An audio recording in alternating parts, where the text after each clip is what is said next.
Chapter 1. Transcendence. A strikingly handsome young man, standing at 185 centimeters tall, was presently undertaking the most pivotal examination of his life, the college entrance examination.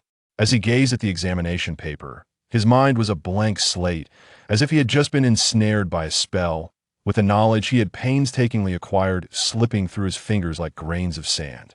It's over. It's over. It's over. I am destined to be forever estranged from the university. His heart raced with anxiety as he stared at the intricately woven questions, lamenting inwardly. All the time spent revising this semester has squandered my youth. Just as despair threatened to consume him, a wave of dizziness washed over him, and his vision began to blur. At the moment he thought he would faint, a sudden and powerful force pulled him into an abyss of darkness. When he opened his eyes once more, he found himself lying on a patch of grass, surrounded by towering mountains and lush forests, the air infused with a simple fragrance and a refreshing breeze. He abruptly sat up, a sense of unease washing over him. Where am I? Why does it feel like I have entered a fantastical realm? As he surveyed his surroundings, an unusual memory flooded into his mind. He saw a child clad in blue attire, adorned with a fluffy tail, sporting a silly grin. The child's memories merged with his own. Who is this? How'd I know his story? His heart began to race. Wait, this child is son Wukong. He suddenly realized that he had transcended into the world of Dragon Ball, embodying a 12-year-old son Wukong. At that moment, his heart erupted with excitement, nearly propelling him to leap into the air. Oh my goodness, I have become Wukong. This is the protagonist with boundless potential. He could hardly contain his exhilaration. I can finally experience unrivaled combat prowess and endless adventures. He began to test his limbs, attempting to acclimate to his new form. Stretching out his arms, he discovered that his body brimmed with strength, even more so than his previous self. This is absolutely fantastic. He realized he needed to adapt to this new physique. If I am son Wukong, then I must practice diligently to become even stronger. Wukong approached a sturdy tree, recalling the combat scenes he had witnessed in Dragon Ball, igniting a fire within him. He performed a few warm-up exercises before beginning to mimic the fighting techniques from the original work. With a powerful punch, a gust of wind whooshed past as the tree toppled with a resounding crash. Wow, that was astonishingly easy, Wukong exclaimed, clapping his hands in delight. Who would have thought I possessed such strength? This is far simpler than the physical education classes back at school. Elated, Wukong did not pause, his thoughts turning to another endeavor, jumping. Images of soaring through the skies in Dragon Ball flashed through his mind, igniting a fervor within him as he sought an open space to test his abilities. Taking a deep breath, he lowered himself, legs coiled like springs, and leaped into the air. In an instant, Wukong felt the exhilarating sensation of defying gravity, shooting upward like an arrow. The scenery around him blurred as he ascended rapidly. Wow, this is incredible, Wukong thought, exhilarated as he executed a midair flip. Gazing down at the mountains and forests below, a wave of joy washing over him. When he landed, he pushed off lightly, stabilizing himself on the ground. If I were to compete in the Olympics, I could effortlessly shatter world records, Wukong mused, envisioning himself on the podium, holding a gold medal, a sense of satisfaction swelling within him. Having acclimated to the power in his fists and feet, his gaze fell upon the Rui Bang strapped to his back, a thrill coursing through him. He slowly unfastened the Rui Bang, chuckling to himself, since I have inherited Wukong's body, I must also master his signature treasure. Wukong called out, Rui Bang, extend. No sooner had the words left his lips than the golden staff shot upward, seemingly endowed with a will of its own. Before he could react, he was whisked into the air, the trees below diminishing rapidly, the wind roaring in his ears. Oh, this feeling is absolutely exhilarating. Wukong couldn't help but shout. He maneuvered the Rui Bang with deftness, attempting to acclimate to the aerial movements, thoroughly enjoying himself. The staff's flexibility allowed Wukong to ascend and descend with ease, delighting like a child as he frolicked amidst the treetops. In this forest, Wukong lost track of time, completely immersed in the joy of adapting to his new body. He practiced jumping, punching, and rolling, occasionally sweeping the Rui bang around him, feeling the surge of power as the birds and small creatures fled in fright, while he merely laughed joyfully, oblivious to the chaos. Throughout the day, Wukong explored various techniques, discovering the limitless possibilities bestowed upon him by this new body. As the sun dipped below the horizon, casting a warm glow over the forest, Wukong looked up at the orange-tinted sky, realizing it was time to return home. "My stomach is growling with hunger," he said, rubbing his belly as he resolved to stow away the Rui bang and make his way back along the familiar path. As he walked home, he spotted several plump fish by the riverbank, and upon closer inspection, one of them was enormous, measuring a full 2 meters, its scales shimmering like silver in the setting sun. "Haha, this big fellow will make for a splendid feast tonight." Wukong's eyes sparkled with excitement as he stripped off his clothes and leaped into the river, creating a splash. The massive fish sensed the disturbance and flicked its tail, darting away swiftly. Wukong, quick on the uptake, charged after it, undeterred by the resistance of the water. Though the current was strong, he easily caught up to the fish, reaching out with a vigorous grab. The fish twisted agilely, evading his grasp and sending a flurry of bubbles into the air. Wukong, momentarily stunned by the fish's quick reflexes, soon burst into laughter. "You're quite the challenge, but I will catch you today." Narrowing his eyes, he observed the fish's movements. Seizing the right moment, he no longer hesitated, delivering a powerful punch toward the fish's head. His fist created a surge of water as it struck the fish, which became dazed and ceased its struggle, floating motionless in the water. "Haha, finally got you," Wukong exclaimed, seizing the fish's tail and dragging it out of the water. With the unconscious fish in tow, Wukong excitedly made his way back home. The setting sun painted the mountains and forests in hues of red, while his stomach growled insistently. Thinking of the feast awaiting him, he quickened his pace. "I need to grill this fish quickly. It's going to be a delightful meal." Wukong pondered, suppressing the urge to break into a run, his speed increasing as the wind whistled past his ears. As he dashed along, he suddenly realized that his speed had far surpassed his previous efforts during school sports days. In the past, he could never outrun the athletic champions in his class, finishing each race breathless and exhausted. Now, however, he was gliding through the forest with merely a third of his effort, like a gust of wind. "This speed is positively extraordinary," Wukong thought excitedly, his steps becoming lighter as he effortlessly leaped over fallen tree trunks, and even giant boulders became targets for his jumps. Dragging the sizable fish along, he felt no burden whatsoever. Wukong couldn't help but reminisce about his previous live school sports day, where as an ordinary student, he could never come in first, always gasping for breath after running 400 meters, no matter how hard he tried. His results were merely mediocre. In comparison to his current speed, the difference was night and day. "If I had possessed this speed back then, I would have dominated the sports day." Wukong chuckled to himself.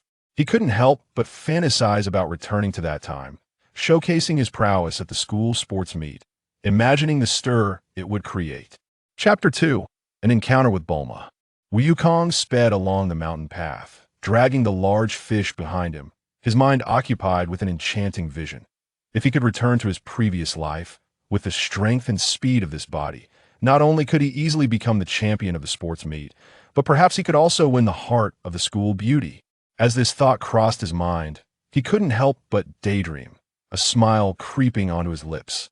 Just as he was lost in his reverie, a sudden bang jolted him as he collided with a solid object, propelling him and the fish into the air. "Ouch, that hurts!" Wukong rubbed his sore head, looking up to find a toppled motorcycle before him, beside which lay a girl with an irritated expression. He was momentarily stunned, for the girl before him was breathtakingly beautiful. With her striking blue hair, exquisite features, and captivating large eyes, she was utterly mesmerizing. He gasped inwardly, "Isn't this Bulma? She looks even more stunning than the school beauty I knew." Suppressing his excitement, he feigned ignorance, standing up and cautiously brushing the dust off his clothes. He spoke, I'm sorry, I was running a bit fast and didn't see you. Bulma frowned, crossing her arms, and replied, slightly displeased, are you trying to get yourself knocked down by running so fast? She glanced at the fallen fish, then scrutinized Wukong's appearance, seemingly assessing him. Wukong scratched his head, a shy smile creeping onto his face. I just caught a big fish and was on my way home. Hello, I'm Wukong. He extended his hand, tentatively introducing himself. Bulma offered a faint smile, seemingly intrigued by him. She extended her hand politely and shook his, saying, I am Bulma, hailing from a distant land. Goku, your speed just now was astonishing, almost as if propelled by some extraordinary strength. Goku suppressed a chuckle within, maintaining an outward pretense of modesty. Perhaps it's just that I was born with great strength. Bulma smiled mysteriously, lowering her gaze slightly as she spoke. I have come here in search of something. Have you ever heard of the Dragon Balls? Goku's heart raced at her words, realizing that the tale from the book was indeed unfolding before him. Yet, feigning surprise, he replied, Dragon Balls? What are those? Are they some sort of precious treasure? Seeing that he appeared completely oblivious, Bulma enthusiastically elaborated, yes. Legend has it that there are 7 Dragon Balls in the world. If one gathers them all, one can summon the eternal dragon and have any wish granted. I am here to find the Dragon Balls, and this is my Dragon Ball radar. As she spoke, she produced a peculiar, round device from her pocket, adorned with blinking red dots. Goku feigned astonishment, exclaiming, is it really that magical? If we gather the Dragon Balls, can I also have my wish fulfilled? Bulma shrugged with a smile, of course. However, collecting the Dragon Balls is no simple task. She regarded Goku closely, seemingly pondering something, before suggesting, you have such great energy, would you care to join me in the search for the Dragon Balls? You might be able to assist me. Goku's heart leaped with joy. This was the opportunity he had longed for. Yet, he outwardly maintained an expression of uncertainty, saying, do you truly need me? I'm not sure if I can be of any help. Bulma smiled gently, exuding confidence as she replied, absolutely. After all, it's always good to have assistance, especially from someone as strong as you. Goku nodded. All right then, I shall accompany you on this quest. Internally, he reveled in delight, thinking, embarking on a journey to find the Dragon Balls with Bulma is far more exhilarating than conquering the school beauty. Goku had long been aware that a 4-star Dragon Ball resided in his humble cottage. As he observed the direction indicated by Bulma's Dragon Ball radar, he chuckled to himself.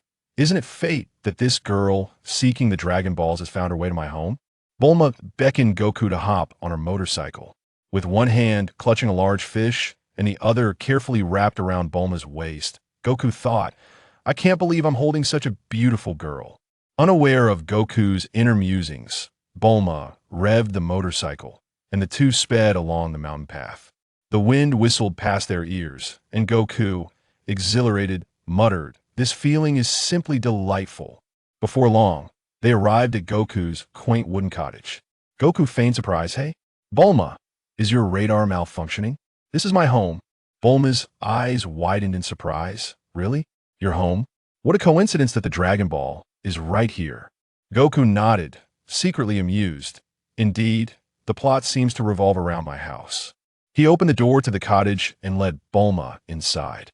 Bulma surveyed her surroundings, clutching the Dragon Ball radar as she slowly tracked the signal. Approaching a wooden table, her expression brightened as she pointed to a wooden box resting atop it, exclaiming, the signal is emanating from this box. Goku felt a surge of pride, but maintained a thoughtful facade, stroking his chin as he remarked, this wooden box was left here by my grandfather. I hadn't paid much attention to what was inside. With eager anticipation, Bulma gently opened the box. Inside lay a 4-star Dragon Ball, glowing softly. Elated, Bulma lifted the Dragon Ball and excitedly declared to Goku, this is fantastic. We found it at last. Goku feigned astonishment, echoing, wow. So this is the Dragon Ball you were searching for. Bulma, holding the Dragon Ball with gleaming eyes, turned to Goku, saying, Goku, it seems we are truly fated to meet. Would you join me in seeking the remaining Dragon Balls? With your help, we can find them more swiftly. Goku scratched his head, is that so? Well, hearing you say that, I find it quite appealing. All right then, I shall join you. Bulma's eyes sparkled with joy, her smile crescent-shaped as she carefully stowed the Dragon Ball away. Wonderful. With you, my mighty warrior, by my side, my quest for the Dragon Balls becomes all the more promising. Just as Goku and Bulma stepped out of the cottage, Goku's stomach let out a loud growl. He patted his belly and chuckled. Catching such a large fish was certainly worth the effort. I can roast it for a meal.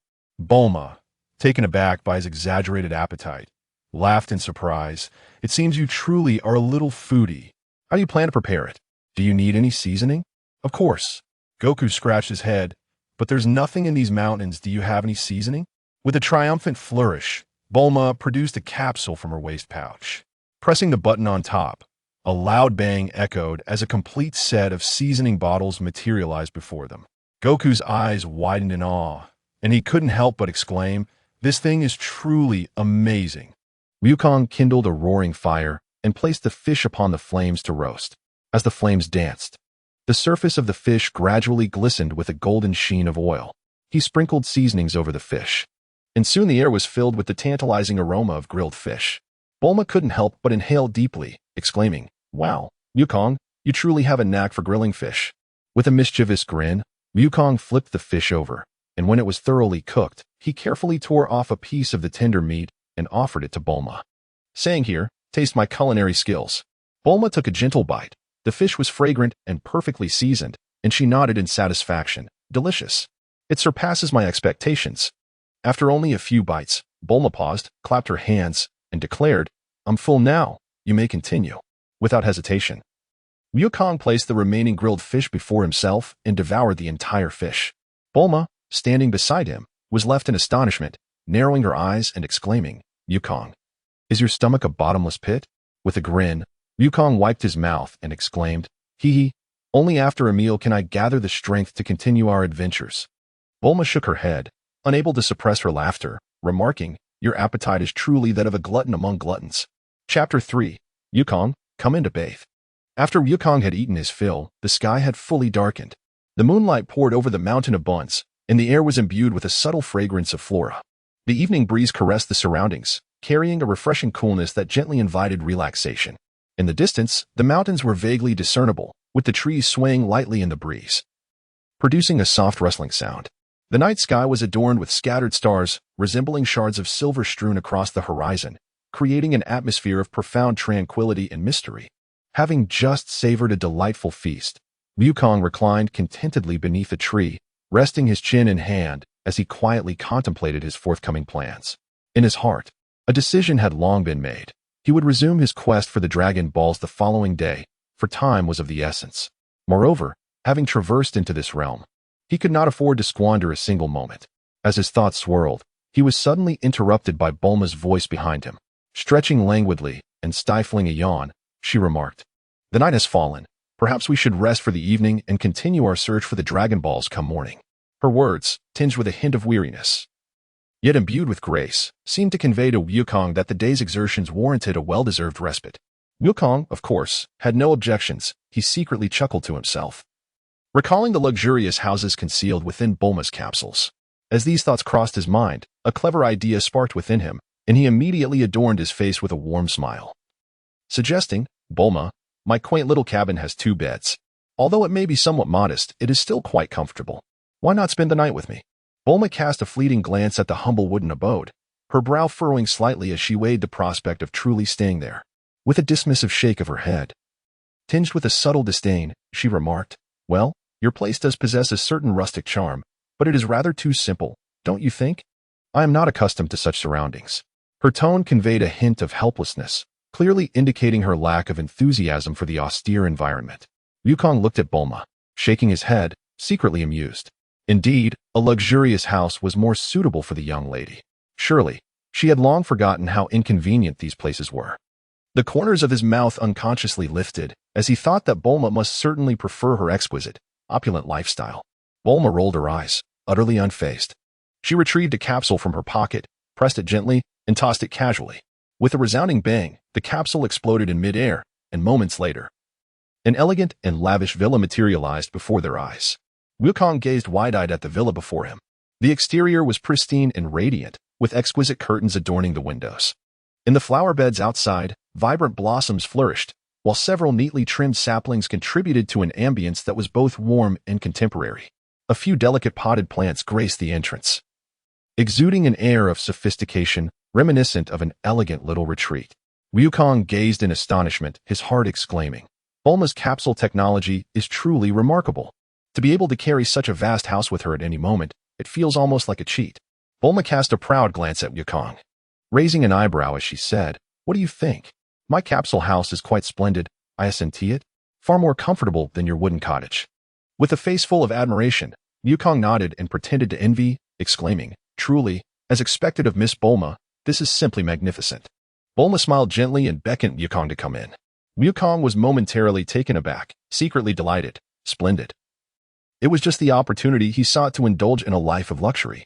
The villa's decor was elegantly simple yet exuded warmth. The soft illumination bathed every corner, creating an inviting ambience. Bulma meticulously tidied up the items within the house, while Wukong excitedly surveyed this environment, so distinct from his humble wooden abode. Once everything was in order, Bulma furrowed her brow at Wukong, gesturing towards his attire, and said with a wave of her hand, "Wukong, your clothes are far too soiled. Quickly take them off. I shall wash them in the washing machine." Wukong paused for a moment, but then recalled that since his arrival in this world, he had not changed his attire much. Thus, he nodded and removed his clothing, handing it to Bulma. Suddenly, Bulma's gaze sharpened as she stared behind him, exclaiming in astonishment, "Wukong, what is that behind you? Why do you have a tail?" Wukong paused momentarily, turning to catch sight of his fluffy monkey tail. A sudden realization struck him, and he thought to himself, "Ah, yes, the tail. I had completely forgotten about it." An idea sparked in his mind, and with a mischievous grin, he said to Bulma, "Oh, this? It's nothing special. I'm just transformed from a monkey." He mimicked Wukong's innocent demeanor, wagging his tail playfully and feigning nonchalance. Bulma regarded him with a puzzled expression, her brows slightly furrowing, before bursting into laughter. "Transformed from a monkey? You certainly have a knack for humor. I must admit, you're quite amusing. Well, since I'm a bit dirty myself today, let us wash up together." Without hesitation, Bulma removed her skirt and tossed her clothes into the washing machine. Wukong, witnessing this scene, nearly had a nosebleed, but couldn't he help chuckling to himself. "She really thinks I'm just a child." Bulma, with utmost seriousness, set the washing machine in motion, completely oblivious to Wukong's mischievous thoughts. As the machine gently whirred, Bulma wiped her hands and turned to Wukong, beckoning him. "Wukong, come take a bath. Once you're clean, you'll feel much better." In Wukong's heart, a surge of delight welled up as he mused, "Heavens, what a splendid reception upon my arrival." Filled with anticipation, he followed Bulma towards the bathroom. The decor of the bathroom exuded a warm ambience, with soft lighting illuminating the tiles, and the room resonated with a gentle murmur of water. Bulma turned on the faucet, and a cascade of warm water gushed forth. "Come on, hurry in," Bulma urged, as she began to remove her shoes, her delicate feet stepping gracefully into the bathtub. Without hesitation, Wukong leaped into the water. "Oh, Wukong, why is your tail standing up?" "Ah, perhaps it feels that the water temperature is a tad warm." "Is that so? Then I shall lower the temperature." "Wukong, even after lowering the temperature, it remains the same." "Cough, perhaps it too wishes to take a bath." "I see, then allow me to assist it with its bath." "The sensation is delightful, what fun." An hour later, Wukong and Bulma finally completed their bathing, both feeling utterly exhausted. Bulma yawned and pointed to the large bed in the room. "Wukong, today has truly worn us out. Let us rest for the night on this very bed." In his heart, Wukong felt a flurry of butterflies. Yet he maintained a calm exterior, nodding his head and striving to keep his voice steady. "All right, I am quite fatigued as well." Lying in bed, Bulma quickly succumbed to slumber, while Wukong, with his eyes wide open, remained exhilarated by the events of the day. After a while, he too gradually drifted into the realm of dreams.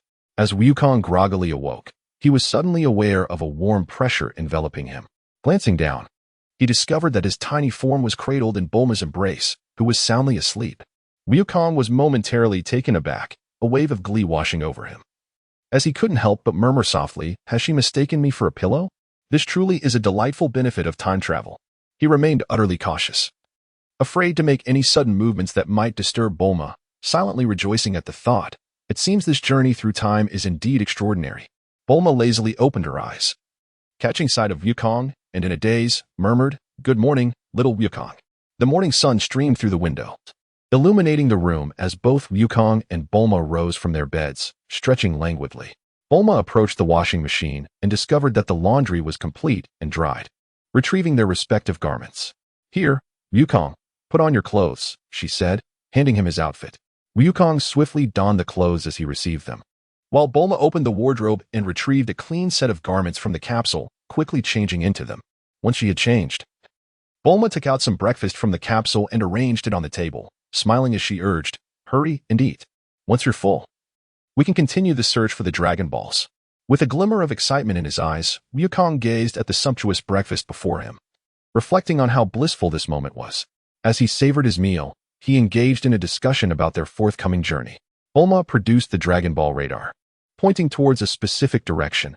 "The next Dragon Ball is over there. Let us set off immediately." Chapter 4.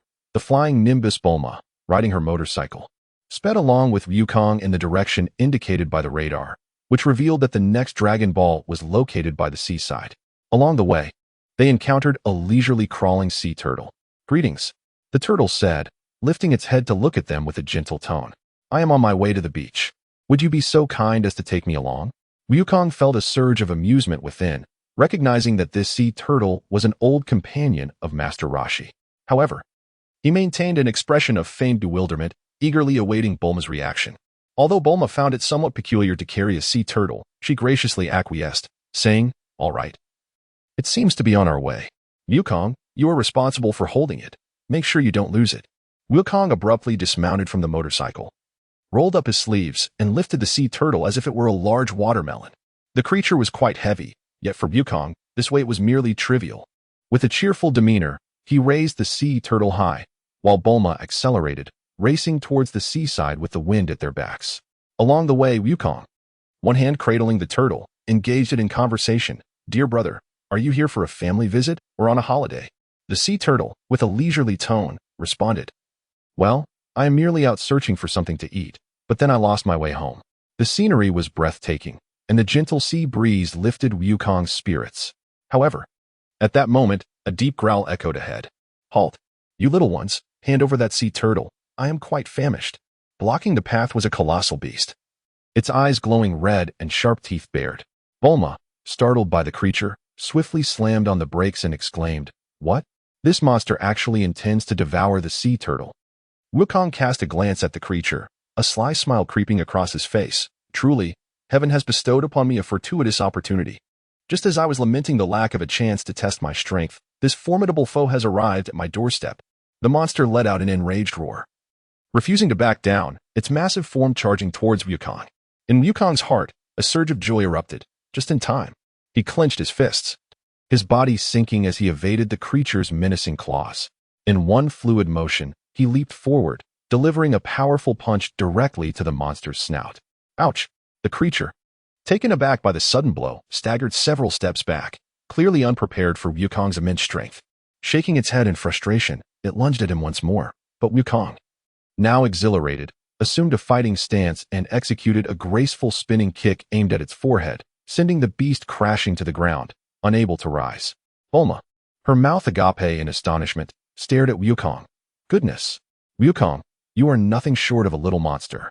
That creature nearly made me faint." Wukong clapped his hands, displaying an air of triumph and ease.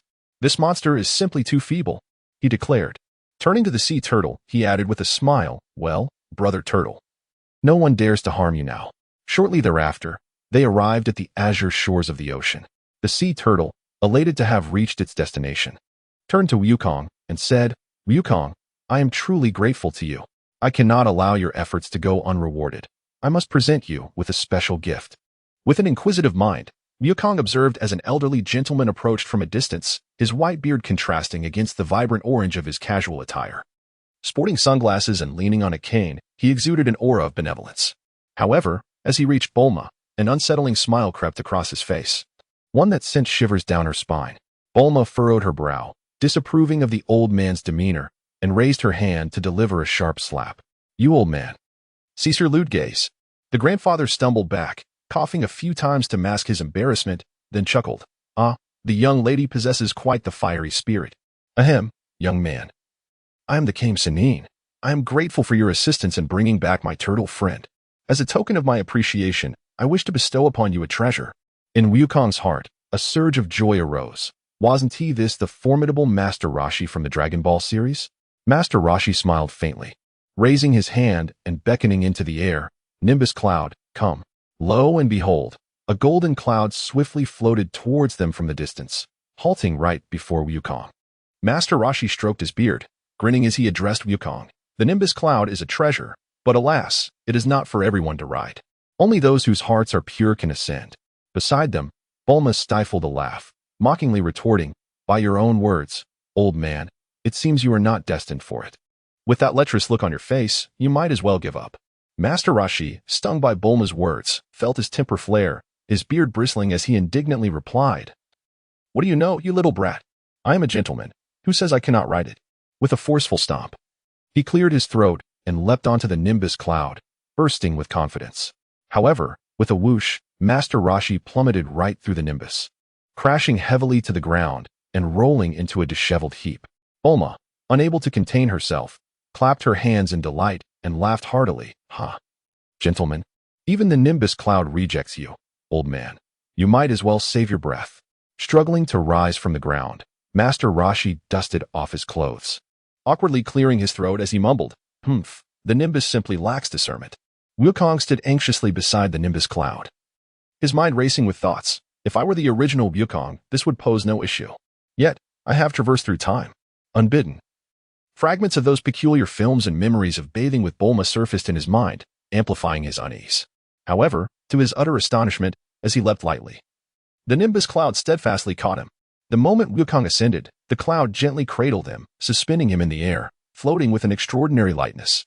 Wukong's heart raced with astonishment as he pondered, is it truly possible for me to stand upon it? Could it be?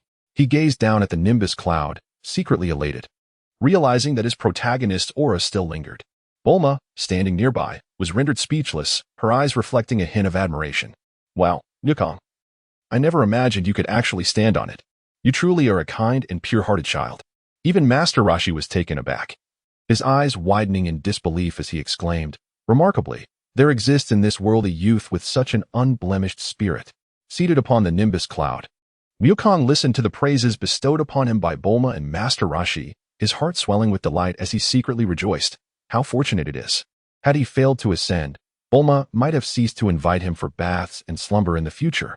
With a joyful spirit, Wukong soared through the skies on his Nimbus cloud, reveling in the unparalleled experience of flight. After his exhilarating escapade, he returned to the side of Bulma and Master Roshi, his face radiant with delight as he exclaimed, That was incredible. Thank you, old man. Master Roshi smiled gently, nodding in approval. Young one, you must learn to utilize the Nimbus cloud wisely. At that moment, Bulma's gaze fell upon the glimmering orb around Master Roshi's neck, and she exclaimed, Wow, old man. That orb around your neck is so beautiful. May I have it? Master Roshi paused, raising his hand to touch the Dragon Ball adorning his neck. I found this and thought it lovely enough to wear. Would you like it? If so, it's yours. Relieved, Bulma thought to herself, How wonderful. I managed to obtain a Dragon Ball so effortlessly. She cast a flirtatious glance at Master Roshi and sweetly replied, Thank you so much, old man. Beaming with pride, Master Roshi eagerly handed over the shimmering Dragon Ball to Bulma. Subsequently, he mounted his turtle and gradually made his way toward the ocean. Meanwhile, Bulma and Wukong stood at the shore, filled with joy as they gazed at their newly acquired Dragon Ball. Wukong inquired, Bulma, where shall we venture next? A mischievous smile crept upon Bulma's lips as she replied, Naturally, we are to seek the next Dragon Ball. We cannot afford to pause. Chapter 5. The monster in the village. Following the guidance of the Dragon Ball radar, Bulma and Wukong arrived at a quaint village. The village, adorned with numerous houses, bore an eerie silence, devoid of even a single barking dog. As they surveyed their surroundings, a sense of bewilderment enveloped them. Where could everyone possibly be? This place feels rather peculiar, Bulma remarked with a furrowed brow. Where has everyone gone? With a piercing gaze, Wukong declared, I understand now.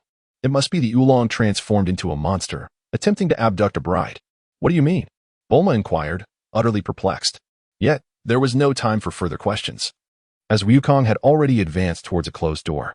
With a swift kick, He flung the door open and rushed inside. The room was in disarray, with several villagers trembling in fear, cowering in the corners. Upon seeing Wukong enter, they regarded him with wary glances. Wukong, wearing an innocent expression, thought to himself, "I am not a monster. I am merely an ordinary child. Why do you all hide?" He stepped forward. At that moment, Bulma approached and immediately reassured the villagers. "Do not be afraid. This is not a monster. This is my friend Wukong, and he is here to help you." The villagers exchanged uncertain glances before cautiously emerging, albeit still on guard. Eventually, an elder villager mustered the courage to speak, saying, "Yes, a monster has come to abduct the little girls of our village, insisting that one must marry him. Ah, this cannot be allowed." Wukong exclaimed, clenching his fists. "I shall confront this monster. Can you truly defeat him?" The villagers questioned, clearly skeptical of Wukong's abilities. Wukong understood that he need not exert excessive effort to deal with Wulong. He mused to himself, "Wulong is merely a feeble creature, possessing a combat power of less than 5. Thus, Wukong and Bulma concealed themselves among the villagers, quietly awaiting the arrival of the monster. Wukong and Bulma spotted a Dragon Ball nestled in the hands of an elderly lady amidst the bustling crowd. After explaining their predicament to her, the kind grandmother graciously bestowed the Dragon Ball upon them. Shortly thereafter, the ground outside began to tremble as the ominous footsteps of a monstrous creature drew near, making it seem as though the entire village quaked in fear. At that moment, the beast approached the house, roaring, "My dear bride, I have come to take you away." Wukong mused to himself, "This fellow is beyond redemption." With a surge of determination, he suddenly leaped forth, startling the others into gasps of astonishment. "You little rascal! How dare you bully others?" Wukong bellowed, delivering a powerful kick that sent the enormous creature soaring through the air before crashing to the ground. Upon seeing a formidable opponent, the creature, in a state of panic, fled into the depths of the forest. Thinking of escaping? Not a chance. Wukong pursued, eager to teach him a lesson. His thoughts raced as his speed surpassed that of the beast by several degrees. Before long, Wukong had caught up to the creature, effortlessly delivering a single punch that knocked it to the ground. The monster lay there, pleading for mercy. "Please, don't hit me, don't hit me." Wukong, devoid of mercy, unleashed a flurry of punches. The creature, in its agony, began to diminish in size, ultimately transforming back into Oolong. At that moment, Oolong resembled a diminutive Peppa Pig. Recognizing the dire situation, Oolong desperately pleaded for mercy, exclaiming, "I apologize, I was wrong. I merely sought a wife." Wukong brought Wulong back to the village, and upon seeing the little pig, everyone heaved a sigh of relief. It turned out this rascal had been up to mischief. Wulong, wiping away his tears, sincerely apologized to the others, saying, "I am truly sorry, everyone. I never intended to frighten you. I was merely feverish and seeking a partner." The villagers accepted Wulong's apology, understanding that he was merely a playful little pig at heart. Feeling a warmth in his heart, Wulong recognized the folly of his actions and resolved to amend his ways. "Hey, Wukong and Bulma, as you embark on your adventures, may I join you?" Wulong suddenly pondered this notion. Upon hearing Wulong's words, Wukong felt a sudden jolt in his heart and resolutely declined. "No way." In his heart, Wukong silently thought, "Do not even think about disturbing the world I share with Bulma." Wulong felt a tinge of disappointment. Yet he did not press the issue and resolved to remain in the village to reform himself. In gratitude for Wukong and Bulma's heroic deeds, the villagers warmly invited them to stay and organized a grand bonfire celebration. As night fell, the flickering flames illuminated the faces of the gathered crowd, and the bonfire brought a lively glow to the small town. Upon witnessing the sumptuous feast laid out upon the table, Wukong's eyes sparkled with delight. He devoured the roasted meats, fried chicken, and an array of delectable dishes with abandon, akin to a famished spirit set free, oblivious to the astonished gazes of those around him. Bulma, chuckling behind her hand, remarked, "Are you competing in an eating contest, or merely fueling your appetite?" To which Wukong, with meat still in his mouth and a look of pure contentment etched upon his face, paid no heed to his appearance. The others, observing Wukong's voracious consumption, could not suppress their laughter, exclaiming, "Wukong is truly a gourmand." As the bonfire party unfolded, everyone joined in song and dance. Wukong's laughter intertwined with the jubilant cheers of the crowd, enveloping the village in a joyful rhythm. Bulma, relishing the moment, mused to herself, "Adventuring with this insatiable food lover is rather amusing." After the festivities concluded, Although Wukong and Bulma felt a pang of longing for the warm-hearted villagers, they resolved to bid farewell and continue their quest. Exiting the village, they found themselves under a star-studded night sky, walking in the moonlight towards the distant mountains. Upon reaching a scenic mountaintop, Bulma suddenly halted, retrieving a capsule from her belongings. With a toss, a charming little house sprang forth before them. "Let us wash up inside. I can't bear to keep smelling that barbecue aroma." Bulma teased playfully, her tone laced with jest. All right. Wukong eagerly nodded, following Bulma into the house.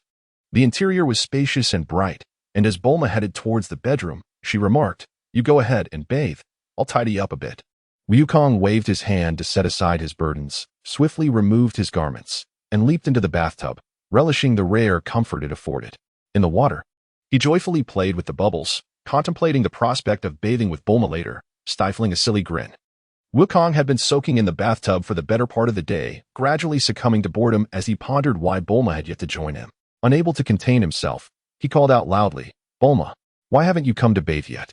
I'll be there shortly, don't rush me." Bulma's voice echoed from outside, indicating that she seemed preoccupied.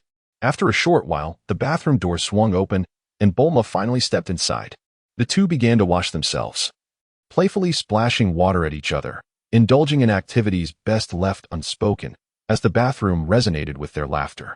Once they finished bathing, both felt invigorated, and Wukong and Bulma reclined on the bed, swiftly drifting into a peaceful slumber.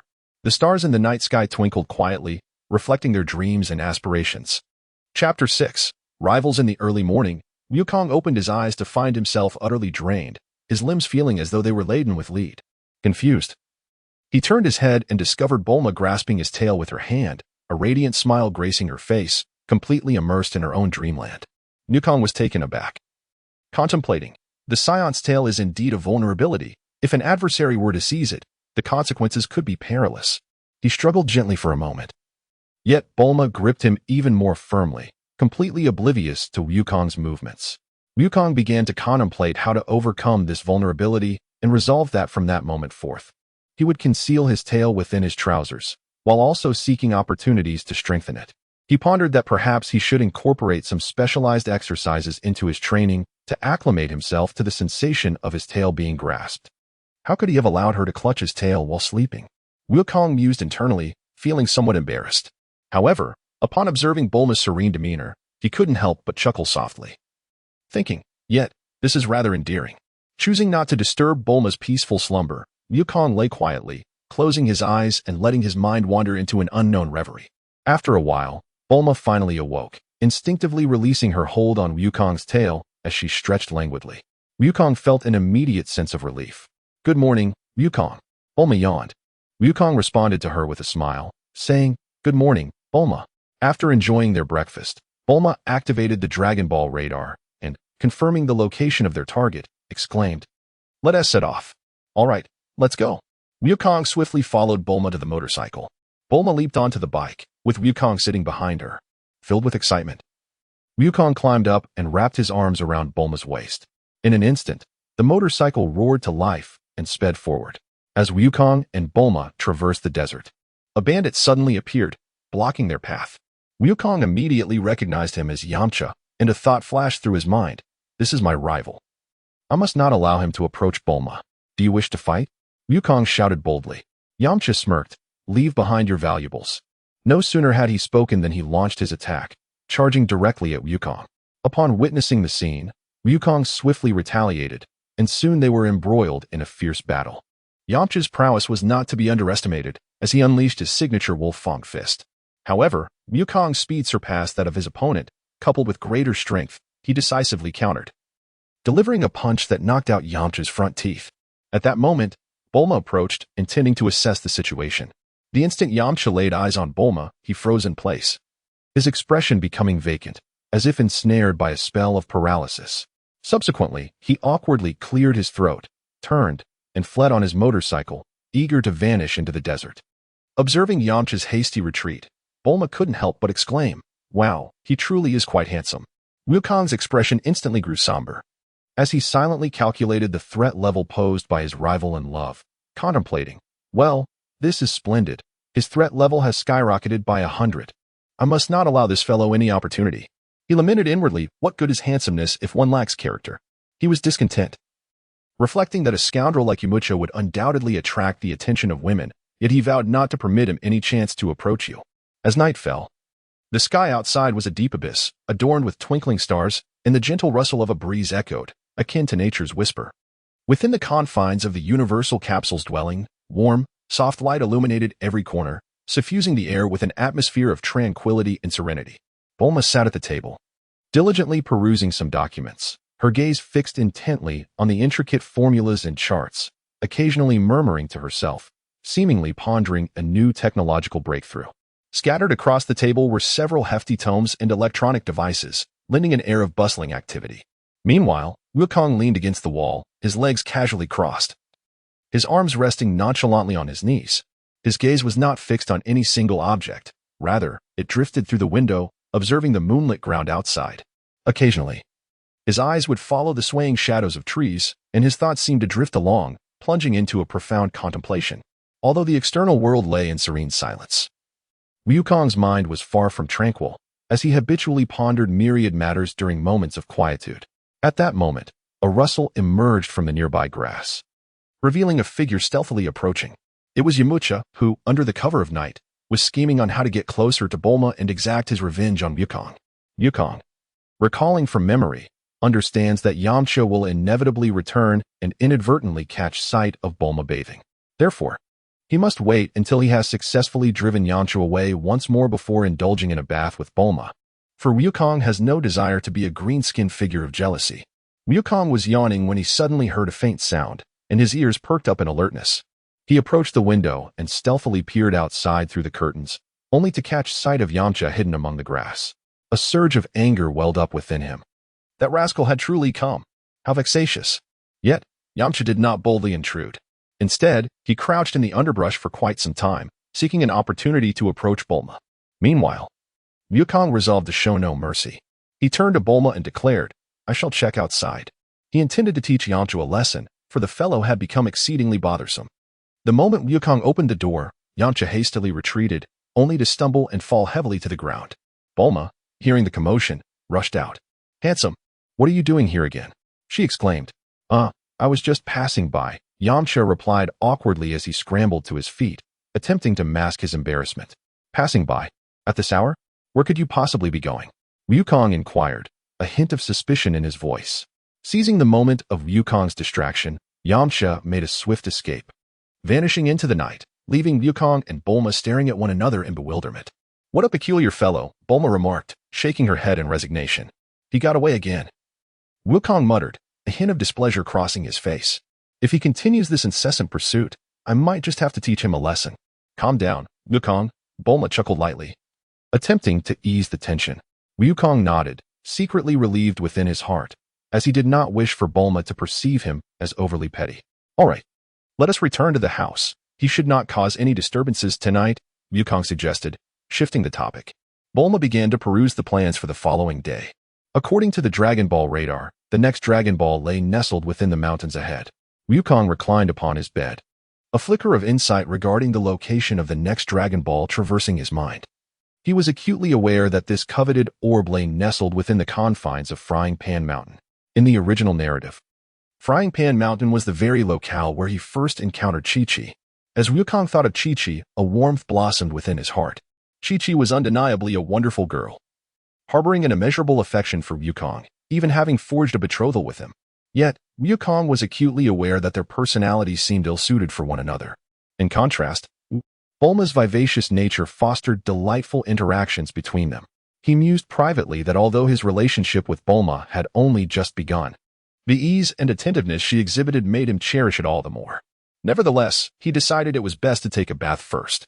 Wukong yawned and, taking Bulma's hand, they entered the bathroom, drawing the curtains to shield themselves from prying eyes. Chapter 7.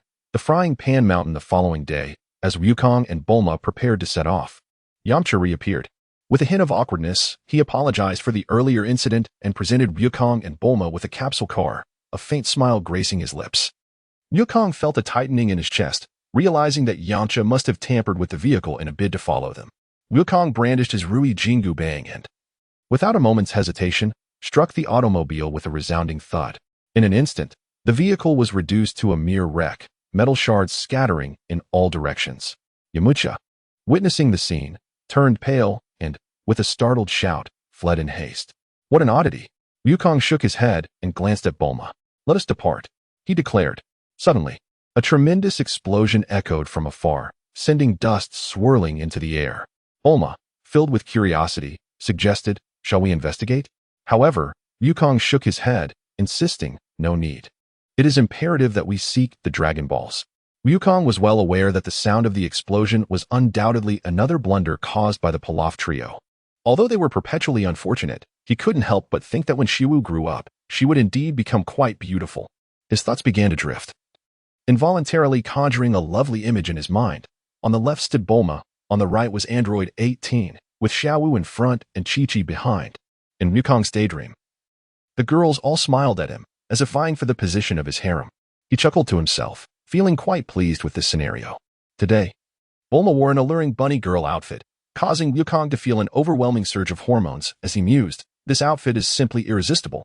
As time passed and the motorcycle traversed a vast desert, the heat intensified and beads of sweat formed on their foreheads. At that moment, Bulma caught a glimpse of a brilliant hue on the distant horizon. She exclaimed, "Wow, that sunset is truly stunning." Wukong shook his head and replied with a smile. "That is not the evening glow. That is the Frying Pan Mountain." Bulma, intrigued, turned her head and inquired, "Wukong, what is Frying Pan Mountain?"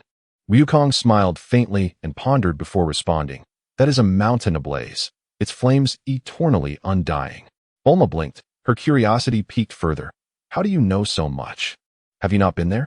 Wukong chuckled foolishly, scratching his head. "To be honest, I'm not quite sure what is going on.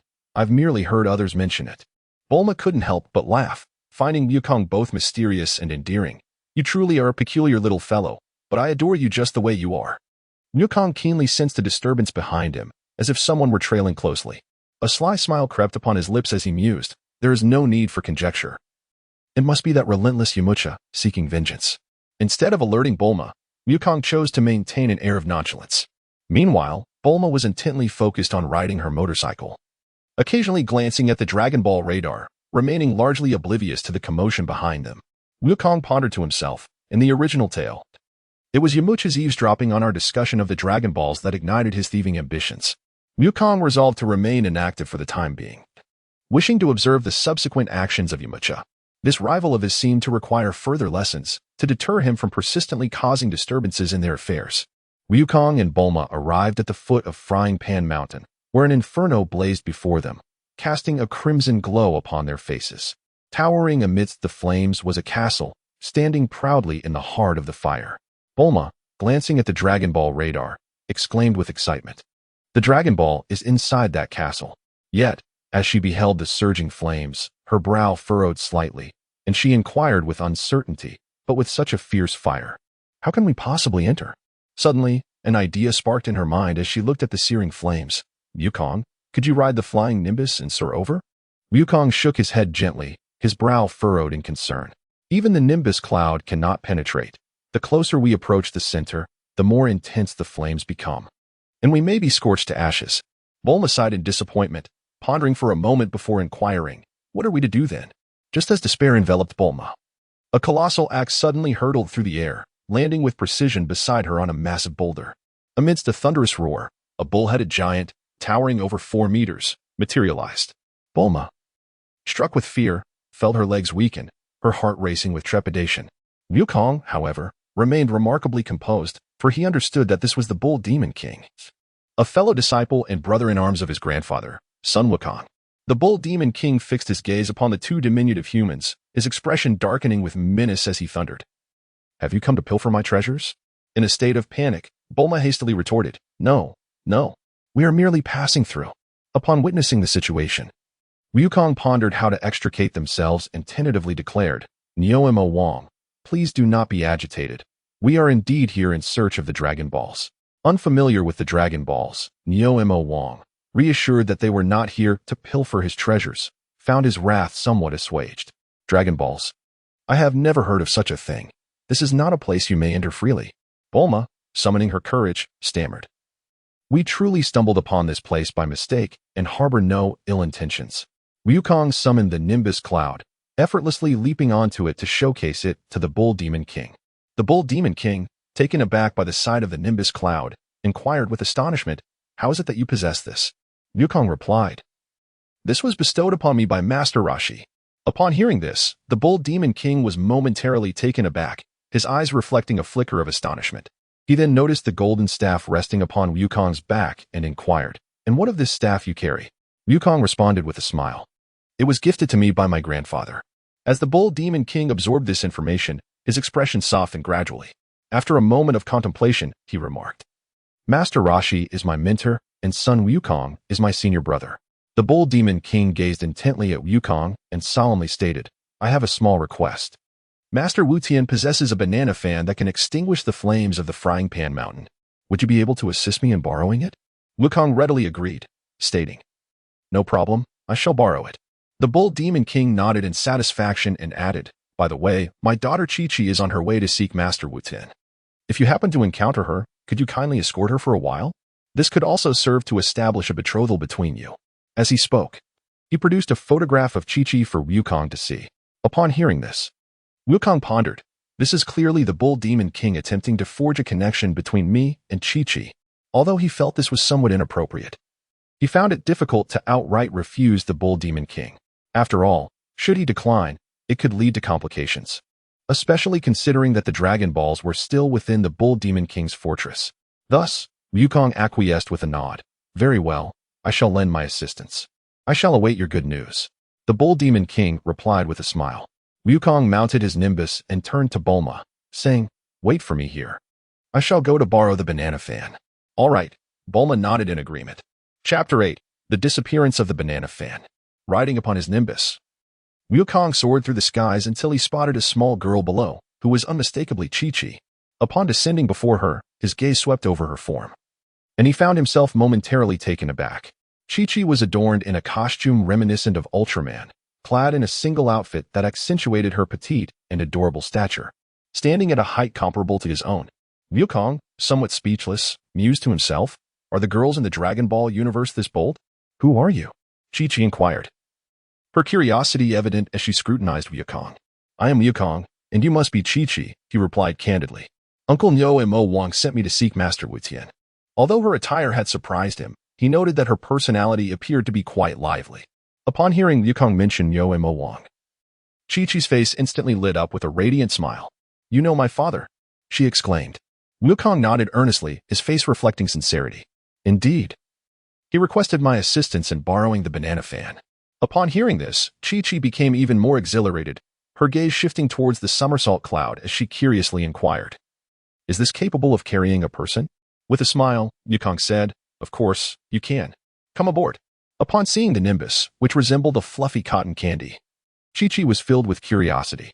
However, when she attempted to climb onto it, her short legs made the endeavor quite challenging. Observing her struggle, Wukong promptly extended his hand, saying, "Here, let me assist you." Chi-Chi grasped Wukong's hand and exerted herself to ascend. In the original tale, Chi-Chi had clutched Wukong's tail for support. But now Wukong discreetly concealed his tail within his trousers, mindful not to reveal his vulnerability, especially with Yamcha lurking in the shadows. "Hey, I'm here." Chi-Chi finally succeeded in perching atop the Nimbus, her face alight with excitement as she waved her tiny hands. "Are you ready?" Wukong inquired with a grin. "Yes." Chi-Chi affirmed with a determined nod, brimming with anticipation. Wukong ascended gently on his Nimbus, carrying Chi-Chi as they soared towards the vast expanse of the ocean. As Wukong soared through the skies, his mind was preoccupied with the notion of maintaining a certain distance from Chi-Chi. He pondered that if their interactions grew too intimate, this young girl might inadvertently offer herself, which would indeed pose a predicament. He endeavored to uphold that distance. Meanwhile, Chi-Chi sat atop the somersault cloud, brimming with excitement as she gazed around, her curiosity piqued by everything she encountered. Every so often, she would turn her head, her face alight with anticipation, and inquire, "Wukong, this somersault cloud travels so swiftly. How long will it take for us to arrive?" With a faint smile, Wukong replied, "We will arrive shortly. Chi-Chi, please be patient." Though he reminded himself to maintain a distance, he could not help but be captivated by Chi-Chi's charm, silently reflecting that she truly was an adorable girl. Riding on the cloud of Nimbus, Wukong soared over the vast ocean, gazing at the shimmering surface of the water, pondering where the island of the turtle sage might be located. Suddenly, his attention was captured by a dolphin leaping gracefully from the waves. Inspired by a sudden thought, Wukong resolved to inquire of the dolphin. "Hey, dolphin, do you know where the turtle sage is?" he called out loudly. The dolphin turned its head, blinking its eyes as if it understood Wukong's words. It responded fluently in the language of dolphins and then swam in a particular direction, guiding Wukong. "Come. I shall lead you to the turtle sage." Wukong closely followed the dolphin, eagerly anticipating the swift discovery of Master Roshi. After a while, the dolphin finally anchored in a secluded marine area, where the water shimmered in a deep azure hue. In the center lay a small island, upon which a familiar figure seemed to emerge. Wukong suddenly recognized it to be Master Roshi. "Thank you, dear dolphin," Wukong exclaimed joyfully. And then he soared towards the island atop his nimbus cloud. Wukong and Chi-Chi soared before Master Roshi, who, upon seeing Wukong, was momentarily taken aback. "Isn't this the child who rides the nimbus cloud?"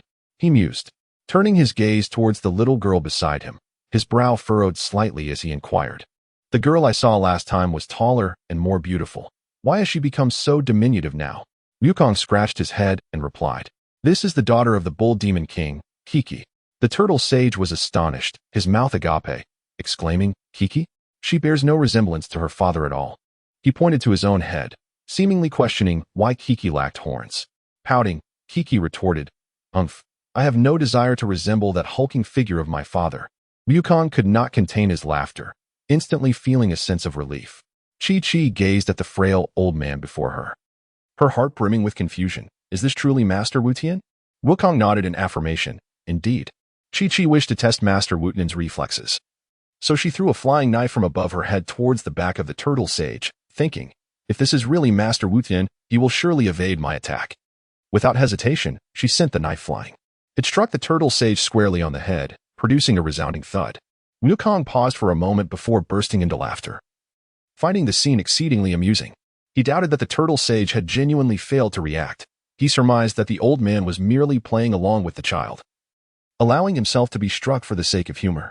Chi-Chi, however, appeared bewildered as she rushed to the turtle sage's side, anxiously inquiring, "Master Wutian, are you all right?" Wukong and Chi-Chi explained to Master Roshi the matter of borrowing the banana leaves to extinguish the fire on Frying Pan Mountain. Master Roshi pondered for a moment, then pulled Wukong into a corner and whispered, "If that little girl is willing to show me Balabala, I shall lend it to you."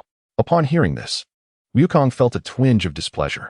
He scrutinized the lecherous old man and thought to himself, "I cannot possibly allow Bulma to pander to you." However, he did not wish to directly offend Master Roshi. Thus, Wukong feigned innocence and said, "Grandpa, I must inform Chi-Chi." Master Roshi's expression shifted in alarm as he contemplated. "If Chi-Chi were to find out, my reputation would be utterly ruined." Consequently, he hastily retracted his words, saying, "Never mind. Never mind, I shall lend it to you directly." Wukong felt a sense of relief, realizing that this lecherous old man was quite manageable. He turned to Kiki and exclaimed, "We can borrow the banana fan." Upon hearing this, Kiki clapped her hands in excitement. "That's wonderful." Master Roshi rummaged through the room for quite some time, but was unable to locate the banana fan. Just as confusion clouded his face, the old sea turtle suddenly remarked, "You've already discarded the banana fan." Master Roshi, as if struck by lightning, instantly recalled that he indeed had thrown it away. Upon hearing this, Kiki's expression darkened with despair as she lamented, "Then we have no way to extinguish the flames of Frying Pan Mountain." Master Roshi patted his chest confidently. "It seems I must take the journey myself." Kiki looked at him with skepticism. "Can you really do it?" Master Roshi replied with unwavering confidence. There is nothing that Master Roshi cannot accomplish. As Wukong pondered, he thought to himself, "It seems that Master Roshi intends to utilize the formidable Kamehameha from the Dragon Balls to extinguish the flames." A wave of anticipation surged within him, for he believed this technique would undoubtedly be powerful. He couldn't help but reminisce about the original Wukong, who had effortlessly mastered it after a single viewing. He wondered whether he still possessed such extraordinary talent in the present day. Wukong and Chi-Chi rode upon the nimbus cloud, the wind whistling past their ears, while Chi-Chi squealed with excitement. Master Roshi leisurely soared on his small seagull. "Hurry up, Grandpa," Chi-Chi called out loudly from the nimbus. Master Roshi smiled faintly and teased, "My dear girl, why the haste? It would be rather unfortunate if I were to fall." Chapter 9. Kamehameha technique. Upon the return of Wukong and Chi-Chi to the castle of the Bull Demon King, he was anxiously awaiting their arrival outside. Upon seeing Wukong and Chi-Chi return safely, he immediately inquired, "How did it go? Were you able to borrow the banana fan?" Wukong shook his head and replied, "No. But the old master has come in person." "What?" Upon hearing this, the Bull Demon King's eyes widened in astonishment, nearly leaping with excitement. "Master Wu Tian has arrived? That is truly splendid." Chi-Chi, filled with curiosity, inquired, "Is Master Wu Tian really that formidable?" The Bull Demon King nodded, seemingly lost in recollection of days gone by. "Indeed, Master Wu Tian is an invincible presence, capable of countless feats." At that moment, Master Rashi leisurely floated over and approached the Bull Demon King. The Bull Demon King respectfully bowed before Master Rashi, repeatedly praising, "Master, you exude such majesty. It has been too long." Master Rashi smiled gently and waved his hand, saying, "Bull Demon King, your form remains unchanged." With that, he climbed onto a large stone, gazing down at the roaring flames on Frying Pan Mountain. Wukong held his breath in anticipation, fully aware that the Kamehameha technique wielded by Master Rashi was no trivial matter, albeit its preparation took a while. Bulma and Chi-Chi watched with curiosity. Could this elderly gentleman truly extinguish such flames? Chi-Chi blinked in wonder. Bulma shook her head, her expression filled with uncertainty. "I am not sure, but judging by his demeanor, it cannot be simple, can it? Look." Wukong suddenly pointed ahead. Master Matato's ultimate technique is about to be unleashed. The Bull Demon King appeared anxious. Before their eyes, the emaciated Master Rashi let out a thunderous roar, transforming in an instant into a robust figure reminiscent of a fierce beast. His wrists clenched tightly, palms spread wide as if harnessing boundless energy, his entire body quivered, muscles shimmering under the glow of the flames. Haim, huh? Master Rashi bellowed, his voice resonating like thunder, causing the very air around him to tremble. As his shout echoed, a colossal wave of energy burst forth, illuminating the entirety of Frying Pan Mountain like a blazing sun. The energy wave surged toward the flames, instantly tearing through the sweltering air above. "Look at that!" Bulma and Chi-Chi gasped in unison, their eyes wide with astonishment. The energy wave collided with Frying Pan Mountain, erupting in a cataclysmic roar. In that moment, the mountain experienced a tremendous explosion, fervent energy obliterating both rock and flame, reducing it to mere ruins. The fire vanished without a trace before this overwhelming force, leaving the air thick with a charred scent. Wukong witnessed the astonishing spectacle before him and could not help but exclaim, "The power of Master Rashi's strike must exceed 100. Chi-Chi and Bulma gazed wide-eyed, their faces painted with shock as they suddenly mused, "Is this the might of Master Wu Tian?" The Bull Demon King wore a proud expression, fully aware of the formidable strength possessed by his master. Bulma promptly retrieved the Dragon Ball radar, commencing her search for the Dragon Balls amidst the ruins. In that moment, Wukong recalled the scene of Master Rashi unleashing the Kamehameha wave, igniting within him a fierce curiosity and longing. He resolved to attempt it himself, and, emulating Master Rashi's movements, concentrated his energy into his palms. His aura surged forth like a mighty tide, growing ever more potent. "Kamehameha!" Wukong shouted, forcefully pushing his palms towards a distant stone. The energy wave shot forth instantaneously, striking the stone with the speed of lightning, producing a deafening roar. The stone was instantly blasted apart, leaving a gaping hole, with fragments scattering in all directions. At that moment, Yamcha, who had been hiding behind the stone, was startled by the force of the energy wave and fled in distress. In his heart, Wukong mused that he had indeed inherited the martial prowess of this body, effortlessly executing the Kamehameha technique. Both Master Rashi and the Bull Demon King were astonished to witness Wukong's ability to perform the Kamehameha, albeit with diminished potency. The Bull Demon King, in a fit of excitement, exclaimed, "Truly, he is the grandson of Gohan. He possesses remarkable talent." Upon learning of Wukong's lineage, Master Rashi felt a surge of emotion and approached Wukong with concern, inquiring, "How is your grandfather Gohan faring?" Wukong lowered his head, a hint of sorrow in his voice as he said, "Grandfather has passed away." "What a pity," sighed Master Rashi, "such a prodigy deserves proper nurturing." After a brief pause, his gaze softened. "Wukong, would you be willing to come to my small island for training? With your talent, you are destined to surpass me in the future." Wukong pondered for a moment and declared, "I shall set forth once I locate the Dragon Balls." "Very well, I shall await your return." Master Rashi replied with a smile and a nod. After considerable effort amidst the ruins, Bulma finally discovered the glimmering Dragon Ball. She swiftly checked her dragon radar and found the location of the last Dragon Ball to be in the west. Overjoyed, Bulma leaped into the air, mounted her motorcycle, and prepared to embark on her journey. However, Master Roshi remained fixated on Bulma, his eyes shimmering with avarice. Wukong felt a surge of anger within, but was helpless against Master Roshi's formidable power and could only endure his gaze. At that moment, Chi-Chi approached Wukong with an expression of anticipation, saying, "Wukong, when you grow up, do come to find me." Wukong's heart quivered. He understood that Chi-Chi hoped he would marry her in the future. Yet, he silently contemplated that Chi-Chi's character was not suited for him.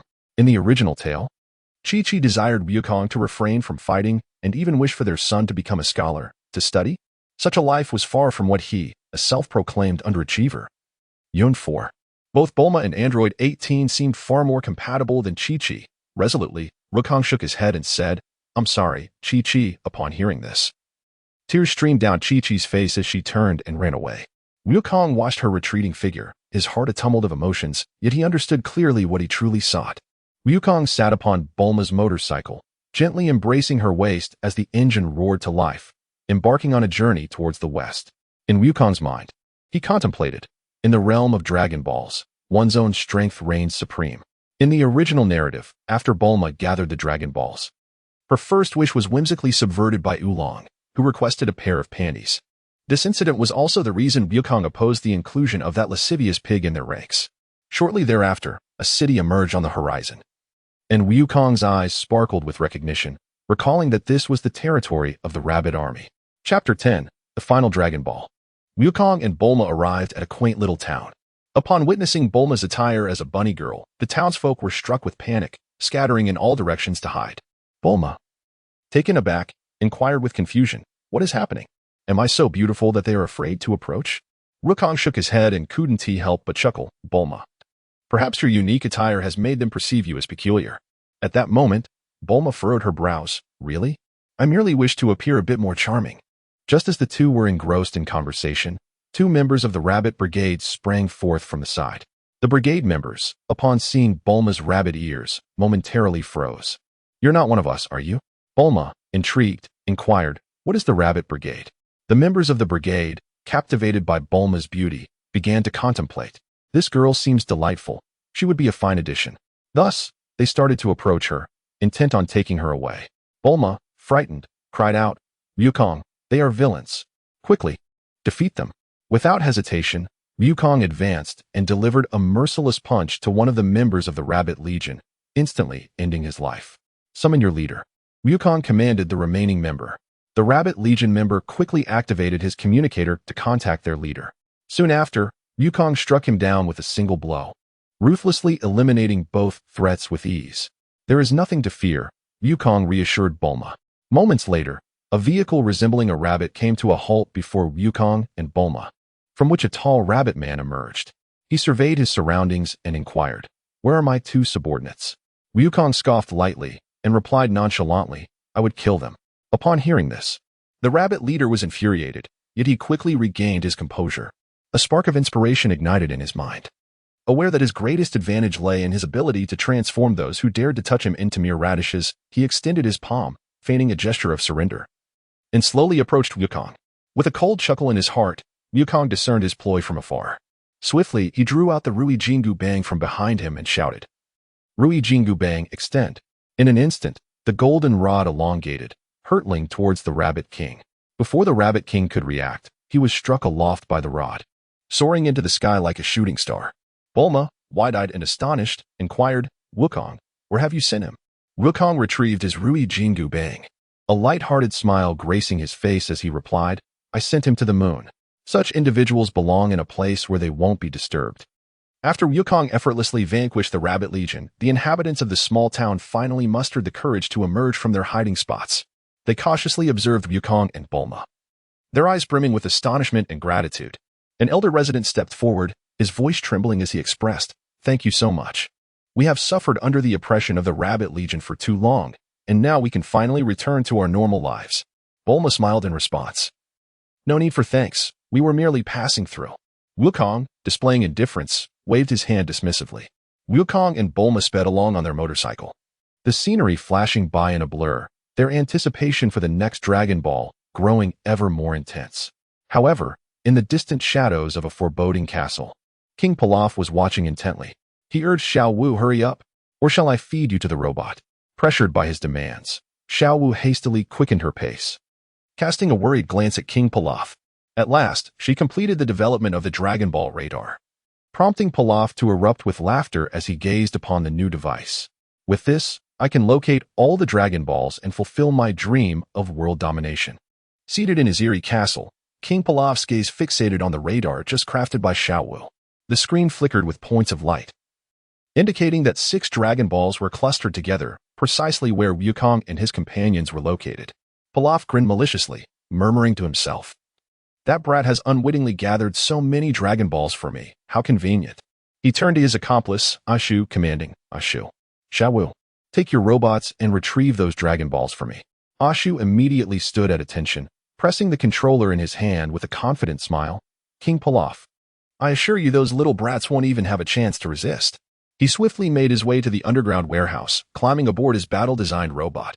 With a thunderous roar of the engine, Ashu and Xiao Wu set off, heading rapidly toward Wukong and Bulma's location. In his mind, Ashu was preoccupied with one thought. Securing the Dragon Balls would earn him King Pilaf's generous reward. Meanwhile, Wukong sat atop Bulma's motorcycle, suddenly alert. Though his expression remained relaxed, he was acutely aware that Pilaf would send henchmen to seize the Dragon Balls. At that moment, he noticed a dark figure rapidly approaching in the distance. Wukong's instincts told him it was certainly one of Pilaf's minions. Ashu, piloting the robot, aimed at Wukong and Bulma, launching a bomb. The bomb arced through the air, hurtling toward them. Quick as lightning, Wukong brandished his Rui Jingu Bang and deflected the bomb, sending it crashing into the robot, which shook violently from the explosion. Though the robot had sustained significant damage, its defenses remained formidable. Ashu struggled to regain control, attempting to counterattack. Without hesitation, Wukong leaped from the motorcycle, charging toward the robot, with his Rui Jingu Bang raised. As Ashu finally regained his footing, he was met with Wukong's staff descending once more. After a flurry of strikes, the robot cracked open, and Ashu was rendered unconscious within. Wukong spared his life, contemplating that this young lad might prove useful in the future. Bulma, astonished by Wukong's prowess, exclaimed, "Wukong, you are truly remarkable. Without you, we might have encountered serious trouble." In the distance, Shiwu, witnessing Ashu's defeat, was taken aback and immediately fled back to the castle of King Pilaf. She hurriedly entered the castle and reported, "King Pilaf, the mission has failed." Ashu was defeated by Wukong. Upon hearing this, King Pilaf erupted in fury, slamming the table as he exclaimed, "That good for nothing. He couldn't even handle a mere child." He swiftly examined the Dragon Ball radar and discovered that Wukong and Bulma were approaching. Realizing they had gathered 6 Dragon Balls, Pilaf malevolently remarked, "Excellent. They are conveniently delivering themselves to me." As Wukong and Bulma gradually approached the foreboding castle, an unsettling aura enveloped the structure. Wukong pondered to himself.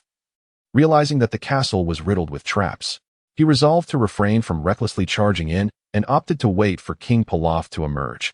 In a hushed tone, Bulma inquired, "Wukong, what shall we do?" After a moment of contemplation, Wukong replied, "Let us first observe from the periphery to discern any opportunities that may be advantageous. Pilaf is undoubtedly more eager to acquire the Dragon Balls." Suddenly, a mocking voice echoed from above the castle.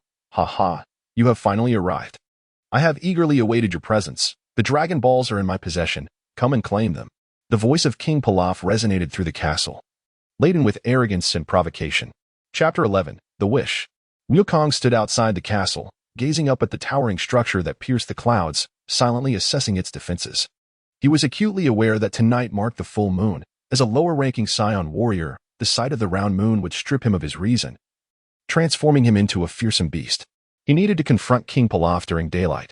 "Pilaf," Wukong shouted towards the castle, "if you do not come out soon, I shall take the Dragon Balls with me." Inside the fortress, Pilaf's short legs paced nervously, his heart racing at the sound of Wukong's voice. He recognized the formidable strength of Sun Wukong, yet the Dragon Balls remained firmly in Wukong's possession, and he was desperate to acquire them. "Sun Wukong, do not presume that I shall be intimidated by you." Pilaf finally resolved to emerge, stepping to the edge of the balcony. "You are nothing but a mere child, yearning for the Dragon Balls. Such aspirations are nothing but folly." Pilaf and my each piloted towering robots, leaping from the castle balcony and landing heavily on the ground, which resonated with a dull thud. Wukong, today you will not easily seize the Dragon Balls. Pilaf sneered, his robot's massive frame glimmering with cold metallic light. Wukong smiled faintly, gripping the Rui Jingu Bang tightly. The Dragon Ball rests in my hand. Come forth. Xiao Wu's robot charged at Wukong first, its enormous mechanical arm descending swiftly, aimed directly at Wukong's head. With a swift lateral movement, Wukong wielded his golden staff like a bolt of lightning, raising it high and striking the robot's arm with pinpoint precision. A resounding crash echoed as the robot lost its balance, twisted metal producing a jarring screech. Xiwu gasped, commanding the robot to continue its assault. The robot extended a hand, energy coalescing in its palm, preparing to unleash a formidable attack. Wukong swiftly lowered his body and charged towards the robot that belonged to Xiaowu. With a powerful swing of his golden staff, he struck forcefully at the robot's abdomen, producing a resounding metallic clang that echoed through the air. The impact caused the robot to stagger several steps before it collapsed onto the ground. At that moment, a cannon fired from the robot controlled by Pilaf, attempting to catch Wukong off guard. Wukong reacted with remarkable swiftness, swiftly rolling to the right to evade the strike. However, the force of the explosion's shockwave still propelled him into the air. Curse be it! It failed to hit. King Pilaf shouted in fury, preparing to launch another assault. Wukong rolled on the ground and rose to his feet, a faint smile gracing his face. Now it is my turn to take action. Wukong raised his Rui Jingu Bang high above, channeling the power within him, and struck down fiercely upon Pilaf's robot. With a resounding crash, the golden staff collided with the robot's head, creating a massive dent in its metallic shell. The robot emitted a piercing sound of electrical discharge before losing all power and collapsing onto the ground. Xiaowu was in a state of panic. She inadvertently witnessed the immense strength of Wukong, her face betraying a look of fear. Without exerting any effort, Wukong effortlessly defeated Pilaf's robot. As he approached her, Xiwu's robot began to retreat. No, don't come any closer. Xiwu frantically pressed the emergency escape button, and with a loud bang, she was ejected from the cockpit. She fell to the ground like a startled bird, scrambling to her feet before turning to flee. Little beauty, is that how you're going to run away? Wukong taunted. Now that you're here, why not hand over the Dragon Balls? Pilaf struggled to rise from the wreckage of his fallen robot, his face pale and completely devoid of the earlier bravado. Aware that his robot was no match for Wukong, he attempted to smooth things over. Brother Sun Wukong. No need to be angry. I was merely jesting. We don't genuinely intend to seize your Dragon Balls. Then hand over your Dragon Balls, Wukong replied bluntly. Pilaf sighed helplessly, rummaging through his pocket to retrieve the last Dragon Ball, which he slowly raised in his hand and offered to Wukong. Wukong took the Dragon Ball with delight, bringing it closer to examine. Success! All the Dragon Balls are gathered, Bulma exclaimed with excitement. Upon observing Pilaf's cunning expression, Wukong felt a surge of alertness within him. He understood that this individual would undoubtedly not relinquish his aspiration to dominate the world so readily. Should any trickery arise during the wish-making process, it would spell trouble. Thus, with remarkable agility, Wukong charged towards Pilaf. With a fierce shout, he ignited the cold gleam of his Rui Bang in his grasp and brought it crashing down upon Pilaf's head. Caught off guard, Pilaf was rendered dizzy and disoriented by the blow, collapsing helplessly to the ground. Wukong gazed at the luminous Dragon Ball and turned to Bulma, inquiring, Bulma, what wish do you wish to make? Bulma's eyes sparkled with excitement as she replied, I desire a dashing boyfriend. Wukong covered his mouth and shook his head, silently pondering. Indeed, it is that fanciful Bulma who dares to wish for a handsome boyfriend. This desire seems utterly trivial to him.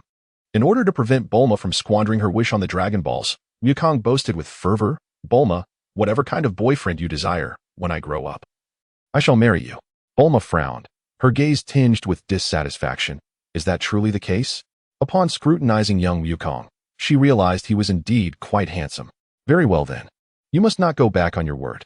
She responded playfully. Of course. Now, let us make a pact.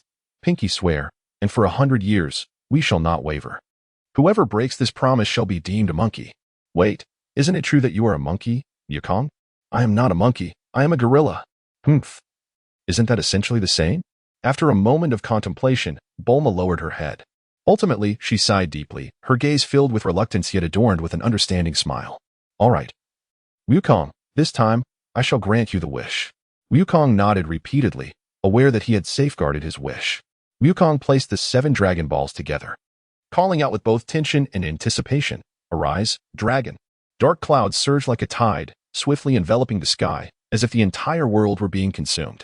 With a thunderous roar, the dragon emerged from the Dragon Balls, transforming into a dazzling golden light that soared into the heavens, illuminating the entire sky. The dragon circled majestically in the air, its deep and resonant voice proclaiming, "State your wish. Any desire you hold can be fulfilled, but only one." The dragon's eyes sparkled like stars, fixating on Wukong, awaiting his response. Wukong surged with excitement and anticipation, finally poised to fulfill the desire that resided in his heart. "I wish to rid myself of the shortcomings of my tale," he proclaimed with a resounding voice.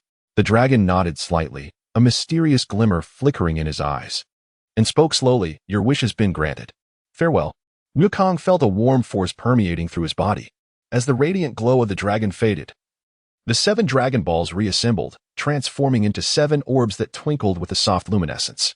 Subsequently, they soared across the world like shooting stars, vanishing into the horizon. Bulma gazed at the Dragon Ball radar in her hand, watching as the signals on the screen gradually faded away. Wukong turned around and patted Bulma's shoulder gently. "Bulma, the Dragon Balls will turn to stone after the wish is made, and we must wait a year for them to restore. When we seek the Dragon Balls again, a new adventure will begin." Chapter 12. Apprenticeship. With the weakness of his tail eliminated, Wukong no longer needed to conceal it, feeling significantly more at ease. He realized the urgency of reaching Master Roshi's abode to commence his training, aiming to enhance his strength. As Wukong turned around to face Bulma, he inquired, "What are your plans for the future? Are you heading home?" Bulma smiled gently and nodded, replying, "Indeed, I must return home. There are numerous matters awaiting my attention. However, once your training concludes, do make sure to visit me in West City." "Absolutely," Wukong responded, feeling a profound warmth in the deepening bond between them. Considering the substantial nourishment he would require during his training, he requested some funds from Bulma. She readily obliged, cheerfully producing a capsule filled with money and handing it to Wukong, exclaiming, "Wukong, give it your all in your training." Wukong scratched his head, chuckling softly as he neatly stowed away the money, bidding farewell to Bulma with a wave. Bulma tossed out a capsule containing an airplane and settled into the cockpit. Through the glass window, she waved goodbye to Wukong, saying, "Don't forget about me." Wukong waved his hand, watching as Bulma's spacecraft disappeared into the azure sky. "Nimbus, let us embark," Wukong exclaimed, as the clouds swiftly soared towards Master Roshi's island under his guidance. En route, they passed a quaint little town, and at that moment, his stomach began to grumble. Wukong decided to pause and procure supplies. Thus, he swiftly dashed into the town's general store. He retrieved the money Bulma had given him and purchased an ample assortment of provisions. The capsules could store food, allowing for immediate access upon activation, alleviating any concerns about spoilage.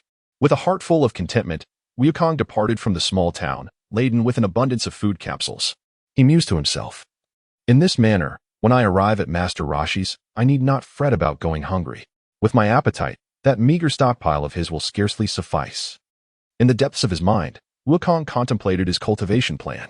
He mused that there was no immediate need to have Bulma construct the gravity chamber, as its efficacy would only be fully realized after he obtained the sacred beans from Karen Tower. Once he acquired the beans and entered the gravity chamber for training, he was certain his strength would surge rapidly. Shortly thereafter, the Nimbus cloud effortlessly whisked Wukong across the ocean's surface, gradually bringing him closer to Master Roshi's small island. The scenery of the island was breathtakingly dreamlike, with sunlight dancing upon the emerald waters, creating a shimmering spectacle. Wukong's mood also lifted with a sense of ease. At last, they had arrived. Wukong promptly dove down, landing steadily before the Turtle Hermit's abode. Wukong glanced around outside the house, but saw no sign of Master Roshi.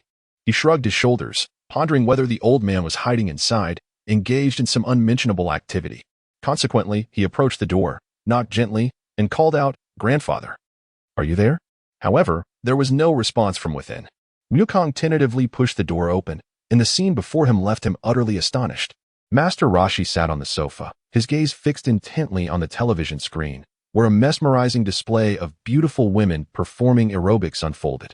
1, 2, 3, 4, 2, 2, 3, 4, 3, 2, 3, 4.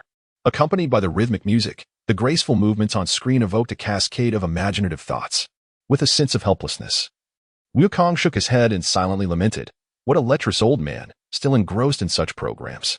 He simply could not fathom how the formidable Master Roshi could be so captivated by such trivial matters. Clearing his throat, Wukong attempted to disrupt Master Roshi's concentration. He leaned closer to the old man's ear and exclaimed, "Grandfather, why are you watching television? I am here." Only then did Master Roshi seem to come back to reality. Turning around with a look of surprise, "Oh, Wukong, you have arrived. Please entertain yourself. I am currently engrossed in an important program." With that, he redirected his focus back to the television. In a state of resignation, Wukong could only wander aimlessly within the confines of the room, examining the decorative items adorning the walls and perusing the books upon the shelves, a sense of ennui gradually taking hold. Thus, he resolved to venture outside, stepping into the sunlight to relish the gentle caress of the sea breeze while contemplating matters of cultivation. After waiting for the better part of the day, Master Roshi remained engrossed in his significant program, prompting Wukong to reflect inwardly. Truly, the old man is quite the lecher. Once Master Roshi had finished admiring the graceful movements of the female performers, a satisfied expression graced his features as he approached Wukong, squinting slightly as he spoke. "Wukong, since you are here, you must assist me in finding a beautiful woman. Bring back just one, and I shall take you as my disciple." With a sigh, Wukong reflected that this old man was indeed just as he was portrayed in the original tale. He pondered to himself, "This time, I find myself in quite the predicament. To locate a beautiful woman, one who would also meet Master Roshi's approval, I can only seek out Lan Qi.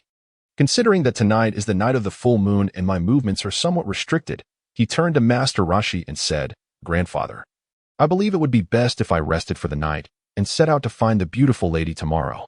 Master Roshi contemplated for a moment and nodded, "Yes. It is perfectly fine to search tomorrow. I'm not in any rush. Let us rest for tonight." The following day, sunlight bathed the small island as Wukong and Master Roshi stood by the beach, with Wukong preparing to embark on his quest for a fair maiden. At that moment, a small boat appeared on the shimmering sea, gently bobbing with the waves. As the boat approached the island, a figure suddenly leapt from it, landing gracefully on the sandy shore.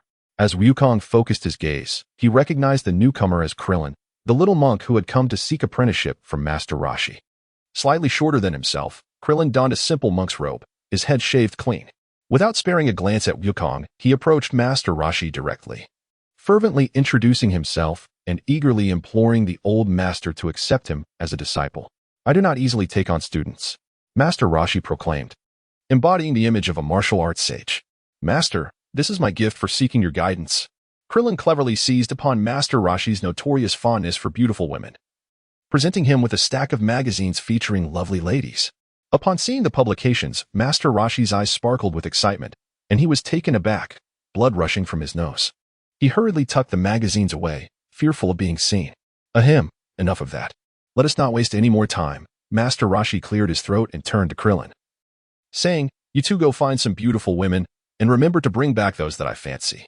Complete this task, and I shall officially take you on as my disciples." "Jinduyan," Wukong exclaimed, as the cloud of transformation appeared before him. With ease, Wukong leapt onto the Nimbus cloud.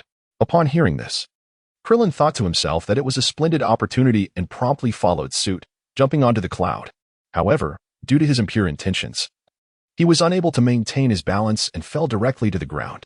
"Ouch, that hurts terribly." Upon witnessing this scene, Wukong couldn't help but chuckle. One cannot ascend the somersault cloud with impure intentions. "Come now, I shall carry you on my back."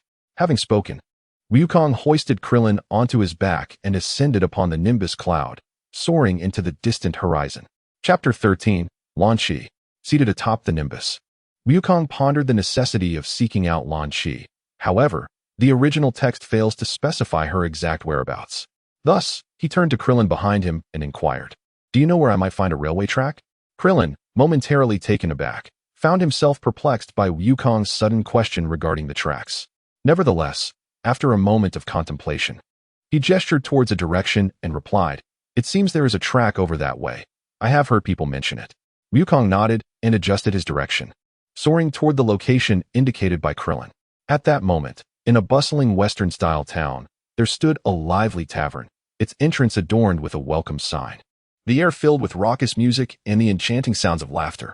Inside, several patrons clad in cowboy attire gathered around a table engaged in card games, while the walls displayed various bounty hunter wanted posters. One poster prominently featured Lanchi, her image both alluring and enigmatic, captivating the attention of the bounty hunters nearby. Among them was a tall man, his features rugged and crowned with a cowboy hat, his gaze wandering through the tavern. He was the most renowned bounty hunter in town. Having heard rumors that Lanchi would soon appear in this very place, thus he arrived early at the tavern, patiently awaiting her arrival. This time, he was determined to capture her. A sinister smile crept across his lips. A girl with striking blue hair entered the tavern, carrying a bag. Her slender figure exuded an extraordinary charm. As she stepped inside, the patrons gasped, mistaking her for Lanchi. Upon closer inspection, they realized her hair was blue, while Lanchi was known for her golden locks, and they collectively sighed in relief. The bounty hunter, captivated by the girl's beauty, approached her and offered a glass of whiskey. Just as he was about to strike up a conversation, a powerful gust of wind swept through the tavern, sending dust swirling inside. The girl, caught off guard, sneezed. In that fleeting moment, her form began to distort, her hair transforming into golden tresses, and her expression hardened into that of Lanchi's, sending shockwaves of fear through the crowd. Lanchi is here, one exclaimed, causing a panic as patrons scrambled to flee. Lanchi smiled faintly, yet she had no intentions of sparing them. With a swift kick, she sent the bounty hunter flying, his terrified screams echoing through the tavern. In a fluid motion, Lanchi retrieved a submachine gun from her bag and began firing at the patrons, the gunfire resonating throughout the establishment as glasses and furniture shattered amidst the chaos. With an air of nonchalance, she stowed her weapon and exited through the front door, leaving behind a scene of turmoil and terror. Lanchi rode her motorcycle to the center of the tracks near the town, halting her vehicle and coolly gazing ahead at the rails. Her eyes sparkled with cunning, clearly having orchestrated the entire affair. She extracted a rocket launcher from her backpack, calibrated the sights, and awaited her target. Before long, the distant sound of a train whistle reached her ears, and a smile graced her lips. As the train approached, she aimed the rocket launcher at her target and pulled the trigger. With a thunderous roar, the rocket soared through the air, striking the locomotive with precision. Sparks flying as the train carriages tilted precariously. Without hesitation, Lanchi dashed into the train carriage. Inside, chaos reigned as passengers fled in terror, while she swiftly seized a hefty bag of money, stuffing it into her backpack with fluidity and efficiency. Once her bag was filled, she retreated from the carriage, leaped onto her motorcycle, ignited the engine, and sped away, kicking up a cloud of dust. Nearby, police received the alarm and promptly dispatched 2 officers in pursuit of Lanchi. The blaring sirens pierced the air, and as they accelerated, they soon spotted the dust cloud stirred up by Lanchi in the distance. Upon noticing the police car behind her, Lanchi quickly drew her pistol, and a gunfight ensued as the officers fired in pursuit. At that moment, a few strands of hair fortuitously flew into her nose. With wide eyes, Lanchi exclaimed, "Oh no." And then, succumbing to a powerful sneeze, she instantly transformed back into her blue-haired self. Losing her balance, she tumbled heavily from her motorcycle. The 2 officers, witnessing the incident, quickly halted their vehicle, guns drawn, and shouted, "Lanchi, you are under arrest." Panicked, Lanchi cried out for help. This plea was fortuitously overheard by Wukong and Krillin, soaring overhead on the flying Nimbus. Wukong, recognizing Lanchi's distress, wasted no time in racing towards her. Wukong leapt from the Nimbus cloud, executing several graceful somersaults before landing deftly on the ground. He swiftly charged towards one of the officers, delivering a powerful kick to the officer's abdomen, who let out a muffled groan and immediately lost consciousness, collapsing to the ground. Simultaneously, Wukong unleashed a series of relentless kicks upon another officer, rendering him unconscious without mercy. Approaching Lanchi, Wukong gently lifted her and inquired, "Are you all right?" Wukong and Krillin gazed at the blue-haired Lanchi, their hearts inevitably filled with admiration for her beauty and sensuality. Despite her dual personality, Lanchi appeared innocent and charming in her blue-haired form. "Let us take you back to meet Master Rashi. The old man will be delighted," Wukong said. The Na'vi Lanchi paused for a moment, then readily replied, "Sure. I too wish to meet this Master Rashi." Thus, Wukong invited Lanchi to sit in front while Krillin nestled on Wukong's back, and the trio ascended upon the flying Nimbus. What a splendid sensation it is to soar, Lanchi exclaimed with excitement as the gentle breeze caressed her hair, as if all her worries had been left behind. Amid their laughter and joy, the Nimbus swiftly carried them towards Master Rashi's small island. Upon returning to the small island, Wukong discovered Master Rashi occupied in the restroom. With a spirited voice, he called out, "Grandpa, I have brought back a lively and delightful young lady." Upon hearing the commotion, Master Rashi hurriedly emerged from the lavatory. His eyes sparkled with excitement upon seeing Lan Qi, and he was momentarily taken aback, blood rushing from his nose. He then proclaimed loudly to Wukong and Krillin, "You two shall officially become my disciples today." Wukong and Krillin exchanged a glance, their hearts brimming with joy. The innocent Lan Qi offered a gentle smile, which further brightened Master Rashi's spirits. "I am Lan Qi," she introduced herself, her voice ringing clear and melodious. "Hello, I am Master Rashi, and I warmly welcome you to my little island."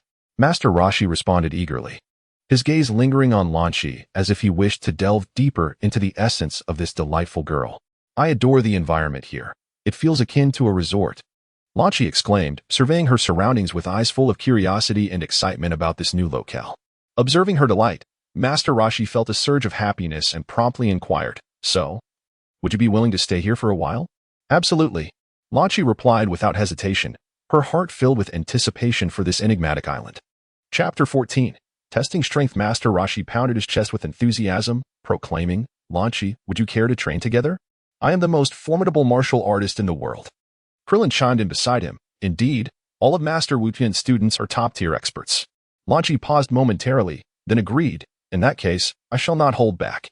Upon hearing her consent, Master Rashi swiftly retrieved 3 sets of training attire from within the house, exclaiming, "Quickly, put these on.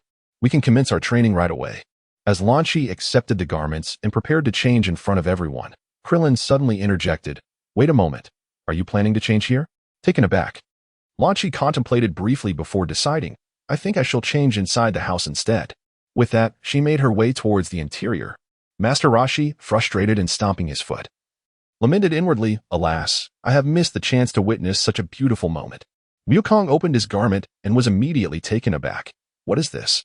"It is certainly not a martial arts uniform. It is, in fact, a maid's outfit." Krillin also gazed in astonishment at the attire in his hands, his face reflecting utter incredulity. Could it be that Master Wu Tian intends for us to don women's clothing? Wukong pondered to himself that since he was merely a child, he might as well don the attire. Upon dressing, he could not help but acknowledge that the maid outfit fit surprisingly well, although its design was peculiar. It was quite appealing, the fabric cool and elastic.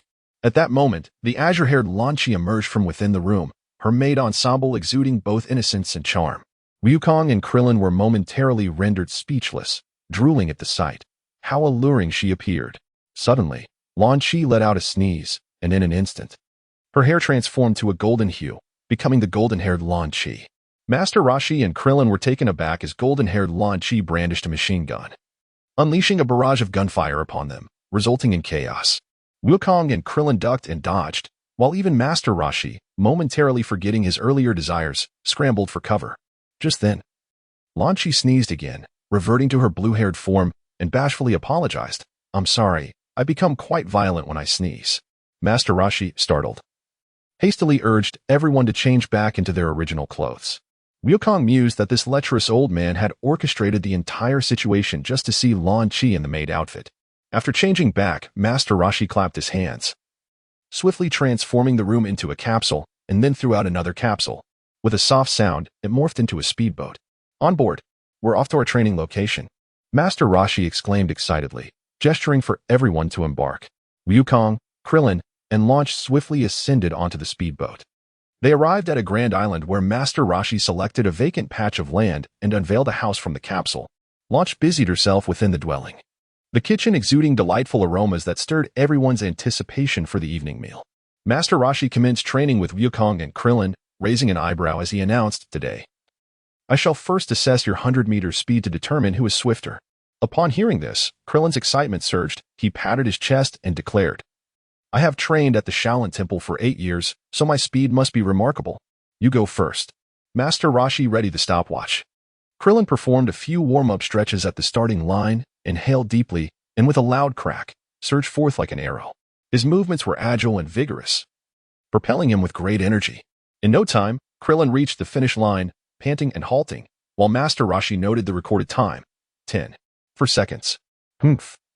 My best time is 10 seconds, Krillin proclaimed proudly. At last, it was Wukong's turn. Krillin eyed him, secretly eager to compete. "Ready, set, go." With Master Rashi's command, Wukong shot off like the wind, his feet barely touching the ground. In the blink of an eye, he had crossed the finish line, leaving Krillin stunned. Click. Master Roshi stopped the stopwatch, revealing a time of 8.5 seconds. Krillin gulped, astonished. How can this guy run so fast? Master Roshi, feigning profundity, remarked, Wukong, Krillin. Although your speed is commendable, it remains within the realm of humanity. To become true martial artists, you must strive to be even faster. Turning to Krillin, Master Roshi instructed. You take the stopwatch and record my time. Krillin nodded, curiosity piqued regarding Master Roshi's speed.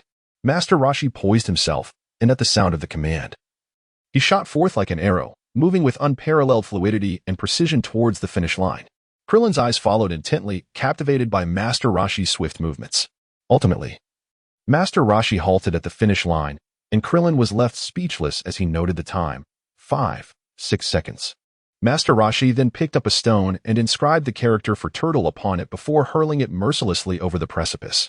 He turned to the pair, declaring, Wukong, Krillin, go retrieve it. If you fail to find it, there shall be no dinner. Without a moment's hesitation, Wukong leaped from the edge of the cliff, exuberantly exclaiming, Here I come. His figure instantly vanished into the thicket below. Krillin, observing Wukong's audacity, felt a chill run down his spine. Trembling, he approached the precipice. His heart filled with indecision. Perhaps I should take the narrow path down instead. As he traversed the trail, a sense of dissatisfaction began to gnaw at him. Suddenly, he glanced down and spotted a stone. A thought struck him, and he picked it up, seizing the opportunity to inscribe the character for turtle with his pen. Elated, he raced back, a triumphant smile adorning his face. Upon reaching Master Roshi, panting with excitement, he proudly raised the stone and declared, I found it. Master Roshi scrutinized the writing, his brow furrowing slightly as he realized the strokes were not his own. This is not my handwriting. Krillin's smile faltered, and he sheepishly lowered his head, murmuring, I wrote it myself. You rascal. Master Roshi shook his head, gesturing towards the cliff. Hurry, or you shall miss dinner. At the bottom of the cliff, Wukong relied on his memory and ultimately located the stone that Master Roshi had cast aside. He looked up to see Krillin approaching. Wukong, show me that stone, Krillin said with a serious expression. Wukong pondered for a moment, realizing that this individual was undoubtedly attempting some trickery. Yet he still handed the stone to Krillin. Very well, take a look. As soon as Krillin grasped the stone, a triumphant grin illuminated his face. Suddenly, he pivoted and dashed towards the house, exclaiming, Ha! Wukong, you are truly a fool. I have found the stone, and you shall not partake in dinner. Wukong feigned a chase before coming to a halt. Krillin, brimming with pride, quickened his pace, chuckling, just wait until you're starving. Meanwhile, Wukong gazed at Krillin's receding figure, a sly smile creeping across his face. He set up a barbecue area and retrieved a food capsule, preparing to grill some meat for himself. Before long, a delightful aroma wafted through the air as Wukong savored the delicious barbecue, relishing each bite. Once he had eaten his fill and contentedly patted his belly, he leisurely made his way to Master Roshi's abode. As dinner time approached, Lan Chi presented a lavish spread upon the table, a vibrant array that was utterly mouth-watering. Master Roshi, Lan Chi, and Krillin gathered around the table. Krillin, with a self-satisfied glance towards Wukong, reflected on his triumph in the competition, a confident smile gracing his lips. This fish is exquisite. Lan Chi, you've truly outdone yourself. Master Roshi exclaimed between bites of the delectable fish, inquiring, what kind of fish is this? Its flavor is so unique. It's pufferfish, Lan Chi replied with a subtle smile, a mischievous glint in her eyes.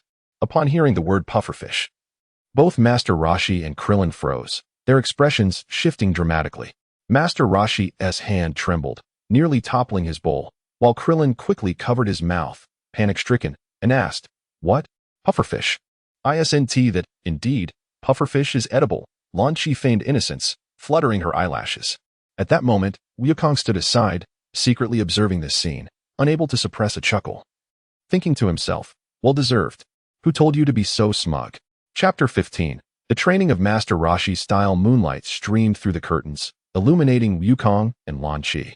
Lan Chi lay beside him, watching the slumbering Wukong with a swell of warmth and sweetness in her heart. She gently leaned closer, unable to resist planting a soft kiss on his cheek, her face flushing slightly, her heart racing. The following morning, sunlight poured through the window. Yet Master Roshi and Krillin felt utterly drained from last night's pufferfish dinner. Master Roshi clutched his stomach, weakly calling out, Krillin, let us cancel today's training. Krillin nodded, grumbling, Why am I so unlucky to have eaten such a thing? Lan Shi inquired with concern. Are you both all right? Would you like me to prepare something delicious? It's nothing. Just need to rest a bit, Master Rashi replied, forcing a smile that still bore traces of discomfort. At 4 o'clock the next morning, while the sky remained dark, Master Rashi rose early, tiptoeing to the beds of Krillin and Wukong, gently tapping their shoulders. Wake up.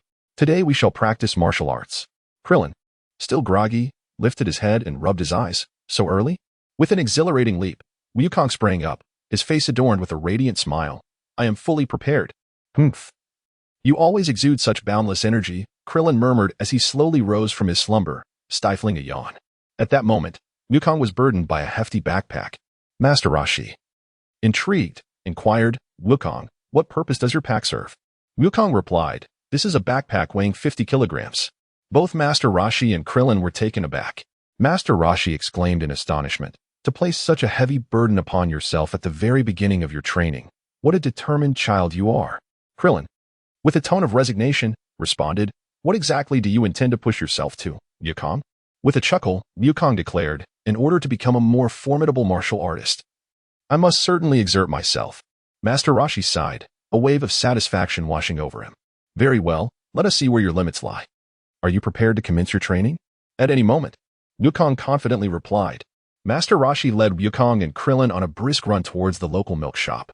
As they ran, they synchronized their breathing. Despite his advanced age, Master Rashi moved with a sprightliness that rivaled Wukong and Krillin. Upon arriving at the entrance of the milk shop, Master Rashi pointed at the row of milk bottles and said with a smile, today's training involves delivering these bottles of milk door to door. Each bottle must be placed in the designated milk box at the entrance, and none should spill. You must complete this task before the sun rises. Is that understood? Krillin gazed at the bottles with a disheartened expression, muttering under his breath. What kind of training is this? It's merely delivering milk.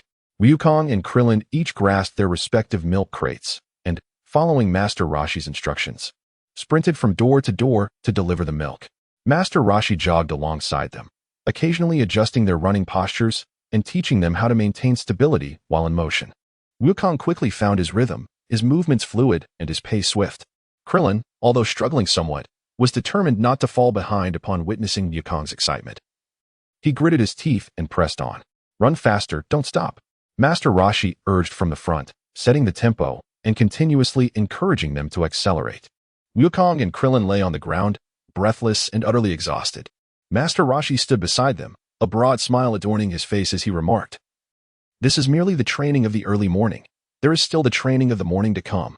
Upon hearing this, Wukong wiped the sweat from his brow and turned to Master Rashi, inquiring, what shall we do next? Meanwhile, Krillin, with a pained expression, slumped to the ground and lamented, more? I am already utterly exhausted. Master Rashi, without a hint of sympathy, clapped his hands and declared, next, you shall engage in field work. You are to assist the farmers in plowing the fields. Remember, no tools are permitted. Use only your hands to till the soil and remove the weeds. This will strengthen your arm power and endurance. Wukong immediately stood up and nodded, exclaiming, understood. As long as it is cultivation, no amount of hardship is too great. Krillin let out a sigh, slowly rising to his feet, though he felt a twinge of complaint within. He was reluctant to show any signs of weakness in front of Wukong. He patted his face, steeling himself, and followed Wukong as they made their way to the fields. After diligently tilling the fields, Wukong and Krillin found themselves ravenously hungry. Master Rashi led them back to the Kame house, where a sumptuous breakfast prepared by Launch awaited them. The dining table was laden with Launch's delectable creations, and upon sighting the food, Krillin's eyes sparkled with delight. Just as he was about to indulge, he mischievously grabbed the pepper shaker from the table and waved it near Launch. Unfortunately, the pepper spilled forth, directly into Launch's nose. Startled, Launch let out a tremendous sneeze. And in an instant, the gentle blue-haired Launch transformed into a fierce, golden-haired demon. Her gaze hardened, and without uttering a word, she produced a machine gun, unleashing a barrage of fire upon Master Rashi, Wukong, and Krillin. Master Rashi, his face drained of color, promptly fled the dining area with Wukong and Krillin in tow. The three took refuge outside, and with a heavy sigh, Master Rashi lamented, alas, it seems we shall have to dine out today. Wukong and Krillin exchanged a glance, a mixture of laughter and exasperation. Consequently, Master Rashi led them on a brisk journey to a nearby eatery, where they could finally enjoy a well-deserved meal in peace. After breakfast, Master Roshi returned with Wukong and Krillin to the entrance of the game house, mysteriously producing 2 books with ambiguous covers from his robe and handing them to them. He proclaimed, "Our task for today is to engage in study. We must cultivate your concentration." Wukong and Krillin took the book, their brows furrowing in confusion as they opened it, their faces instantly flushing crimson. Krillin murmured softly, "Master Wutian, what kind of learning is this?" The turtle hermit solemnly elucidated, "This is indeed excellent material for honing your concentration. You must immerse yourselves fully, reading it aloud from beginning to end, cultivating a mindset that remains steadfastly focused on any task at hand." Wukong and Krillin obediently began to recite their lessons. Master Roshi stood nearby, secretly delighted as he observed their earnestness in studying. However, he remained oblivious to Lan Shi, who was peering through the window, her blue hair framing a face full of confusion, utterly perplexed by their scholarly pursuits. As noon approached, with the sun blazing overhead, Master Roshi led Wukong and Krillin to the shade of a large tree, where they spread out a mat of grass and comfortably reclined, closing their eyes to rest. While training held great significance, the midday respite was also an essential aspect of cultivation. Master Roshi emphasized the importance of learning to relax at the right moments in order to sustain vibrant energy. Wukong reclined as well, although brimming with vitality. He found the prospect of a brief slumber quite appealing. Krillin, sprawled on the grass mat, soon succumbed to drowsiness. Thus, the 3 of them, nestled beneath the shade of trees and accompanied by a gentle breeze, indulged in a fleeting afternoon respite. Upon the conclusion of their nap, Master Roshi guided Wukong and Krillin to a pathway adjacent to a gorge. The construction site buzzed with fervor as workers toiled diligently, sweat glistening as they transported stones and earth. With a smile, Master Roshi addressed Wukong and Krillin, stating, "This afternoon's training will involve working alongside everyone to repair the road, thereby enhancing your strength and endurance." Wukong, filled with enthusiasm, began to lift the stones, while Krillin, though somewhat reluctant, had no choice but to engage in the physical labor. Sweat trickled down their cheeks, and their arms began to ache. Master Roshi stood leisurely nearby, observing them, occasionally offering words of encouragement. "Well done. To become a martial arts master, it is insufficient to merely practice your strikes. Daily physical conditioning is of paramount importance." Wukong gritted his teeth and persevered. Fully aware of Master Roshi's intentions, the more arduous the training, the swifter his progress would be. The group arrived at the lakeside, where Wukong and Krillin stood, gazing at the shimmering surface of the water, feeling a slight chill. Master Roshi instructed them to swim across to the opposite shore and return as part of their training. Without hesitation, Wukong leaped into the lake, swiftly making his way to the far bank. Initially, Krillin aimed to maintain a steady pace, but upon witnessing Wukong's speed, he hurriedly quickened his strokes. Halfway through, Wukong caught sight of a massive shadow gliding beneath the surface. It was a shark. The predator swiftly approached, prompting Wukong to swim even faster in an attempt to evade it. Krillin, upon noticing the shark lurking beside him, felt a surge of panic and paddled with all his might. Both pushed themselves to the limit, reaching the opposite shore just as the shark fell behind, gradually ceasing its pursuit. Master Roshi waved from the bank, signaling them to return immediately. Wukong and Krillin took a deep breath and swiftly swam back, ultimately reaching the shore just before the shark could close in again. As evening descended, the trio finally returned to Master Roshi's abode. Wukong and Krillin were utterly exhausted, their legs trembling and barely able to move.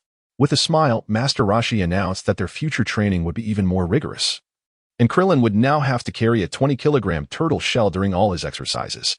Chapter 16. The World Martial Arts Tournament in the ensuing 7 months. Wukong and Krillin diligently engaged in intense training day after day, as Wukong gradually increased his burden to an astonishing 200 kilograms.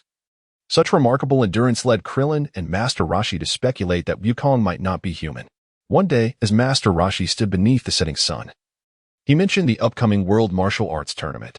He encouraged them, saying, "You should participate in the tournament, not for the sake of victory or defeat, but to continually surpass yourselves." In the final month of training, Wukong's weight gradually escalated to an impressive 250 kilograms, and his physical strength and combat prowess surged at an extraordinary pace, perhaps nearing or even surpassing Master Roshi's abilities.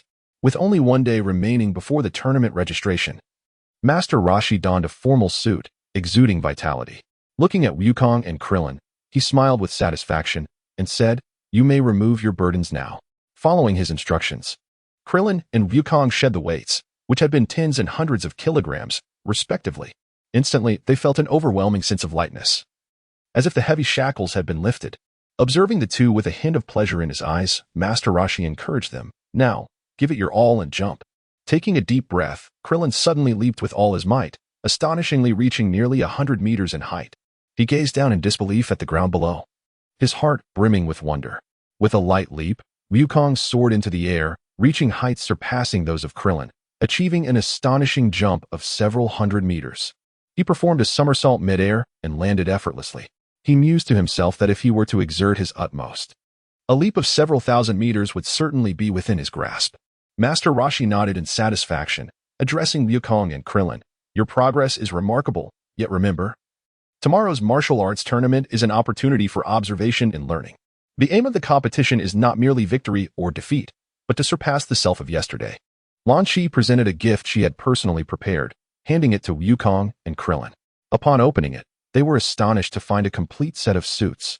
Wukong and Krillin exchanged surprised yet excited glances and quickly donned the elegant attire. Standing before the mirror, they examined each other, unable to suppress their laughter. The suits fit them quite well. Although they were accustomed to martial arts uniforms, there was no denying that this attire indeed lent them a spirited appearance. Master Roshi approached, nodding in approval, exclaiming, "Very good. You both look quite dapper in formal wear." Master Roshi led Wukong and Krillin to a car, preparing to head to the airport. Before departing, Lan Shi waved goodbye, smiling as she reminded them to travel safely, assuring them that she would keep a watchful eye on the Turtle Hermit's house. The airplane descended slowly under the starlit sky, landing at the airport on the island hosting the martial arts tournament. Master Roshi, Wukong, and Krillin disembarked with palpable excitement. Navigating through the bustling terminal, they beheld the vibrant metropolis, its neon lights flickering in a dazzling spectacle. Upon exiting the hall, Master Roshi hailed a taxi. The driver, a jovial middle-aged man, noted their formal attire and jested, "Are you gentlemen here for a vacation?" Master Roshi smiled slightly, replying, "No, we are here to participate in the World Martial Arts Tournament." The driver's eyes widened in surprise as he turned to assess Wukong and Krillin. Such young children, and they are entering the tournament? Impressive. I've heard this year has an unusually high number of participants, a gathering of formidable talents. As the taxi traversed the city, the vibrant nightscape whizzed past, the neon lights painting a kaleidoscopic canvas. Master Roshi reclined in his seat, half-closed eyes resting, while Wukong and Krillin eagerly surveyed the surrounding commotion. After approximately half an hour, the vehicle came to a halt in the vicinity of the tournament venue. Master Roshi settled the fare, and the trio alighted, gazing up at the magnificent arena before them. Even at night, the martial arts venue was ablaze with light, with a throng of martial artists gathered at the entrance. Master Roshi proceeded to the registration desk for the tournament, completing the sign-up process for Wukong and Krillin. With a swift glance at the registration book, Wukong keenly discerned a name, Jackie Chan. He instantly comprehended that this was a covert registration made by Master Roshi to conceal his identity. As Wukong prepared to depart from the registration area, a familiar figure approached from a distance, Yamcha, with paw perched on his shoulder, dressed in martial arts attire. Yamcha's gaze was resolute, clearly indicating he was fully prepared. He halted before Wukong and provocatively declared, "Son Goku, this time I shall undoubtedly defeat you." Wukong was momentarily taken aback, but quickly responded, "I shall await your arrival." Just then, a familiar voice echoed from the crowd, "Wukong." Bulma greeted him with enthusiasm, "Wukong, you finally decided to participate in the tournament? How wonderful. I eagerly anticipate your splendid performance." "Bulma, how did you know we would be attending the martial arts tournament?" he inquired. "Upon hearing the announcement of the tournament, I surmised that you would not let such an opportunity slip by. I'm here to cheer you on." With a playful gesture, Wukong gave Bulma a few hearty pats on her backside. Master Roshi observed with a mischievous glint in his eye, "Hee, let me have a go." "Get lost." Bulma retorted with a swift slap. As dawn broke, Wukong and Krillin, brimming with energy, departed from their hotel, following Master Roshi towards the venue of the prestigious martial arts tournament. Just before entering the arena, Master Roshi retrieved 2 sets of Turtle School martial arts uniforms from his bag, presenting them to Wukong and Krillin. Without heeding the curious gazes of the surrounding crowd, Wukong and Krillin nonchalantly changed their attire in public. As anticipated, the martial arts uniforms proved to be far more convenient for combat. Upon arriving at the venue for the martial arts tournament, Wukong lifted his gaze towards the audience, spotting Bulma standing at the entrance, casting him a flirtatious glance. Subsequently, Wukong, Krillin, and Yamcha ventured into the bustling backstage area together. The backstage was spacious and lively, imbued with an atmosphere of palpable tension.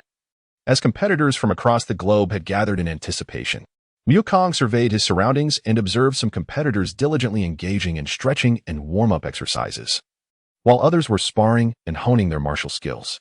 They possessed diverse physiques and exuded an extraordinary aura, yet Wukong discerned that these individuals were merely superficial. Krillin, feeling a tinge of anxiety, swallowed hard and whispered to Wukong, "Wukong, it seems these individuals are quite formidable." Wukong nodded with a smile and said, "Indeed. It is the perfect opportunity to engage in a proper contest with them and ascertain the true fruits of our cultivation." Chapter 17. Entering the finals, the preliminary round officially commenced, with the contestants on all 4 platforms eagerly preparing for battle. The top 2 competitors from each platform would advance to the quarterfinals, and at this moment, the true prowess of Wukong and Krillin would also be put to the test. Wukong stood on one of the platforms, facing a robust opponent with well-defined features.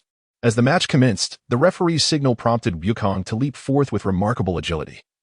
Seizing the initiative, his movements were both graceful and swift. A rapid low kick sent his adversary tumbling to the ground, followed by a spinning punch that caught the opponent off guard. In a mere round, the foe was rendered powerless, sprawled on the platform. This was rather effortless, Wukong thought, a smile gracing his lips. After all, under the rigorous tutelage of Master Roshi, Wukong had transcended his initial self, achieving a notable enhancement in both physical prowess and reflexes. In contrast, Krillin's first match unfolded quite differently. Standing on the platform, he confronted his former senior from the Shaolin Temple, a towering figure who had often bullied him. The memories of his days at Shaolin weighed heavily on his heart, echoing the taunts of his senior. "Hey, Krillin, how do you plan to lose today?" The senior sneered from across the platform, eyes brimming with disdain and provocation. "Look at you. How dare you compete in the martial arts tournament?" Krillin clenched his fists silently, a surge of anxiety flooding his mind. The injustices he had endured at Shaolin ignited a sense of defiance, even anger within him. "Don't speak so loudly. Today is different." He inhaled deeply, suppressing the turmoil within. As the signal for the match rang out, Krillin readied himself for battle. However, the senior swiftly launched an attack, swinging his massive fists in an attempt to overpower Krillin. Yet, Krillin evaded with remarkable speed. In a split second of unguardedness from his senior, Krillin delivered a powerful kick that connected with the senior's abdomen, sending him crashing against the wall outside the platform with a resounding thud. Momentarily stunned, Krillin marveled at the strength behind his kick. At that moment, his inner demons were finally vanquished. As the preliminary rounds of the martial arts tournament concluded, the tension mounted during the draw for the quarterfinals, with Wukong, Krillin, and Yamcha advancing successfully. The atmosphere intensified as the referee announced the draw results. Krillin versus the Barbarian, Yamcha versus Jackie Chan, Nama versus Lan Fang, and Jinan versus Wukong. Krillin stood on the platform, his gaze fixed on his opponent, a colossal figure exuding a nauseating stench, reminiscent of someone who had not bathed in ages. Coughing, Krillin covered his mouth, feeling faint as the Barbarian advanced menacingly. At that moment, Wukong, standing at the edge of his platform, noticed Krillin's predicament and chuckled, calling out, "Hey, Krillin, don't you lack a nose?" Krillin paused, suddenly recalling that he did not require a nose to breathe, and a glimmer of realization sparked in his eyes. He no longer hesitated and kicked at the Barbarian, who, caught off guard, was struck in the chest, losing his balance and collapsing to the ground, unable to rise again. The referee declared, "Krillin wins." Yamcha stood confidently on the platform, believing he could easily defeat Jackie Chan, the seemingly frail old man. After a period of training, he felt he had made remarkable progress. As the match commenced, Yamcha launched a fierce barrage of attacks, unleashing a series of punches and kicks. However, Jackie Chan displayed remarkable agility, effortlessly dodging each strike. Quite adept at evasion, Yamcha thought, deciding to escalate his assault for a decisive blow. He unleashed the Wolf Fang Fist, delivering a series of increasingly powerful punches aimed at Jackie Chan. Yet, Jackie remained unfazed, gracefully sidestepping the onslaught. Yamcha's heart sank. Such reflexes. Suddenly, Jackie Chan countered with a swift and precise strike, raising his palm and launching an attack that bore a fierce momentum. The gust of his palm sliced through the air, overwhelming Yamcha and sending him hurtling off the platform. The referee announced, "Jackie Chan wins." As Yamcha rose from the ground, Dazed, he never anticipated such an easy defeat. Wiping the blood from his lips, he felt a twinge of resentment as he regarded Jackie Chan with a complex gaze. Approaching Jackie, Yamcha inquired, "Are you Master Roshi?" Jackie, upon hearing this, merely smiled faintly, maintaining his stoic demeanor as he walked away. Yamcha, filled with confusion, resolved to investigate further. Backstage, he sought out Wukong, whispering, "Wukong, where has Master Roshi gone? The old man has been here, but hasn't shown himself." Wukong replied, "He hasn't made an appearance since arriving." Yamcha's brow furrowed, contemplating. Jackie Chan has been flirting with Lan Fang, suspicious behavior. I knew it. Jackie must be disguised as Master Roshi. Accepting that he had lost to Master Roshi, he felt a little less disheartened. On the platform, Nama faced off against Lan Fang. As the signal to begin sounded, Lan Fang promptly attacked Namu, landing a punch on his shoulder followed by a swift kick to his abdomen, her assault fierce and decisive. Just as Namu prepared to retaliate, Lan Fang suddenly feigned tears, crying out, "He is bullying me! He is bullying me!" Namu was momentarily taken aback, caught off guard by her unexpected tactic.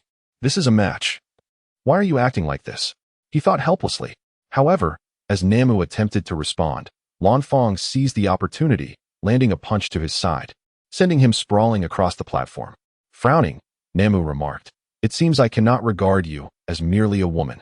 Upon hearing this, Lan Fang flashed a sly smile, promptly shedding her outer garments, revealing only her inner attire, and provocatively asked, "How about it?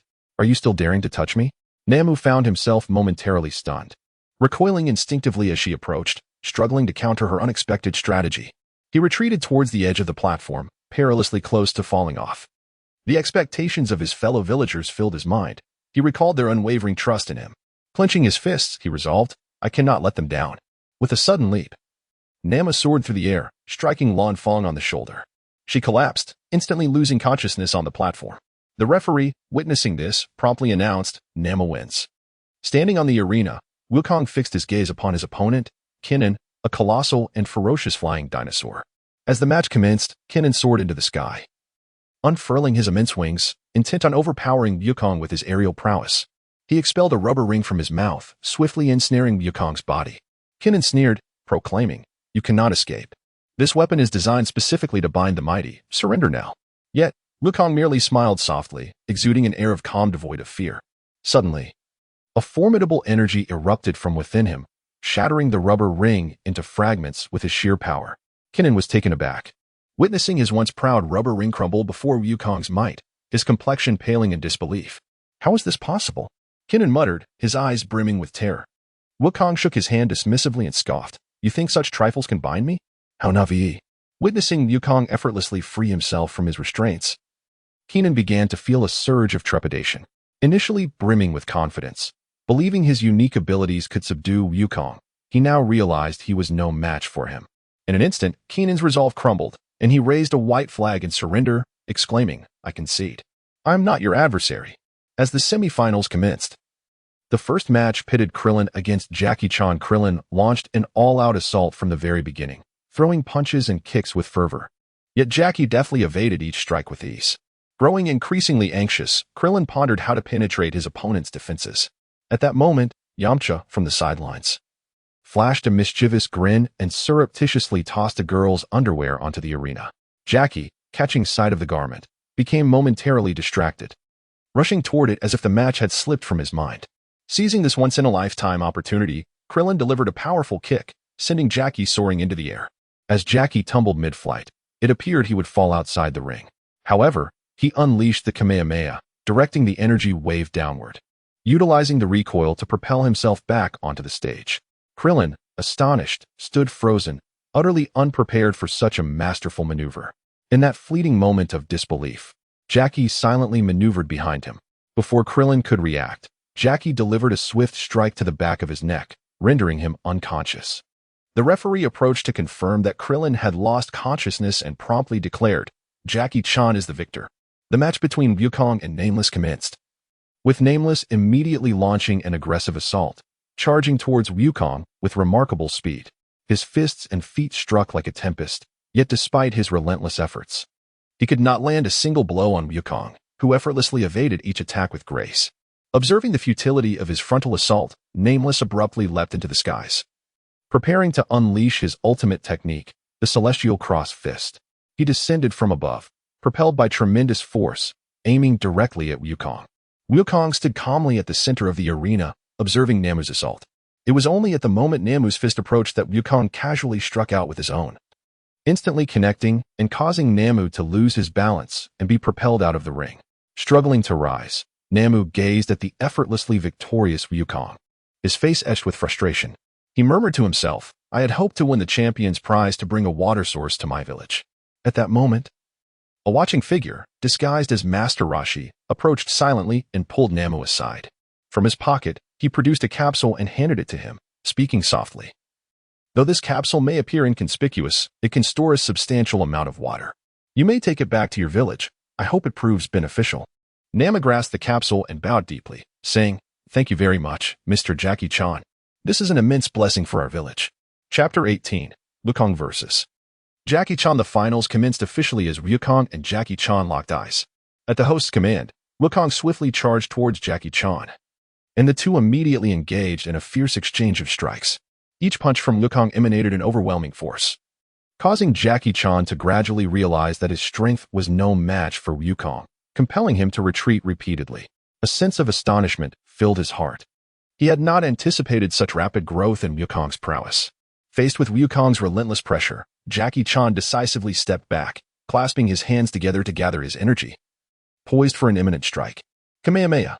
he exclaimed, unleashing a powerful energy wave that surged toward Wukong. Without a hint of weakness, Wukong firmly planted his feet, channeling energy into his palms, and boldly proclaimed, "Kamehameha!" The formidable wave of energy surged forth to meet Jackie Chan's onslaught. The two powerful energy blasts collided at the center of the arena, producing a deafening explosion that illuminated the entire venue, causing the audience to shield their eyes with their hands. Jackie Chan was knocked back by the force, losing his balance and falling onto the stage, while Wukong staggered back a few steps before suddenly regaining his composure. Jackie, overwhelmed by the impact, rose from the ground, his heart filled with astonishment. Gazing at Wukong, he could not help but reflect, "I never anticipated that Wukong would surpass me, his master." In a sudden burst of speed, Jackie unleashed his ultimate technique, the Phantom Fist, causing numerous afterimages of himself to appear on the stage, leaving the audience in a state of awe and disbelief. Upon witnessing this, Wukong smiled faintly and unleashed the Phantom Fist technique. The figure of Wukong darted across the arena with astonishing speed, surpassing even that of Jackie Chan instantly. Jackie found himself overwhelmed by Wukong's swiftness, his vision spinning in disarray. Just as one of Jackie's afterimages faded away, Wukong's true form materialized directly before him, his fist crashing forcefully into Jackie's chest. The sheer might of the blow sent Jackie tumbling to the ground, suffering yet another defeat. Below the stage, Bulma, Krillin, and Yamcha erupted in cheers for Wukong. Bulma waved her hands in excitement. Krillin leaped up in exuberance, while Yamcha reflected with deep admiration. Wukong has become so formidable. Jackie decided to unveil his ultimate technique, the Drunken Fist. He swayed unsteadily, his movements seemingly on the verge of collapse. The audience watched in rapt attention, captivated by the distinctive postures of Jackie's Drunken Fist. Wukong took a step back, meticulously observing Jackie Chan's footwork, and astutely detected the flaws within his movements. With a sudden burst of energy, he unleashed a powerful kick that struck Jackie with precision, sending him flying across the arena. The audience below erupted in astonished gasps, while Krillin and Yamcha stood in stunned silence. Struggling to rise, Jackie couldn't help but marvel inwardly at Wukong's remarkable vision and combat prowess. Having been repeatedly bested by Wukong, Jackie felt a deep sense of frustration as a master unwilling to accept defeat so easily. In a bid to salvage his dignity, he resolved to employ his unique secret technique, hypnosis. Jackie began to move slowly in front of Wukong, exuding an enigmatic aura, attempting to guide Wukong's consciousness into a state of relaxation and hypnosis. However, Wukong, with his keen perception, immediately discerned Jackie's intentions. At the moment Jackie invoked his technique, Wukong lunged forward, delivering a swift and powerful punch straight to Jackie's chest. The impact resounded through the arena, and Jackie was knocked to the ground by the force of Wukong's strike, struggling to regain his footing. A hint of embarrassment crept across his face as he managed a sheepish smile, exclaiming, "Well, Wukong, you certainly are remarkably alert." Wukong chuckled, gently stroking his head as he remarked, "Grandfather, I have long seen through these tricks. Jackie Chan concentrated all his energy, gradually gathering a potent electric current between his palms. Crackling audibly. In an instant, his aura transformed into an unparalleled ferocity. He shouted, "Wukong, this is my ultimate move, the world-shattering palm." Wukong stood opposite, his expression grave. He could distinctly sense the rising aura of Chenglong, which seemed to harbor boundless power within. He realized he could not withstand this strike head-on.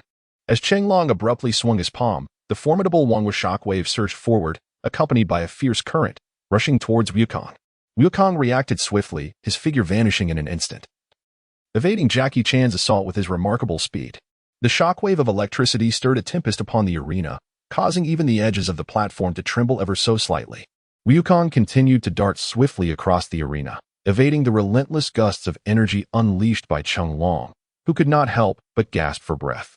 The speed of this young lad, Wukong, was indeed escalating. The audience below was utterly captivated, with Krillin and Yamcha clenching their fists in anxious anticipation, while Bulma, her face etched with terror, shouted fervently, "Wukong, give it your all." As Wukong deftly evaded Jackie Chan's relentless assault, he quietly calculated the opportune moment to strike. Although Jackie Chan's ultimate techniques were formidable, they exacted a tremendous toll on his stamina. By patiently awaiting the right opportunity, Wukong knew he could exploit Jackie's vulnerabilities. Observing that his powerful Wan Guojingtian palm repeatedly missed its target, Jackie Chan was compelled to retract his palm energy.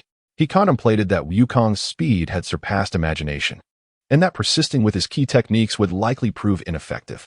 Therefore, he assumed a combat stance and called out to Wukong, "It seems we must settle this with our fists and feet." Wukong nodded, a glimmer of excitement in his eyes as he replied, "Come on, Grandpa." Once again, they faced off, the atmosphere thick with tension, as if the very air had solidified. Jackie Chan launched his assault, the fierce gust of his punches hurtling directly towards Wukong. Wukong executed a series of rapid blocks, as the fists and legs of both fighters collided continuously, producing a series of dull thuds that echoed across the arena. Jackie Chan, a seasoned master of combat, displayed remarkable speed and precision with each strike, targeting vital points with unwavering accuracy. However, Wukong, employing his agile movements and quick reflexes, adeptly evaded many of Jackie's blows, seizing opportunities to counterattack and forcing Jackie to retreat. With each exchange, Jackie became increasingly astonished. "Wukong truly is my esteemed disciple." Wukong, immersed in the heat of battle, suddenly perceived an opening in Jackie Chan's defense. With a swift and powerful strike, he landed a precise blow to Jackie's flank. Jackie, momentarily taken aback, quickly regained his composure, a hint of a satisfied smile gracing his face. "Not bad, young one. This is far from over." The two engaged in a fierce exchange, their movements fluid and dynamic upon the arena. Wukong, relying on his swiftness, held a slight advantage, yet Jackie Chan, drawing upon his vast experience, repeatedly turned peril into safety, rendering the outcome of their duel indecipherable. The audience watched with rapt attention. After battling for several hours, Jackie Chan felt his stamina nearing its limits and spoke, "Wukong, let us determine the victor with a single move." With that, he slightly bent his legs, and his entire physique erupted with muscle, transforming him into a formidable figure of sheer strength. He exclaimed, "Wukong, this technique is my ultimate Kamehameha." Wukong comprehended that this was the pivotal strike. He gathered all his energy within his palms, and his aura erupted forth, causing the ground beneath to tremble slightly. The opposing party exchanged a glance, fully aware that this blow would determine the outcome of their contest. "Kamehameha!" Both Jackie Chan and Wukong exclaimed in unison, unleashing two radiant waves of energy. The two formidable forces collided violently at the center of the arena, producing shockwaves that instantaneously tore through the air, accompanied by a deafening roar that resonated throughout the venue. The surface of the arena began to fracture, with debris scattering in every direction. Moments later, the brilliance gradually dimmed, and dust settled softly to the ground. Wukong stood resolutely at the edge of the arena, while the figure of Dragon was sent hurtling from the stage, landing on the ground with a contented smile gracing his face. The referee raised Wukong's arm high, proclaiming, "The match is concluded. Sun Wukong is the champion." The audience erupted into thunderous applause and cheers, with Bulma, Krillin, and Yamcha joyously cheering for Wukong. The host, with a beaming smile, presented a bulging bag to Wukong, filled to the brim with 500,000 yuan in cash. Wukong took the bag, surprised by its weight, the thickness of the banknotes within exceeding his expectations. After the martial arts tournament concluded, Wukong, Krillin, Bulma, and Yamcha awaited Master Roshi outside the venue. Meanwhile, Master Roshi was in a nearby thicket, frantically changing back into his iconic attire. The realization that Wukong had indeed defeated him shattered his dreams of indulging in the prize money. Moments later, Master Roshi approached the group, feigning nonchalance, and chuckled, "Hee hee, sorry to have kept you waiting. I was just watching the tournament inside, but I got lost in the crowd." Bulma shot him a glare, inquiring, "Where on earth did you go? We couldn't find you anywhere." Master Roshi quickly deflected, "Oh, I was just wandering about." At that moment, Bulma cheerfully suggested, "Regardless, today Wukong has emerged victorious. Let's celebrate together. My treat." Upon hearing this, Wukong's eyes sparkled with excitement. "Is that true? Then I shall indulge in more delectable delights." Krillin and Yamcha chimed in enthusiastically, although Master Roshi was still preoccupied with thoughts of the prize money. He seized the opportunity to agree as well. The group chatted and laughed as they made their way toward the dining hall. Chapter 19. The Crimson Ribbon Brigade. A few days after the martial arts tournament concluded, the time had finally come for everyone to part ways. Wukong felt that he had reached the limits of his training under Master Roshi, and a faint yearning for a higher goal began to stir within him, prompting him to embark on a solitary path of cultivation. He addressed Master Roshi, saying, "Thank you for your guidance all this time, Grandpa. I wish to train alone in hopes of becoming stronger." Master Roshi nodded slightly, although he felt a tinge of reluctance at Wukong's departure. He understood that he had imparted all he could. Krillin expressed his desire to continue training with Master Roshi. He stated, "Master, I am not yet strong enough. I hope to remain by your side and strive to improve myself." Master Roshi had initially contemplated enjoying a period of intimacy with Launch upon returning. Yet he hesitated to express this directly to Krillin, and thus gave a vague affirmation. Yamcha also expressed his intent to continue his training, as he harbored a strong desire to join Master Roshi's tutelage. Meanwhile, Bulma planned to return to West City. At the moment of parting, Wukong shared his thoughts with Bulma. "Bulma, I wish for a device that can increase my body's gravity. It would enhance the efficiency of my training. Could you help me create one?" After pondering for a moment, Bulma patted Wukong on the shoulder and replied with a smile, "Leave it to me. I will devise a gravity wristband that will allow you to adjust the gravity at will."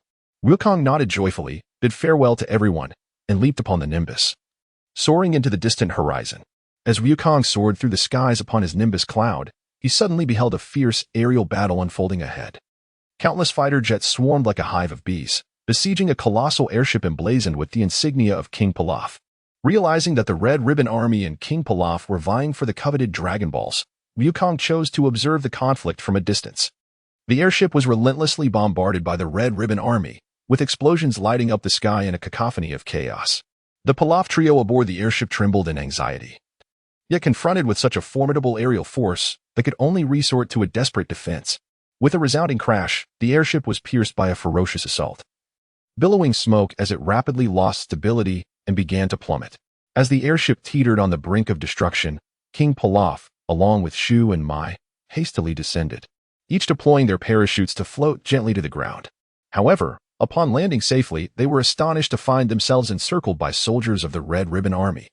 Colonel Silver of the Red Ribbon Army approached with a mocking smile, commanding sternly, "Pilaf, surrender the Dragon Balls. Our forces have been waiting patiently." With a resigned sigh, King Pilaf recognized that he had no avenue of escape left. In the face of this dire predicament, he reluctantly retrieved the Dragon Balls from his cloak and handed them over to Colonel Silver. In the distance, Wukong observed the success of the Red Silk Ribbon Corps and swiftly mounted his Nimbus, discreetly trailing behind them. He meticulously maintained a safe distance to avoid detection. The formidable aircraft of the Red Silk Ribbon Corps soared majestically through the mountains, ultimately heading towards an immense military base. The outer perimeter of the base was fortified with defenses, where soldiers stood vigilant, complemented by towering electrified fences and watchtowers. Wukong perched on a distant hill, lying low to survey the situation at the base. Just as he was observing, a soldier from the Red Silk Band appeared to notice unusual activity in the distance. Raising a scanner to scrutinize the hill, Wukong hastily lowered his body, concealing himself behind a large rock, holding his breath and concentrating, awaiting the moment when the soldier's gaze would shift. Although Wukong is not currently in haste to gather the Dragon Balls, the existence of the Red Ribbon Army may significantly impact the course of history, particularly as the persistence of the Red Ribbon Army could prevent the emergence of the android known as Android 18. to ensure the smooth progression of future events. He must eradicate the central narrative of the Red Ribbon Army. Wukong briefly organized his thoughts and murmured to himself, "Since it is for the sake of the enchanting beauty of the future, I shall engage in some invigorating exercises." Wukong stood at the entrance of the base, his gaze sharp and unyielding, no longer concealed, as he advanced with unwavering determination. Along his path, he scarcely paused, with each punch he threw and every kick he delivered. Soldiers from the Red Ribbon Army fell before him, utterly incapable of mounting any resistance. The soldiers, witnessing this whirlwind of a youth, were gripped by terror, rendered powerless to defend themselves. Colonel Haluba, the leader of the base, rushed to the scene upon hearing the commotion. Stripping off his shirt, he revealed a torso marred by numerous scars, a testament to past battles. With a confident grin, he seemed certain of his own strength. Adopting a boxing stance, he shouted at Wukong, "You little brat, watch how I deal with you." However, before Colonel Haluba could close the distance, Wukong swiftly unleashed a kick that struck Haluba squarely in the abdomen, propelling him through the air and crashing heavily to the ground, where he instantly lost his breath. In the chaos, a Dragon Ball tumbled from Haluba's grasp, and Wukong promptly retrieved it, cradling it in his embrace. Wukong grasped the Rui Jingu Bang, wielding it with deft precision as it struck down the towering edifices, control towers, and warehouses of the base, shattering them one after another. The military installations crumbled under the force of his relentless assault, transforming the entire compound into a desolate ruin, with dust swirling in the air. Having accomplished this feat, Wukong sheathed the golden staff, gracefully leaped, and ascended upon his cloud, soaring into the sky, departing the ravaged stronghold of the Red Silk Brigade with an air of nonchalance. Seated upon the somersault cloud, Wukong clutched the map discovered at the headquarters of the Red Silk Brigade. His gaze traversed the various locations marked upon the map. Contemplating his subsequent course of action, Wukong's attention was drawn to a particular base under the command of General White, nestled deep within the northern snow-capped mountains. "Let us proceed there," he murmured to himself, promptly adjusting his trajectory and soaring northward. The air grew increasingly frigid, and the snow-clad earth gradually came into view.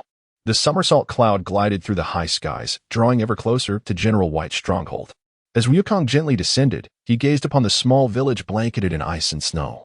Involuntarily shivering, he approached a modest cottage and softly rapped on the door. Before long, the door swung open, revealing a red-haired little girl who peered out, her expression reflecting surprise upon seeing Wukong. "Greetings. I am Wukong," he introduced himself with a warm smile. "I happened to pass through this area and heard that the Crimson Ribbon Brigade has been causing a ruckus nearby. I wish to lend my assistance in dealing with them." The little girl blinked, a smile blossoming on her face. "I am Suna. You have come specifically to help us, Haven to you?" Wukong scratched his head and touched his cold cheek, remarking, "I suppose so. However, it is indeed quite frigid here. Do you have any warm clothing that you could lend me?" At that moment, Sunua's mother emerged from the house and gently addressed Wukong. "Thank you, dear child, for your willingness to help. Please, come inside and warm yourself." Sunua handed Wukong a set of her own padded clothing, and as he donned it, he immediately felt a significant surge of warmth. "Thank you. It is even colder here than I had anticipated," Wukong said, wrapping himself tightly in the garment. As Sunua assisted Wukong in adjusting his attire, she continued, "Brother Wukong, the Red Silk Brigade has taken our village chief to their base in the snowy mountains. The villagers are all terrified of them, and we truly hope that someone can rescue our chief." Wukong patted his chest and offered Sunua a reassuring smile. "Rest assured, I will surely rescue the village chief." Upon hearing these words, Sunua gently clenched her fists. "Brother Wukong, please be cautious. There are many fierce soldiers in their base." Wukong nodded confidently at her, proclaiming, I will swiftly bring the village chief back." Sunua and her mother stood at the doorway, watching Wukong depart. Wukong took a deep breath and proceeded along the snowy mountain path towards the base of the Red Silk Band Army. Chapter 20, Android Number 8. Wukong arrived at the outskirts of Misruda, standing before the tower, gazing upwards. The towering spire, piercing the clouds, was shrouded in dense, ominous clouds, emanating a chilling and eerie aura. The area surrounding the tower was enveloped in silence, with only the howling wind inviting waves of cold. Wukong stood upon the snow-covered ground, taking a deep breath as he surveyed the towering structure before him. At the pinnacle of the tower, General White, observing through the surveillance, noticed the imp who had unexpectedly appeared at its base. Noticing the boy's fearless demeanor, General White let out a cold snort and activated the intercom, saying, "Hello, little imp. If you possess any courage, come and strike. Wukong lifted his gaze towards the pinnacle of the tower, hearing General White's provocation. A smirk graced his lips, and a glimmer of excitement flickered in his eyes. Very well, I shall ascend. With that declaration, he strode purposefully towards the tower's entrance, resolutely pushing open the heavy doors and stepping into the interior of Misruta. The austere light from the tower's rainbow lamps cast elongated shadows, stretching them thin and slender. Wukong raised his head and scoffed disdainfully. He strode forward, effortlessly traversing the first level, dispatching several armed guards with swift and decisive blows. Before long, he arrived at the second level. The dim lighting enveloped him in a chilling aura of oppression. Suddenly, the wall before him shifted, revealing a colossal metal figure that thundered into view, its body gleaming with steel, its arms resonating with a heavy mechanical sound, exuding an immense pressure. Wow, it's enormous! Wukong exclaimed, yet he stood undaunted, adopting a combat stance. The metal giant swung its massive fist towards Wukong with ferocity. Wukong nimbly leaped aside, countering with a flurry of powerful punches. The metallic figure emitted a dull, resonating sound beneath Wukong's blows, swiftly beginning to warp and fracture. With a sharp glint in his eyes, Wukong accelerated the speed of his punches, landing several strikes upon the upper body of the metal man. With a resounding crash, the upper half of the metal figure was utterly shattered, fragments scattering in all directions. At the pinnacle of the tower, General White widened his eyes in disbelief, his hands beginning to tremble slightly as beads of cold sweat formed on his forehead. What in the world is this wretched creature? As Wukong ascended to the third level of Misruta, his gaze fell upon an adversary clad in a purple ninja outfit, with arms crossed and a chilling demeanor. The ninja scrutinized Wukong and sneered, "Impressive that you have made it this far, but this is where your journey ends." The purple ninja swiftly formed seals, conjuring multiple clones that surged towards Wukong from all directions. Remaining calm, Wukong observed the onslaught and effortlessly leaped to evade, skillfully dodging every attack. With each punch he unleashed, the ninja clones dissipated one after another.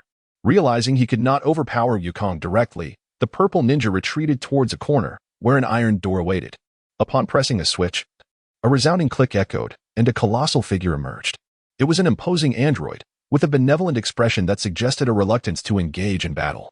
The purple ninja brandished a remote control, threateningly addressing Android 8. Eliminate this brat for me.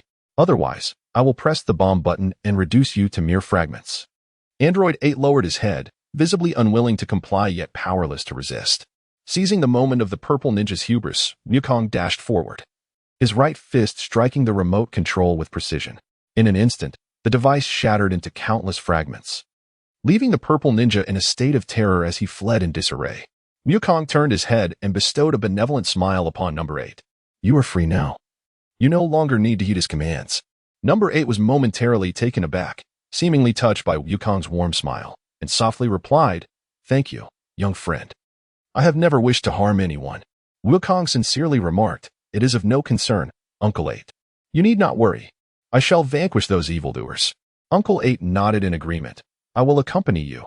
I am well acquainted with the structure of each level of this tower and can guide you to the village chief." Wukong nodded excitedly. "All right, then let us embark together." Wukong and Number 8 ascended to the upper level of the tower, where a labyrinth of intricate passages lay before them. Number 8 was about to offer directions, stating, "Wukong, I know how to navigate through this maze." However, before he could finish, Wukong, with a smile, interjected, "There's no need for such trouble." With that, he raised his fist and effortlessly smashed a large hole in the wall before them. One wall after another crumbled under his might, accompanied by a resounding roar, until a staircase leading to a higher level finally came into view. Number 8, utterly astonished, exclaimed, "Wukong, your strength is truly remarkable." Wukong smiled lightly, gesturing to Number 8 as he continued to lead him upward. The two ascended to the control room of General White at the pinnacle of Misruta. Upon their abrupt entrance, General White's expression shifted dramatically, and he furiously exclaimed, "Number 8. You traitor! How dare you bring an outsider here?" Number 8, visibly troubled, replied in a conciliatory tone, "General, we can resolve this peacefully. Fighting is unwise. Let us not resort to violence." Wukong gazed at the gentle giant, secretly finding this simple-hearted man both kind and somewhat endearing. However, he had no intention of wasting any more time. With a sudden burst of speed, he dashed forward and delivered a powerful kick that sent General White flying, resulting in an instantaneous demise. Wukong approached the prison adjacent to the command room, heaved open the heavy iron door, and liberated the imprisoned village chief. Wukong, accompanied by Number 8 and the village chief, departed from Miss Ruda and stood outside. At this moment, Number 8 turned to gaze at the base of the tower. A hint of tension in his voice as he remarked, "This place should no longer exist." He approached the tower and, with a mighty fist, struck forcefully, creating a substantial breach in the wall. As the foundation crumbled, the tower emitted a cacophony of cracking sounds, gradually succumbing to gravity before ultimately collapsing with a thunderous crash, sending clouds of dust swirling into the air. Wukong gazed at the fallen tower and addressed Number 8 and the village chief, saying, "Let us go. Everyone is now free." The three returned to the village, which remained tranquil and serene. Upon seeing Wukong return with the village chief, Suno and her mother's eyes lit up with surprise and excitement. Suno, her eyes sparkling, joyfully exclaimed, "The village chief has returned. The village chief has returned." She grasped her mother's hand, her face beaming with a blissful smile. The village chief, moved by the sight of Suno and her mother, felt a lump in his throat as he expressed, "Thank you for your unwavering patience in waiting for me. You have endured so much." He approached them and affectionately patted Suno on the head. "Thank you, Brother Wukong. Thank you for saving the village chief," Suno exclaimed with exuberance, offering her heartfelt gratitude to Wukong. With a smile, Wukong patted her shoulder and reassured her, "It's nothing. Everyone is safe now." He gestured towards Number 8, saying, "This is Number 8, who has been of great assistance." Su Nuo and her mother, though somewhat astonished upon seeing Number 8, felt no fear. "Thank you, Number 8. They expressed gratefully. Number 8, scratching his head modestly, replied, "You're welcome. I merely fulfilled my duty." The village chief nodded, gazing at Wukong and Number 8. "Your aid has instilled hope in our village. We are truly grateful." Suddenly, Wukong recalled something and inquired, "8, do you not possess a bead adorned with stars?" Number 8 was momentarily taken aback, then retrieved an orange bead from his pocket, upon which 4 red stars illuminated. "Is this the one?" Wukong's eyes sparkled with excitement as he exclaimed, "Yes, this is it. This is the Dragon Ball. I have been searching for it all along." Observing Wukong's elation, Number 8 smiled gently and handed the Dragon Ball to him, saying, "Since it is something you desire, please take it. To me, it is merely an ordinary orb." Wukong joyfully accepted the Dragon Ball, repeatedly expressing his gratitude. "Thank you, Number 8. This means so much to me." Number 8, with a simple smile, gently patted his head and replied, "No need to thank me, Wukong. As long as you are happy, that is enough." Wukong cautiously secured the Dragon Balls, gazing gratefully at Number 8. "Number 8, you are truly benevolent. Should you encounter any troubles in the future, do not hesitate to seek my assistance. With everyone safe," Wukong declared, waving farewell to the group as he prepared to depart. Chapter 21, Bulma's Invention. Seated upon the Nimbus, Wukong clutched 2 Dragon Balls, and the visage of Bulma unconsciously emerged in his mind. "If Bulma truly succeeds in creating the gravity control device, I could perpetually enhance my training." Resolute, he steered the Nimbus towards the direction of West City. Shortly thereafter, Wukong leaped from the Nimbus, gazing in awe at Bulma's remarkable residence. Indeed, Bulma's house was truly unique, unlike any other. At that moment, a flying car abruptly halted at the entrance. As the door swung open, Bulma's head emerged, and upon spotting Wukong, she exclaimed with delight, "Wukong, what brings you here?"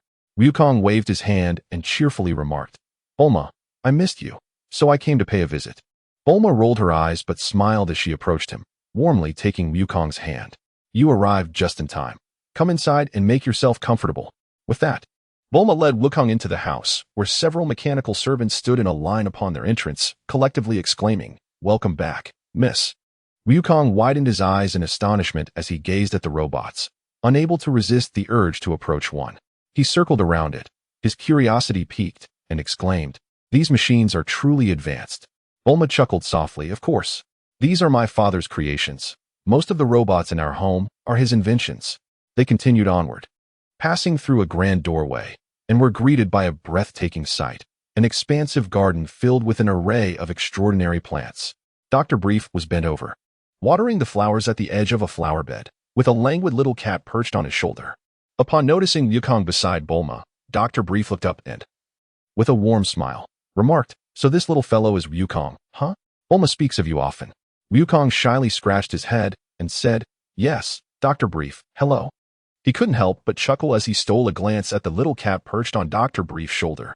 Bulma gently nudged Wukong with her elbow, proudly exclaiming, "Dad, didn't I tell you how impressive Wukong is? He is the champion of the World Martial Arts Tournament." Dr. Brief nodded, his eyes reflecting admiration. "Indeed. He is an extraordinary child at such a young age. Since you're here, why not take a tour? Bulma, show Wukong around," he suggested. Bulma led Wukong to the hall upstairs, a mysterious smile gracing her face. "Wukong, I've recently made an incredibly cool new invention. Let me show it to you." With a curious blink, Wukong inquired, "What is that?" Bulma raised her hand, pointing to the bracelet adorning her wrist, and proudly proclaimed, "This bracelet allows me to shrink instantly." Upon finishing her sentence, she pressed a button on the device. In an instant, her form began to diminish rapidly. Before long, she had shrunk to the size of a chick, requiring Wukong to bend down and peer closely to catch a glimpse of her. Wukong widened his eyes in astonishment, crouching down as he fixed his gaze upon Bulma on the ground. "Wow, Bulma, you are truly a genius. I can't believe you can actually shrink yourself. It's utterly incredible." Bulma stood proudly with her hands on her hips, her voice becoming softer yet still brimming with confidence. "What do you think? Impressive, right?" With a face full of admiration, Wukong nodded repeatedly. "Bulma, you are truly remarkable. From now on, with this invention, it will be incredibly convenient wherever we go." Bulma smiled, pressed a button to revert to its original size, and gently patted Wukong's shoulder. "In the future, I will create even more extraordinary things, Wukong. With me around, you need not worry about lacking tools." Bulma then pulled another bracelet from her pocket and presented it to Wukong with pride. "Wukong, this is the gravity bracelet I made for you. You can now freely adjust the gravity from 1 times to 100 times. Just wear this, and you can increase your training intensity anytime, anywhere."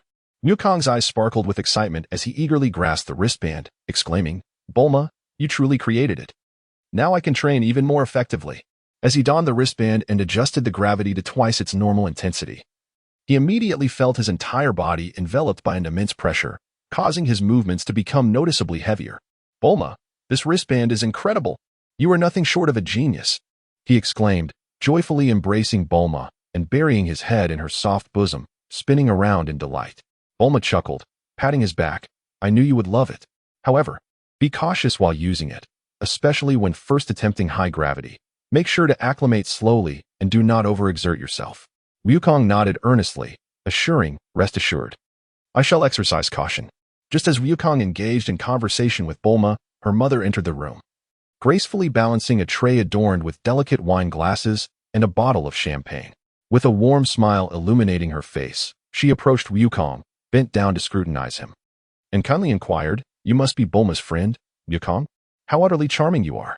Wukong smiled and said, "Hello, sister. I am Wukong, and it is a pleasure to meet you."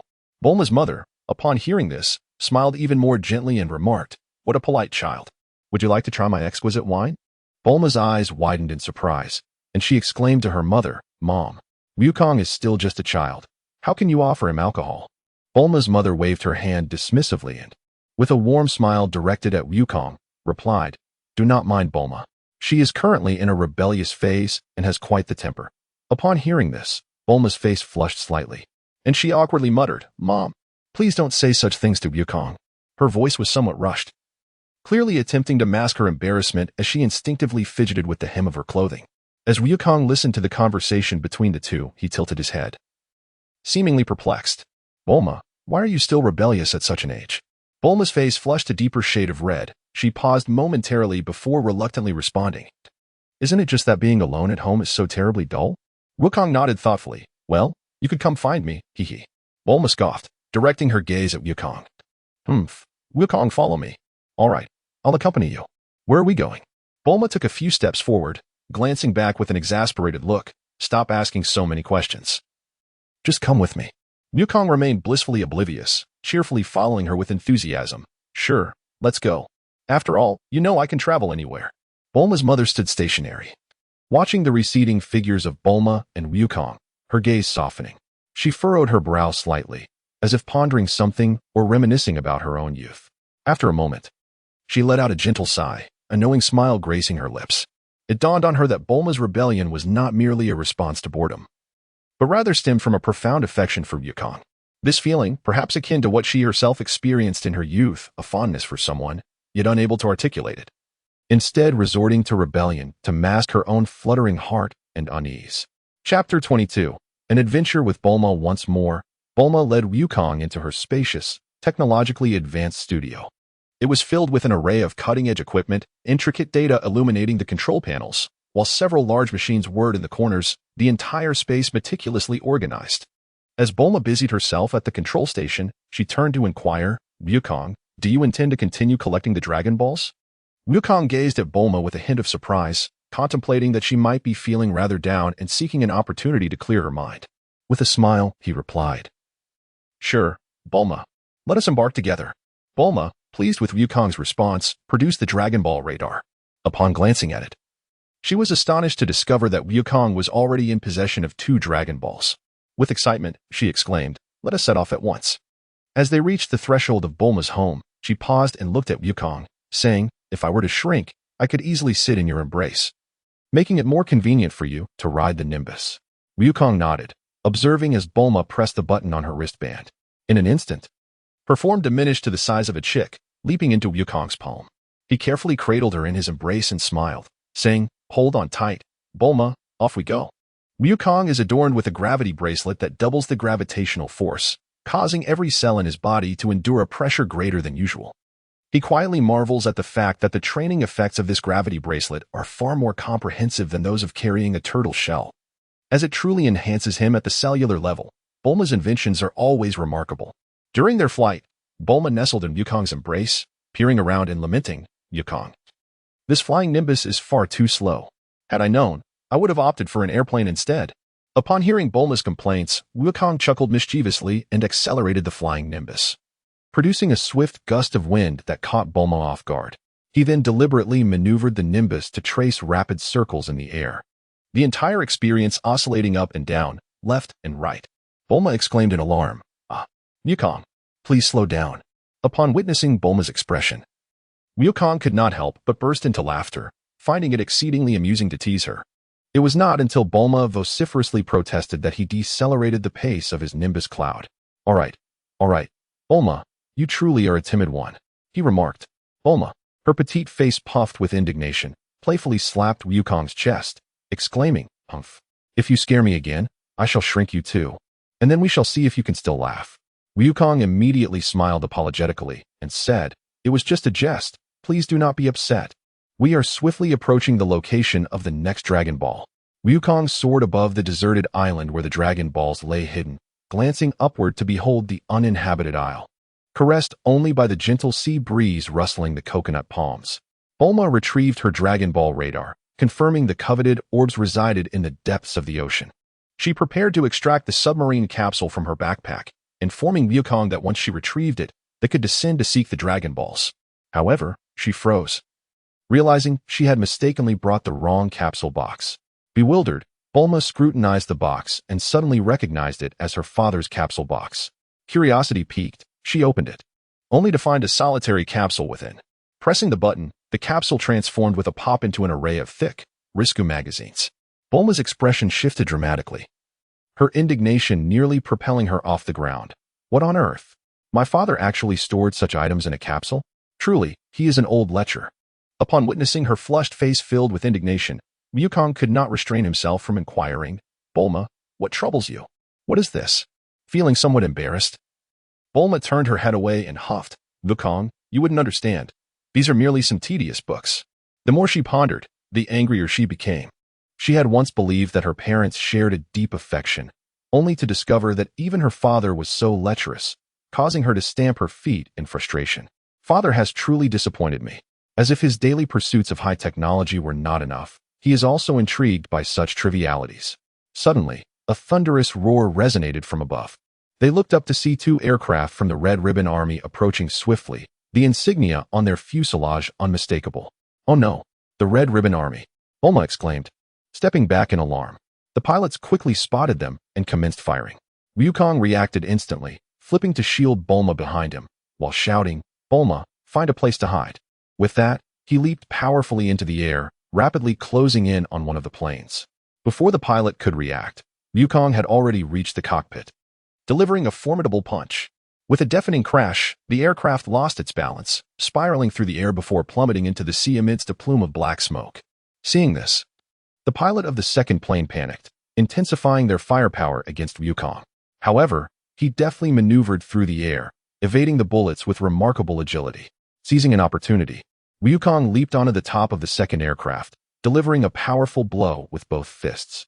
The plane immediately crumpled, losing all power, and, accompanied by the soldiers' terrified screams, it too descended into the ocean. Wukong gracefully descended back to the ground, brushing off his hands, and with a relaxed demeanor, turned to Bulma and said, "Bulma, it's all taken care of." They were quite bothersome. Bulma let out a long sigh, her mood slightly alleviated, yet still tinged with tension as she replied, "It seems the Red Ribbon Army is also in search of the Dragon Balls. We must exercise caution." Wukong nodded and assured, "Rest assured, with my presence, no one shall harm you." Goku gazed at Bulma and suggested, "Bulma, shall we visit Master Roshi? His little island is not far from here, and he surely possesses a submarine capsule." Upon hearing this, Bulma furrowed her brows, recalling the old lecher who always seemed fixated on her figure, and felt a wave of exasperation. "Honestly, we have to go to that old man's place, but for the sake of finding the Dragon Balls, I suppose I can endure it." Thus, Goku and Bulma ascended onto the flying Nimbus, soaring towards Master Roshi's island. As Wukong soared through the skies on his Nimbus, he brought Bulma to the tranquil shores of Master Roshi's island. Bulma remained in her shrunken state, nestled comfortably in Wukong's embrace. On the island, Master Roshi lay leisurely in a chair, indulging in a peaceful nap, surrounded by a plethora of his cherished magazines. Upon opening his eyes, he spotted Wukong approaching with a broad smile. "Wukong, what brings you here, my boy?" Master Roshi exclaimed, rubbing his eyes and grinning with delight, his face adorned with laughter lines. Just then, Bulma leaped from Wukong's arms, pressed a button on her wrist device, and instantly returned to her normal size, standing confidently before Master Roshi. The sudden appearance startled Master Roshi, causing him to widen his eyes and leap from his chair in astonishment. "Oh dear, Bulma? How did you emerge from Wukong's embrace?" he gasped. With her hands on her hips, Bulma beamed with pride. "Surprised, aren't you, Master Roshi? This is my newly invented shrinking wristband. I can change sizes at will." She proudly showcased the device. Master Roshi chuckled awkwardly, yet his gaze remained fixated on Bulma's wristband. Muttering, "What an extraordinary invention. I never would have imagined." He cautiously inquired, "Bulma, how about letting me try it out?" Bulma rolled her eyes, uninterested in Master Roshi's intentions, and bluntly stated, "Don't even think about it. I'm here to borrow the submarine capsule." Wukong took the opportunity to speak, grinning as he said, "Grandpa, we are heading to the depths of the sea in search of Dragon Balls. You happen to have a submarine capsule, don't you?" Master Roshi, with a look of resignation, replied, I'm afraid that the submarine capsule has been taken by Krillin. He and Launch went out to buy groceries, and I suspect they won't be back for a while." Bulma frowned at this news, feeling a twinge of impatience within, yet she found herself without recourse. Wukong, however, appeared unconcerned, cheerfully telling Bulma, "It's all right, we can just wait." At that moment, Master Roshi leaned closer to Bulma, his face alight with a grin, and asked, "Bulma, could you lend me that shrinking bracelet for a bit?" Bulma instantly saw through his intentions and coldly responded, "I know what you're up to. I won't let you fool around with it." Master Roshi scratched his head, forcing a laugh as he said, "Oh dear, you're quite the clever girl. I merely wish to take a look. I assure you, there is no ulterior motive." Bulma rolled her eyes and scoffed, "I don't believe you. I know precisely what you're thinking."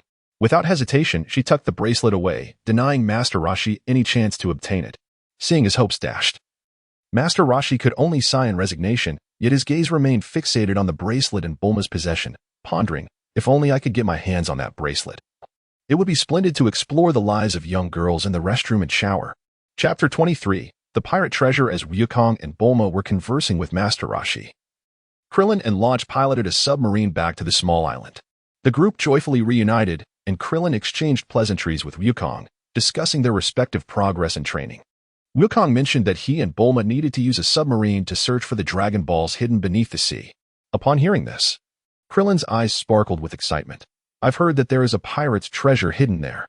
Shall we take a look?" Bulma, captivated by the mention of treasure, eagerly agreed. They boarded the submarine, and with all equipment prepared, Wukong, Bulma, and Krillin focused intently as they set course for their destination. Not long after they departed, A deafening roar suddenly echoed through the sky above Came House. Several aircraft from the Red Ribbon Army circled overhead, and shortly thereafter, a group of soldiers clad in military uniforms descended from the planes. A commanding officer approached Master Roshi and declared, "Old man, we know you are the one who created the Dragon Ball radar. Come with us quietly, or you shall suffer the consequences." Master Roshi smiled slightly, stroking his beard, displaying no fear. Instead, he calmly replied, "You are greatly mistaken. I am not a doctor." The soldiers, clearly unconvinced, raised their weapons in threat. Unfazed, Master Roshi removed his sunglasses, unleashing a formidable aura. It seemed it was time to stretch his muscles. With a sudden burst of speed, he struck with lightning-like swiftness, dispatching the soldiers one after another. The soldiers were utterly unable to resist and, in the blink of an eye, were all incapacitated, leaving only one terrified soldier trembling in fear. Master Roshi clapped his hands and issued a command. "Hey, kid, drag these people away." The trembling soldier nodded hastily, nervously hauling the fallen comrades onto the plane, and hurriedly retreated with the remnants of the troop from the island. Wukong, Bulma, and Krillin navigated their submarine, gradually approaching the entrance of an underwater cavern, which exuded an aura of dimness and mystery. The faint glimmer of moss and peculiar marine life could be discerned within the shadows. As the beam of the spotlight swept across the cavern's rocky walls, Bulma suddenly discerned the silhouette of a Dragon Ball. "Look, the Dragon Ball is right there," she exclaimed with excitement, pointing towards it. Wukong immediately swam over and carefully cradled it in his arms. Bulma nodded in delight, yet her curiosity piqued as she suggested, "The pirate treasure may lie deeper within the cavern. Shall we venture in to search for it?" In perfect accord, the trio resolved to delve further into the depths of the cave. As they emerged from the submarine and climbed into the cavern, General Blue, accompanied by his soldiers, stealthily trailed behind. The soldiers advanced cautiously ahead of General Blue, paving the way for him. This cavern was rife with perilous traps, and one misstep triggered concealed mechanisms. Sharp stone spears suddenly erupted from the ground and walls, while whirling iron hammers swooped down with a menacing roar. One by one, the soldiers fell victim to the traps, their cries echoing through the air. General Blue observed coldly, maintaining his position, awaiting the soldiers to clear the obstacles. With a stoic expression, he passed by each fallen comrade's body, ultimately navigating through the myriad of traps unscathed. Meanwhile, Wukong and his companions had successfully traversed all the hazards. They found themselves in a vast, dilapidated underground port, where the shadows revealed the remnants of a decayed dock. An ancient ambience lingered in the air, suggesting that this place had once served as a clandestine hideout for some nefarious group. Bulma's eyes widened as she surveyed the ancient relics, whispering, "It appears to be an abandoned port base. Perhaps there truly is treasure here." Suddenly, a towering robotic pirate patroller emerged unexpectedly from the darkness, its mechanical eyes flickering with a crimson glow as it locked onto the trio. The robot swiftly raised its weapon, launching an assault against them. Wukong reacted with remarkable swiftness, charging forward with ferocity. In the face of the patrol's assault, he unleashed a powerful punch, causing the robot to disintegrate into countless fragments under the overwhelming force. At that moment, the walls of the entire base began to tremble, and the rocks started to fracture, with debris cascading down from the ceiling. "Run!" Wukong shouted, seizing Bulma and Krillin and swiftly propelling them down the corridor ahead. After traversing the corridor, the trio arrived at a deeper, concealed chamber, shrouded in darkness and mystery, where the air was permeated with a parched scent. Bulma pointed to the ground of the chamber, exclaiming, "There is the sound of flowing water. It's an underground river." Gazing at the dark river, Wukong felt a surge of excitement. "The treasure lies just beyond the dark waters. Let us venture forth and take a look." The trio swiftly plunged into the murky depths, with Bulma carefully clutching Wukong's shoulder, while Krillin followed closely behind. They navigated through the turbulent currents and ultimately reached the opposite shore of the dark river. General Blue was not far behind, despite his soldiers succumbing to the traps. He remained undeterred, leaping into the dark river and gritting his teeth as he pursued Wukong and the others. As Wukong, Bulma, and Krillin ascended the shore, they were greeted by the sight of 3 ancient treasure chests. Behind the chests stood a towering statue, its imposing figure exuding an air of authority. With 12 arms, each wielding a different weapon, seemingly guarding the long-buried treasure. Bulma's eyes sparkled with excitement, and Krillin swallowed nervously as the trio approached the chests. Suddenly, the statue's eyes emitted a crimson glow, and the 12 arms swung into action, launching their weapons directly towards Wukong and his companions. In a swift motion, Wukong unsheathed his Rui Jingu Bang, spinning it rapidly to create a protective barrier that deflected the onslaught of blades and projectiles. The sounds of metal clashing echoed relentlessly, and debris scattered in all directions. With a cold snort, Wukong soared into the air, tightly grasping the golden staff, and struck fiercely at the statue. A resounding crash echoed as the statue shattered, stones cascading down, revealing a multitude of dazzling gems and treasures of gold and silver, which instantaneously scattered across the ground. Bulma's eyes widened in astonishment as she exclaimed, "So many treasures! Quickly, put them into the capsules." With a smile, Wukong urged Bulma, who promptly retrieved a universal capsule from her pocket, swiftly gathering the scattered treasures within. Krillin joined her efforts. Suddenly, a massive splash erupted from the water's surface as General Blue leaped from the dark river, his face a mask of cold disdain. "Brats," he sneered. "Hand over the Dragon Balls and the treasure, or you shall not leave alive." Observing the scene, Krillin clenched his fists and confidently stepped forward, declaring, "Wukong, allow me to handle him." No sooner had he spoken than he charged at General Blue, launching a rapid punch. However, the general reacted with remarkable speed, sidestepping Krillin's strike and delivering a powerful blow to his abdomen. Krillin staggered back, blood seeping from the corner of his mouth, gritting his teeth and ignited by fury. Krillin leaped into the air, channeling all his strength into a fierce kick aimed at General Blue's face. Taken by surprise, the general was knocked to the ground, his face marred by several bloody scratches. Rising with a twisted expression of rage, General Blue seethed with fury. A deeply disturbed individual, he was not only greedy for treasure, but also possessed an almost pathological obsession with cleanliness. The sight of his once pristine face now blemished drove him to the brink of wrath. "You wretched little brat!"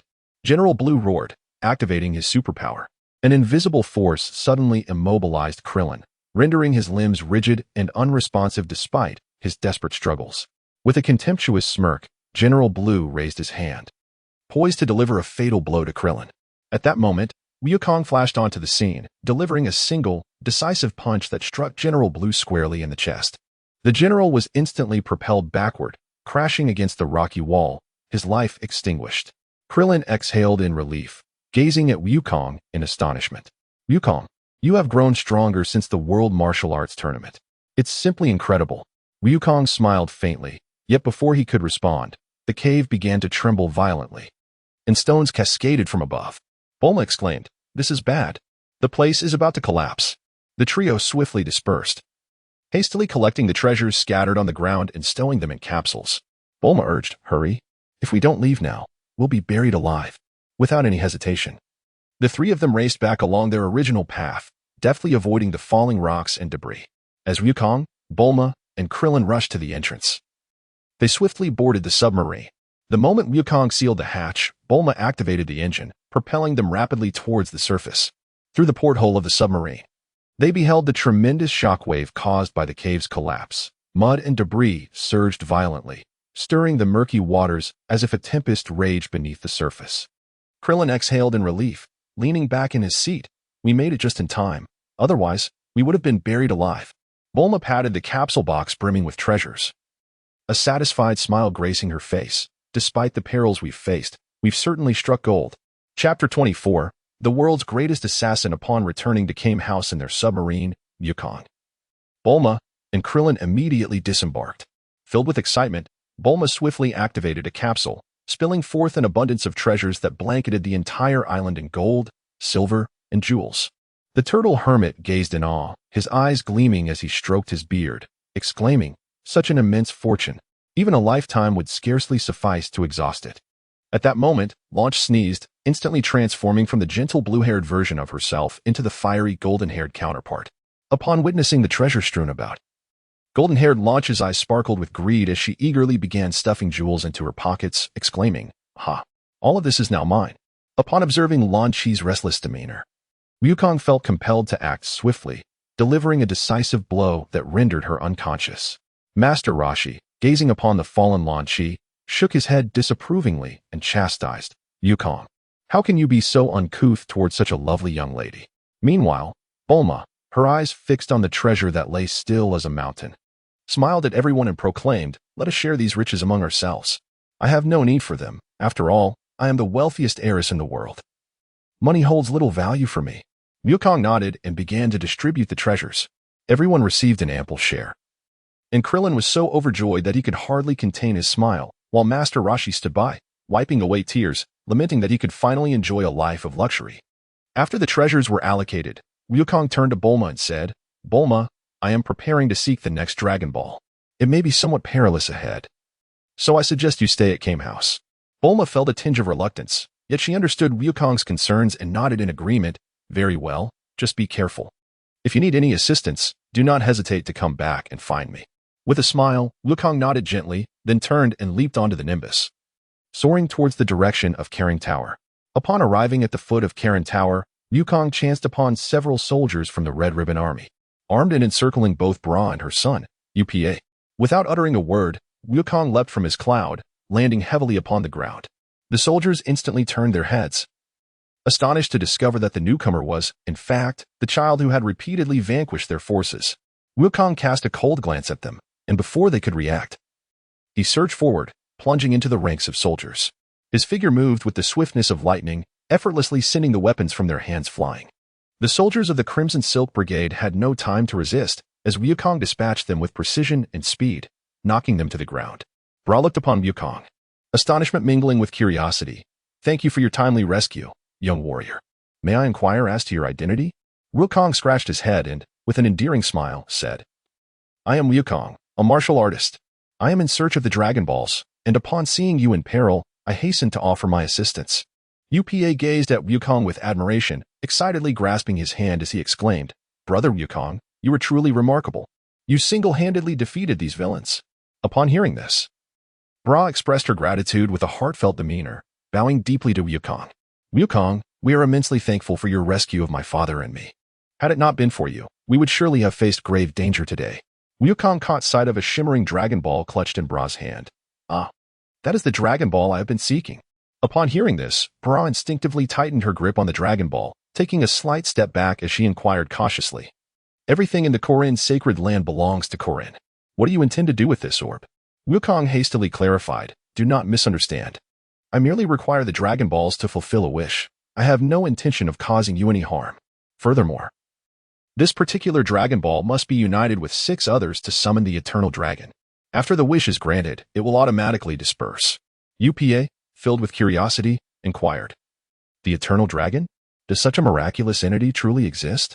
Wukong nodded earnestly and declared, "Indeed, I have already discovered several Dragon Balls, and I only need a few more to summon the Eternal Dragon."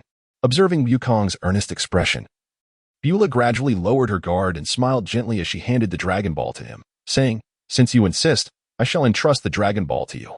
Meanwhile, at the headquarters of the Red Ribbon Army, Commander Rit slammed his fist against the table in fury, exclaiming, "We have already lost too many elite fighters. That little brat is utterly lawless. It is time to deploy our trump card." He promptly made a call, commanding, "Summon Tao Pai Pai. I require his unparalleled skills to eliminate that brat once and for all." The world's foremost assassin, Tao Pai Pai, arrived without delay, listening coldly to Commander Rit's request. He replied nonchalantly, "My fee for a kill is 100 million. However, to commemorate my 2 decades of service as an assassin, I shall grant you a discount of 50%, bringing the total to 50 million. Tao Pai Pai extracted a long pillar from the headquarters of the Red Ribbon Army and hurled it 2,000 kilometers to the north. With a running start, he leaped onto the pillar, soaring through the air, heading straight for the direction of Caring Tower. Confidently, he mused that a brash youth like Wukong was hardly worth his attention. Little did he know that Wukong was already waiting for him beneath Caring Tower. Standing beneath the towering Korin Tower, Bra approached with a sense of nostalgia, gazing up at the cloud-kissed edifice. She turned to Wukong and said, "Do you know? The Korin Tower is steeped in ancient legends." Wukong turned his head, feigning ignorance as he gazed at Bra. "Legends? What legends?" Bra slowly replied, "It is said that this tower leads to a mysterious realm, where resides the extraordinarily wise Karen sage. Those who successfully ascend to the summit are believed to receive the sage's guidance and obtain a miraculous water known as super sacred water, which, when consumed, bestows immense strength." Wukong widened his eyes in astonishment. "Is there really such a place? How incredible!" Beulah nodded and continued, "I have heard my father speak of the legend of Corinta. Many powerful warriors have attempted to ascend to its pinnacle, yet most have failed. It has been ages since anyone has reached the summit." Just as Beulah and Wukong were engaged in conversation, a piercing sound sliced through the air from the horizon. A colossal pillar descended from the sky with a whistling roar, plunging into the ground beneath Corinta, causing the earth to tremble slightly. Wukong was captivated by the sudden commotion, and upon closer inspection, he saw a figure standing firmly atop the pillar. It was none other than the world's foremost assassin, Tao Bai Bai. Upon witnessing this scene, Beulah's expression darkened immediately. He clenched his fists, glaring at Tao Bai Bai, and exclaimed, "This is the sacred Corinta. No one is allowed to disrupt its sanctity." Tao Bai Bai, perched atop the pillar, let out a cold laugh, surveying Beulah with a disdainful glance from his lofty position. Just as Beulah was about to charge forward in fury, Wukong swiftly extended his hand to restrain him. "Uncle Beulah, this individual is exceedingly dangerous. Allow me to handle this," Wukong asserted. Beulah was momentarily taken aback, gazing at Wukong in silence for a moment before finally nodding in agreement. "Very well, Wukong, but do exercise caution." With a sneer, Tao Bai Bai leaped down from the pillar, landing gracefully, his gaze locking onto Wukong, brimming with contempt. "You little brat, are you the troublemaker they speak of? Do you have any idea whom you are up against?" Chapter 25. "You are too slow." Wukong gazed at Tao Bai Bai with a mocking smile, hands on his hips, exclaiming, "Is this what they call the world's #1 assassin? He seems rather unimpressive." Tao Bai Bai, thoroughly incensed by Wukong's disdain, turned pale with rage and coldly huffed, "You insolent brat, how dare you underestimate me? Today, I shall demonstrate to you what true power entails." With that, he swiftly lunged towards Wukong, his palm striking with the swiftness of lightning and an overwhelming ferocity. However, despite Tao Bai Bai's astonishing speed, to Wukong, he appeared as sluggish as a tortoise. Wukong merely sidestepped, effortlessly evading Tao Bai Bai's flurry of attacks, even finding the leisure to chuckle, "You are far too slow." As Tao Bai Bai's assaults repeatedly missed their mark, his agitation escalated. Seizing the opportune moment, Wukong delivered a powerful kick that landed squarely on Tao Bai Bai's abdomen. Caught off guard, Tao Bai Bai was sent soaring into the sky, tracing a parabolic arc through the air. Wukong did not pause. With a swift leap, he ascended into the air, his speed causing the surrounding atmosphere to shimmer slightly. He caught up to the airborne Tao Bai Bai and delivered a powerful punch, sending him crashing to the ground like a meteor. Boom! Tao Bai Bai landed heavily, stirring up a cloud of dust. He stood there, his eyes wide with disbelief. Clenching his teeth, he let out a bitter laugh and said, "You little brat. I never imagined you possessed such strength. But do not revel in your triumph. The next move is one you cannot withstand." Before his words had fully escaped his lips, sharp waves of energy shot forth from his fingertips, his ultimate technique, the piercing wave. This beam traveled at astonishing speed, hurtling directly toward Wukong. Wukong, however, remained unfazed. A subtle smile graced his lips as he raised a hand to meet the oncoming energy wave, firmly stabilizing the formidable force. His palm and the energy wave remained locked in a stalemate, preventing the beam from advancing even a fraction. The energy wave halted before Wukong's palm, its immense impact seemingly dissipated by an invisible power. He cast a glance at Tao Bai Bai and remarked softly, "Your energy wave is nothing extraordinary." In an instant, Tao Bai Bai's expression transformed, his fingertips trembling, filled with a profound sense of shock and dread. He could hardly fathom that this seemingly ordinary spirit could so effortlessly neutralize his ultimate technique. With a cold laugh, Wukong lowered his hand that obstructed the Kamehameha wave. Slightly crouching as he began to gather his energy, he shouted to Tao Bai Bai, "It's your turn to experience my ultimate technique." Tao Bai Bai's expression shifted dramatically as he sensed the impending danger, immediately twisting in midair to attempt an escape. However, a scorching white light had already coalesced between Wukong's palms. He bellowed, "Kamehameha." The massive white energy wave surged forth from Wukong's hands, rapidly pursuing Tao Bai Bai's retreating figure with astonishing speed and force. As Tao Bai Bai soared into the sky, he had scarcely begun his escape when the Kamehameha wave caught up with him, enveloping him entirely. A thunderous explosion echoed through the air as Tao Bai Bai was struck head-on by the Kamehameha, obliterating the very area he occupied, reducing it to countless specks of dust. Wukong gazed at the dissipating smoke in the sky, confirming that Tao Bai Bai had left no trace behind. Beulah stared in astonishment at this scene, his heart brimming with shock. He was well aware of Wukong's prowess, but never anticipated such an effortless defeat of the world's foremost assassin, Tao Bai Bai. After bidding farewell to Bra and Upa, Wukong mounted his nimbus and soared towards the headquarters of the Red Ribbon Army, where 2 Dragon Balls awaited. Securing these would bring him one step closer to gathering all the Dragon Balls. He accelerated, the mist swirling rapidly around him. Meanwhile, at Kame House, Bulma grew increasingly anxious for Wukong's safety, particularly after learning of the Red Ribbon Army's perilous nature. Resolute, she decided to take action and began developing a compact supersonic camera equipped with a lens, hoping to pinpoint Wukong's location through its display. The camera launched and soon locked onto Wukong on his Nimbus. Master Roshi, Krillin, and others gathered around Bulma, eyeing the screen with a mix of curiosity and concern. When Bulma calculated that Wukong was heading straight for the Red Ribbon Army's headquarters, shock washed over them. Master Roshi furrowed his brow, exclaiming, "The Red Ribbon Army is no trifling matter. It's far too dangerous for Wukong to go alone. We must assist him." Krillin clenched his fists in determination. Bulma quickly retrieved her phone and contacted Yamcha. "Wukong is on his way to the Red Ribbon Army headquarters. We need a vehicle. Can you come pick us up?" Yamcha soon piloted a craft to Kame Island. Bulma, Master Roshi, Krillin, and the blonde-haired launch boarded the vehicle, setting off with urgency. Meanwhile, Commander Red lounged in the control room, observing the Dragon Ball signal approaching the headquarters with a satisfied smile. He mused to himself that since Tao Pai Pai had completed his mission by eliminating the troublesome boy, it was time to welcome him back. Out of respect for Tao Pai Pai, Commander Red decisively ordered the closure of the headquarters' anti-air defenses, ensuring an unobstructed entry for him. Concurrently, Wukong sped through the defensive perimeters of the Red Ribbon Army, unimpeded. As he neared the castle in the distance, excitement surged within him, urging him to quicken his pace. Wukong chuckled inwardly, thinking, "This misunderstanding has been quite advantageous, allowing me to enter their territory without hindrance." He understood that Commander Red had mistaken him for Tao Pai Pai on the radar, granting him this opportunity to reach the castle.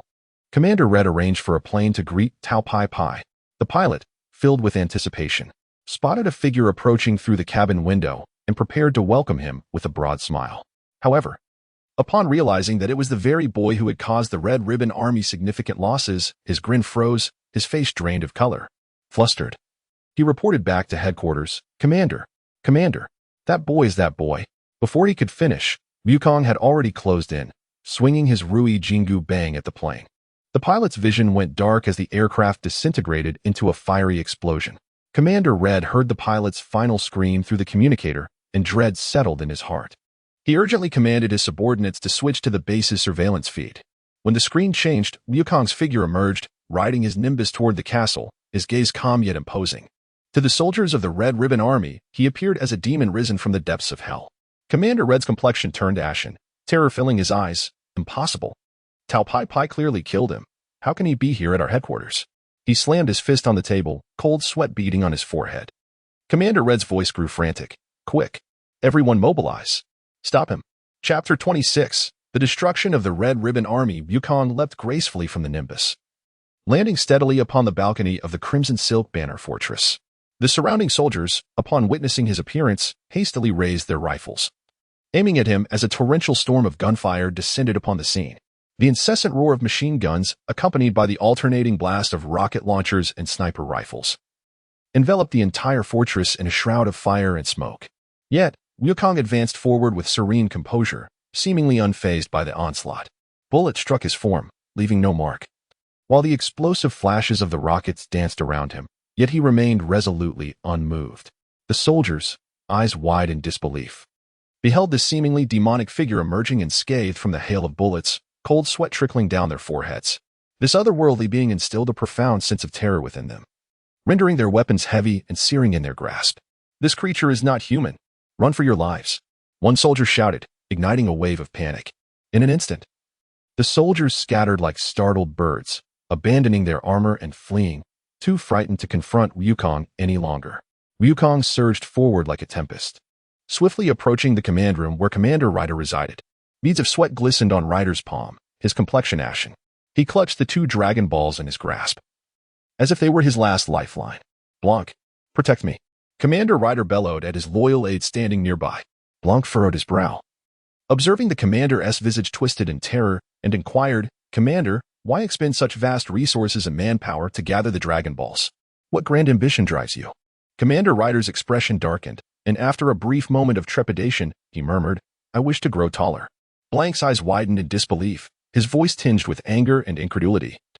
"So many have perished, the Legion's resources are nearly depleted, and you, merely to increase your height?"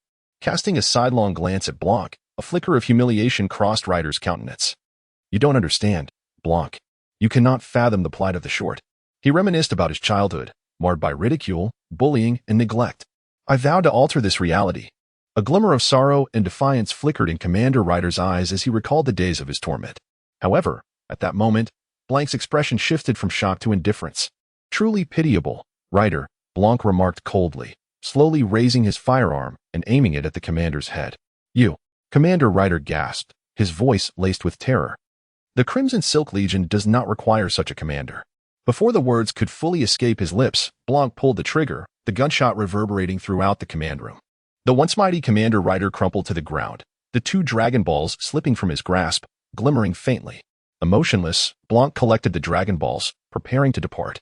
Yet, as he turned, Wukong's figure materialized at the doorway, observing the scene before him. Wukong surveyed his surroundings. The soldiers in the command room had already fled in disarray, leaving only Blanc standing alone, drenched in cold sweat. He endeavored to maintain his composure and feigned calmness as he addressed Wukong. Commander Ritter has perished. I am now the new commander. Son Wukong, your strength is unparalleled. Let us join forces. If you are willing, we can together reign over the entire world. Wukong furrowed his brow slightly, casting an impatient glance at Brank. He had never held any interest in conquering the world. His sole objective at present was to seek the Dragon Balls. Without uttering much, Wukong lunged towards Brank and delivered a powerful punch. In an instant, Brank was shattered by the overwhelming force, collapsing to the ground. The ambitions of Commander Rate and Brank were reduced to ashes, and the control room fell into silence once more, save for the faint glimmer of the 2 scattered Dragon Balls on the floor. Wukong carefully gathered the Dragon Balls, placing them meticulously into his backpack. He counted them and found that 6 Dragon Balls were already secured within. Only 1 remained. Just 1 more Dragon Ball, Wukong murmured softly, a glimmer of anticipation flickering in his eyes, before he turned and exited the control room. Wukong stood at the entrance of the castle, contemplating the possibility that Bulma and Master Roshi might have already arrived.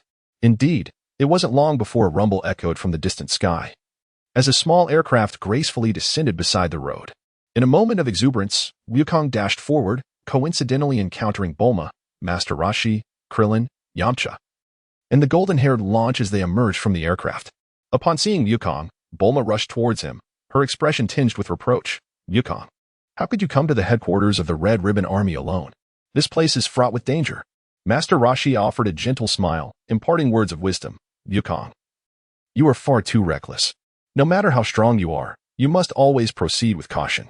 Both Krillin and Yamcha gazed at him with concern, with Krillin jesting. Wukong, please don't leave us behind next time. We wish to assist too. Wukong chuckled softly, stroking the back of his head, and nonchalantly remarked, no worries. It's all taken care of. The Red Ribbon Army no longer exists.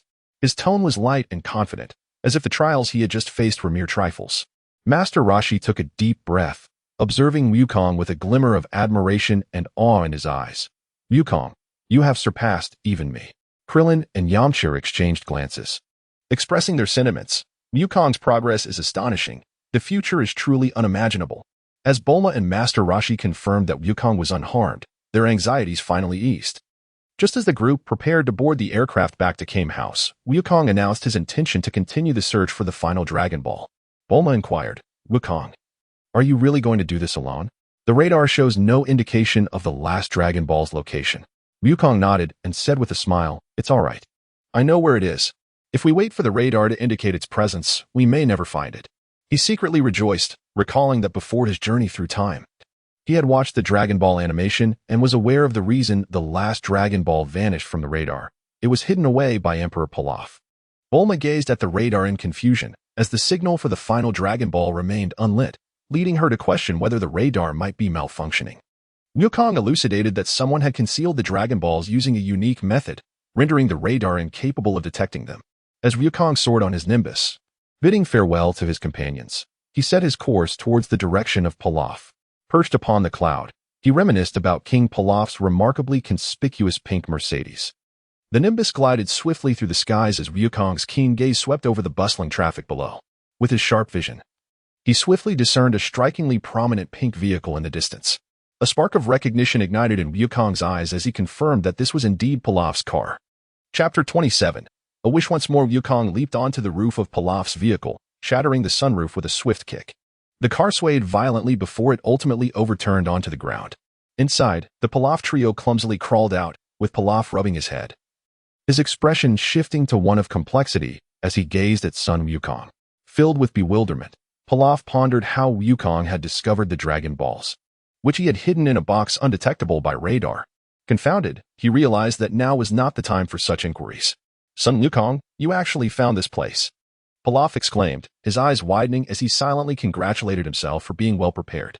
But you are no longer my match. Just as Wukong demanded the Dragon Balls, the Pilaf trio simultaneously produced capsules, which unleashed colossal robots that landed with a thud.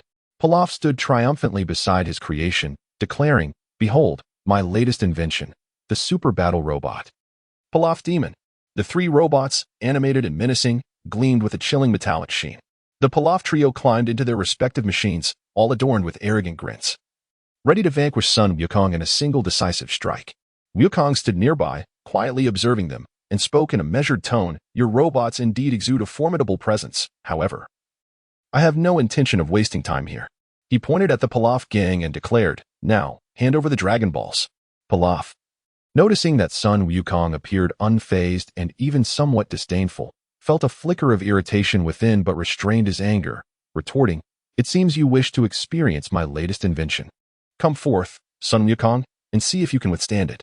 With that, the Pilaf gang activated their respective robots, unleashing a barrage of fierce assaults from their massive mechanical arms and cannons towards Wukong. With a slight smile, Wukong found himself unable to contain his eagerness to conclude this tedious battle.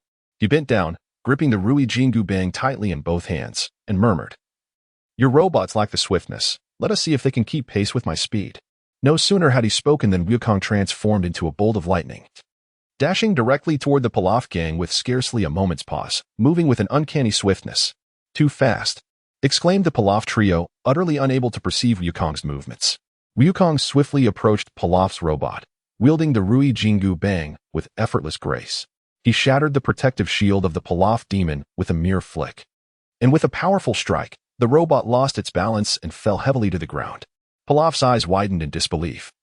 He could scarcely comprehend how easily Sun Wukong had dismantled their mechanical creation.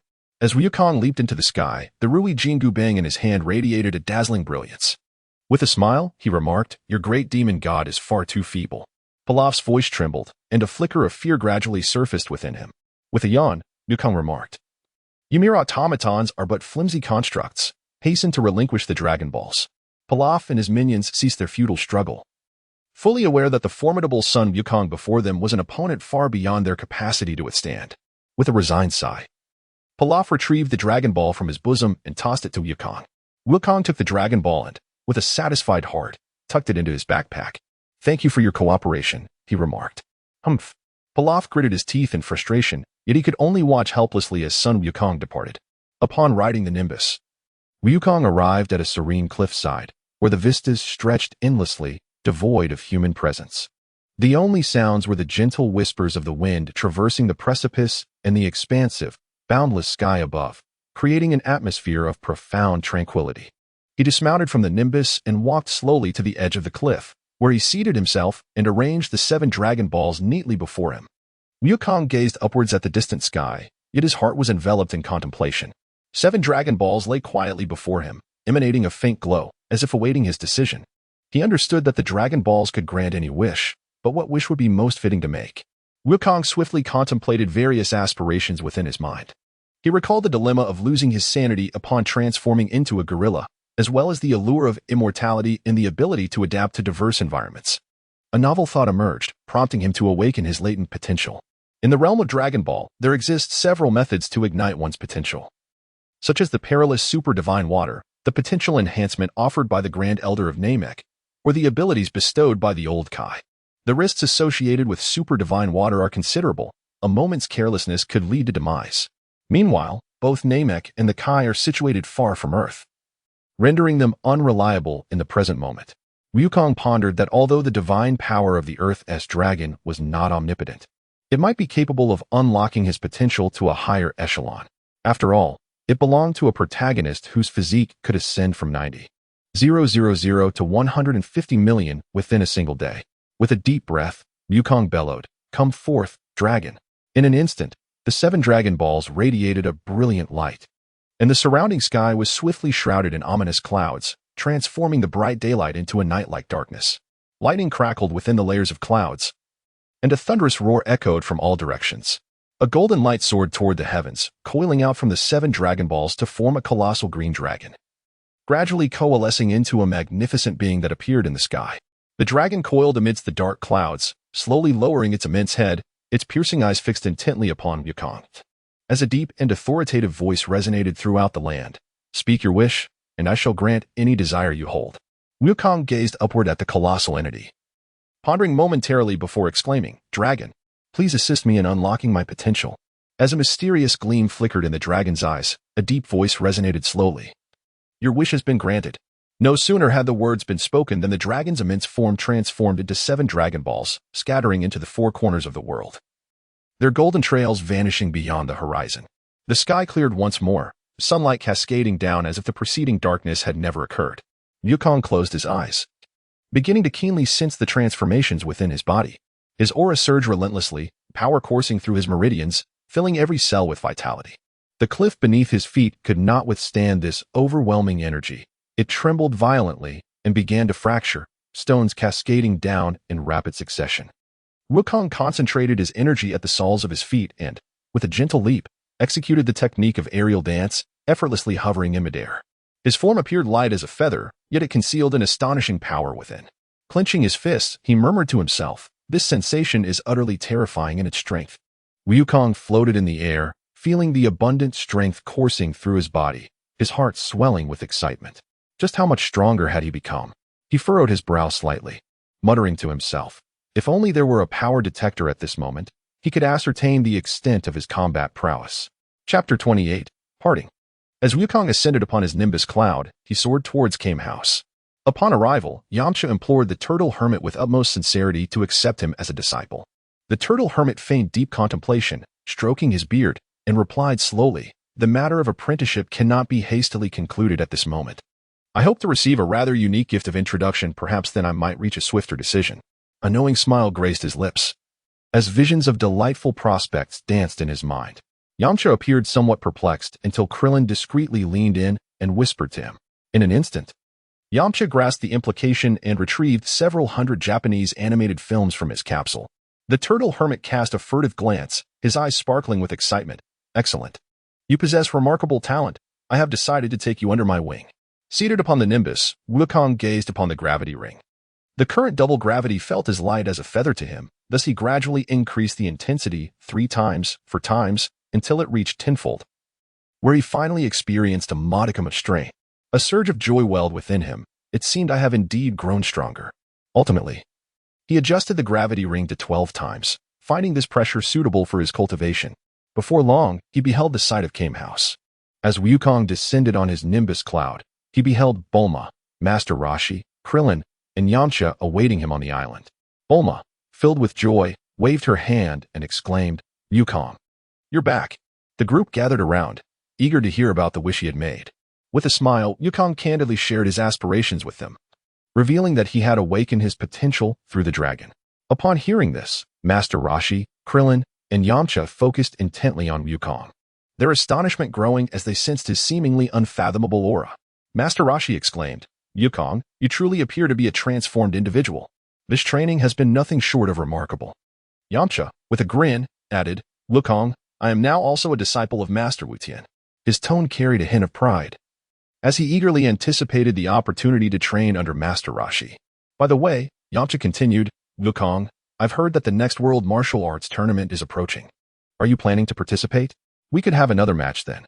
Upon hearing this, Wukong nodded earnestly, affirming his participation. Master Roshi, stroking his beard, smiled at everyone and declared, "The next World Martial Arts Tournament will be held in 3 years. During this time, you must all train diligently." He then turned to Wukong, speaking with heartfelt gravity, "Wukong, this time you must seek a new breakthrough on your own. Your master can no longer guide you." Wukong nodded earnestly, contemplating a journey to Karen Tower to explore the profound paths of cultivation. Upon hearing this, Yamcha clenched his fist confidently and declared, "Wukong, when we meet again in 3 years, I shall undoubtedly be stronger. Just wait and see." Krillin joined in, grinning broadly as he chimed, "Hee hee. By then I will surely be taller than you, Wukong." Wukong chuckled as he patted Krillin on the shoulder, then turned to Bulma with a playful remark, "Bulma, I trust you won't still be this feisty when we meet again?" Bulma immediately placed her hands on her hips, feigning indignation. Wukong waved farewell to everyone, leaping onto the Nimbus and instantly transforming into a streak of golden light, soaring towards the direction of Korin Tower. The crowd watched as Wukong's silhouette gradually vanished into the horizon. As soon as Wukong departed, Master Roshi turned with a newfound gravity, his countenance shifting from its usual benevolence to one imbued with sternness and resolve as he regarded Yamcha and Krillin. He tapped his cane decisively and proclaimed, "Enough. Wukong has embarked on his own path of cultivation, and we must not lag behind. From this day forth, your training shall be intensified." Yamcha nodded earnestly, responding, "Absolutely.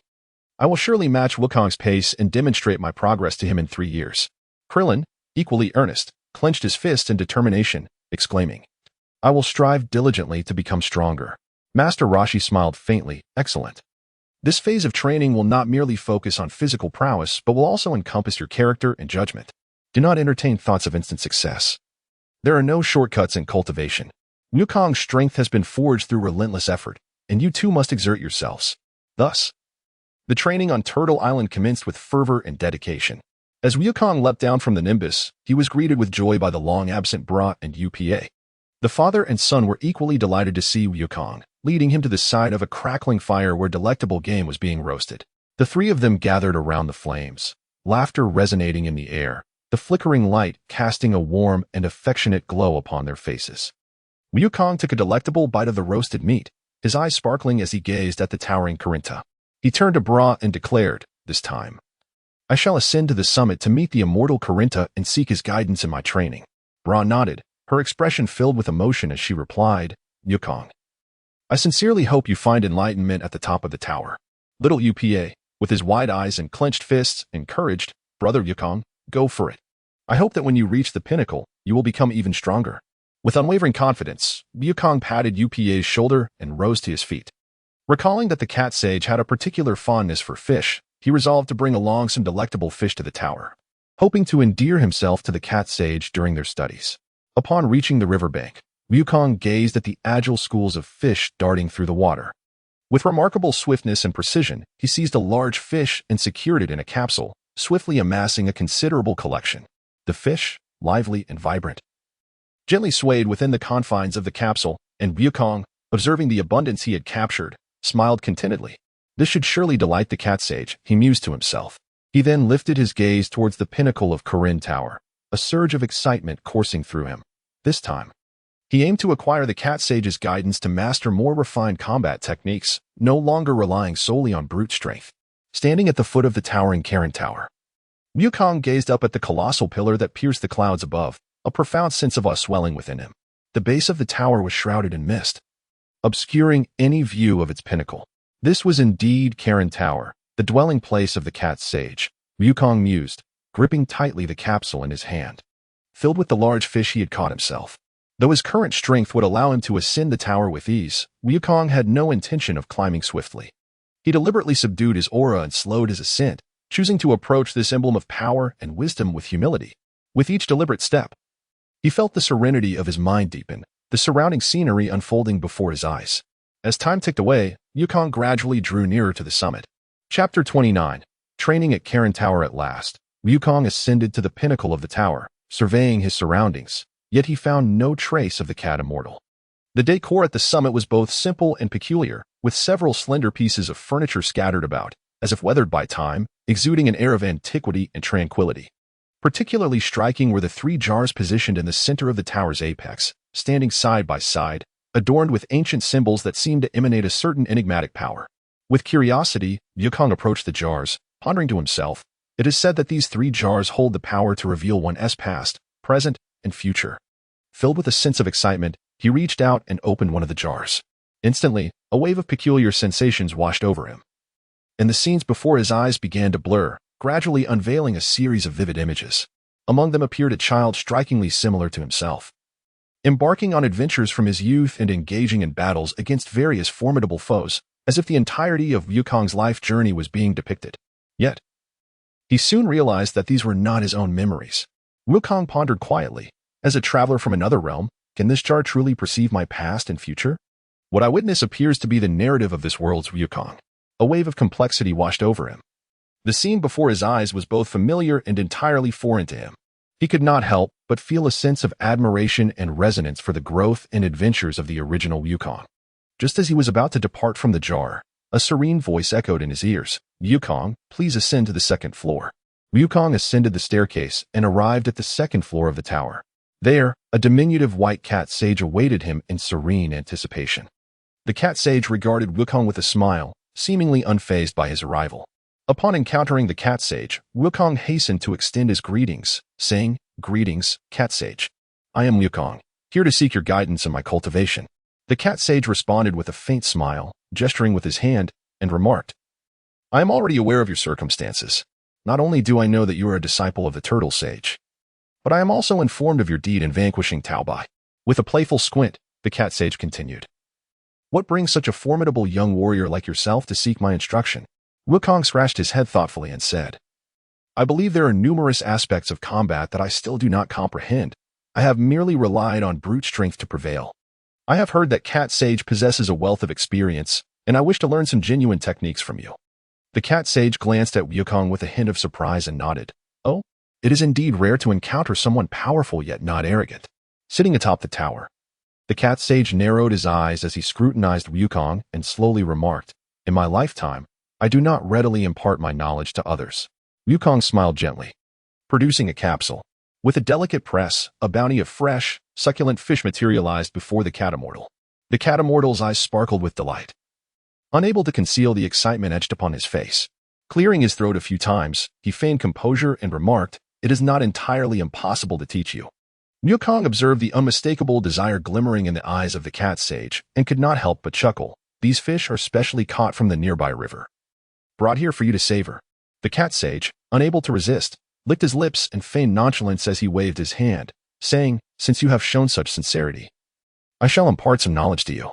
As he spoke, he swiftly gathered the fish, gently caressing them, a look of profound satisfaction illuminating his gaze. Wukong embarked on a new journey of cultivation under the guidance of the cat sage. Each morning, he would rise to the gentle breeze atop the tower, engaging in a series of combat drills as instructed by the cat sage. Every movement executed by the cat sage was imbued with exquisite technique. The most vital lesson was the training of attunement to nature. The cat sage led Wukong to the precipice of the tower, where they gazed upon the boundless sky and earth. "Wukong, close your eyes and embrace the essence of nature," the cat sage murmured. Wukong closed his eyes, focusing his mind. He sensed faint currents of energy emanating from all directions, the essence of life itself. "Very well, now attempt to explore further afield," the cat sage continued to guide. Wukong's consciousness extended outward, traversing countless mountains and rivers. In a distant village, he sensed the laughter of children at play. Further still, he detected the fervent clash of battle. He could even perceive the presence of Master Rashi and Bulma on Turtle Island. This is the ability to sense ki, which enables one to anticipate an opponent's movements in combat and discern the positions of friends and foes from miles away. The cat sage looked upon Wukong with satisfaction. "You learned swiftly." After a period of diligent training, Wukong not only made significant strides in his combat skills, but, more importantly, he mastered the perception of ki. "Thank you, cat sage," Wukong said, bowing deeply and speaking sincerely. Wukong continued, "Cat sage, could you grant me some celestial beans?" The cat sage shook his head, a hint of helplessness in his tone.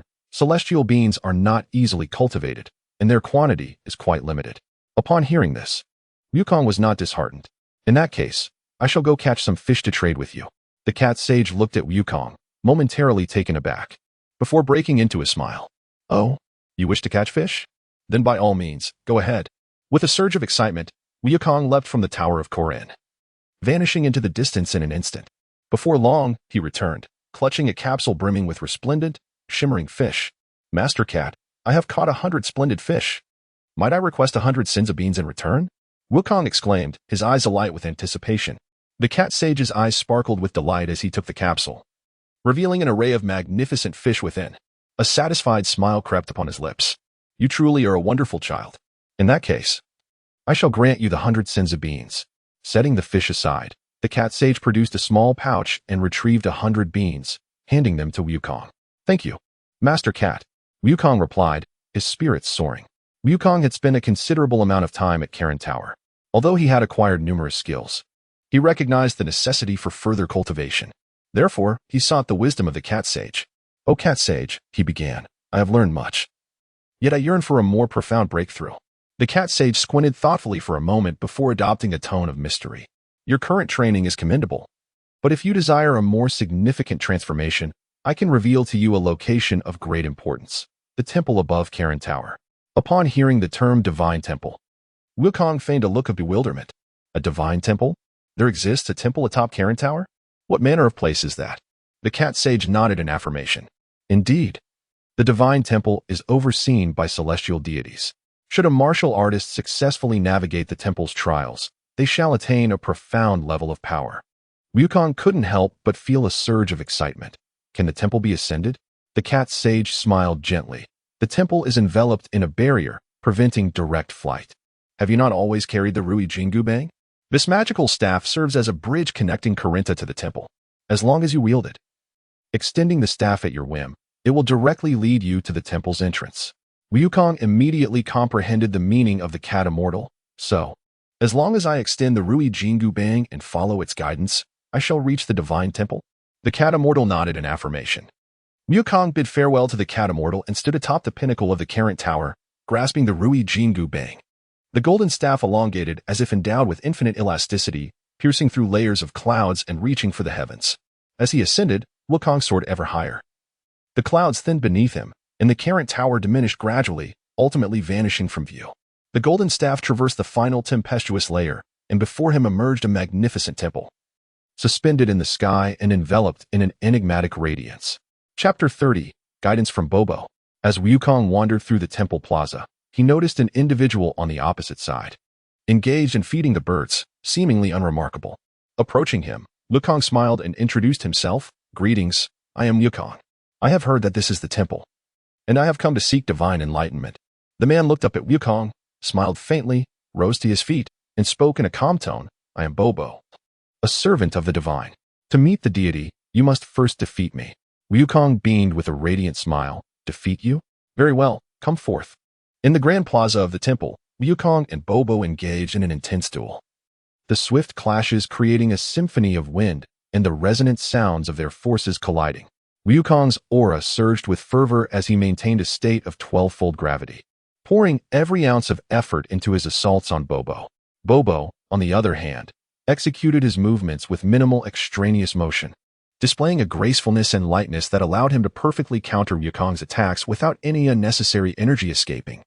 The immense pressure from each of Wukong's strikes elicited only the faintest response from Bobo, his agility reminiscent of a simplified version of the ultimate freedom technique.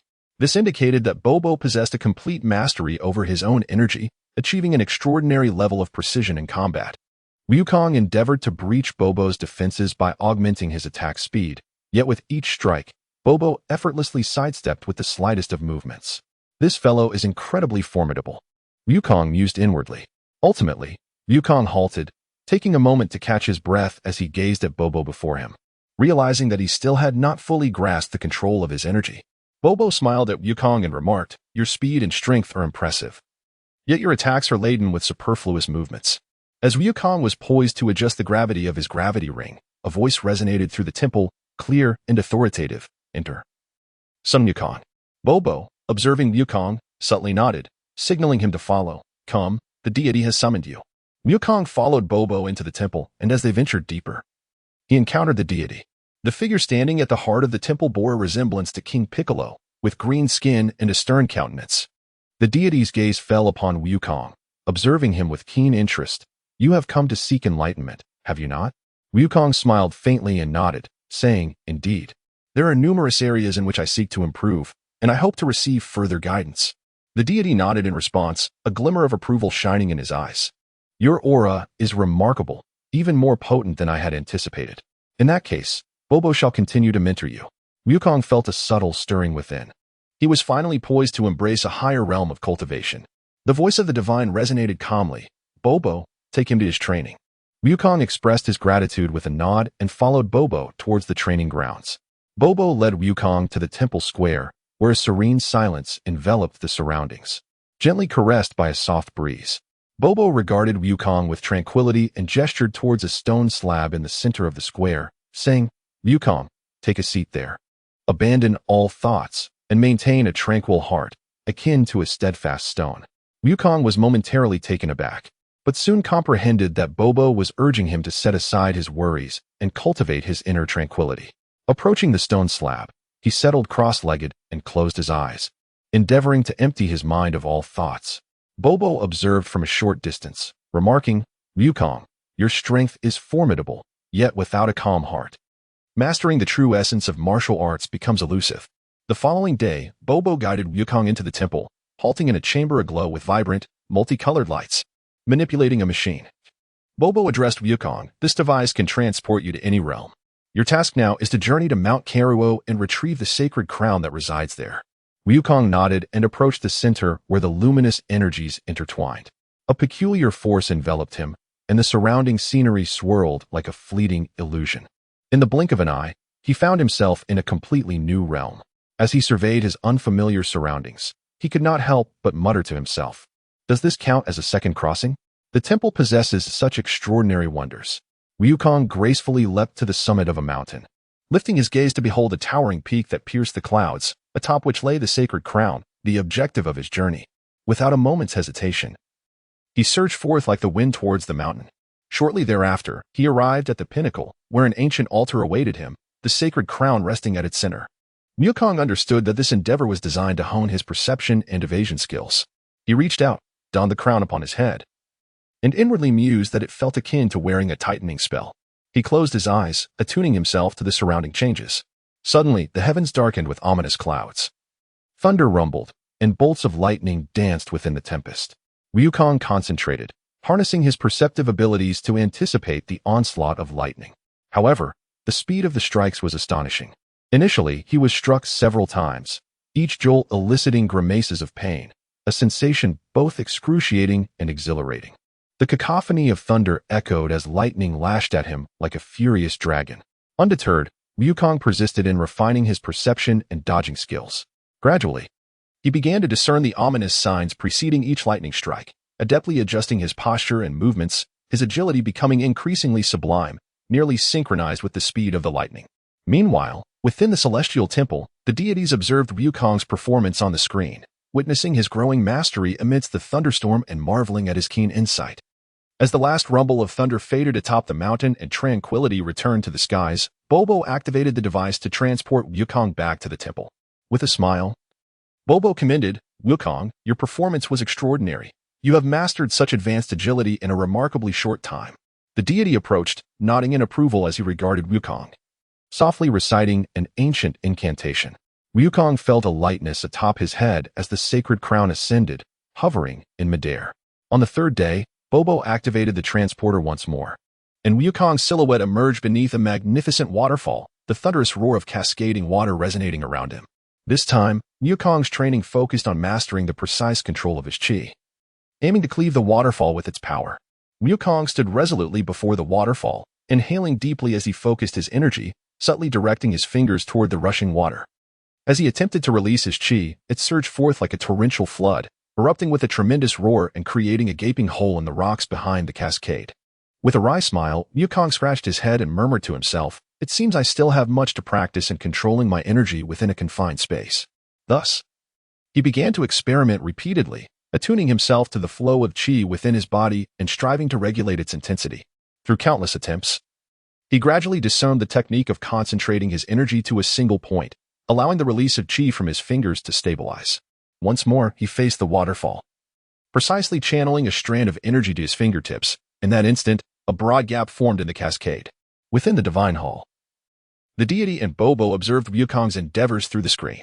When Wukong succeeded in parting the waterfall, a flicker of undeniable astonishment crossed Bobo's eyes as he softly remarked, "Wukong's capacity for comprehension surpasses my expectations."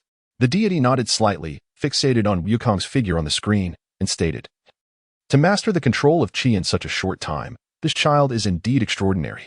Chapter 31. 3 years one day, as Wukong immersed himself in his training, he suddenly heard Bobo calling for him to come over. Wukong rose and approached Bobo, who extended a hand and said, "Wukong, remain still. I require something." As soon as the words left his lips, Bobo gently plucked a strand of hair from Wukong's head. Wukong scratched his head, a look of perplexity crossing his face as he inquired, "Bobo, what do you require my hair for?" Yet, in an instant, a realization dawned upon him. his eyes sparkling with enlightenment. Could it be the water of life? Is Bobo intending to clone Amy? Moments later, Bobo emerged from the temple, accompanied by an individual who bore an identical physique to Wukong, adorned with a mask. Wukong gazed at this clone, marveling inwardly at the temple's seemingly endless array of wonders. He slightly stretched his limbs, contemplating the true strength of the masked figure. Bobo stood quietly to the side, his gaze fixed intently on the clash between Wukong and the masked adversary, their movements perfectly synchronized, both in speed and power. With a powerful punch, Wukong struck, and the masked figure swiftly retaliated with an identical angle, each blow landing with force, reverberating through the surroundings and stirring up clouds of dust. As Wukong engaged in battle, he cautiously tested the limits of his opponent. He soon realized that no matter what technique he employed, the masked figure could flawlessly replicate and counter his moves. This intense exchange of offense and defense stirred Wukong's latent combat prowess to the surface. Bobo, observing from the sidelines, was increasingly astonished. He had never anticipated that Wukong's potential was so extraordinary, allowing him to reveal a power that surpassed even his wildest imagination in such a brief period of training within the temple. Wukong accelerated once more, his fist slicing through the air with a chilling ferocity, relentlessly targeting the masked figure, who, undeterred, flawlessly countered each blow without revealing a single flaw. Wukong discovered a flaw and swiftly unleashed a punch, sending the mask flying. Before him appeared a face that mirrored his own. Upon closer inspection, Wukong couldn't help but feel a swell of pride, thinking to himself, I must say, I look rather handsome. However, in order to maintain the charade, he feigned surprise and exclaimed, Oh, why does this person look exactly like me? Bobo smiled gently and explained, This Wukong was created using the life water from the temple. He possesses your appearance and strength and serves as your opponent in this training. Wukong observed quietly, fully aware that this replica did not possess all of his powers. From their recent encounter, he had already discerned that the combat prowess of this doppelganger was roughly equivalent to his own when he activated the 12-fold gravity wristband. Wukong smiled faintly, pondering. It seems that the elixir of life, though wondrous, is not without its imperfections. It can only be replicated to a certain extent. During the ongoing skirmish with the replicant, Wukong meticulously observed its movements, dissecting his own shortcomings and promptly adjusting his techniques. As the days turned into an endless cycle of combat, Wukong gradually ascended to a new pinnacle of mindset and skill. The replicant served as a mirror, exposing the flaws in Wukong's fighting style and aiding him in his gradual self-improvement. On this particular day, Wukong's inner state was as tranquil as the vast sky, with all distractions and emotions cast aside, rendering him one with the cosmos. Seizing this moment of enlightenment, Wukong executed each punch and kick with impeccable precision and control, leaving no energy wasted even in the gentlest of gestures. At that instant, Wukong completely dominated the replicant. Wukong could not help but reflect on how his transformation would render future battles more enduring, eliminating the days when he would become breathless after just a few exchanges. He recalled how, in the original narrative, the warriors of Dragon Ball often exhausted their stamina due to poor energy management during combat.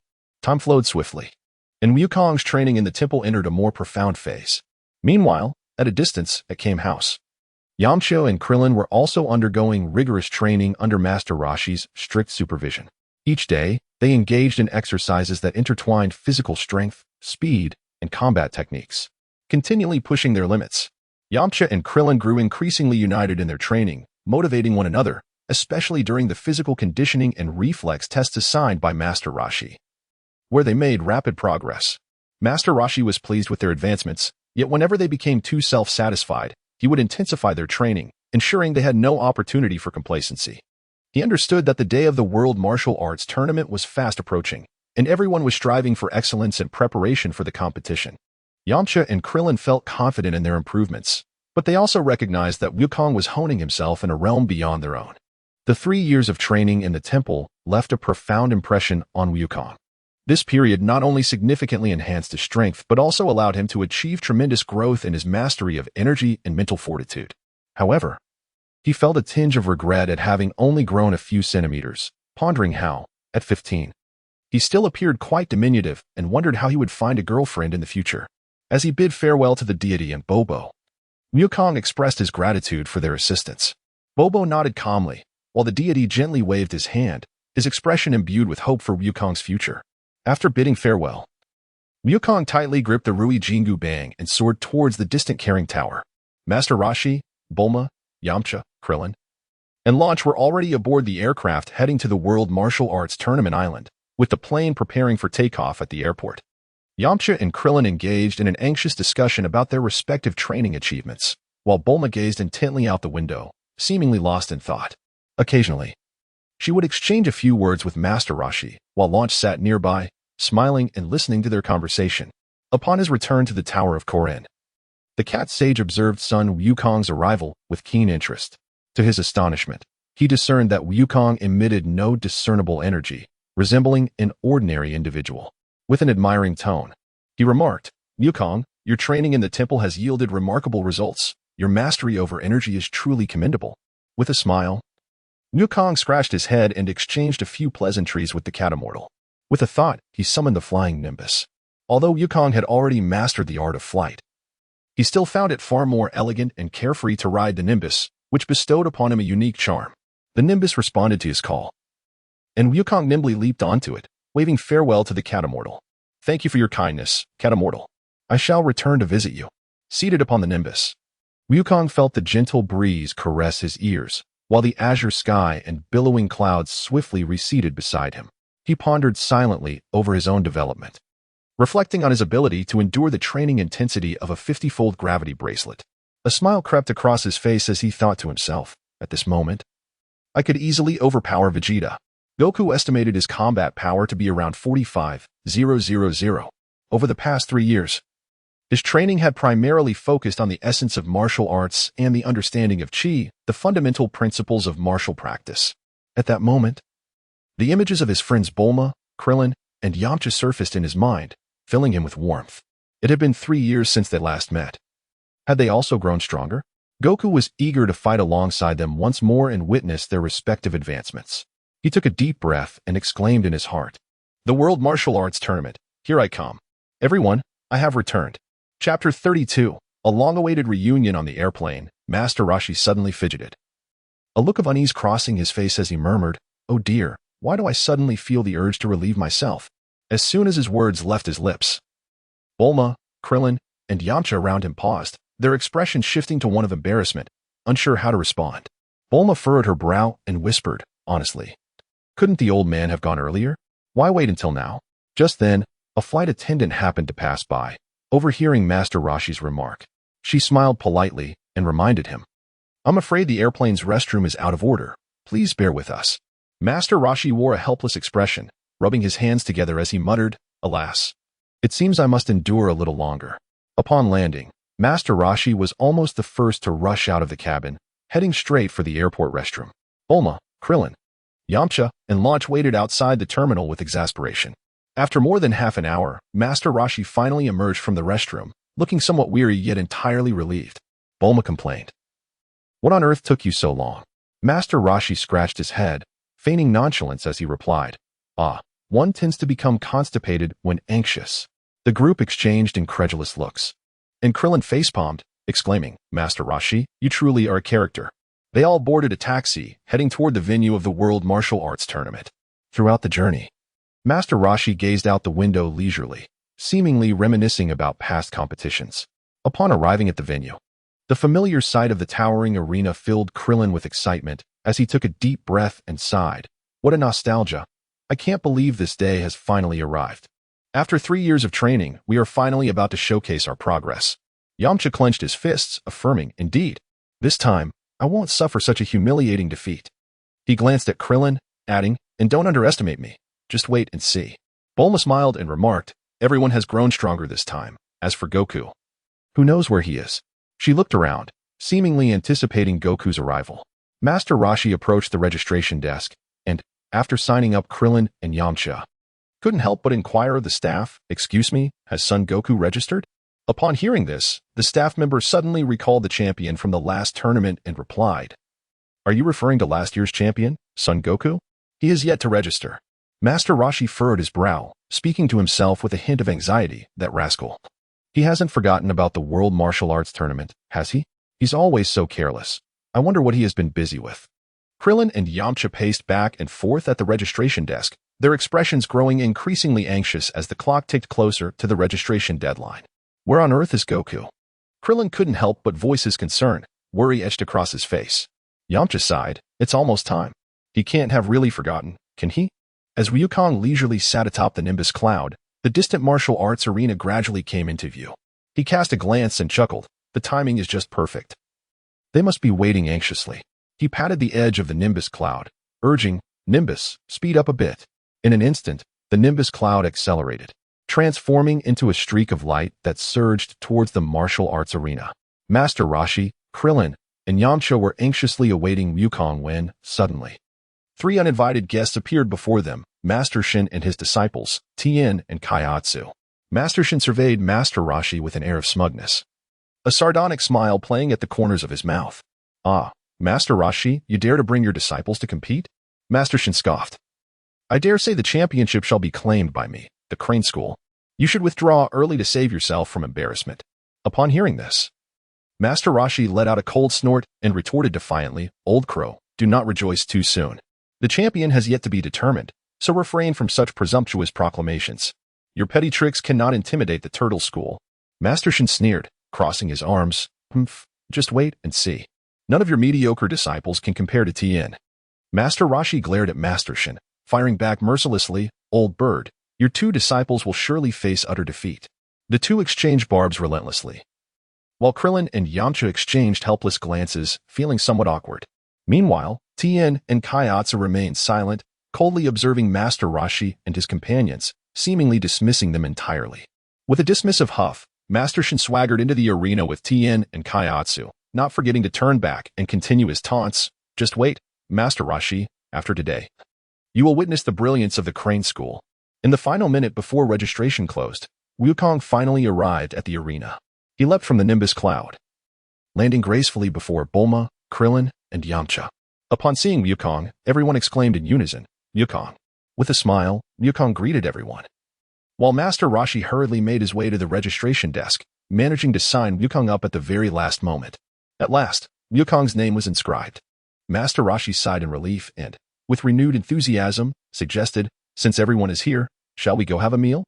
One must be well fed to have the strength for the competition. However, as the words slipped from his lips, he recalled Wukong's astonishing appetite, and the smile on his face faltered, leaving him to silently regret his suggestion. After all, Wukong's consumption could rival that of dozens of individuals. Nevertheless, the group had already begun to stride toward a nearby restaurant, and Master Roshi had no choice but to follow suit, inwardly praying that Wukong would eat less this time. After a hearty meal, the group returned to the hotel. Master Roshi proposed a few rounds of cards, a suggestion that was met with approval from all. Thus, Master Roshi, Wukong, Krillin, Yamcha, Bulma, and Launch gathered together for several hours of card games. However, fortune seemed to consistently elude Master Roshi, as he suffered dismal losses in nearly every round, his frustration evident as he scratched his head. Exhausted from the games, they each retreated to their rooms to rest. In the deep of night, Krillin tossed and turned, his mind racing with thoughts of the impending competition, a mix of excitement and anxiety preventing him from finding sleep. Finally, he resolved to change into his sports attire and go for a run to alleviate his restless energy. Upon arriving at a park near the hotel, he suddenly heard footsteps behind him. Turning around, he found Yamcha smiling and waving at him. Can't sleep either, huh? The following day, the venue for the World Martial Arts Tournament was a sea of people, with spectators streaming in, their enthusiastic cheers creating a lively atmosphere. Contestants made their way to the arena, preparing for the upcoming preliminaries. After Wukong, Yamcha, Krillin, and Bulma parted ways, Lan Shi proceeded towards the backstage. Suddenly, she noticed that Master Roshi was missing and, perplexed, inquired of Bulma, "Where has Master Roshi gone? He was just here. How could he have disappeared so suddenly?"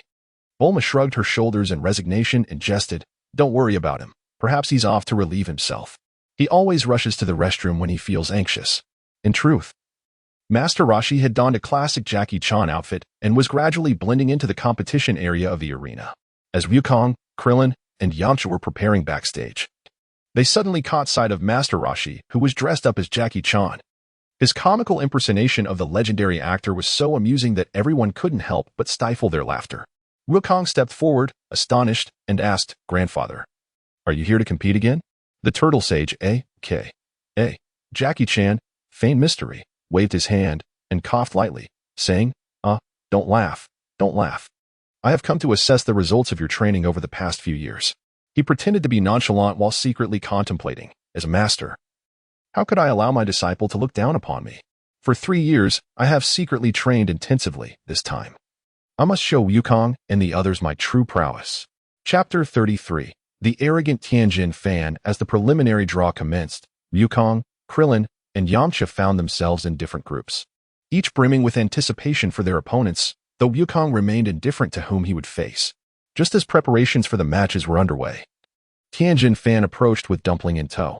Casting a glance at Wukong, he raised an eyebrow, seemingly unimpressed by this individual who exuded no martial aura. Dismissing him as a mere novice, he then glanced at Krillin, thinking, this guy appears to have some strength, but not much more. The only one who slightly piqued his interest was Yamcha, whom he regarded as merely slightly stronger than an average martial artist. Sensing Tianjin Fan's disdainful gaze, Yamcha's anger flared. And with his brow furrowed, he was ready to confront this arrogant figure. Suddenly, Jackie Chan intervened, blocking Yamcha's path, and whispered, young man, do you wish to be disqualified from the competition? Tianjin Fan glared at Jackie Chan, raising his eyebrow, and inquired, who are you? Yamcha retorted with a sneer. You don't even recognize last year's runner-up, Jackie Chan? How ignorant. Tianjin Fan scoffed, a flicker of disdain in his eyes, and declared, you allowed this old fool to achieve second place? How pathetic. With that, he turned his back and walked away with Dumpling. Yamcha gritted his teeth, seething with rage. How arrogant. I will teach him a lesson soon enough. In the relaxation area outside the martial arts competition, Bulma and Lan Xi sat leisurely, sipping drinks and savoring the calm before the storm. Sunlight bathed them, with Lan Xi clad in enticing attire while Bulma opted for a casual look, both appearing in high spirits. Master Roshi approached, scanning the surroundings before suddenly asking, where is the turtle sage? Why isn't he here? Bulma shrugged lightly, perhaps he is off to relieve himself. Her tone conveyed a hint of teasing, clearly disinterested in Master Roshi's query. Master Roshi raised an eyebrow. That old fellow must be afraid his disciple will lose, and has scurried home in embarrassment. Bulma, displeased by this comment, retorted coldly, you speak so casually, yet the strength of the turtle school does not require your judgment. However, Master Roshi remained oblivious to Bulma's ire, instead surveying the two women with a smile, asking, you two must be the turtle sage's little lovers, right? Stick with me, and I shall ensure you enjoy a life of luxury. Lan Xi's expression darkened at his words, her eyes flashing with anger. Suddenly, she drew a machine gun and opened fire on Master Roshi. The deafening gunfire erupted, bullets raining down upon him. Yet, Master Roshi remained calm and collected, effortlessly catching each bullet with his hands, untouched. Bulma and Lan Xi were left in astonishment at this display. Master Roshi coolly adjusted his attire, remarking, you young folks are too unpredictable. He waved his hand dismissively and turned to leave. Lan Xi, gritting her teeth, seethed, the next time I see him, I will definitely turn him into a sieve. The first match of the preliminaries began, with Yamcha standing on the stage, focusing on an opponent who appeared to be a martial artist in his 30s. The martial artist, clearly prepared, stood confidently and smashed several wooden boards with a punch, creating a loud crack. Yamcha chuckled lightly, feeling disdainful, muttering, wooden boards can't retaliate. How difficult can this be? Infuriated by Yamcha's dismissive demeanor, the martial artist glared fiercely and shouted, you better watch yourself, kid. With that, he lunged at Yamcha with tremendous speed, the force of his punch howling through the air. Nevertheless, Yamcha was not intimidated. He deftly dodged the attack, and as the opponent stumbled, Yamcha delivered a casual yet powerful punch. The blow, seemingly effortless, struck the martial artist off guard, sending him flying like a broken kite, crashing violently against the wall outside the ring. Meanwhile, Krillin stood tall on the stage, facing a towering underground boxing champion who seemed like a mountain before him. The underground champion laughed heartily, approaching Krillin and gripping his waist with one enormous hand, intent on applying immense pressure. As Krillin found himself pinned, the spectators erupted in disbelief, anticipating his downfall. Yet, Krillin maintained a calm demeanor, lowering his head in contemplation before suddenly raising it with a smirk.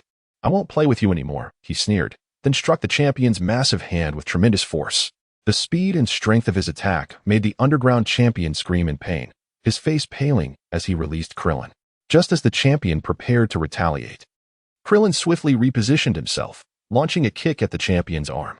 The impact caused the champion to clutch his arm in agony, collapsing to the ground, eyes rolling back, ultimately losing consciousness.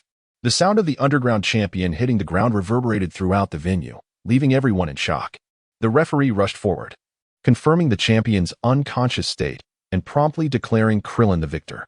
Sighing in relief, Krillin lightly dusted off his hands, a faint smile gracing his face, as though the preceding strike had required no effort at all. On the stage, Tianjin Fan faced a formidable sumo wrestler whose massive form was clad in traditional attire, exuding an aura of invulnerability. Spectators murmured among themselves, convinced that the sumo wrestler's defense would be impenetrable, predicting Tianjin Fan would face a significant challenge. Just as anticipation built for the match to begin, Tianjin Fan unexpectedly shed his shirt, revealing a chiseled physique with six-pack abs, a stark contrast to his usual refined appearance. Jackie Chan remarked, "The sumo wrestler possesses formidable defense." As the match commenced, at the referee's signal, the sumo wrestler lunged forward like an enraged beast, his gaze fixated on Tianjin Fan. The audience gasped, bracing themselves for an electrifying showdown. Tianjin Fan reacted with astonishing swiftness, evading the wrestler's charge almost instantaneously. As the sumo wrestler lost his balance, Tianjin Fan circled behind him and delivered a powerful kick to his side, propelling the giant's body through the air, crashing heavily to the ground. Throughout the entire match, Tian's movements were executed with such fluidity and swiftness that the spectators were scarcely able to discern what transpired. Only Yamcha, Krillin, and Goku, along with Jackie Chan, managed to perceive Tian's instantaneous strike, which was akin to a bolt of lightning. The referee approached to ascertain that the sumo master had lost consciousness and could no longer continue the contest, thus declaring Tian the victor. Standing atop the ring, Goku faced the towering figure of King Gappa with serene composure. King Gappa cast a disdainful glance at the youthful and tender-skinned boy, clearly underestimating Goku's capabilities. From the sidelines, Jackie Chan cautioned in a low voice, "King Gappa is no ordinary fighter. He is a renowned martial artist in the underworld." Goku, exercise caution. Wukong appeared utterly defenseless, as if his entire being was riddled with vulnerabilities. Observing this scene, King Gappa's lips curled into a subtle, cold smirk. "Little imp, do not blame me." In an instant, King Gappa unleashed his power and charged fiercely towards Wukong, intending to strike him down with his formidable punch. However, just as his fist was about to make contact with Wukong, the latter extended his hand and grasped Gappa's fist. King Gappa was momentarily taken aback, attempting to break free. But no matter how he struggled, Wukong's grip remained as unyielding as a vice. "What? He hasn't moved an inch?" The spectators gasped in astonishment, convinced that Wukong would be sent flying. King Gappa stared in disbelief, his eyes wide with astonishment, as he exclaimed, "Who on earth are you?" With a subtle smile, Wukong softly replied, "I am merely a little spirit fond of martial arts." Upon saying this, Wukong gently pushed, causing King Kappa to lose his balance and stumble several steps before falling off the stage. Below, Jackie Chan, Yamcha, and Krillin witnessed Wukong's match, each displaying different expressions. Unable to contain his confusion, Krillin scratched his head and remarked, "What on earth has Wukong become? His strength seems to surpass what we previously encountered, rendering him utterly inscrutable." Yamcha pondered for a moment, his brow furrowing slightly as he said, "Clearly, he appears to be engaging his opponents casually, exerting little effort." Jackie Chan stood silently beside them, though his heart was stirred with unease. "It seems that my 3 years of covert training may not suffice." Chapter 34. Yamcha versus Tien Shinhan. During lunch, Jackie Chan, Wukong, Krillin, and Yamcha gathered in the competitors' dining hall, enjoying their meal while discussing the morning's match, when suddenly, a commotion erupted. As Wukong lifted his gaze, he beheld Tianjin Fan grasping the collar of a waiter, furiously exclaiming, "Is this the insipid fare you offer us? It is nothing short of an affront." In an instant, Yamcha rose to his feet, discontent etched across his face as he approached, retorting, "Tianjin Fan, this is the dining hall of the martial arts tournament, not a place for your tantrums. If you find the food unsatisfactory, seek another establishment." Tianjin Fan turned, casting a cold glance at Yamcha. "What are you to dictate my actions?" Their eyes locked in a fierce exchange. The air crackled with tension, as if a confrontation could erupt at any moment. Yamcha clenched his fists, seething with indignation. "I've long found you intolerable." With a dismissive snort, Tianjin Fan replied, "I am always ready to oblige. Should you dare, I shall ensure you comprehend the disparity between us." Just as the conflict seemed poised to ignite, Jackie Chan interjected with a commanding voice, "Enough. Do you wish to be disqualified here?" He stepped between the two, forcibly separating them. Tianjin Fan huffed, falling silent, yet the provocation from Yamcha lingered in his thoughts. Similarly, Yamcha, filled with resentment, shot a glare at Tianjin Fan before grinding his teeth and returning to his seat. Krillin leaned closer to Wukong, whispering, Yamcha and Tianjin Fan are truly at odds now. After several rounds of intense preliminary matches, Wukong, Krillin, Yamcha, Jackie Chan, and others successfully advanced to the quarterfinals. Meanwhile, Tianjin Fan and Jiaozi also secured their places in the top 8. Before the quarterfinals commenced, the competitors gathered around to witness the drawing of lots for the matchups. As each pairing was revealed, the bracket for the quarterfinals was finally established. Yamcha versus Tianjin Fan, Jackie Chan versus the Wolfman, Krillin versus Jiaozi, and Pudding versus Wukong. Upon seeing the matchups, each individual harbored their own thoughts. Yamcha fixed his gaze on Tianjin Fan, eagerly anticipating the opportunity to prove himself in the arena. Krillin cast a sidelong glance at Jiaozi, inwardly reflecting on his fortuitous draw. As Wukong, Krillin, and Yamcha took their seats among the audience, they soon spotted Bulma and the golden-haired Launch. Just as they engaged in pleasantries, Master Roshi suddenly emerged from the crowd. Upon seeing his arrival, Bulma quipped, "Where have you been off to?" Master Roshi hastily defended himself. "I wasn't off doing anything. I was secretly watching the preliminaries. You all performed admirably and have a promising chance at the championship." At that moment, Bulma glanced around in discontent, voicing her complaint, "We stood too far back. We want to be able to see the matches on the stage." Before she could finish, Launch boldly drew a handgun, firing a few shots into the air while shouting, "Make way! Make way! Anyone who doesn't want to be hit by a bullet, clear a path. We want special seats." The audience, intimidated by Launch's commanding presence, promptly parted, creating a small lane. Master Roshi's eyes lit up, nodding in approval. "Excellent. Truly, Launch." Bulma shook her head in resignation but was pleased to take advantage of the situation, moving forward with the group to secure a prime spot for witnessing the impending quarterfinals. The announcer excitedly declared, "The first match of the quarterfinals, Tenshinhan versus Yamcha, now begins." The crowd erupted in excitement, their gaze fixated on the stage. Tenshinhan and Yamcha stood at opposite ends, locking eyes, the atmosphere thick with tension. Yamcha sneered, "Tenshinhan, it's not too late to concede. Otherwise, I'll leave you searching for your teeth." Tenshinhan retorted with a smirk, "Arrogant fool. Today you shall witness true martial arts." With that, Yamcha launched the first attack, charging at Tenshinhan like a whirlwind. Tenshinhan met him head-on, and the two engaged in a fierce clash at the center of the stage. The sounds of their strikes echoed rapidly, leaving the audience struggling to comprehend the details as two blurred figures exchanged blows at lightning speed.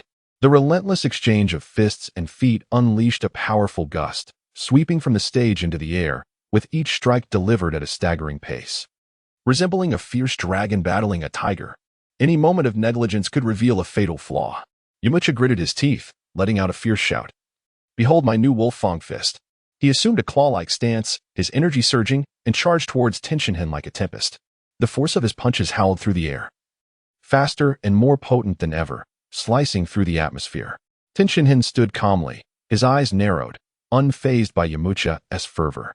Yamcha unleashed a barrage of strikes aimed at Tenshinhan's face, chest, and abdomen, captivating the audience. Yet, each blow was deftly evaded or effortlessly blocked by Tenshinhan. Despite Yamcha's ferocity, he could not breach Tenshinhan's defenses, as if striking against an invisible barrier, rendering his attacks harmless. Tenshinhan smirked dismissively, stating, "Relying solely on speed and momentum is futile." No sooner had the words left his lips than he pivoted, delivering a powerful palm strike to Yamcha's shoulder. Yamcha felt a jolt and staggered back several steps. Realizing that conventional techniques would not suffice against Tenshinhan, Yamcha decided to employ the Kamehameha. He concentrated energy in his palms, forming a formidable white energy sphere, and unleashed it towards Tenshinhan. Tenshinhan crossed his arms, summoning a powerful force that rebounded the Kamehameha back. Yamcha, taken aback, leapt into the air to evade. Before he could react, Tenshinhan appeared behind him with astonishing speed, delivering a merciless kick to his back that sent Yamcha crashing back onto the stage. The force of the impact left Yamcha dazed and on the brink of unconsciousness. With a cold smirk, Tenshinhan descended from above, aiming directly for Yamcha's knee. "Stop!" Krillin shouted anxiously, but it was too late to intervene. Tenshinhan's assault was precise and ruthless, shattering Yamcha's shinbone, causing him to lose consciousness from the excruciating pain. The audience gasped in shock, and Puer was nearly in tears from anxiety. The referee promptly declared, "Tenshinhan is the victor," and urgently called for medical assistance. Pu'er swiftly transformed into a flying carpet, lifting Yamcha, while Bulma and Launch hurried to follow, escorting him to the hospital. The announcer, witnessing the chaos, declared the day's matches concluded, with the remaining contests to resume the following day. Wukong, Krillin, and Master Roshi also visited Yamcha in the hospital. Inside the hospital, a heavy silence enveloped the room, creating a somber atmosphere. Yamcha lay weakly on the hospital bed, softly apologizing. "I'm sorry, I couldn't win. It's truly embarrassing." Master Roshi gently patted Yamcha's shoulder, offering words of comfort. "Do not let it trouble you, young one. Victories and defeats are part of the journey. Your progress has been remarkable. It is simply that your opponent was too formidable." Yamcha nodded slightly, turning his gaze towards Wukong, his eyes reflecting a mixture of reluctance and hope. "Wukong, you must help me defeat that Tien Shinhan." Wukong confidently patted his chest and assured, "Rest assured." Yet, in his heart, he contemplated the future. In a few days, Yamcha and Tianjin Fan would become good friends. As dusk approached, Wukong, Krillin, and Master Roshi arrived at a restaurant to enjoy dinner. Just as they were savoring their meal, footsteps echoed from the entrance, and Master Crane entered, accompanied by Tianjin Fan and Jiaozi, who promptly took their seats at the adjacent table. Master Crane and Master Roshi leaned against each other and raised their voices, asking, "Tianjin Fan, how do you feel about today's match?" Tianjin Fan raised an eyebrow and scoffed, "Humph, that guy is utterly insignificant. I could defeat him with one hand, not even breaking a sweat." While Master Crane basked in his pride, Master Roshi nonchalantly lifted his rear towards Master Crane's direction, and suddenly, a sound erupted, filling the air with an awkward aroma. Master Crane swiftly covered his nose, his eyes widening in anger, exclaiming, "You old turtle, how utterly rude." Master Roshi retorted with glee, "Old bird, perhaps you should manage your two disciples better. Otherwise, their next match will be as pitiful as the last." Chapter 35, entering the top 4 the following morning. Spectators eagerly flooded into the martial arts arena, the atmosphere ablaze with excitement. When it was time for the match between Jackie Chan and the Wolfman, Jackie stood calmly on the stage, while the Wolfman displayed a hint of confidence. Due to Wukong's alteration of history in the previous martial arts tournament, Jackie did not destroy the moon, and the Wolfman bore no grudge against him. Although the Wolfman possessed considerable strength and speed, he appeared no threat before Jackie. Jackie coolly observed the Wolfman's movements, effortlessly dodging and identifying all his weaknesses. At the moment a flaw appeared, Jackie swiftly launched an attack, knocking the Wolfman to the ground with a single strike, rendering him unable to continue. The referee declared Jackie the victor, and thunderous applause erupted from the audience. After a brief respite, the next match commenced. Krillin charged at Jiaozi like a fierce tiger, unleashing a flurry of attacks. However, Jiaozi's agility allowed him to evade each blow at the last moment, leaving Krillin frustrated. Determined, Krillin increased his speed, seemingly vanishing from the stage. The audience gasped in astonishment as Krillin's figure flickered across the arena. Tianjin Fan shouted anxiously from the sidelines, "To your left, Jiaozi, to your left." But Jiaozi, bewildered, muttered, "Which way is left?" Confused and flustered, his movement slowed. Seizing the opportunity, Krillin landed a punch on Jiaozi, who staggered back, finding himself at the edge of the stage, perilously close to falling out. Suddenly, Jiaozi leaped into the air, astonishing the spectators, while Krillin looked on in disbelief at the floating Jiaozi. He pondered, "How could this guy fly?" Jiaozi waved triumphantly in midair, unleashing a barrage of Dodon waves towards Krillin. Unable to fly, Krillin could only evade the relentless assault on the stage. As Jiaozi's attacks intensified, Krillin, while dodging, had a moment of inspiration, realizing Jiaozi could not distinguish left from right. Elated by this revelation, Krillin decided to exploit this weakness. He began to alternate his movements rapidly across the stage, leaving Jiaozi bewildered, unable to discern from which direction Krillin would strike. In that moment of confusion, Krillin seized the chance, leaping high into the air and delivering a powerful punch to Jiaozi. Jiaozi was sent flying, barely managing to stabilize himself in midair, evading Krillin's follow-up attack just in time. Gathering his energy, Jiaozi prepared to unleash an even stronger Dodon wave. "This time, I won't hold back," Krillin declared, ready to exert his full strength. Jiaozi suddenly pointed at Krillin, releasing a more potent Dodon wave, illuminating the stage with brilliance. As the light faded, Jiaozi was astonished to find Krillin's figure had vanished. What happened? Where did he go? Jiaozi looked around in disbelief, completely unaware that Krillin had jumped behind him. Kamehameha. Krillin unleashed his long-prepared Kamehameha from the air, striking the defenseless Jiaozi directly. The force of the attack sent Jiaozi hurtling away, plummeting towards the ground. At the last moment, Jiaozi mustered his remaining strength to perform the flight technique once more. Wobbling back to the stage, his face pale and energy nearly depleted, he struggled to maintain his footing. Seeing Jiaozi airborne again, Krillin charged forward. Just as he approached, Jiaozi unexpectedly activated his psychic powers, causing a sharp pain in Krillin's abdomen that nearly brought him to his knees. This guy possesses psychic abilities. Krillin gritted his teeth, but the pain was unbearable. In a moment of brilliance, he decided to pose a mathematical question to Jiaozi, enduring the agony as he shouted, "Hey, Jiaozi, what is 3 plus 4? Jiaozi paused, furrowing his brow as he raised his little hand to count on his fingers. 3 plus 4 is.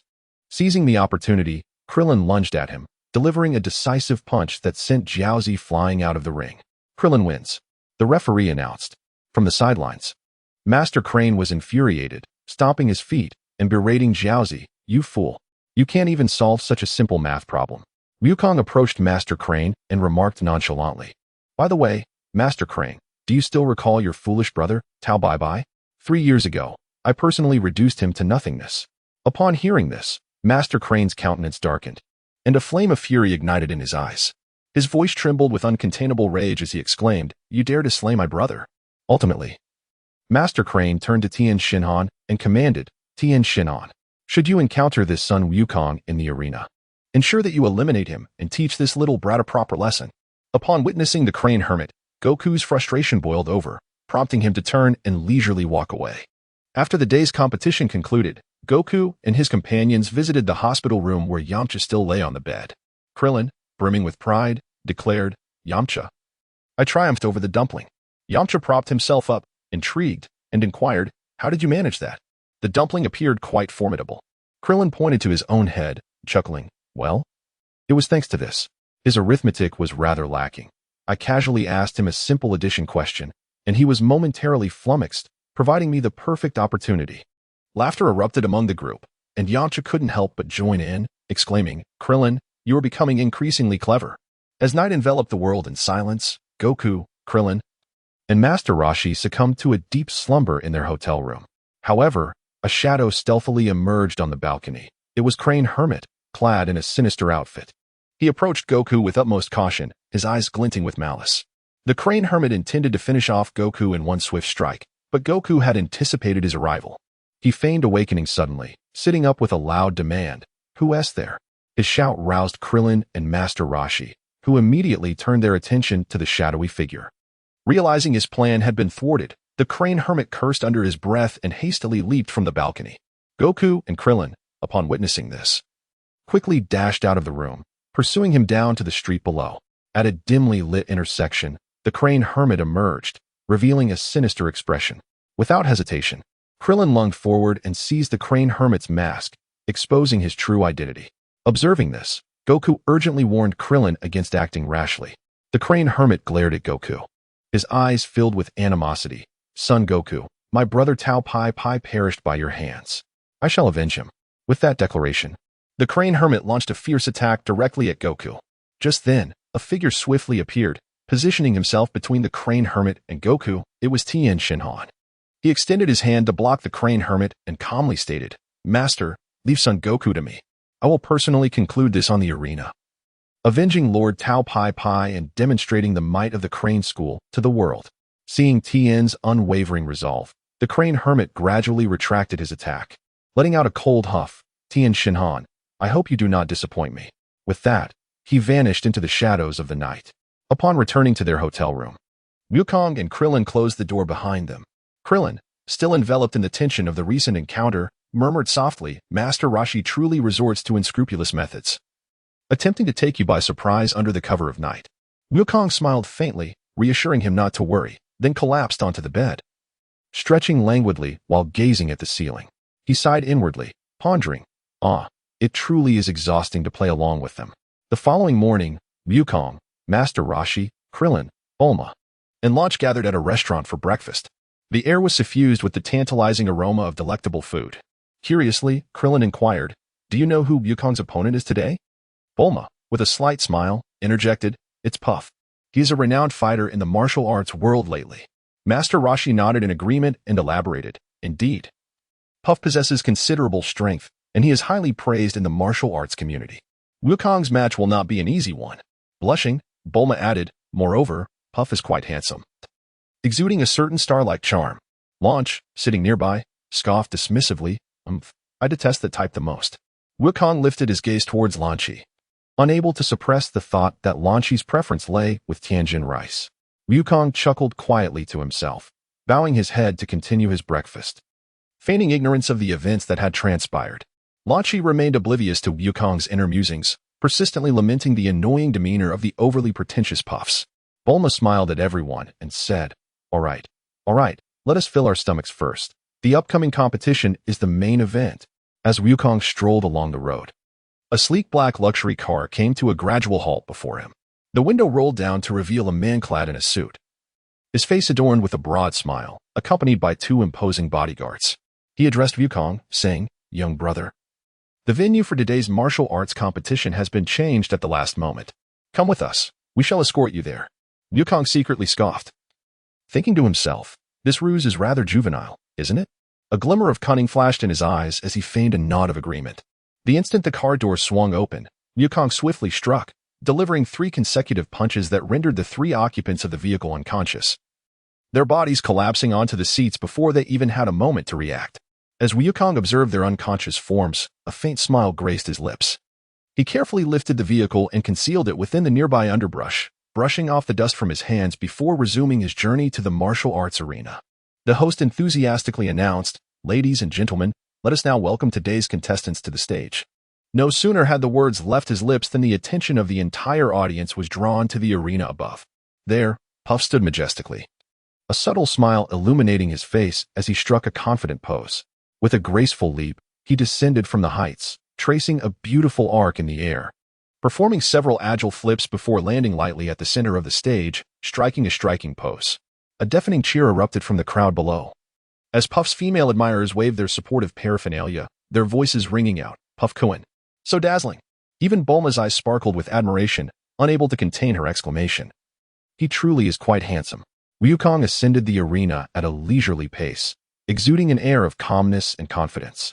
Puff, gazing at her diminutive adversary, wore a disdainful smile.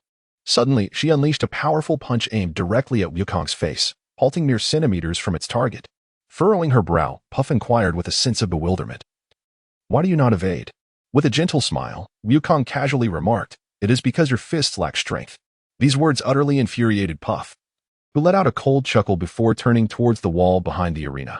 With a sudden and forceful punch, he shattered the sturdy wall into pieces, sending stones cascading down and stirring up a cloud of dust. The host lamented, alas, that wall was just rebuilt. Behind the wall, Jackie Chan and Krillin witnessed this spectacle. Jackie chuckled and said to Krillin, thanks to him, our view is now unobstructed, and we can clearly see the match. Puff, brimming with confidence, declared to Wukong, within 30 seconds, I shall bring you down. With that, he assumed a battle stance and surged towards Wukong like a tempest. Wukong merely smiled faintly and swiftly sidestepped. In the next moment, the audience beheld Puff tumbling off the ring, her expression one of bewilderment as she gazed around, utterly oblivious to how she had fallen. The host paused momentarily before promptly declaring, Sun Wukong is the victor. A wave of astonishment swept through the crowd, as spectators murmured among themselves, believing that Puff had accidentally slipped off the stage. Even Tianjin Fan, who had been intently observing Wukong, failed to notice the latter's swift maneuver. Beads of cold sweat forming on his forehead. He was inwardly shaken, realizing that this Sun Wukong was far from the simple figure he appeared to be. With the announcement of the finalists, the atmosphere reached a crescendo. The host revealed the draw results for the semifinals. The first match would feature Jackie Chan against Tianjin Fan, while the second match would pit Wukong against Krillin. Chapter 36. The semifinals. Upon hearing that his match against Tianjin Fan was imminent, Jackie Chan rose with a smile, stretching his shoulders, and remarked to Wukong and Krillin, time flies, it is my turn to take the stage. Krillin, clenching his fist in excitement, urged, Master Jackie, please be cautious of Tianjin Fan. He is indeed a formidable opponent. With an encouraging smile, Wukong said, come on, Grandpa. Jackie Chan nodded and smiled reassuringly, don't worry. On the arena, Tianjin Fan surveyed Jackie Chan coldly, a hint of disdain curling his lips. Humph, I shall see what astonishing skills you possess." Jackie Chan smiled faintly, unperturbed. "Young man, there is no need to be so fiery from the start." Yet, Tianjin Fan said nothing further, leaning slightly forward, adopting an offensive stance with a glint of ferocity in his eyes. "Since you insist, I won't hold back." Suddenly, Tianjin Fan erupted into action, charging towards Jackie Chan, his fist slicing through the air with a fierce whoosh aimed directly at Jackie Chan's face. "Impressive speed, but still lacking," Jackie Chan remarked calmly, effortlessly dodging the initial onslaught. Tianjin Fan's gaze sharpened, a cold smirk playing on his lips. "It seems you have some skill after all. But the warm-up is over. Now the real show begins." Before he finished speaking, Tianjin Fan unleashed a surge of power, once again lunging at Jackie Chan, their fists and feet colliding in a fierce exchange that escalated from the ground to the air. The audience was captivated by the thunderous sounds of their strikes and the explosive bursts of energy reverberating throughout the arena. They attacked each other mid-air, their figures shifting rapidly, before they plummeted to the ground. Upon landing, the battle continued, each punch creating gusts of wind. Though both fighters exhibited signs of fatigue, their breaths quickened as they tested each other's limits, neither gaining the upper hand. Jackie Chan took a half-step back, wiping the sweat from his forehead, silently acknowledging the young man's prowess. This lad truly possesses remarkable skill, not only in strength, but also in endurance. With a faint smile, Jackie Chan declared, "Now it's my turn to attack." Almost instantaneously, his figure blurred, creating 8 afterimages that seemed to possess a life of their own, swirling around Tianjin Fan at high speed, launching strikes from every conceivable angle, leaving the audience bewildered, unable to discern the real Jackie Chan among the phantoms. Clin, watching from the sidelines, exclaimed in excitement, "Tianjin Fan is about to lose. Jackie Chan is surely going to win." However, Tianjin Fan remained unfazed, a cold smile gracing his lips as he murmured, "A mere parlor trick." His third eye granted him extraordinary vision, allowing him to swiftly analyze the movements of each afterimage. In an instant, he pinpointed Jackie Chan's true position and, without hesitation, unleashed a powerful punch aimed directly at him. Caught off guard, Jackie Chan was struck squarely in the chest by Tianjin Fan's heavy blow, the immense force propelling him into the air, crashing against the sturdy wall with a deafening impact, causing cracks to splinter across the surface and debris to scatter, slowly sliding down the wall to the ground. Jackie Chan coughed lightly, regaining his footing. A flicker of admiration crossed his expression as he thought, "This young man is indeed formidable." With a slight smile, Jackie Chan unbuttoned his jacket and tossed it off the stage, inadvertently landing atop Bulma's head. She pulled it down, momentarily stunned, looking at the arena with disbelief. "This old man is surprisingly strong? Youngster, it's time for me to get serious." Jackie Chan's demeanor shifted to one of solemnity. Tianjin Fan scoffed disdainfully. "It doesn't seem matter whether you are old or not. I will not hold back." Before he could finish, he transformed into an afterimage, charging at Jackie Chan with fists raining down like a torrential storm. Tianjin Fan's speed was astonishing, his fist cutting through the air with a chilling force, nearly blocking every escape route for Jackie Chan. With focused intensity, Jackie Chan accurately anticipated Tianjin Fan's movements and swiftly seized both his left and right hands, rendering him immobile. "Is this strength enough?" Jackie Chan inquired just before delivering a powerful kick to Tianjin Fan's abdomen. Tianjin Fan's expression shifted as he gasped, the pain forcing a grunt from his lips. Jackie Chan pressed on, launching into the air for a second, even more forceful kick that impacted Tianjin Fan's stomach, lifting him off the ground. Tianjin Fan adjusted his posture mid-air and landed swiftly, his face now marred by anger. Without hesitation, he retaliated, his speed surging once more as he closed in on Jackie Chan. He unleashed a flurry of knee strikes, relentlessly assaulting Jackie Chan's face, the series of impacts resonating like thunder, and Jackie Chan endured dozens of blows. Though his face flushed slightly, Jackie Chan remained calm, suddenly freeing one hand to grasp Tianjin Fan's shoulder and yanking him closer, plunging them into close-quarters combat. Tianjin Fan seized the moment, gripping Jackie Chan's neck, while Jackie Chan fought to resist, locking Tianjin Fan's arm, both straining against each other with every ounce of strength. In the next moment, their fists collided simultaneously, striking towards each other's heads. Bang, bang, bang. The sound of their fierce exchanges echoed throughout the arena, the impact of flesh meeting flesh resonating in the air. After the clash, they separated, each breathing heavily, their gazes locked. Jackie Chan was marked with bruises, while Tianjin Fan appeared solemn, beads of sweat forming on his forehead. Tianjin Fan mused inwardly, This old man's strength likely surpasses that of Master Turtle Hermit, and a tremor of realization coursed through him, erasing any underestimation of his opponent. Standing opposite, Jackie Chan stretched his limbs, reflecting internally, it seems this is indeed the era of the young. Tianjin Fan soared into the air, ascending into the clouds, leveraging his descent speed and power to launch a ferocious attack on Jackie Chan, who immediately assumed a defensive stance. The ensuing clash was thunderous, each strike resonating like a cannon's roar. Amid the fierce battle, Tianjin Fan executed a high kick that forced Jackie Chan to retreat several steps, followed by a swirling kick that, though blocked, sent Jackie Chan stumbling backward. Seizing the opportunity, Tianjin Fan delivered a powerful kick to Jackie Chan's chest, sending him flying to the edge of the arena, nearly tumbling out. Jackie Chan knelt on one knee, drawing a deep breath, a subtle smile gracing his lips. He slowly rose, gazing at the triumphant Tianjin Fan in the distance, silently contemplating, this young man has truly pushed me to my limits. Steadying himself at the arena's edge, Jackie Chan looked at Tianjin Fan and spoke slowly. Your strength has surpassed that of Master Turtle Hermit. Why do you still remain under his tutelage? Tianjin Fan's expression flickered with anger at this remark, his eyes narrowing as he responded coldly, my affairs are none of your concern. Do not speak ill of my master. You have yet to witness my true strength. Jackie Chan was taken aback, thinking, what? Hasn't he unleashed his full power yet? With a chilling laugh, Tianjin Fan assumed a battle stance, his aura surging dramatically.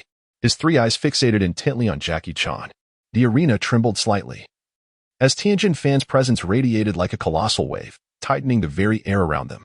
Standing firmly in the center of the arena, he brought his fingertips together to form a triangular shape, proclaiming, Solar Fist. A blinding white light erupted from him, akin to the sun's explosion, instantly engulfing the entire arena. Everyone shielded their eyes from the dazzling brilliance, unable to look directly at it. Jackie Chan, too, was overwhelmed by the intensity of the Solar Fist, his vision consumed by a blinding white haze, rendering Tianjin Fan invisible. Just as he struggled to regain his balance, Tianjin Fan approached silently, leaping high to strike Jackie Chan's nape with a powerful knee. With a dull thud, Jackie Chan was caught unawares, his form staggering before collapsing onto the arena floor, unconscious. Tianjin Fan struck decisively, steadying himself as the brilliance gradually faded. Emotionless, he stood at the center of the arena. The audience slowly regained their focus, gazing around the ring. There stood Tianjin Fan, unscathed, while Jackie Chan lay motionless on the ground. Gasps of astonishment erupted from the crowd, disbelief etched upon their faces. Clin, witnessing this scene, clenched his fists tightly, anxiety swirling within him. Could it be that Jackie Chan is truly defeated? Bulma also voiced her concern, exclaiming, Mr. Chan can't be hurt, right? A cold smirk played on Tianjin Fan's lips as he murmured, I have shown mercy. I have spared your life. However, from now on, you may only exist as a mere vegetable. The referee, upon seeing Jackie Chan down, began the countdown, tension thickening in the air. The audience held their breath, as glued to the ring, expressions of dread painted on every face. 7, 8, 9. Just as the referee was about to call 10, Jackie Chan raised his arm, swaying as he stood up. Rubbing the back of his neck, he forced a pained grin and remarked, Young man, your strikes are indeed formidable. Do you not understand the virtue of respecting the elders? Tianjin Fan stared in disbelief, his face a canvas of incredulity. This is impossible. How can you still stand? Jackie Chan, his expression grave, gazed at Tianjin Fan and stated, Tianjin Fan, is your remarkable skill merely to serve someone like Master Rashi? You should not be under his control. You possess greater potential and a brighter future. Strive to break free from the shadows and fight in the light, carving your own path. Upon hearing this, Tianjin Fan's expression darkened, anger flickering in his eyes. Jackie Chan, do not preach to me. I do not require your guidance on my own path. No sooner had he spoken than he lunged at Jackie Chan. The two engaged in a fierce brawl once more, fists flying in a cacophony of sound. Each of Tianjin Fan's punches was fueled by rage, while Jackie Chan deftly dodged and parried, every strike precise and composed, as if imparting the true essence of martial arts to Tianjin Fan. The more Tianjin Fan fought, the more frantic he became. His ferocious blows yielded little success, and a sense of unease crept into his heart. Yet Jackie Chan remained as steadfast as a mountain, occasionally remarking, Tianjin Fan, anger and hatred will only blind your vision. Only true strength can reveal the essence of martial arts. Tianjin Fan, incensed by Jackie Chan's words, unleashed an even more ferocious assault. Suddenly, Master Rashi shouted from the sidelines, Jackie, There's a lovely young lady behind you. Jackie Chan paused, instinctively turning around, hoping for a delightful surprise, only to be greeted by the sight of a cheerful chubby girl waving at him. Bulma nearly burst out laughing, while Master Roshi awkwardly scratched the back of his head, realizing how easily he could be distracted. Seizing the opportunity, Master Roshi yelled, "Tianjin Fan. This guy is just Jackie Chan pretending to be me." Tianjin Fan froze. His furious gaze locked onto Jackie Chan, realizing his identity had been exposed. Jackie Chan sighed, his expression turning serious as he calmly stated, "Tianjin Fan. I indeed am Master Roshi. I stand here today because I wish to prevent you from straying down the wrong path. You possess rare talent and potential, yet you have devoted yourself to someone who brings you darkness." Tianjin Fan gritted his teeth and replied, "Master Roshi, you needn't say more. Master Crane has trained me. He is my mentor. You know nothing of us. True martial arts do not lie in blind obedience, but in self-discovery. Is the path you tread truly your own choice, or merely a goal imposed upon you by Master Crane?" Jackie Chan concluded, slowly making his way toward the edge of the arena. Tianjin Fan watched, perplexed, as Jackie Chan took a step closer to the arena's edge. Jackie halted, turned his head, and smiled gently, a glimmer of relief in his eyes, before he gradually leaped down from the stage. The referee paused momentarily before announcing loudly, "Tianjin Fan is the victor." A wave of astonishment swept through the audience. Tianjin Fan stood in the center of the ring, momentarily at a loss. He never anticipated that it would end in such a manner. Why would he choose to withdraw when he still had the strength to fight? Jackie Chan walked away without looking back, his silhouette bearing a hint of weariness. He waved slightly, saying, "The future belongs to you young ones." Tianjin Fan stood frozen, watching Jackie Chan's retreating figure, his heart a tumult of emotions. The announcer proclaimed loudly, "Next, we shall witness the duel between Wukong and Klin." The audience held their breath in anticipation, eager for the thrilling clash between the master and his disciple. In the arena, Klin gazed at Wukong across from him, a sense of unease gnawing at him. He understood that Wukong's prowess far surpassed his own, and the thought of surrendering without a fight lingered in his mind. Wukong keenly sensed Krillin's apprehension and offered a gentle smile, raising his thumb in encouragement. "Krillin, do not worry. Just give it your all," Wukong urged, emphasizing that in the realm of martial arts, one must either advance or regress. Taking a deep breath, Krillin's gaze gradually solidified with determination. He understood that retreat was not an option, even in the face of overwhelming odds. He must confront the challenge with the true spirit of martial arts. Thus, he assumed a combat stance, silently vowing to exert every ounce of his strength. With a slight smile, Wukong awaited Krillin's initial move. Krillin swiftly concentrated his energy and charged towards Wukong with great vigor. Below the arena, Bulma and Launch eagerly discussed the impending confrontation. Resting her chin on her hand, Bulma watched Wukong and Krillin intently, smiling as she inquired, "Who do you think will emerge victorious?" "I believe Wukong is certainly more formidable than Krillin." Launch, however, shook her head and replied earnestly, "Not necessarily. They are both disciples of Master Roshi, and Krillin is quite clever." Bulma chuckled and shrugged, "Yet, Wukong always exudes an aura of assured victory. Just look at his expression. He appears far too relaxed." Launch, not to be outdone, countered, "Perhaps Krillin has some novel techniques up his sleeve. He is incredibly determined, so do not underestimate him." Wukong stood resolutely in place, suppressing his aura to match that of Krillin. Each of his evasive maneuvers was executed with effortless grace, allowing him to anticipate Krillin's offensive strikes without the need for sight. Krillin launched a relentless barrage, his fists and legs coming at Wukong in a flurry. Yet, each assault was deftly perceived by Wukong, whose figure moved like a shadow dancing in the wind, always perfectly positioned within the blind spots of Krillin's attacks. Despite Krillin's utmost efforts, he could not even graze the hem of Wukong's garments. After a series of relentless strikes, Krillin found himself breathless. Beads of perspiration forming on his forehead, his movements gradually slowing. He gazed at Wukong with a sense of disbelief. Had Wukong truly reached such an extraordinary level of strength? Goku gently advised, "Krillin, focus your attacks. Do not squander your energy on superfluous movements, or you will quickly exhaust your stamina." After uttering these words, Goku engaged in combat with Krillin, gradually unveiling his profound understanding and techniques of martial arts, subtly instructing him on how to regulate his breath, control his rhythm, and minimize unnecessary actions. Each time an attack was deftly neutralized, Krillin made a concerted effort to adjust himself, attempting to synchronize with Goku's movements while absorbing the wisdom imparted by his mentor. From the sidelines, Tien watched the duel with unwavering attention, his heart tumultuous. He witnessed Goku effortlessly countering every strike from Krillin, even using the fight as a means to convey the essence of martial arts. This composed demeanor stirred a sense of unease within Tien.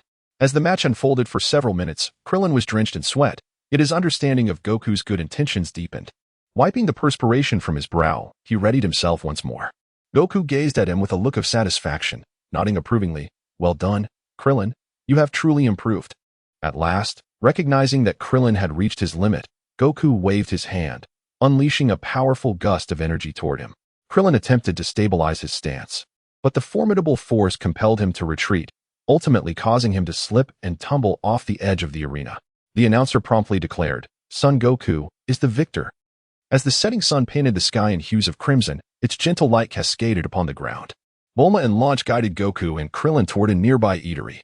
After an entire day of intense competition, both Goku and Krillin were ravenous, unable to resist salivating at the tantalizing aromas wafting from the restaurant. "You both performed exceptionally today.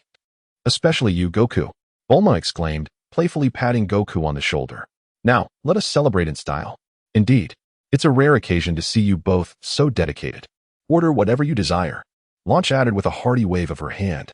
With a sparkle in his eyes, Yukong eagerly seized the menu, pointing at line after line of dishes, exclaiming without hesitation, this one, and this one. "I'll take them all." Krillin, not one to be outdone, promptly ordered several dishes in quick succession. Bulma and Launch exchanged glances of exasperation as Launch chuckled, "What a true foodie. But considering the effort you both put in today, indulge as much as you like." Before long, the dishes began to arrive at their table, and Wukong and Krillin wasted no time in devouring their meals with gusto. Bulma and Launch, while enjoying their own food, listened intently as the two excitedly discussed the details of the competition earlier that day. "Wukong, I threw hundreds of punches at you today and couldn't land a single one. How on earth did you manage that?" Krillin inquired. Wukong smiled gently, offering a brief explanation while encouraging Krillin to continue honing his skills. Bulma and Launch listened intently, captivated by the conversation. The warm glow of the sunset streamed through the window, enveloping the meal in a cozy ambience. Chapter 37, Tien's Redemption in the Hospital Ward. Yamcha reclined on the bed, absorbing the announcement of the martial arts tournament's impending finals via the radio. Suddenly, he cast aside the blanket covering his legs and, despite the lingering soreness, stood up with determination. Clenching his teeth, Yamcha leaned on his crutch and made his way to the balcony, leaping down with resolve, even as his injuries remained unhealed. He hurried toward the venue. Meanwhile, in a hotel room, Tien sat in solitary meditation, suspended in midair with his eyes closed. Yet, his mind was far from tranquil. Master Roshi's words from the arena echoed incessantly in his thoughts, piercing his martial spirit like a sharpened blade. "To fight in the sunlight?" Tien murmured to himself, brow furrowed. "My strength has surpassed that of my master, yet why do I feel a sense of confusion within?" Opening his eyes, he gazed outside, as if shrouded by a thick fog that obscured his path ahead. This martial arts tournament represented a chance for glory, a testament to the strength of the Crane School. However, as the competition progressed, the indomitable fighting spirit displayed by Wukong, Jackie Chan, and the disciples of the Turtle School began to stir something deep within him. Taking a deep breath, Tien quietly rose to his feet, realizing that this battle might signify more than mere victory or defeat. It could be a pivotal moment of introspection. In the hotel, Bulma glanced at her watch and stood up, calling out to those busily preparing, "Time is running short. Everyone, get ready. It's time to depart." Meanwhile, Master Roshi remained fixated on the television, his gaze glued to a fitness program featuring beautiful women. As he moved to the rhythm of the music, admiration sparkled in his eyes, and he muttered to himself, "What vitality! Youth truly is a blessing."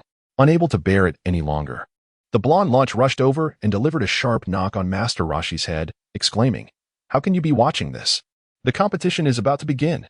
Wincing, Master Roshi rubbed his head and chuckled. All right, I understand. I was merely savoring their enthusiasm." Bulma rolled her eyes and patted Krillin and Wukong on the shoulders, declaring, "Let us go. The martial arts tournament is about to commence." Wukong flashed a grin and nodded. "Very well." The group promptly set off together, stepping out of the hotel door and embarking on their journey to the martial arts arena. As Wukong entered the backstage, he noticed Krillin had followed him inside. Turning to Krillin, Wukong smiled warmly and said, "Krillin, why don't you head to the audience? Bulma and the others are there as well." Krillin pondered this for a moment, Feeling a hint of confusion, yet he nodded in agreement. All right then, I shall go to the audience. With a smile, Wukong confidently declared, rest assured, I shall emerge victorious. Shortly thereafter, the host stood upon the arena, signaling that the match was about to commence. His voice resonated, esteemed audience. Today marks a highly anticipated final. Contestants, please enter the stage. As the host's words faded, Tianjin Fan and Wukong ascended the platform together. The cheers from the spectators crescendoed, enveloping the atmosphere in palpable tension. The host gazed at the two competitors and proclaimed, let the match begin. Tianjin Fan was the first to strike, gradually intensifying his assault in an attempt to shatter Wukong's defenses through sheer force. Yet, Wukong remained steadfast, his form as light as the breeze, impervious to any impact, effortlessly evading all attacks. Tianjin Fan's fists and feet came perilously close to Wukong's body, yet not even the fabric of his garments was grazed. Frustration mounted within Tianjin Fan. Gritting his teeth, he thought to himself, this cannot continue. I must devise a strategy. In a sudden burst of determination, he leapt into the air, unabashedly unleashing his ultimate technique, the Solar Fist. A blinding radiance instantaneously illuminated the entire arena, rendering it impossible for anyone to gaze directly at the spectacle. Wukong gradually closed his eyes, turning away from the blinding radiance. Upon witnessing Wukong's gesture, Tianjin Fan believed he had finally found his opportunity and immediately launched a ferocious assault upon Wukong at breakneck speed. His strikes were relentless and intense, with fists and legs descending upon Wukong like a tempestuous storm. Although Goku had not opened his eyes, he was acutely aware of the flow of Tien's energy, swiftly discerning the trajectory of each attack. Regardless of how Tien altered his techniques, Goku effortlessly evaded every strike, as if he could perceive Tien's every movement. Tien's actions began to grow sparse and chaotic. Each of his attacks was easily detected by Goku, leaving him gasping for breath. The sensation of each punch and kick missing its mark felt as though an insurmountable chasm separated him from Goku. As Tien prepared to launch another fierce assault, Master Roshi discreetly signaled to Kaiatsu. From a distance, Kaiatsu fixed his gaze intently on Goku, his hands aimed in Goku's direction, channeling his psychic powers in an attempt to seize control of Goku's body. In order to guide Tien to a clearer understanding of his inner self, Goku feigned being under control, presenting an image of vulnerability. He intentionally allowed Tien's attacks to connect, propelling himself backward and crashing heavily onto the arena floor. Cough, cough. Wukong rose from the ground, a grimace of pain etched upon his face.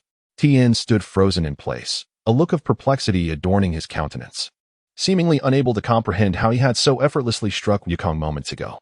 Halting his movements, Tien furrowed his brow and inquired, what is the matter with you? Why did you not evade? Goku gasped for breath and softly uttered, this is your doing, isn't it, Tien?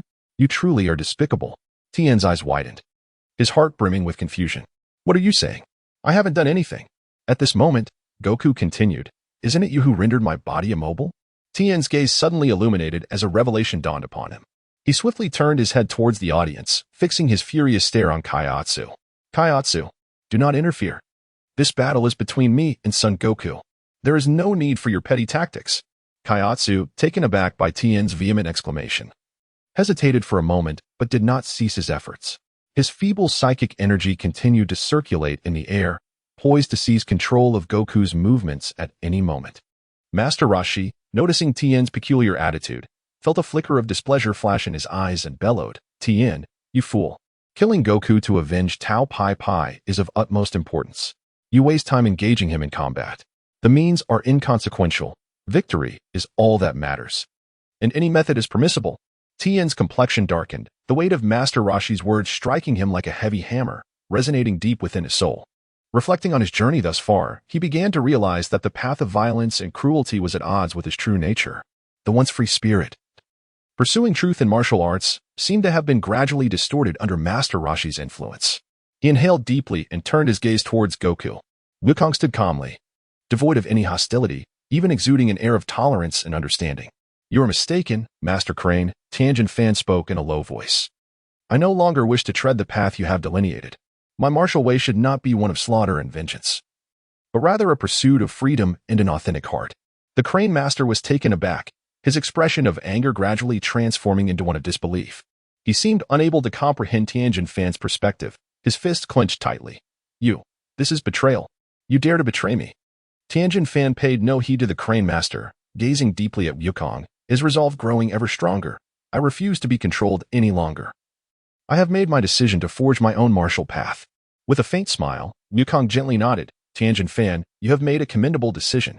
At that moment, the audience began to murmur among themselves, sensing a pivotal shift in the battle. However, Master Crane remained unable to accept this reality, his expression growing increasingly grim as he muttered, "If you betray me, you shall pay the price of solitude." The tension in the arena intensified abruptly. Master Crane, seething with rage, issued a new command to Jiaozi. Jiaozi, restrain son Wukong's movements. Do you dare to defy me? Jiaozi bowed his head, visibly torn. Master, Tianjin simply wishes to engage Wukong in a fair fight. Before he could finish, Master Crane, in a fit of fury, seized Jiaozi by the collar and coldly declared, "Those who do not obey orders must perish. Jiaozi, you are unworthy to be my disciple." Just as Master Crane prepared to strike Jiaozi down, Master Turtle stood at the edge of the ring, gathering a brilliant white energy wave, glaring fiercely. Master Crane, this is the martial arts tournament, not a place for your tyranny. Kamehameha. With a thunderous shout, the white energy wave surged towards Master Crane. Caught off guard, he was struck by the overwhelming force and sent hurtling like a meteor into the sky, vanishing from sight. Master Turtle nonchalantly dusted off his hands and smiled at Tianjin Fan on the stage. Rest assured, Master Crane is quite robust.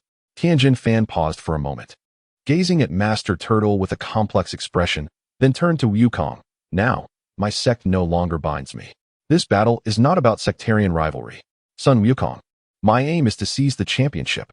As Wukong gazed upon Tianjin Fan, who was now brimming with determination and unwavering resolve, a subtle smile crept across his face. Deep within, he felt a profound joy for Tianjin Fan's growth. His modest acting skills had indeed proven effective. Surely, he could earn an Oscar for this.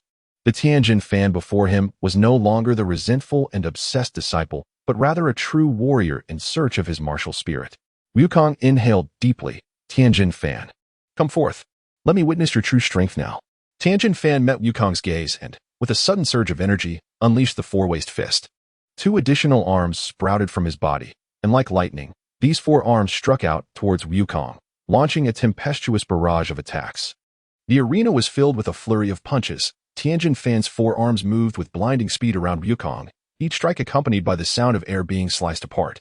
The audience could scarcely perceive the velocity of the blows, instead witnessing Wukong standing serenely, absorbing wave after wave of Tianjin Fan's relentless onslaught. In mere seconds, Tianjin Fan had unleashed thousands of punches, beads of sweat forming on his brow. Yet, Wukong remained steadfast, impervious to the assault. He smiled gently, a hint of playful mockery in his voice as he remarked, "Tianjin Fan, are your punches giving me a massage?" Tianjin Fan was momentarily taken aback, astonished. He had anticipated that his four-waist fist would at least inflict some damage on Wukong, perhaps even compel him to retaliate, but his full-force attack proved utterly ineffective against Wukong. Gritting his teeth, Tianjin Fan re-established his stance. "Son Wukong, do not underestimate me." With a mighty roar, he leaped swiftly into the air, his hands clasped tightly together. Concentrating his energy into a searing sphere of power, he bellowed, "Receive my ultimate move." Kamehameha. The energy of the Kamehameha expanded, erupting in a blinding radiance as it hurtled toward Wukong with tremendous speed. As Wukong beheld the swiftly approaching Kamehameha, he let out a soft sigh and murmured to himself, "Tianjin Fan, this move is destined to obliterate the arena." With a gentle sweep of his right arm, accompanied by an invisible surge of energy, he deftly diverted the trajectory of the Kamehameha, guiding it into the distance with a tremendous tailwind. Ultimately, it erupted in a resplendent explosion on the horizon, transforming into a blinding halo of light. Tianjin Fan, suspended in midair, wore an expression of utter astonishment, beads of cold sweat trickling down his forehead. He had never anticipated that his prized technique could be so effortlessly neutralized by Wukong. Upon observing that Tian Shinhan was utterly exhausted, Wukong resolved to cease his relentless pursuit. With a gentle leap, Wukong soared into the sky. Below, Krillin, Yamcha, and Master Roshi gazed in astonishment at Wukong, unable to believe that he had mastered the art of aerial dance. Tianjin Fan was equally taken aback, exclaiming in disbelief, "You, of all people, have mastered the Crane School's ultimate technique?" With a smile, Wukong declared, "Indeed, Tianjin Fan, the championship is mine." No sooner had he spoken than his figure vanished in an instant. only to reappear behind Tianjin Fan. Without a moment's hesitation, Wukong delivered a powerful strike to Tian's back, leaving him no time to react as he was sent soaring through the air. Tian flew at an astonishing speed, crashing heavily onto the ground, creating a substantial crater and sending dust swirling into the air. The referee proclaimed loudly, "Sun Wukong is the victor." Krillin, Yamcha, and Master Roshi rejoiced in Wukong's triumph, while Bulma and Launch enthusiastically waved their arms in celebration. As Wukong slowly descended back onto the arena, he addressed Tien, who lay in the pit. "You must discover your own path in martial arts." Though Tien's body ached, he was profoundly moved by Wukong's words. The host then loudly proclaimed, "The World Martial Arts Tournament has concluded. We shall meet again in 3 years." After the event, Tien and Kaiatsu approached Yamcha, and Tien sincerely apologized. "I struck you too harshly during the match. I am truly sorry." Yamcha smiled and waved his hand dismissively, saying, "Let it go. It's better than losing your life." At that moment, Master Roshi suggested, "Yamcha, Tien, why not come to Kame House to train together and enhance your skills?" The golden-haired Launch, overhearing this, exclaimed with excitement, "Wow, that sounds amazing. I adore wild men." However, Tien shook his head, smiling as he replied to Master Roshi, "Thank you for your kind offer, Master Roshi. Although I have betrayed my school, I remain a disciple of the Crane School. For now, I wish to explore the world with Kaiatsu." Launch appeared somewhat disheartened but quickly brightened, saying, "Then let us be pen pals. Tien, remember to write to me when you can." Master Roshi chuckled today. "Let me treat everyone. Let us go out for a meal." Krillin and Yamcha enthusiastically agreed. "That sounds fantastic." However, Wukong scratched the back of his head and remarked, "You all go ahead. I have something to attend to, but I will be back shortly." Bulma, somewhat puzzled, inquired, "Wukong, what could be so important? Is it more crucial than eating?" "Indeed, it is of great importance. You all go on ahead. I will catch up with you soon." Wukong replied with a mysterious smile. Seated cross-legged in the backstage of the martial arts arena, Wukong closed his eyes, immersing himself in meditation. He was acutely aware that the minions of Demon King Piccolo were drawing near, their sinister aura becoming increasingly palpable. Yet, he remained unperturbed, patiently awaiting their arrival. Chapter 38. The original Demon King Piccolo, Master Roshi, Krillin, Yamcha, Tien, Bulma, and Launch had already settled at a restaurant, where the table was lavishly adorned with a feast. Master Roshi, with a face radiating joy, picked up a piece of meat. However, Krillin wore a troubled expression, not having touched his chopsticks. His gaze frequently drifting toward the entrance, anxiety etched across his features. Master Roshi chuckled, "Krillin, you usually relish these dishes. Why do you remain idle today?" Krillin offered a faint smile and replied softly, "Master Wutian, I prefer to wait for Wukong to return before I eat. I can't shake the feeling of unease with him alone over there." Upon hearing this, Bulma set her chopsticks down and reassured him. "Wukong is likely just dealing with some minor matters. His strength surpasses our expectations, so there is no need for excessive worry." Launch chimed in, "Indeed, Wukong is the champion. Who would dare to bully him?" At that moment, a creature resembling a bat silently emerged within the arena of the martial arts tournament, its dark wings fluttering gently. Its piercing gaze fixated on Wukong. In a chilling tone, it declared, "Brat, hand over the roster, or you shall meet a most gruesome fate." Wukong raised his hand, holding a roster filled with the names of martial arts tournament participants, and calmly stated, "You seek this, do you not?" The creature emitted a harsh, cackling laughter, raspily retorting, "Keek keek. Clever fellow, it seems you are unaware of my formidable prowess. You dare to provoke me. You shall not be spared." With that, the creature's sharp claws lunged towards Wukong with lightning speed. Just as the claws were about to strike, Wukong swiftly extended his hand, seizing the creature's arm and securing it with his fingers. With a gentle tug, a resounding crack echoed as the creature's arm was effortlessly dislocated by Wukong.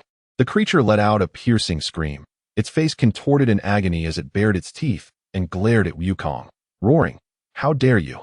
Wukong gazed coldly at it and slowly spoke, "I have been waiting for you for quite some time. Is this the extent of the capabilities of the minions of King Piccolo?" The creature gritted its teeth, its eyes revealing a mixture of rage and fear, for it had never encountered such a formidable adversary. Wukong afforded the creature no respite. Seizing the opportunity before it could comprehend the assault, he swiftly severed its other arm. The creature emitted a heart-wrenching scream, its visage paling in agony, eyes brimming with terror, as the once ferocious expression vanished without a trace. Wukong cast a cold gaze upon the ailing creature.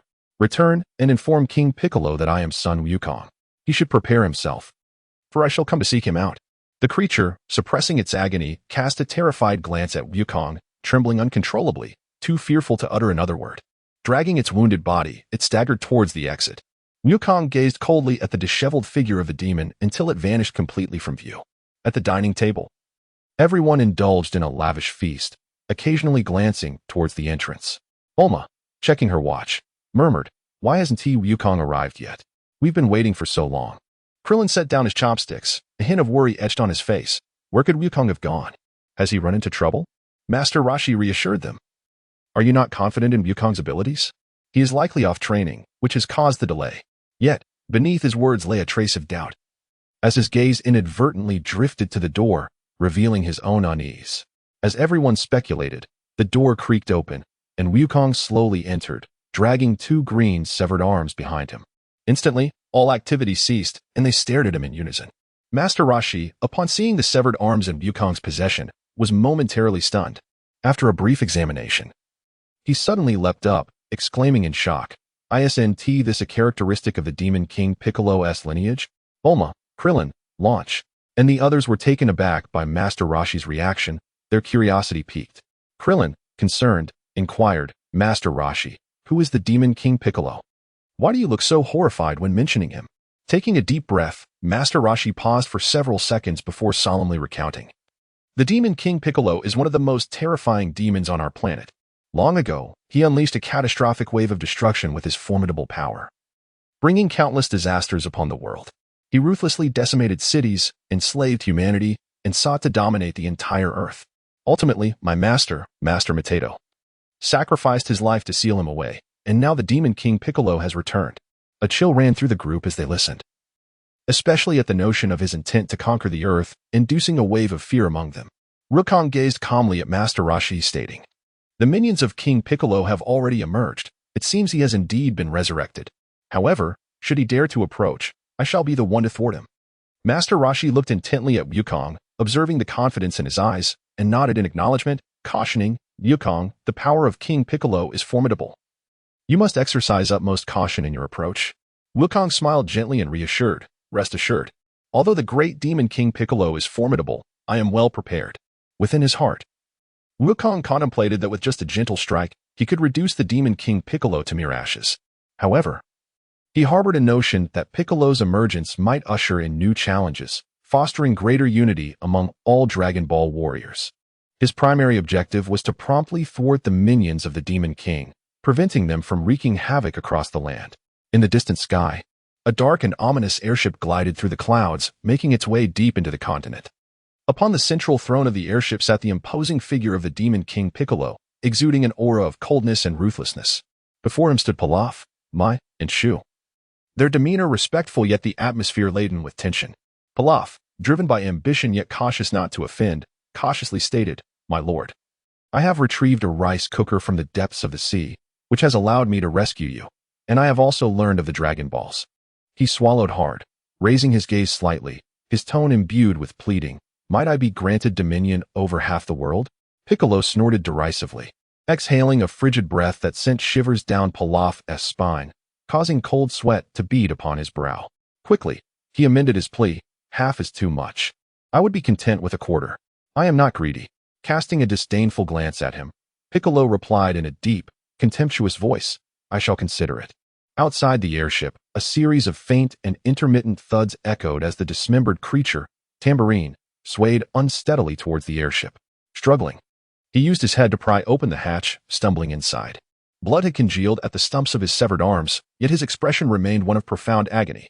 Upon witnessing Tambourine's dire state, Pilaf and his companions turned pale, instinctively retreating and huddling together in fear of being caught in the fallout. Pilaf whispered almost inaudibly, "Goodness, he has been reduced to this." Piccolo glared at Tambourine, fury flashing in his eyes as he growled, "Tambourine, what on earth happened? Weren't you supposed to retrieve that roster?" Kneeling on the ground, trembling, Tambourine stammered, My lord, there is someone stronger than we imagined. That boy is called Son Goku. He hardly regards me." At this, the Demon King's rage became uncontrollable as he scoffed, "Son Goku, is it? Once I gather the 7 Dragon Balls and restore my youth, he shall be the first to face my wrath." He slammed his palm against the armrest of his throne, a ruthless glint flashing in his eyes. No sooner had he spoken than Piccolo opened his mouth and slowly expelled a massive egg, which landed with a thud and cracked open, revealing a new demon. The creature rose, its appearance grotesque, towering and lanky, adorned with a menacing grin. Sinbalu, Piccolo coldly commanded, "Go forth and collect the Dragon Balls without fail." Sinbala bowed slightly. Grinning, "At your command, my lord." Piccolo's gaze shifted to Tambourine, who knelt with his arms incapacitated. With a subtle gesture, a slender beam of light shot forth from his fingertip as he coldly declared, "You are unworthy to remain by my side." As his words fell, the light pierced through Tambourine's body. He let out a low growl before collapsing, utterly devoid of life. Witnessing this, Pilaf and his companions trembled uncontrollably, their faces ashen, scarcely daring to breathe heavily lest they attract the wrath of the Demon King. Chapter 39. A Kairob. Upon returning to Kame House, aside from Goku, Master Roshi, Krillin, Yamcha, and Tien Shinhan were diligently training, each preparing for the imminent crisis. Krillin glanced at Goku and, filled with curiosity, inquired, "Goku, why are you not the least bit anxious? Everyone else is working hard. Aren't you concerned?" Yukong responded with a smile, "Well, it's not that I'm entirely unperturbed. However, I have my own plans." He understood that while the Demon King Piccolo posed a significant threat, directly confronting him at this moment might not be the wisest course of action. The resurrection of Piccolo would give rise to a new generation, a formidable warrior who could also serve as a companion and caretaker for his son. Shinbero, clutching the Dragon Ball radar, meticulously pursued the glimmering signals displayed. He confirmed that the target was in close proximity, a smile curling at the corners of his mouth, right here. Following the radar's guidance, he quickly pinpointed a plump swordsman, a Kairobai, whose neck was adorned with a Dragon Ball. Shinbero descended before a Kairobai, his demeanor ominous as he declared, "Hand over the Dragon Ball, or I shall dismember you." A Kairobai, upon hearing the voice and noticing Shinbero, remained unfazed. Instead, contemplating Shinbero's imposing figure, such a sizable specimen would surely be delectable when roasted. He swallowed hard, entirely disregarding Shinbero's threat, infuriated by the blatant dismissal. Shinbero lunged at a Kairobai. In the instant Shinbero charged forward, a Kairobai smirked, striking with lightning speed and executing his signature technique, the blade slash, which severed Shinbero in two. A Kairobai, gazing at the fallen Shinbero, contentedly skewered the meat and set it over the fire. As the aroma wafted through the air, he took a bite and grinned, absolutely delicious. In the dimly lit chamber of the airship, the Demon King Piccolo suddenly opened his eyes, his expression dark and fist clenched, a palpable aura of murderous intent swirling around him. Moments ago, he had distinctly sensed the disappearance of Shinbero's energy, signifying the death of his child. Piccolo's rage surged, an overwhelming pressure enveloping the entire airship, causing the air itself to tremble. Pilaf cautiously approached, ingratiatingly remarking, "What a troublesome situation. How could such a good person as Shinbero meet his demise?" Piccolo snorted coldly, rebuking, "Silence. What do you mortals understand? Shinbero was a fine boy, and his death is an unbearable disgrace." Pilaf immediately fell silent, his skin paling from fear. Piccolo regarded him with a chilling gaze, his eyes glinting with malice, and commanded, "Pilaf, take the airship immediately to the location where Shinbero vanished. I shall exact vengeance upon the one who dared to slay him." Pilaf and his subordinates swiftly complied, activating the airship to fly at full speed towards the site of Shinbero's demise. Piccolo sat upon his throne, his expression frigid and his murderous intent palpable, vowing to make those who dared to oppose him pay dearly. In the Kame House, the group gathered anxiously, with Master Roshi speaking. "The power of the Demon King Piccolo is truly formidable. It would be exceedingly difficult for us to confront him alone. However, if we could gather all 7 Dragon Balls, we might harness the power of the Eternal Dragon to vanquish him." Tien and Kaiatsu nodded in agreement. Thus, Master Roshi, Tien, and Kaiatsu resolved to embark on a journey, taking a plane to seek out the Dragon Balls across the globe. Before their departure, Master Roshi instructed Krillin and Yamcha to remain at Kame House. Krillin, glancing nervously at the sky, solemnly nodded, "Master Roshi, please be careful." Meanwhile, Yukong, with eyes closed upon the flying nimbus, concentrated and relaxed his mind, attuning himself to every fluctuation of energy on Earth.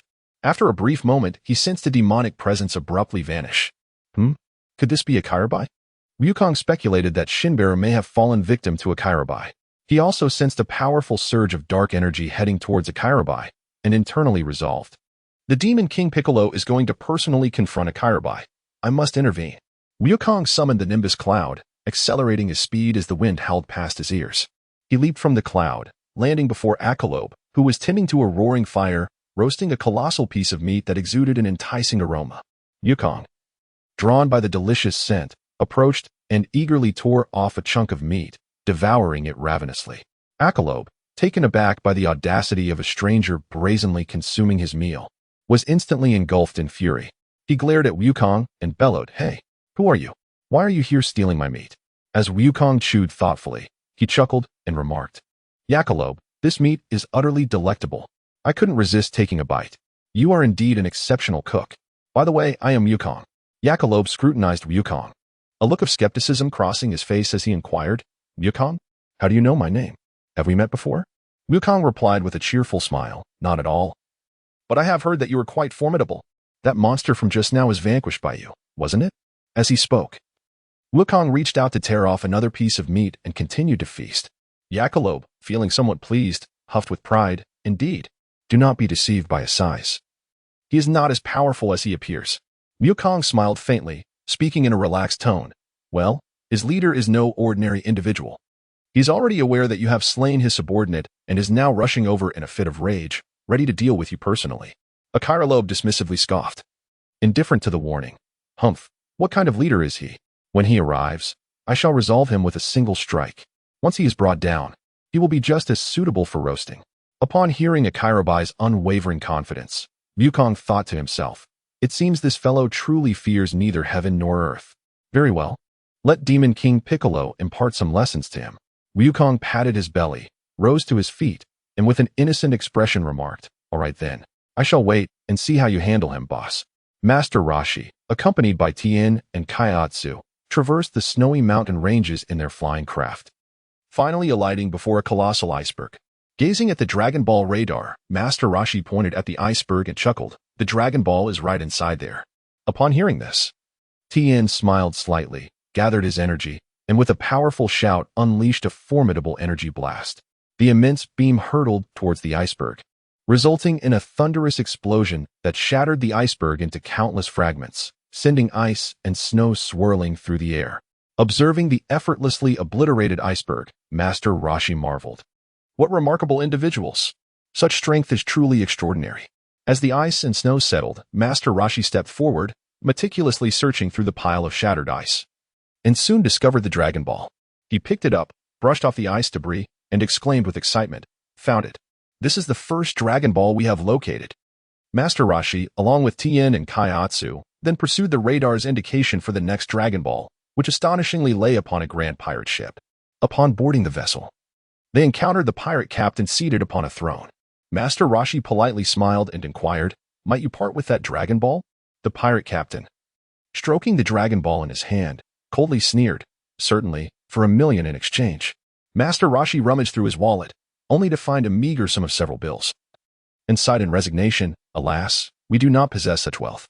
Upon hearing this, the pirate captain's demeanor darkened, and with a chilling gesture, he commanded his subordinates to raise their weapons, aiming them squarely at Master Rashi and his companions. Master Rashi shook his head in dismay, stating, "I must confess, I am not fond of resorting to violence." The pirate captain scoffed at this sentiment and without hesitation ordered, "Fire." Instantly, the air was filled with the cacophony of gunfire, bullets raining down upon Master Rashi and his companions, enveloping the area in a thick cloud of smoke. As the smoke dissipated, the pirates were astonished to find all the bullets suspended in midair, hovering before Master Rashi and his friends, having inflicted not a single injury upon them. It was revealed that Kaiatsu had employed his psychic abilities to freeze all the bullets in their tracks. In the next moment, with a gentle wave of his hand, he sent the bullets hurtling back towards the pirates, striking their legs with precision, which elicited cries of anguish as they collapsed to the ground.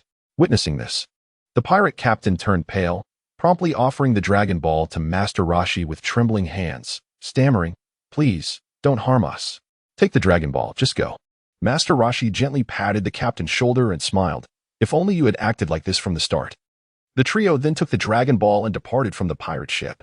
Chapter 40. The Demise of King Piccolo in No Time. King Piccolo's airship arrived above the region of Akairobe. Pilaf reported to King Piccolo, "My lord, we have arrived." King Piccolo opened his eyes and sinisterly smiled, "Excellent." Akairobe, Spotting the airship emblazoned with a large character for demon recalled tales of King Piccolo from his childhood, leaving him in a state of panic as he stuttered to Wukong. What should we do? Wukong wore an expression of indifference and remarked, aren't you planning to roast his boss for a feast? Akairobe, pale and trembling, replied, I had no idea that his boss is King Piccolo. Wukong helplessly shrugged, saying, I shall not concern myself with this. You have chosen to put on a faade, and even through tears, you must maintain it. On the terrace of the airship stood the nefarious King Piccolo and the Pilaf gang. Pilaf, peering through a telescope, caught sight of the Dragon Ball hanging from Yakalobe's neck, his eyes shining with excitement. However, upon noticing the presence of son Wukong beside Yakalobe, his countenance shifted dramatically. A jolt of alarm surging through him. That bothersome little brat is here too. Hastily, Pilaf turned to King Piccolo and exclaimed, My lord, that little brat is son Wukong.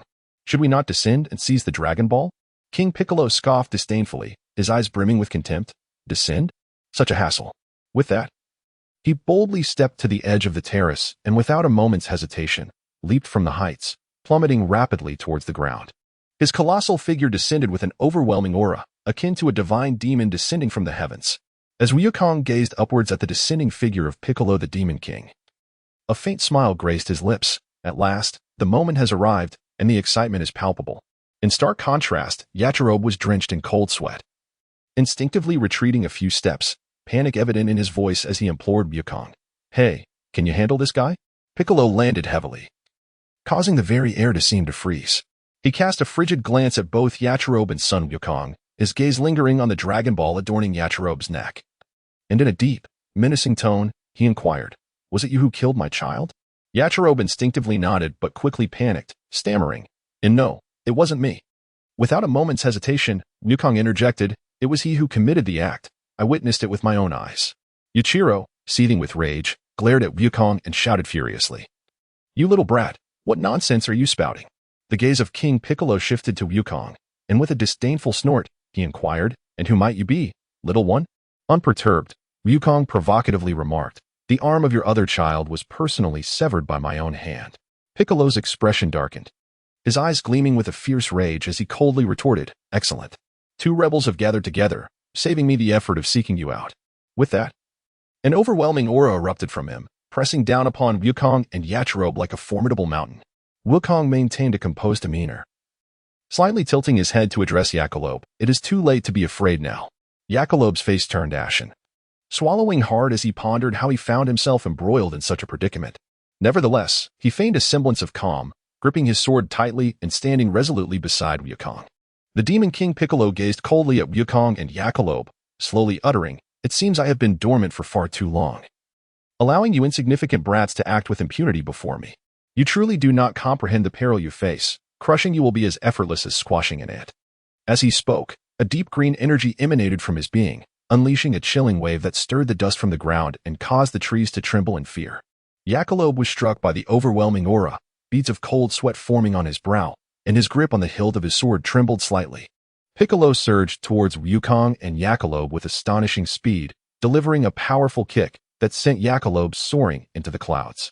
In a swift motion, Piccolo leapt up, striking him down once more to the earth, where Yakalobe crashed heavily, raising a cloud of dust and leaving a profound crater in his wake. He curled up at the bottom of the pit, incapacitated by pain. Goku gazed upon the tragic state of Akairobe. Memories of the animated scenes where Akairobe devoured the sins of beans like mere snacks flooding his mind. He mused to himself, This fellow has squandered so many sins of beans. Let this serve as a lesson. Piccolo coldly fixed his eyes on Goku, his gaze brimming with murderous intent. Kid, it's your turn now. With his arms crossed nonchalantly, Wukong stood effortlessly in place and remarked, You are no match for me. In your decrepit state, how dare you even entertain the thought of contending with me? The Demon King Piccolo trembled with rage, unleashing a fierce roar as he directed a searing beam of magical energy towards Wukong. The beam whizzed past Wukong, failing to even graze his shadow. Wukong's speed was astonishing, akin to a flash of lightning, allowing him to effortlessly evade all of Piccolo's assaults. Enraged, Piccolo unleashed a barrage of magical beams, yet none found their mark. Each missed shot erupted upon impact, sending clouds of dust soaring into the air, a testament to Piccolo's fury. Do not let your arrogance swell, you little brat. Piccolo bellowed, tearing off his cloak to reveal the ominous symbol on his chest. His aura surged dramatically, his eyes ablaze with murderous intent as he charged towards Wukong with astonishing velocity. As Piccolo threw a powerful punch at Wukong, he was met with a forceful recoil that sent him flying several meters away, crashing to the ground. Struggling to rise, he could not suppress the blood that spilled from his lips. His eyes were wide with disbelief, and he stammered, "Why do you possess such formidable power?" With an air of indifference, Wukong approached Piccolo and coldly declared, "Piccolo, the era of the Demon King has come to an end." Piccolo glared at Wukong, his anger laced with profound apprehension. "Just leave," Wukong urged. As Piccolo prepared to depart, Wukong swiftly moved to Yachirobe's side and deftly removed the Dragon Ball from around his neck, tossing it towards Piccolo. Piccolo glanced down at Wukong and scoffed, "Humph. You little brat, how surprising that you would willingly hand the Dragon Ball over to me. Just wait until I regain my youth. You shall soon regret this." With a nonchalant smile, Wukong waved his hand dismissively, saying, "All right, go ahead. I'll be waiting." Piccolo was incensed by Wukong's demeanor, yet he understood that in this moment, he was incapable of overcoming the young fighter before him. Suppressing the humiliation within, Piccolo turned and flew back to the airship. The Pilaf gang and Piccolo's subordinates, witnessing his dejected return, collectively held their breath, fearful of incurring his wrath. Pilaf, drenched in cold sweat, dared not inquire further and hurriedly maneuvered the airship, hastening their departure from the area. As the airship drifted further away, Yachirobe slowly emerged from the large pit in the ground, clutching his waist and grimacing in pain. He lamented, "Ouch, this is unbearable. Wukong, you could have easily defeated that guy. Why did you let him go?" Wukong chuckled casually, saying, "As for me, I simply love to play." He was eager to restore someone's youth and looked forward to witnessing their newfound strength.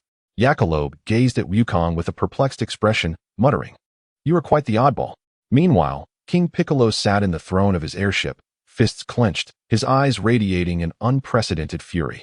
Through gritted teeth, he commanded Pilaf, "Immediately locate the remaining Dragon Balls, and do so swiftly. I have endured enough." Pilaf, in a flurry, activated the Dragon Ball radar, meticulously scanning the vicinity, only to be astonished to discover that the remaining 5 Dragon Balls had already been gathered and were rapidly approaching their location. With a mix of excitement and trepidation, Pilaf reported, "Master, good news. The remaining 5 Dragon Balls are together, seemingly collected by others, and they are heading our way." Upon hearing this, Piccolo smirked coldly, a glimmer of pride flickering across his icy visage. "Excellent. It appears that fortune favors me. Soon, I shall possess all the Dragon Balls. Once I regain my youth, I shall thoroughly teach that son Goku a lesson he will not soon forget." Simultaneously, Master Roshi, Tien, and Kaiatsu were aboard their aircraft, en route to their final destination, the 5 Dragon Balls shimmering with golden light in their hands. Master Roshi, gazing intently at the Dragon Balls, remarked to the others, "The remaining 2 Dragon Balls are likely in King Piccolo's possession. If we can successfully seize them, we shall summon the Eternal Dragon, and our wish will be to erase Piccolo from existence forever." Chapter 41. Restoration of Youth. Master Roshi, Tien, and Kaiatsu arrived at a secluded rocky area. Master Roshi carefully dug a hole in the ground and buried the 5 Dragon Balls, patting down the soil to conceal their presence. They meticulously orchestrated this plan to delay King Piccolo, hoping to seize the remaining 2 Dragon Balls from him. In a hushed tone, Master Roshi instructed, "Kaiatsu, you will hide behind the rocks and wait for our opportunity to snatch the Dragon Balls. Once we gather all 7, we shall summon the Eternal Dragon, and our wish will be to ensure Piccolo's absolute disappearance." Kaiatsu solemnly nodded, concealing himself behind the rocks, his focus unwavering. Tien slightly inclined his head, exchanging a meaningful glance with Master Roshi, calmly stating, "Our success now hinges on our cooperation. Once we secure the Dragon Balls, King Piccolo will lose all leverage." Master Roshi observed the surrounding terrain while quietly affirming, "Indeed, we must remain composed. Opportunities are fleeting, and we cannot afford to err." King Piccolo's airship came to a gradual halt above them, an ominous aura of battle coalescing. Piccolo stood on the balcony, his cold gaze sweeping over the rocky terrain below, as Pilaf leaned in, saying, "Master, they must be hiding somewhere, waiting to ambush you." With a scoff of derision, Piccolo glanced at the 2 Dragon Balls in his hand, scheming to prevent these intruders from easily obtaining them. He tossed the Dragon Balls into the air and swallowed them whole, the orbs disappearing down his gaping throat. From behind the rocks, Tien witnessed this act, His fist clenched and countenance grave as he turned to Master Roshi, exclaiming, he swallowed the Dragon Balls. At this rate, we can only obtain them by defeating Piccolo.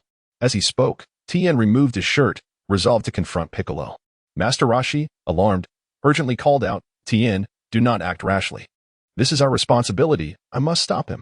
I am unwavering in my decision, Tien replied resolutely. With a sigh, Master Roshi produced a spray bottle from his robe and, catching Tien off guard, sprayed it at him. Tien, unable to react in time, collapsed, losing consciousness. Master Roshi gently dragged him behind the rocks, lamenting, I wish to avoid any unnecessary sacrifices. Master Roshi then raised his voice toward Kaiatsu, who was hidden behind another rock, shouting, Kaiatsu, the previous plan is cancelled. Under no circumstances are you to emerge. Kaiatsu hesitated, anxiously peering through the crevice in the rocks at Master Roshi. Though a sense of unease stirred within him, he nodded, clenching his fist to maintain his composure. He understood that Master Roshi's decision must have been made with profound reasoning. How dare an old man challenge me? Piccolo sneered, gazing down at Master Roshi with contempt. King Piccolo.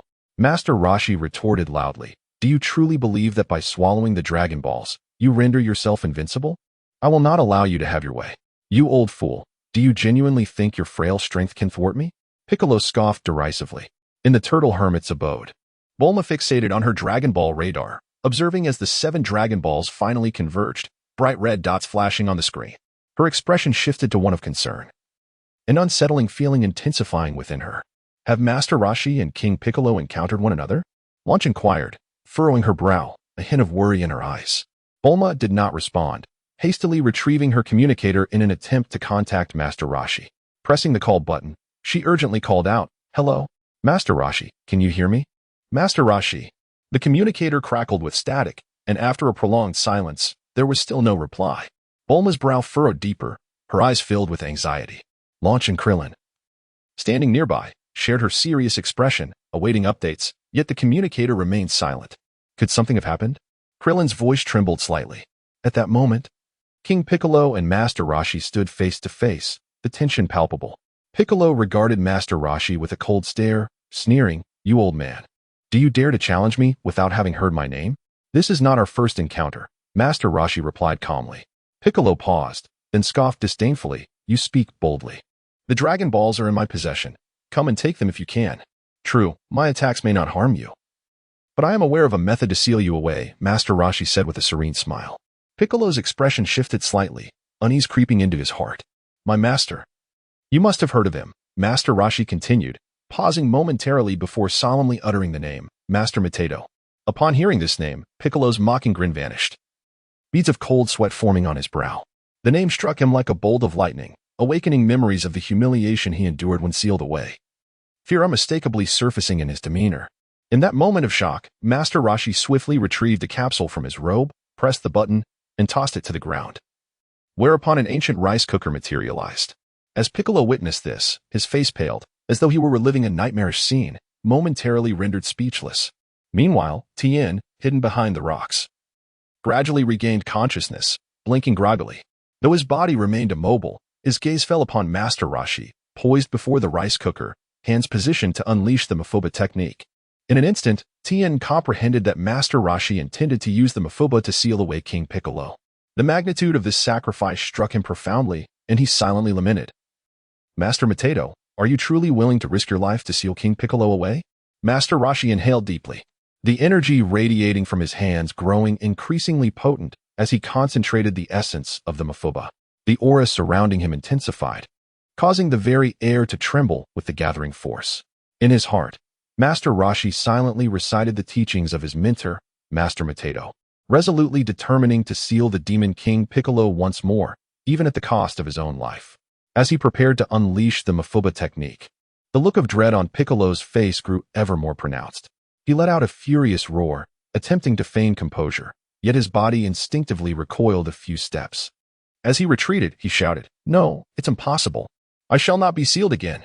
Suddenly, a warm aura enveloped Master Roshi, causing the energy of the Mafuba to dissipate in an instant. Turning to look, he saw Goku had arrived.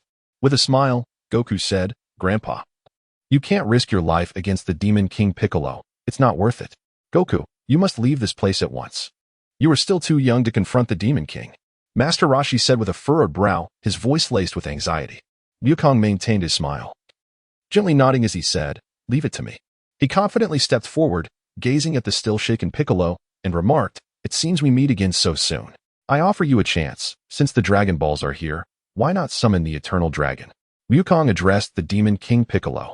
Upon hearing Wukong's words, Master Roshi was taken aback, exclaiming, "Wukong, what are you doing?" He found it incomprehensible that Wukong would willingly grant Piccolo such an opportunity. "Don't worry, old man. I have it all under control," Wukong reassured Master Roshi with a smile. Piccolo fixed his gaze on Wukong, a hint of suspicion and caution in his eyes as he quietly inquired, "Are you speaking the truth?" Wukong smiled faintly, his finger gently flicking, causing the 5 Dragon Balls buried in the ground to soar into the air, tracing a graceful arc before landing before the Demon King Piccolo, emanating a soft golden glow. "Hurry and regain your youth," Wukong said calmly. Eagerly, Piccolo spat out the 2 Dragon Balls from his mouth, arranging all 7 Dragon Balls neatly together, each shimmering with a subtle radiance, capturing the attention of everyone present. Piccolo lowered his head, remaining silent for a moment, evidently uncertain about what to do next. He furrowed his brow and glanced at the crowd, coldly asking, "How does one summon the dragon?" Instantly, a wave of silence enveloped the surroundings as everyone stood in astonishment, clearly taken aback by Piccolo's ignorance of even the fundamental steps to summon the dragon. Wukong slowly lifted his gaze to behold the towering figure of Piccolo, a smile gracing his lips. He pointed towards the Dragon Balls and casually remarked, "Call out to the Dragon Balls and summon the Eternal Dragon." Taking a deep breath, King Piccolo fixed his eyes upon the Dragon Balls before him and intoned in a low voice, "Come forth, Eternal Dragon." As his words echoed, the Dragon Balls began to shimmer with a brilliant radiance, their luminescence intertwining and illuminating the surroundings, as if the air itself was infused with an enigmatic force. In an instant, the brilliance of the 7 Dragon Balls erupted, coalescing into a dazzling golden light that surged upwards, akin to a meteor piercing the night sky. Ascending ever higher, this golden luminescence ultimately took shape as a colossal dragon, its majestic form spiraling in the air, with eyes burning like flames, embodying boundless majesty and power. The dragon cast its gaze down upon Piccolo, its voice resonating like thunder, deep and commanding. "State your wish. Any desire can be fulfilled." Piccolo's heart raced with exhilaration, a glint of avarice flickering in his eyes. He inhaled sharply, suppressing his fervor, and eagerly declared, "I wish to return to a younger, stronger body." "Is that possible?" The dragon's crimson eyes flickered, and its sonorous voice replied, "A trivial matter." A radiant beam of light descended upon Piccolo, and his aging form began to transform. His skin regained its firmness and elasticity. The wrinkles that once marred his visage swiftly smoothed out, and the aura of decay within him was entirely dispelled. As the light gradually faded, Piccolo had reverted to his youthful appearance, muscles taut and spirit revitalized, exuding vitality and strength. "This is the sensation. Marvelous. This is my true power," Piccolo rejoiced. Meanwhile, Master Roshi, Tien Shinhan, and Kaiatsu stood by in astonishment, their expressions a mixture of shock and despair. Though they had anticipated such an outcome, witnessing Piccolo's rejuvenation with their own eyes left them utterly astounded. Wukong continued to observe the rejuvenated Piccolo with keen interest, inwardly murmuring, "He still looks as hideous as ever." Chapter 42, handsome for no more than 3 seconds. Meanwhile, far away at Kame House, Bulma, Launch, Yamcha, and Krillin gazed anxiously at the suddenly darkened sky, a sense of unease washing over them. Bulma remarked in astonishment, "Has the sky turned black because someone has summoned the dragon?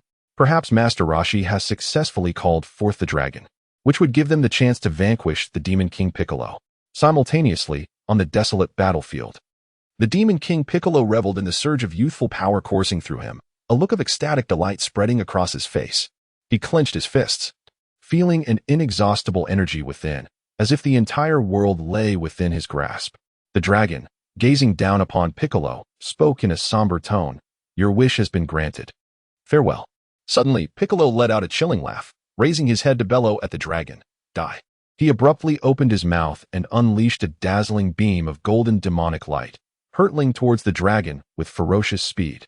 This radiant beam glimmered with lethal intensity, carrying an aura of destruction as it approached the dragon menacingly. The dragon froze momentarily, astonished by Piccolo's sudden assault, yet powerless to defend itself. witnessing the imminent threat of the magical light. In that critical moment, Wukong flicked his finger gently, and an invisible force surged forth, causing Piccolo's magical light to dissipate into oblivion, as if it had never existed. The dragon quickly regained its composure, casting a frantic glance at Piccolo before transforming into 7 Dragon Balls that emitted a golden radiance, soaring towards various corners of the world. Clearly shaken by Piccolo's attack, it felt fortunate to have fled swiftly, for otherwise, it might have met a dire fate. Piccolo, momentarily stunned, soon directed a furious glare at Wukong, his eyes betraying an unmasked intent to kill. The rejuvenated Demon King Piccolo glared icily at Wukong, his eyes flashing with ferocity and disdain. He felt the surging power within him. The boy who had once instilled fear in him was no longer a threat. In his heart, he believed no one could thwart his ambition to dominate this world. With a cold chuckle, Piccolo raised his palm, looking down at Wukong, and arrogantly declared, "Son Goku, you have no idea who stands before you. I shall transform this world into the realm of the demon race, forcing all to grovel at my feet." His voice echoed through the air, laden with boundless malice and arrogance, as though he had already proclaimed his victory. Wukong remained unfazed, slightly raising his head to gaze at Piccolo, his face still adorned with a relaxed smile, entirely unaffected by the threat he posed. As Wukong gazed at Piccolo, who was lost in his own world, a cold smile crept upon his lips, and he interrupted, "Piccolo, you may as well perish." Piccolo paused momentarily, as if he had heard an absurd jest, casting a disdainful glance at Wukong. Yet, in the next instant, Wukong lightly pointed a finger, and a surge of energy sliced through the air, piercing Piccolo's chest. A fatal void appeared in his torso, blood gushing forth from the wound. Piccolo's body began to tremble, his eyes wide with disbelief as he stared at Wukong. His cells desperately endeavored to mend the injury, but the rapid depletion of vitality outpaced his regenerative abilities, manifesting pain and fury upon his visage. A profound silence enveloped the scene, leaving all present in a state of shock, their mouths agape. In the distance, the Pilaf trio aboard their airship, Piccolo's minions, Master Roshi, Tien Shinhan, and Kaiatsu, stood transfixed, gazing at Piccolo's faltering form. Gasping in agony, Piccolo trembled, his eyes brimming with rage and defiance. He fixed his gaze on Wukong, his heart ablaze with vengeful flames. Aware of his impending demise, he summoned his last vestiges of life, gritting his teeth as he concentrated his remaining strength inward, expelling a green egg from the depths of his throat, sending it soaring toward the distant horizon. He whispered, his voice laced with hatred and despair, "My child, you must avenge me, kill son Wukong." Piccolo's eyes gradually dimmed, his massive form slowly collapsing, succumbing to the finality of death. His shadowy aura dissipated, leaving a profound stillness in its wake.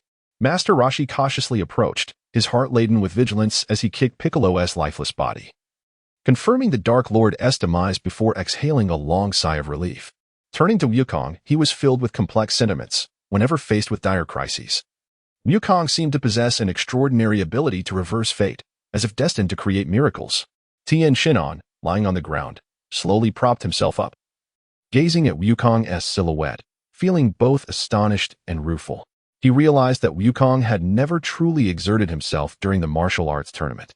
Their previous battles were merely Wukong's playful diversions, a truth he had remained oblivious to. At that moment, Master Roshi could not restrain himself from asking, "Wukong, what shall we do about the egg that Piccolo expelled before his death? If it is indeed his offspring, it could pose a threat in the future." Wukong smiled lightly, casually waving his hand as he remarked, "Do not concern yourselves with him. When he matures, he shall seek me out at the next martial arts tournament." Upon witnessing the defeat of the Demon King Piccolo, Pilaf and his companions, along with Piccolo's minions, were utterly terrified, their spirits fleeing in an instant. They hastily maneuvered the airship to make a swift retreat. Pilaf, in a state of anxiety, shouted while controlling the flight path, "Hurry! Hurry! We cannot contend with this son Goku." Both Mai and Shu, equally pale, dared not linger for a moment longer, fearing that Goku might eliminate them as well. The airship wobbled in the sky as it accelerated away, disappearing into the distant horizon in mere moments. Wukong cast a glance in the direction of their flight, the corners of his mouth lifting ever so slightly, revealing a hint of a relaxed smile. He understood that Pilaf and his companions were the comedic relief of the Dragon Ball universe, and he would not hold them accountable. Thus, he allowed them to flee without a second thought. Upon returning to the Kame house, Wukong, Master Roshi, Tien, and Kaiatsu were met with jubilant excitement from Bulma, Yamcha, launch, and Krillin, who welcomed them with open arms. Before anyone could inquire about the circumstances, Master Roshi displayed a look of relief and slowly proclaimed, "Fear not, everyone. The matter concerning Demon King Piccolo has been resolved." Bulma, taken aback, asked in confusion, "Resolved? Are you saying that Demon King Piccolo has been vanquished?" Master Roshi nodded and recounted the events. It was Wukong who had triumphed over Demon King Piccolo. Even after Piccolo regained his youth, he was no match for Wukong. Ultimately, Piccolo met his demise at Wukong's hands. The revelation left everyone in utter shock. Bulma gazed at Wukong in disbelief before embracing him excitedly, exclaiming, "Wukong, you truly did it. You saved us all." Krillin, wide-eyed in awe, remarked, "Wukong, you are simply incredible. When we faced off at the martial arts tournament, you certainly held back your true prowess." Wukong scratched his head, offering a bashful smile. Yamcha expressed his sentiments, saying, "Having a companion like you brings great comfort." Lan Chi, filled with excitement, exclaimed, "We must celebrate this moment. Today, you are the hero to us all." As night descended, Lan Chi and Bulma busied themselves at the Kame house, finally presenting a sumptuous dinner. The table overflowed with delectable dishes, their enticing aromas stimulating the appetite. Everyone gathered around the table, with Lan Chi sitting right beside Tenshinhan. She gazed at him tenderly, often leaning in close, even taking the initiative to serve him food. Tenshinhan, typically composed, felt his face flush a deep crimson under Lan Chi's enthusiastic gaze. His hands trembled slightly as he held his chopsticks, unable to meet her eyes. Meanwhile, Bulma intently sat beside Wukong, observing his voracious consumption. She continuously served him more food, urging, "Wukong, eat more. You've surely expended a great deal of energy." With his mouth stuffed full of food, Wukong mumbled in response, "Thank you, Sister Bulma. The meal here is truly delightful." Krillin observed Wukong rapidly emptying his bowl, then glanced at Bulma as she diligently added more dishes, unable to resist teasing, "Wukong, it seems your stomach is an endless abyss. Even Bulma is struggling to keep up." Upon hearing this, Wukong blinked and burst into laughter, exclaiming, "This is hardly substantial. If I were famished, I could consume 100 times more." Bulma, with a resigned smile, replied, "Oh, how I relish seeing Wukong enjoy his meal so heartily."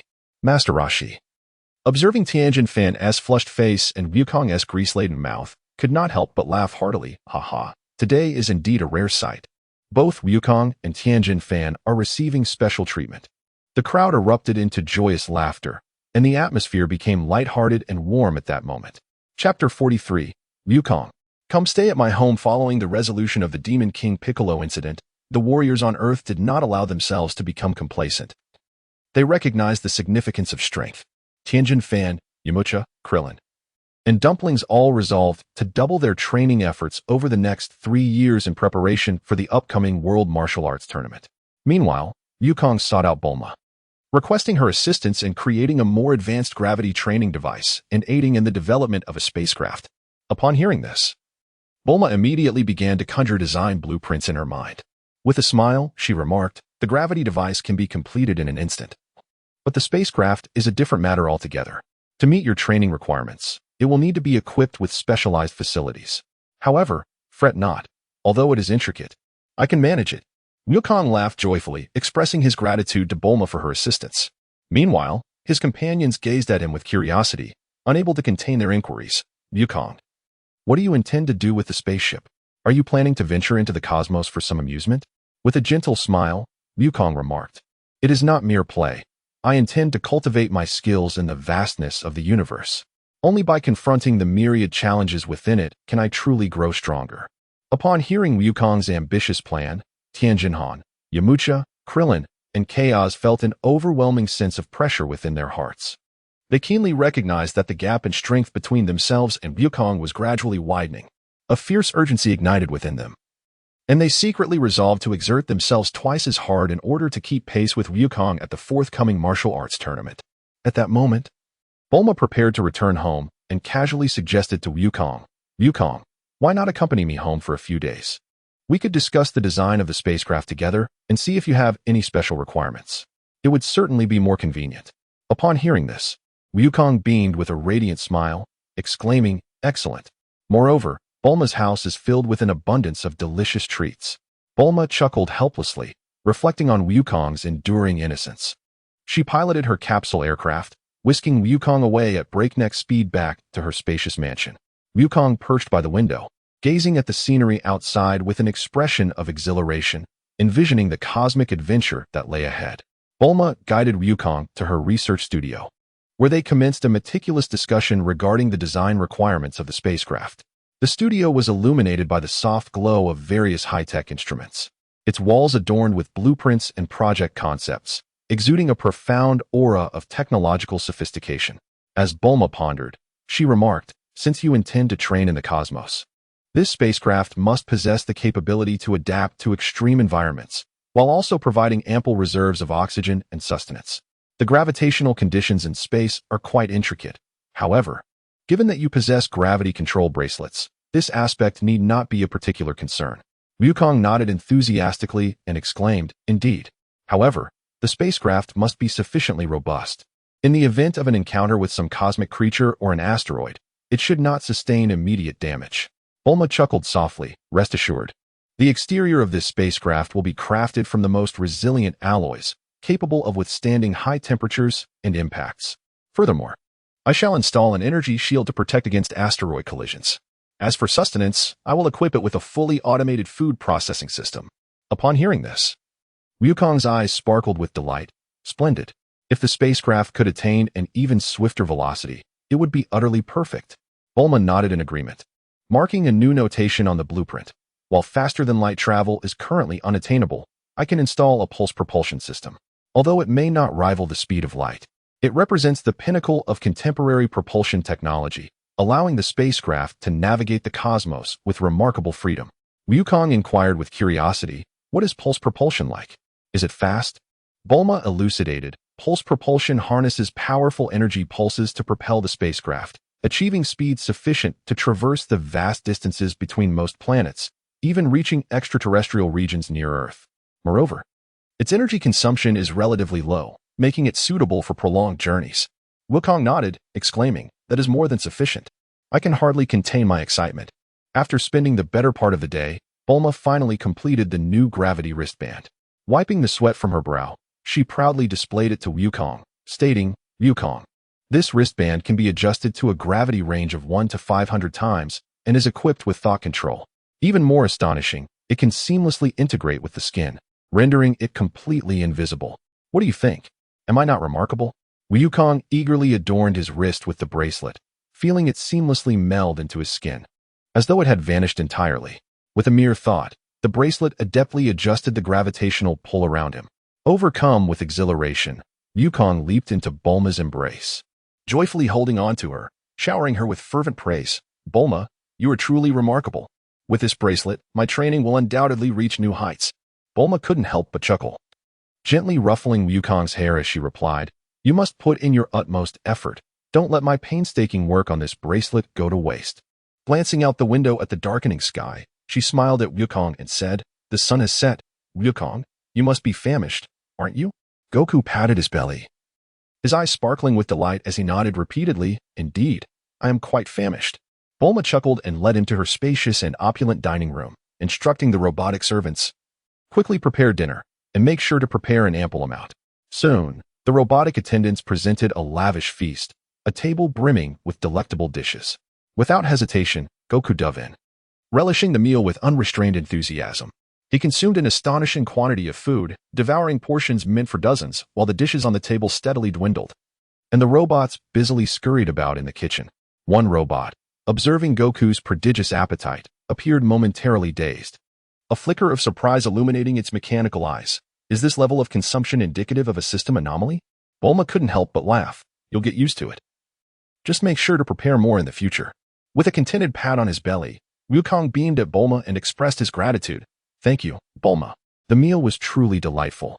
After dinner, Bulma and Wukong returned to the workshop. Bulma immersed herself in her research, diligently refining the design and components of the spacecraft, while occasionally casting furtive glances in Wukong's direction. Wukong, seated cross-legged nearby, entered a profound state of meditation. As Wukong silently adjusted the gravitational force, he gently willed the weight to increase to 60 times. Suddenly, an intense pressure enveloped him, compelling his body to sink slightly. His breath became erratic, and he even sensed a heaviness in his respiration. He closed his eyes and inhaled deeply, striving to rein in the tumultuous energy within him. His training method was uniquely intricate. Whenever he intensified the gravitational force, he was required to tame the unruly energy, guiding it into a smooth flow. As he succeeded in stabilizing his chaotic breath, his combat prowess steadily escalated. Bulma, glancing at him from the corner of her eye, observed the fine beads of sweat forming on Wukong's skin, marveling at his extraordinary talent and how his training approach diverged entirely from that of others. Wukong adjusted his breathing, gradually smoothing out his vital energy. As he acclimated to the 60-fold gravity, both his physical endurance and control were steadily improving. He mused to himself that Bulma's gravity wristband was indeed remarkable, serving as an exceptional aid in his training. After working for a while, Bulma rubbed her slightly sore shoulders and turned to see Wukong meditating in the corner. With a smile, she said, "Wukong, we've worked enough for today. Go take a bath and rest early." Wukong was momentarily taken aback, a hint of embarrassment flickering across his face as he inwardly pondered, "Are we really going to take a bath together again?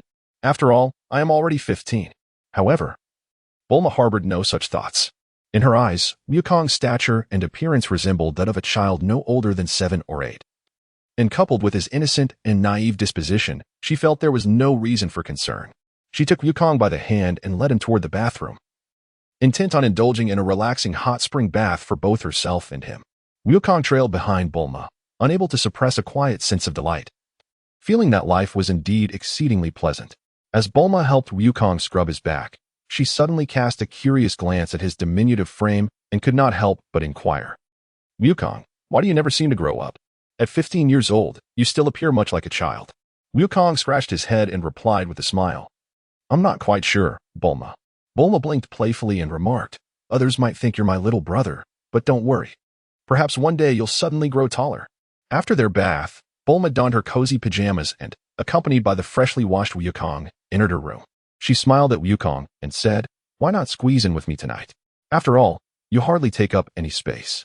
With an exuberant nod, Wukong leaped onto the bed, snuggling into the warm embrace of the blankets. Before long, the two drifted into slumber, accompanied by the serene nightfall. Chapter 44. Departure from Earth a week later. Bulma exuberantly proclaimed that the spaceship had finally been completed. She took Wukong by the hand and led him to the backyard, pointing proudly at the glimmering silver spacecraft, exclaiming, "Wukong, what do you think? This will be your vehicle for training." As Wukong gazed at the futuristic spacecraft, his eyes sparkled with curiosity. Bulma pressed a button, and the hatch slowly opened, revealing an extending ladder. She led Wukong into the vessel, explaining, "This spaceship is equipped with a fully intelligent system that supports autonomous navigation. You need only to inform it of your destination, and it will guide you there, automatically adjusting its course and avoiding obstacles along the way." Wukong nodded, admitting his limited understanding of these intricate technologies. However, upon hearing that he wouldn't need to worry about piloting the spacecraft, a relaxed smile graced his face. Bulma continued to elaborate, "I have also incorporated an emergency storage compartment within the ship, stocked with provisions, pharmaceuticals, and training equipment. Furthermore, it is equipped to adjust the simulated gravity environment. Although we have gravity bands, an extra layer of assurance is always prudent." Wukong joyfully strolled about the spaceship, his face alight with excitement. "Bulma, you are truly remarkable." Bulma chuckled softly, "Do be careful on your journey, focus on your training, and refrain from damaging the spaceship. Remember to return and regale me with tales of your cosmic adventures." Upon hearing Bulma's words, Wukong's eyes sparkled with excitement as he replied, "That sounds splendid. Bulma, if you accompany me to the cosmos, it will undoubtedly be a delightful adventure." He envisioned the exhilarating scenes of traversing the universe alongside Bulma, enthusiastically shaking his fist in anticipation. Bulma, with a smile, nodded and said, "However, that cannot be done just yet. There remains a plethora of tasks to complete at home. Once I find some leisure time, I shall join you in unraveling the mysteries of the universe. At that time, you must serve as my protector." With unwavering confidence, Wukong patted his chest and declared, "Rest assured, I shall safeguard you and ensure that no one dares to bully you." Before embarking on his journey, Wukong approached the celestial temple and respectfully addressed the deity, saying, "Thank you, divine being, for assisting me in my training." The deity smiled gently and nodded in acknowledgement, replying, "Wukong, there is no need for gratitude. It is my duty as the guardian of Earth. It is you who holds the key to resolving the crisis posed by the evil King Piccolo, and for that, I should be the one expressing my gratitude." In his heart, Wukong understood that King Piccolo and the Heavenly God were one and the same. The Heavenly God had never taken the initiative to eradicate Piccolo, evidently for reasons of his own. Although Wukong harbored doubts, he was reluctant to question the actions of the Heavenly God. Sensing Wukong's thoughts, the Heavenly God inquired, "Have you come to the temple today with a specific need?" Wukong said, "Heavenly God, I wish to see the spacecraft you once traveled in. I have heard it is quite ancient and may contain a wealth of useful information." Upon hearing this, the Heavenly God nodded and instructed Bobo to escort Wukong to the secret chamber of the Heavenly Palace. In a corner of this chamber stood a spacecraft that appeared somewhat aged, yet remained sturdy. Its surface, marked by the passage of time, still exuded an aura of its former might. Bobo approached the vessel, gently patting its metallic exterior, and remarked, "This spacecraft was brought back by the Heavenly God from a distant galaxy. Though it may appear worn, its systems are still capable of functioning properly." Wukong developed a profound interest in the spacecraft and inquired, "Does it contain star chart data? I am in need of detailed celestial maps, particularly information pertaining to various regions of the universe." Bobo smiled faintly and replied, "Indeed, it encompasses a wealth of cosmic information gathered during the celestial beings' travels. However, extracting this data requires a certain degree of skill." With that, Bobo began to manipulate the control panel of the spacecraft, transferring the star chart data to a portable device.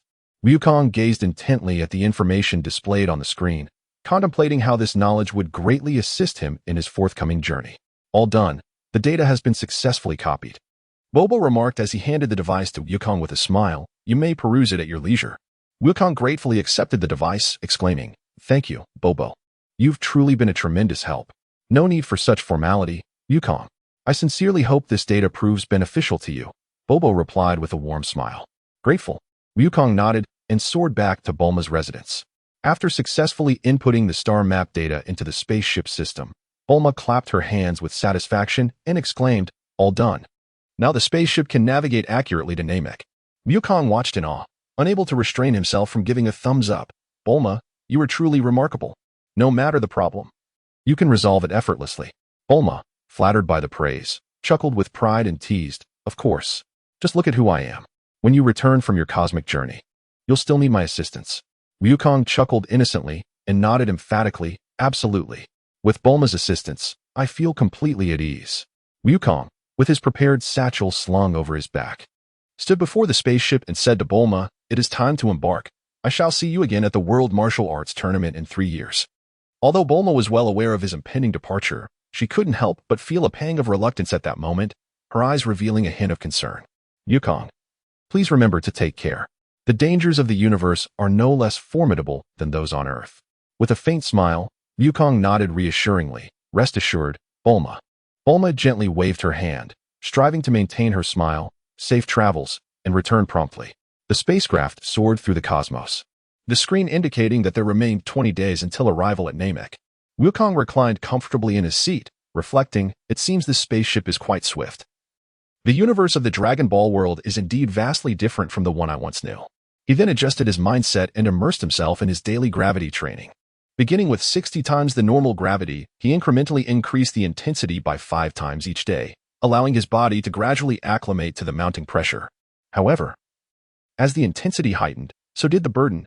Wukong found himself utterly exhausted on several occasions, relying on the magical beans to swiftly recuperate and persist in his training.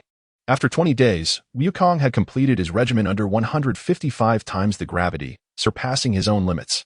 The navigation system emitted an alert, and the screen displayed that their destination was imminent. Through the porthole, Wukong beheld the silhouette of Namek, a verdant planet suspended in the dark void of space, significantly larger than Earth. In the distance, 3 stars were positioned at various points around Namek, maintaining their distances in a unique stellar triad. Goku gazed at the scene before him, exclaiming, "No wonder the legends speak of the ever-changing climate of planet Namek. It is indeed influenced by these 3 stars." Contemplating this, Goku couldn't help but wonder, did the Namekians also need to dehydrate to survive? Nevertheless, he thought it would be worthwhile to experience it firsthand. During this period of diligent training, Wukong's efforts were not solely aimed at enhancing his physical prowess, but rather at accumulating latent potential. He understood that the greater the reservoir of potential he amassed, the more substantial the rewards would be when it was eventually harnessed. As the spacecraft gradually penetrated the atmosphere of Namek, The exotic scenery that greeted him filled Wukong with immense excitement. Upon entering the atmosphere, he activated the life scanning system of the ship, initiating a search for the distribution of life forms on Namek. The screen gradually illuminated with biological data from various locations across the planet, and soon, the coordinates of a village were marked within the spacecraft's system. With a gentle press of a button, the ship descended slowly, landing steadily in a clearing near the village. Standing before the hatch, Wukong took a deep breath. Inhaling the unfamiliar, yet invigorating air, he pressed a button on the exterior of the spacecraft, causing the entire vessel to instantly shrink to the size of a capsule.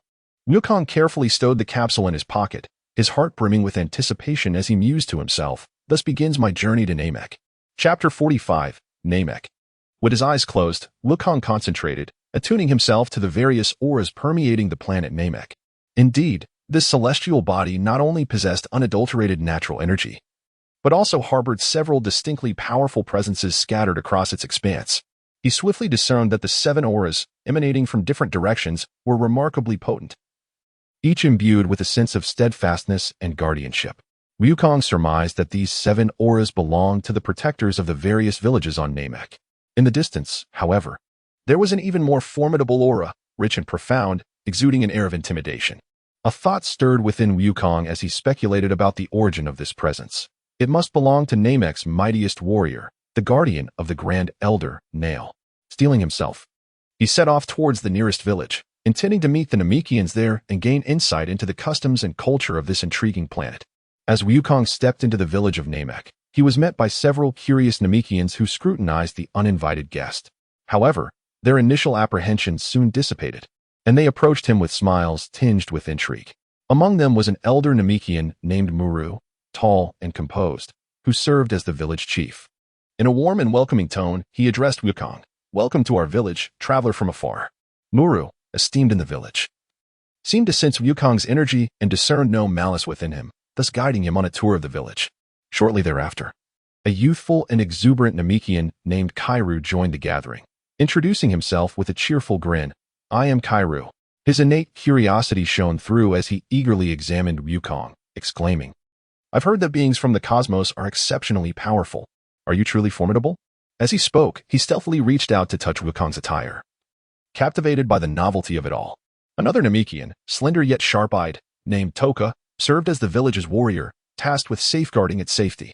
Unlike his companions, he bore a hint of wariness and quietly voiced his concerns to Muru.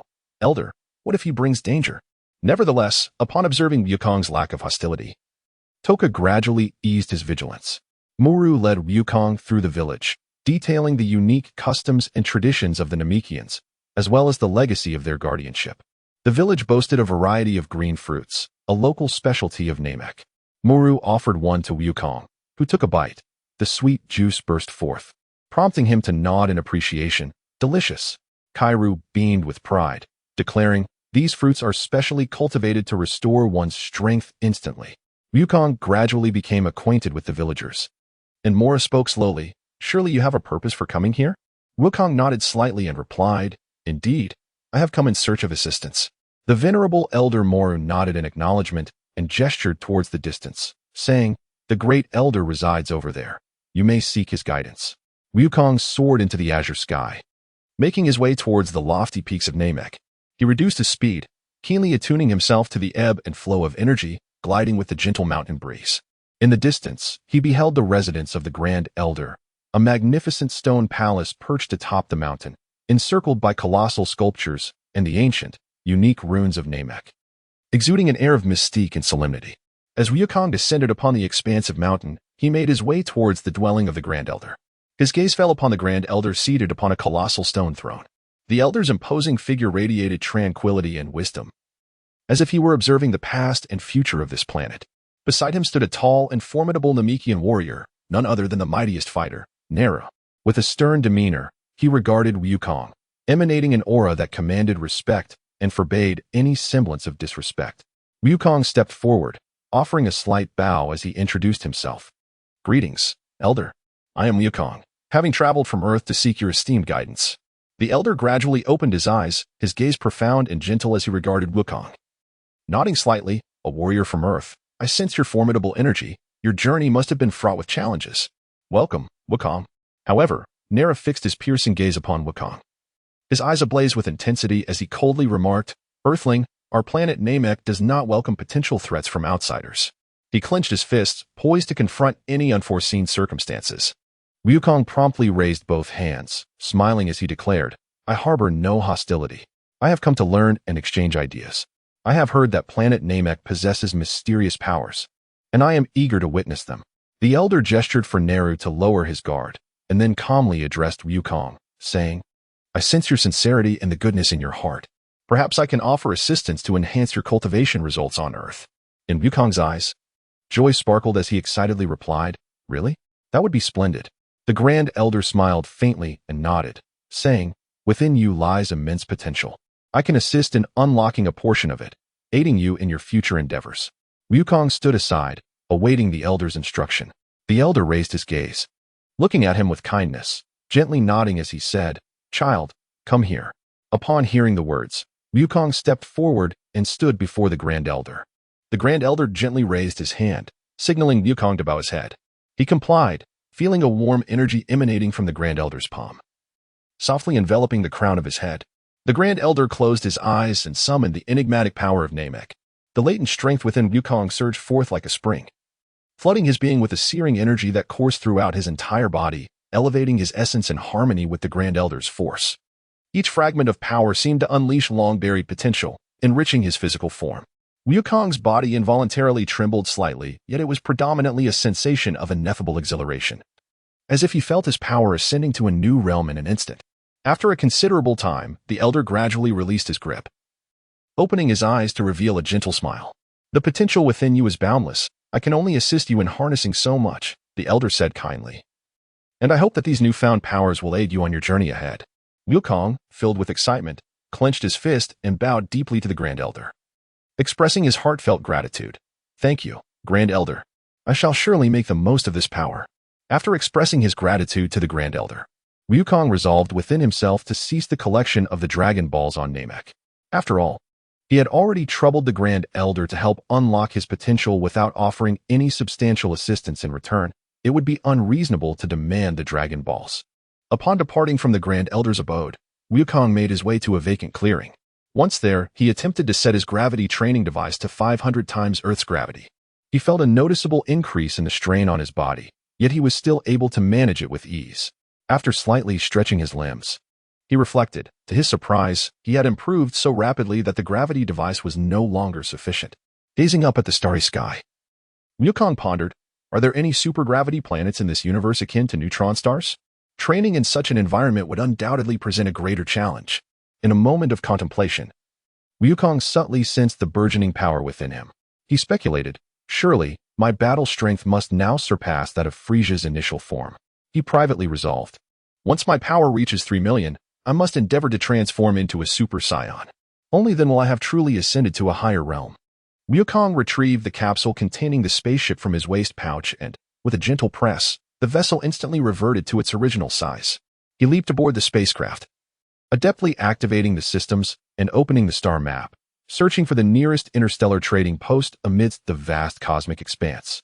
Fixating on the markers on the map, Wukong thought with excitement, it was time to explore other realms of the universe.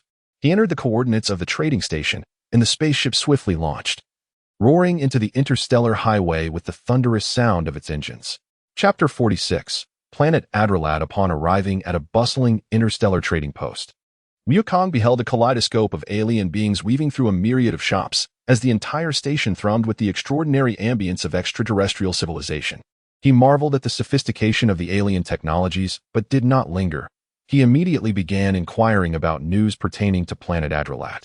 Wukong roamed the bustling trading post, inquiring about the whereabouts of Yadralat Star. Initially brimming with confidence, he believed that this lively locale would be teeming with well-informed individuals. However, matters did not unfold as favorably as he had hoped. He first approached a modest stall selling star charts, tended by a diminutive green alien with large, expressive eyes. With a friendly smile, Wukong inquired, "Excuse me, do you happen to know where I might find the coordinates for Yadralat Star?" The little alien paused for a moment, then shook his head, replying, "Yadralat Star? I've never heard of it. My apologies, young one." Wukong felt a tinge of disappointment, yet he remained undeterred and continued onward. Along his journey, he encountered a group of imposing warriors with crimson skin, adorned with decorative interstellar medals upon their chests. As he observed these individuals, who seemed to be seasoned adventurers, he approached them with courtesy and inquired, "Esteemed sirs, have you ever heard of the planet Adralat?" The red-skinned warriors exchanged glances. Some furrowed their brows, while others merely chuckled and shook their heads. "Young one," they replied, "what curious celestial body are you in search of? A place like Adralat is surely not among our intended destinations. We have not heard of it. Ha ha." Wukong scratched his head, a hint of embarrassment flickering across his face as he smiled shyly, then resumed his quest for the next potential clue. Over the following hours, he inquired tirelessly among the vendors and passers-by at the trading post, the proprietor of a mechanical parts shop, the vendor of exotic fruits and vegetables, and even those merchants selling peculiar souvenirs. Yet, each time he mentioned the planet Adrat, he was met with either bewilderment or outright rejection. Some even questioned the validity of his words, jesting whether he had indulged too much in ancient interstellar adventure novels. Gradually, Wukong felt a wave of despondency wash over him.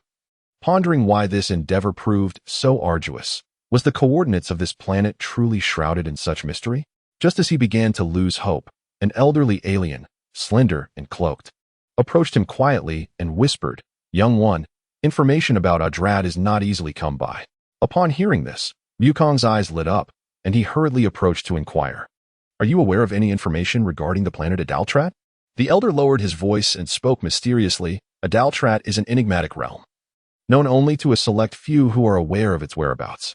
If you are truly earnest in your quest to discover it, you must seek out the Interstellar Navigation Tower. Perhaps there lies the information you seek. However, be warned, some intelligence comes at a price." Hope ignited anew within Wukong's heart. After expressing his gratitude to the elder, he ventured towards the direction of the navigation tower, resolutely determined to uncover the coordinates of the planet Yadarat. Following the elder's guidance, he navigated through the bustling crowd and arrived at the Interstellar Navigation Tower. This towering edifice soared into the clouds, adorned with resplendent decorations and shimmering star maps that exuded a profound sense of technology. Inside, a diverse array of individuals traversed the space. Some were adventurers in pursuit of business opportunities, others were merchants accompanied by their guards, and there were even a few eccentrically dressed treasure seekers on the hunt. Wukong strode directly into the hall of the navigation tower, fixing his gaze upon an information officer seated at the front desk.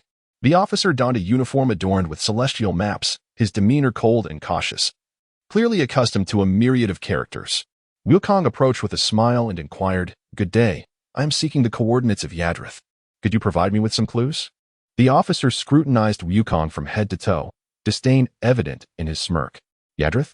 Do you think just anyone can locate it?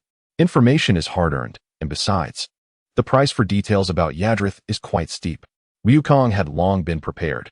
He nodded, producing several bags of interstellar currency exchanged from the trading post, which he placed upon the counter. The informant's gaze finally brightened with a hint of eagerness as he subtly gestured for Wukong to follow him. Wukong trailed the informant through several security checkpoints, ultimately arriving at a dimly lit back room. The informant unfolded a simple interstellar map, pointing to a remote region of a star system, and whispered, "This is the approximate location of Yadalat star. However, that area is frequently beset by interstellar storms, making navigation quite challenging. Once you reach the star field, you will have to rely on your own skills to locate it."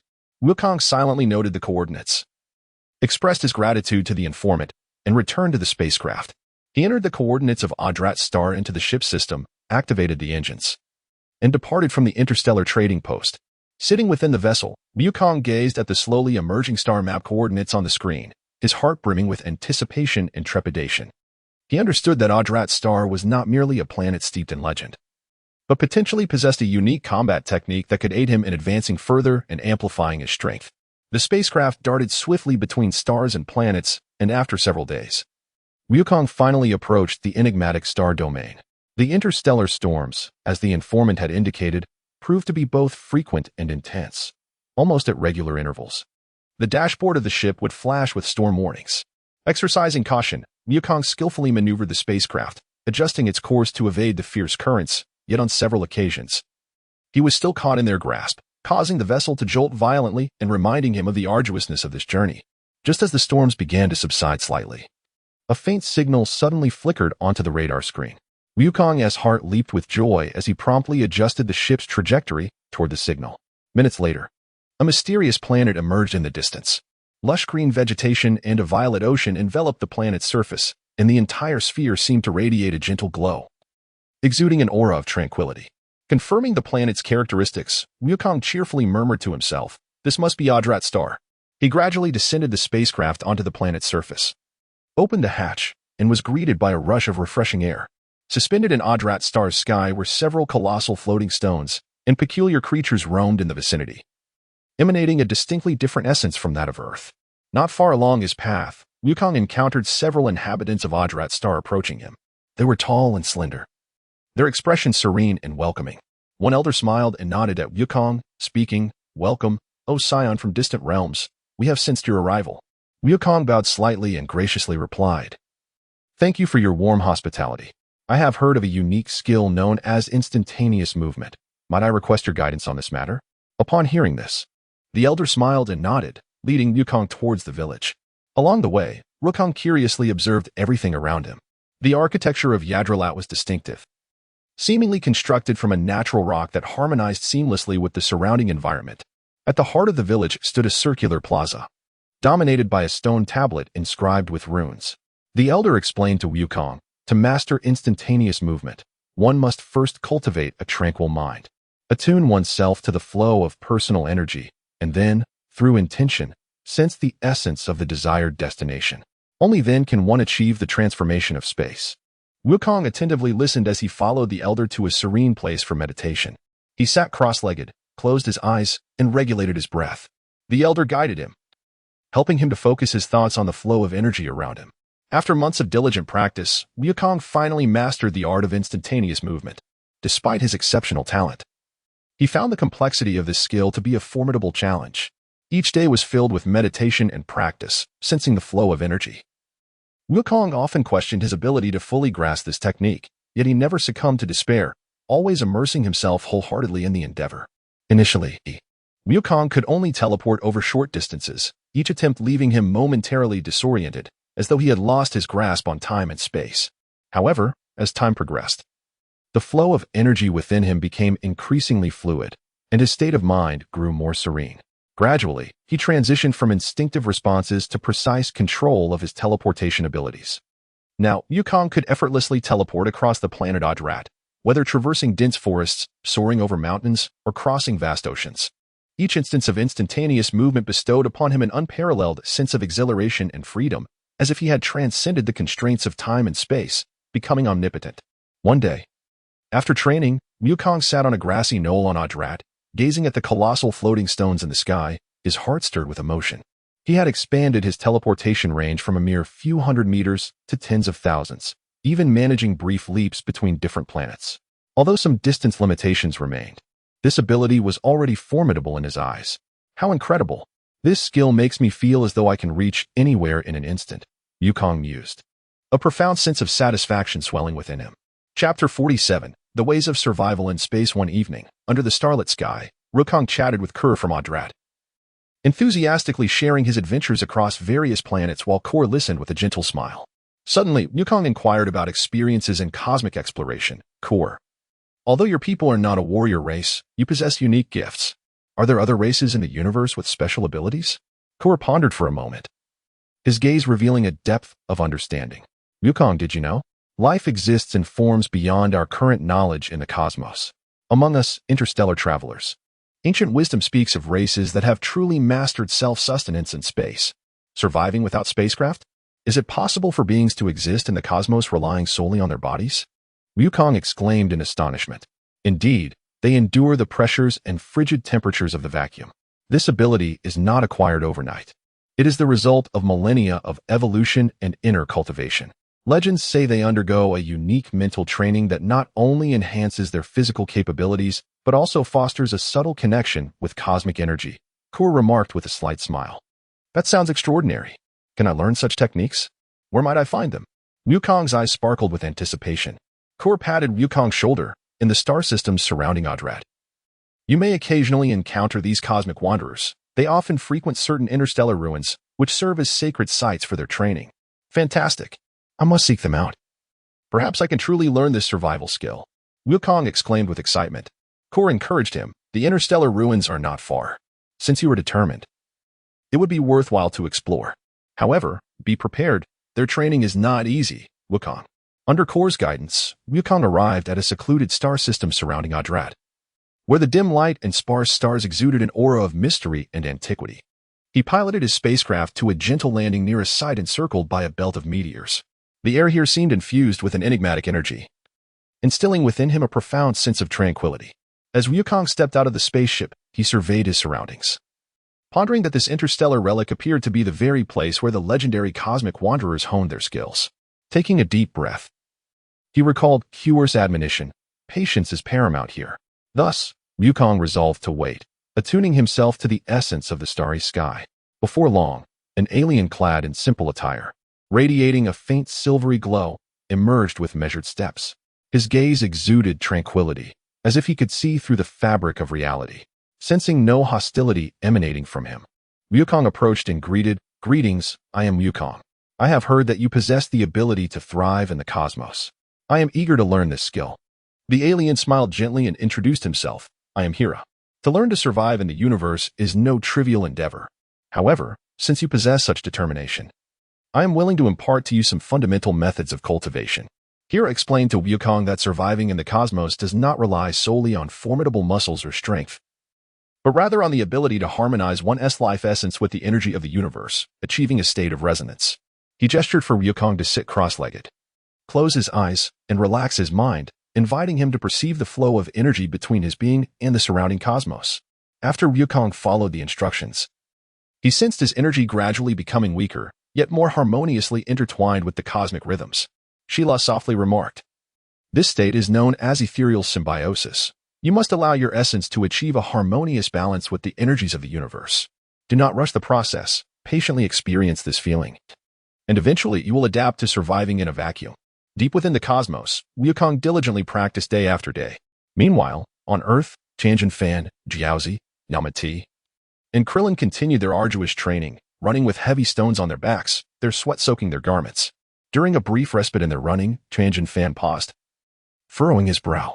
After a moment of contemplation, he suddenly exclaimed, "If we continue like this, although we can feel progress each time, the gap between us and Wukong will only widen. With this minimal training, it seems we may never catch up to him." Krillin also halted, nodding in agreement. "Indeed, Wukong's rate of growth is astonishing. We must find a way to break through our limitations. We cannot remain stagnant at this stage." Yamati, deep in thought, suggested, "Since we cannot match his speed, perhaps we should seek out stronger training resources or journey to Karin Tower for our training. The regimen there might be more suitable for us." Thus, they resolved to embark on a journey to Karin Tower. Upon arrival, they met Karin, who, after a thorough exchange and trials, acknowledged their determination and consented to allow them to continue their training at Karin Tower.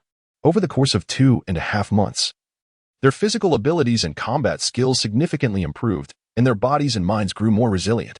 As they prepared to make further advancements, Karin presented them with the Rui Jingu Bang, stating, "This staff will aid you in traversing the Heavenly Temple and continuing your training. I believe you will find even greater challenges there."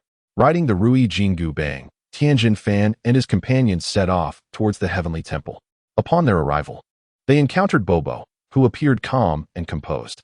In the grand hall of the Heavenly Temple, they surveyed their surroundings, noticing that the deity bore an uncanny resemblance to the Demon King Piccolo. Despite this, they were not overly astonished, having heard of the connection between the deity and Piccolo. Tianjin Fan could not help but whisper to Krillin, "This is truly incredible. He looks exactly like Piccolo." With a steady gaze, the deity surveyed the group and slowly began to speak. "I understand your goal is to catch up with Wukong, but training is not something that can be achieved in haste. At this moment, Bobo stepped forward. I will guide your training, and you will undergo the same trials that Wukong once faced." The group nodded, fully aware that the training ahead would be even more grueling, yet they were undaunted. Tianjin Fan stepped forward with determination. "We are ready." "Excellent." Bobo smiled gently. "Then let us commence with the fundamentals." He led them to the plaza of the Heavenly Temple. "You are here not only to enhance your physical strength, but also to cultivate your inner selves." Bobo stood before them, his gaze sharp yet tranquil, as if he could see into each of their hearts. "While your current skills are commendable, true strength does not solely rely on physical prowess and technique. It requires a heart as serene as the sky. Tianjin Fan remained silent, pondering Bobo's words. Bobo continued, Yukong once trained here, learning to maintain calm amidst the fiercest battles and to cultivate a peaceful state of mind. Your task is to reach this state and master true power. The subsequent training methods were entirely different from what Tianjin Fan and the others had anticipated. Bobo instructed each of them to sit and begin meditating. Cast aside all distractions and focus on perceiving your inner selves. Bobo's voice was deep and steady, imbued with a soothing power. Do not rush. Training is a long journey. And the most crucial aspect is the tranquility of the mind. They followed Bobo's guidance and began to meditate.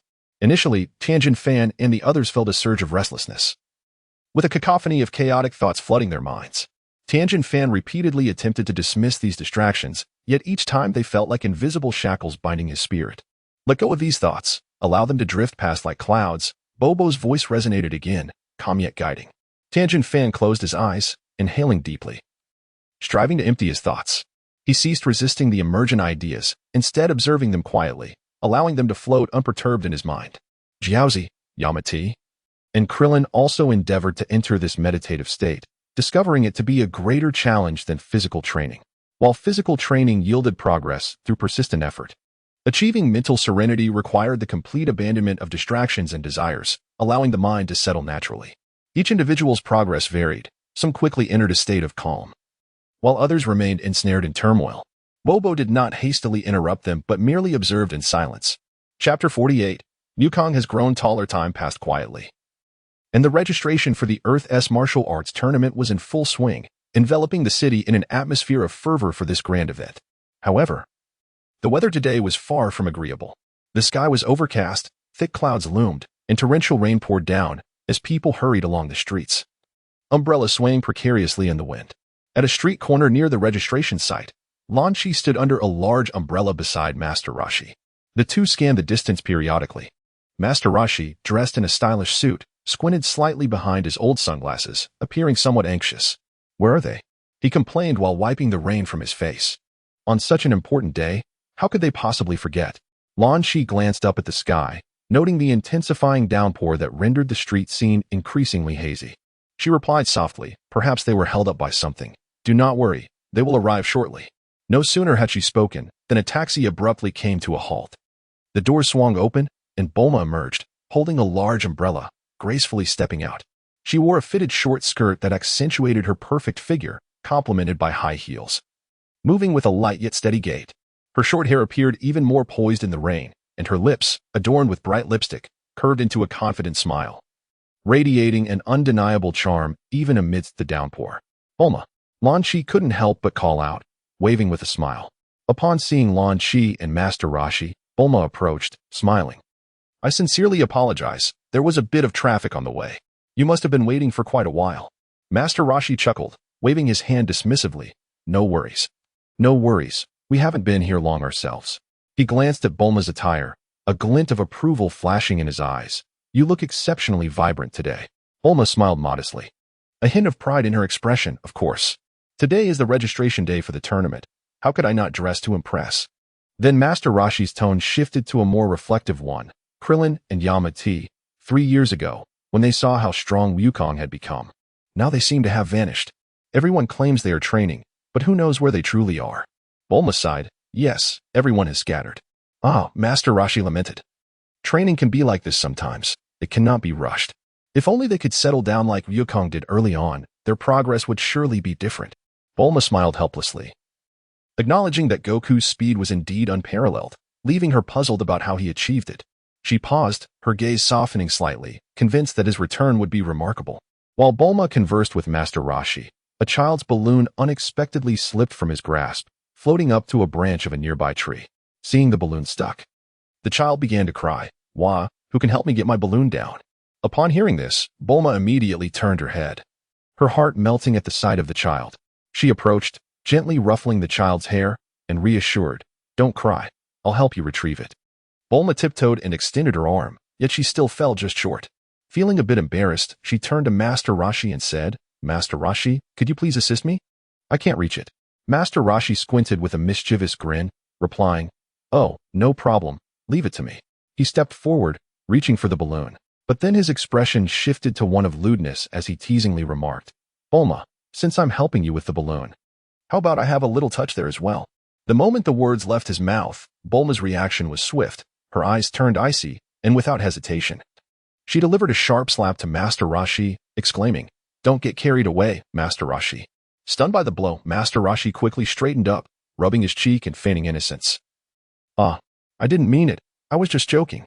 As Bulma and Master Roshi prepared to continue their discussion, a hand suddenly reached out, gently retrieving the balloon from the branch and returning it to the child.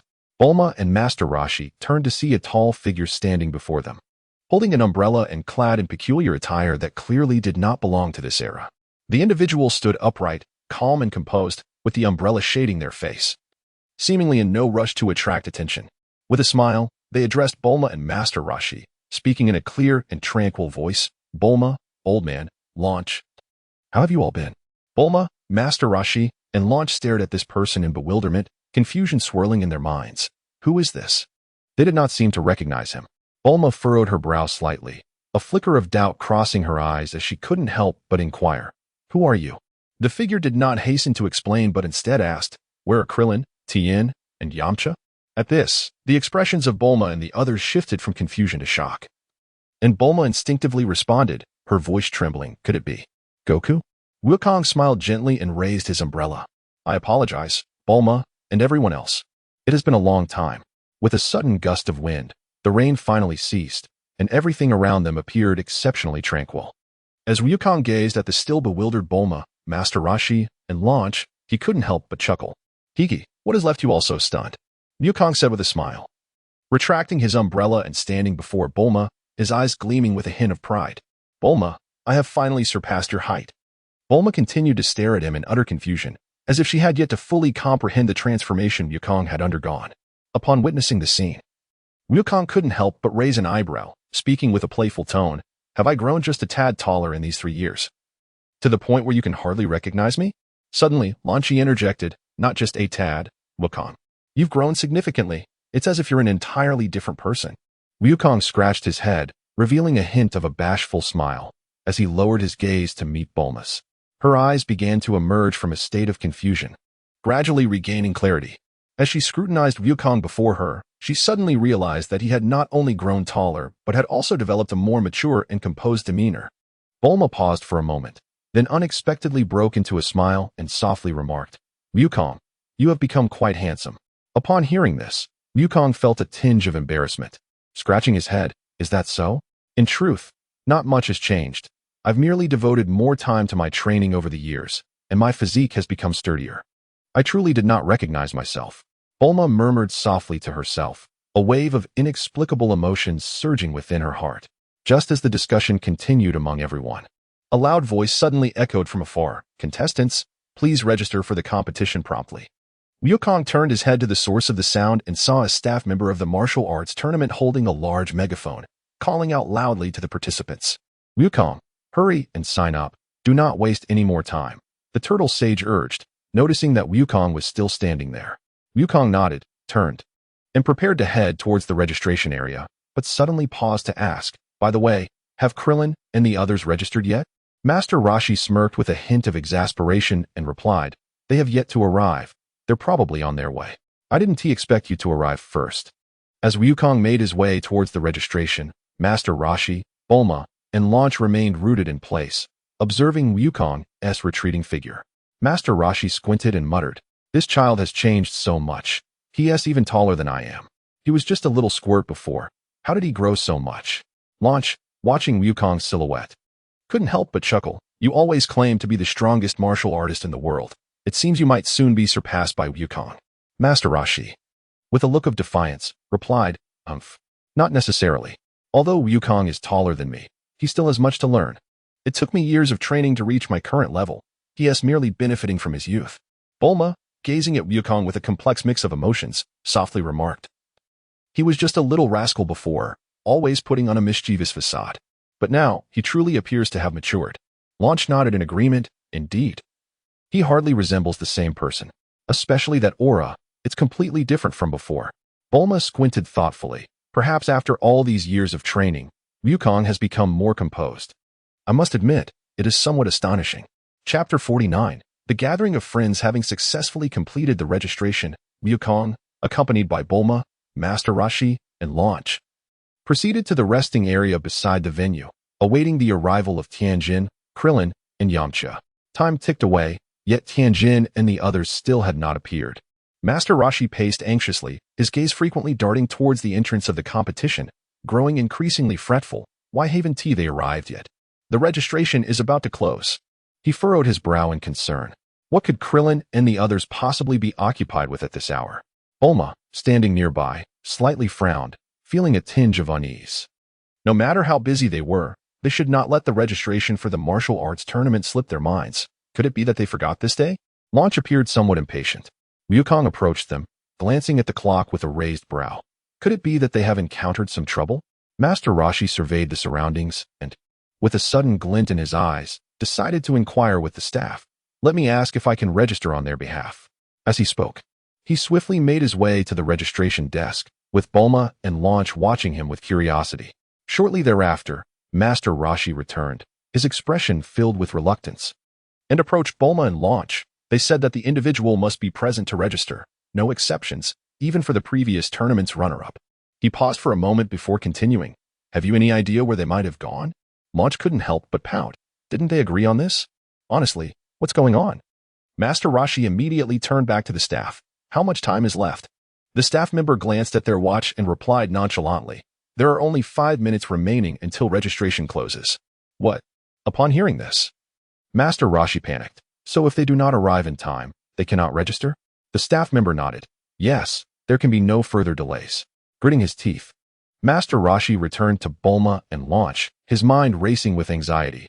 What are we to do now? How could they possibly reach the registration desk in such a short time? Bulma sighed, though she too was concerned. She could only shake her head in resignation. Honestly, why are they dragging their feet like this? Upon hearing this news, Wukong remained at ease, turning to survey his surroundings. It is of no consequence.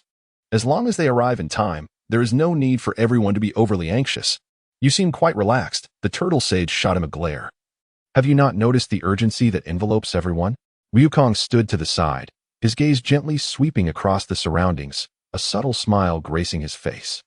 He silently attuned himself to the ambient energies, aware that Tianjin Fan and the others were approaching. With merely a minute remaining, the staff stifled a yawn.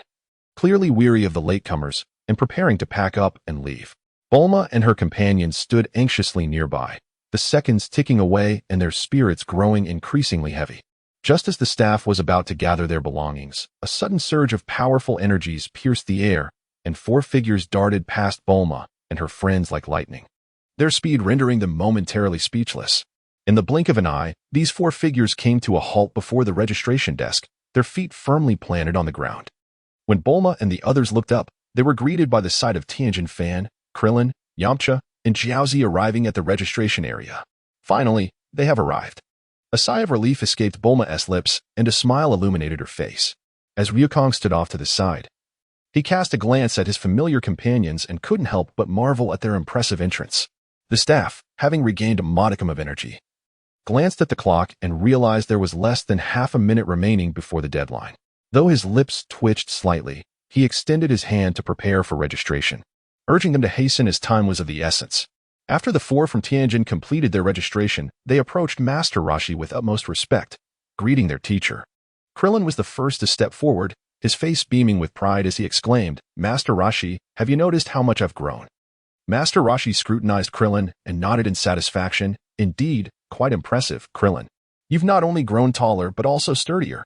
At that moment, Wukong approached and gently patted Krillin on the shoulder. Feeling the familiar strength, Krillin looked up to see the tall figure and was momentarily taken aback. His eyes widened in surprise as he exclaimed, Wukong, it's really you. How have you grown so tall? Wukong scratched his head and smiled, remarking, perhaps it is due to diligent training that I have gradually grown taller.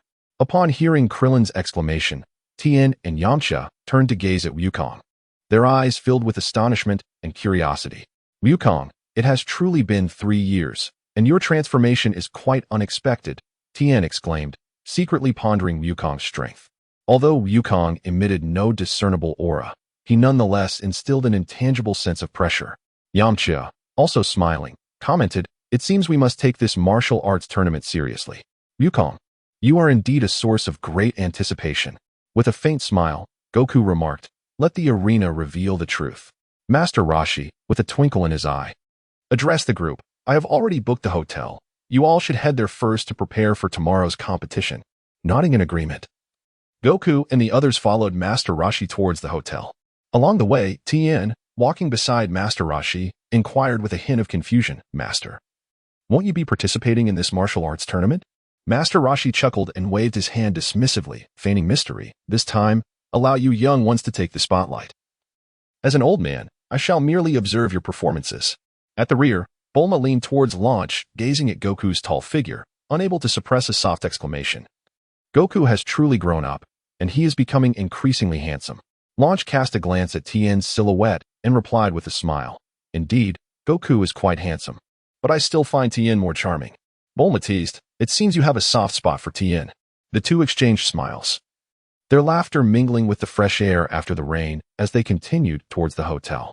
That night, within the hotel, the soft glow of lights emanated from various rooms.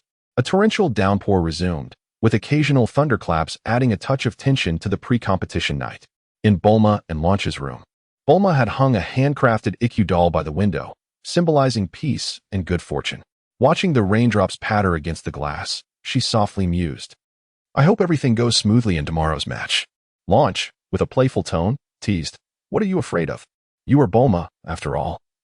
What grand event have you not witnessed? Meanwhile, Goku and Krillin nestled on the bed, reminiscing about their training over the past 3 years. Krillin, brimming with excitement, asked Goku, Goku, what have you learned out there? Your energy feels so much more contained than it did 3 years ago, as if you've entered an entirely different realm. Wukong chuckled softly, reminiscing, there are myriad aspects to consider, not solely formidable combat techniques, but also unconventional ways to comprehend strength that I had never contemplated before. I truly hope to witness the fruits of your training tomorrow. Meanwhile, in the adjacent room, Yamcha was recounting his emotional journey over the past few years to Puar. For these 3 years, I have dared not indulge in even a moment of complacency, perpetually striving to keep pace with Wukong. Puar listened intently, filled with anticipation, and exclaimed, Lord Yamcha, this time you shall surely deliver an extraordinary performance. In the same moonlit night, Tenshinhan and Chaozu sat in silence within their room. Tenshinhan gazed out at the torrential rain, repeatedly questioning himself, what has Wukong truly learned out there? Regardless, I am determined to surpass him. Chapter 50. The preliminary round commences amidst the downpour of the night. Lightning cleaved the sky, and only a few scattered pedestrians hurried along the streets.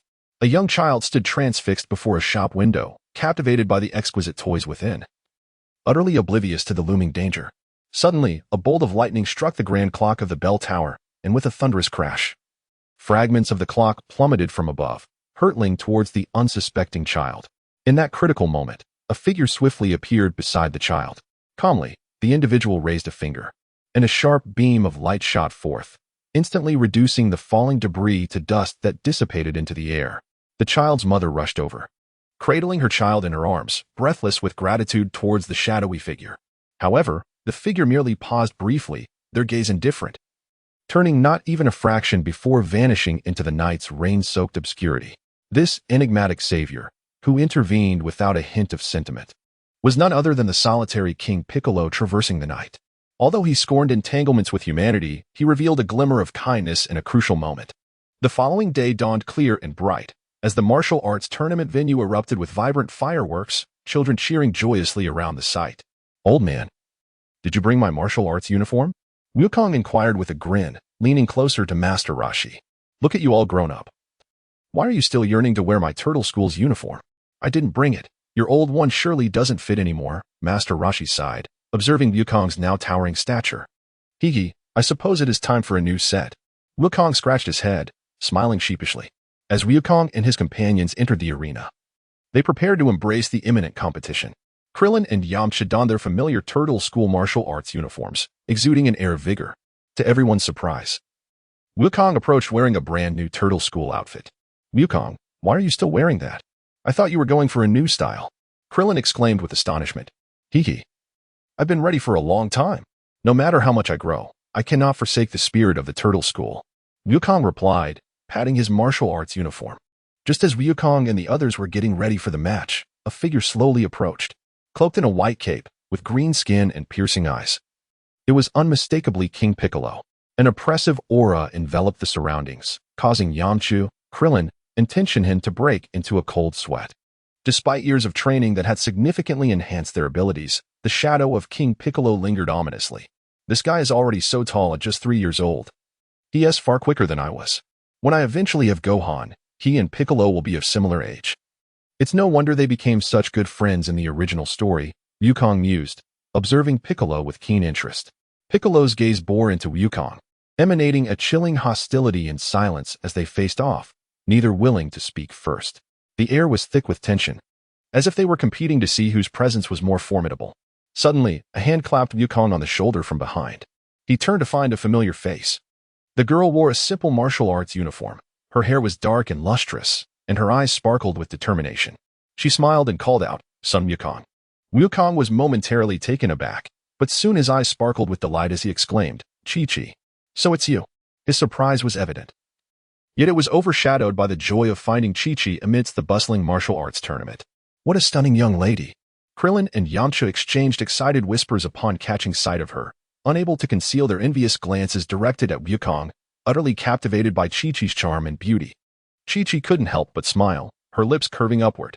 She looked at Wukong, her eyes brimming with a familiar warmth and tenderness. "Hey, Chi-Chi. I didn't expect you to join the tournament as well. Are you ready to showcase your skills today?" Wukong's spirits soared.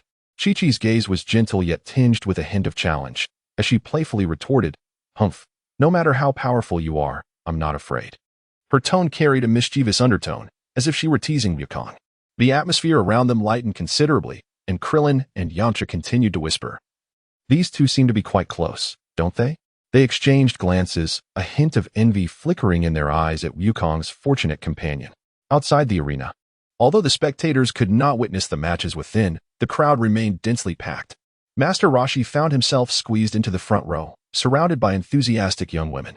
Seizing the opportunity amidst the throng, he targeted a nearby beauty and suddenly buried his face in her bosom. Startled, she immediately retaliated with a slap, exclaiming, "Have you lost your mind?" Master Roshi found himself dazed, stars dancing before his eyes. However, such incidents were merely routine for him. Rubbing his face, he donned a confident grin and boasted, "Haha, don't let my age fool you. I was once a titan in the martial arts world. I am the greatest master under heaven." No sooner had he spoken than several young women began to gaze at him with admiration, even requesting his autograph.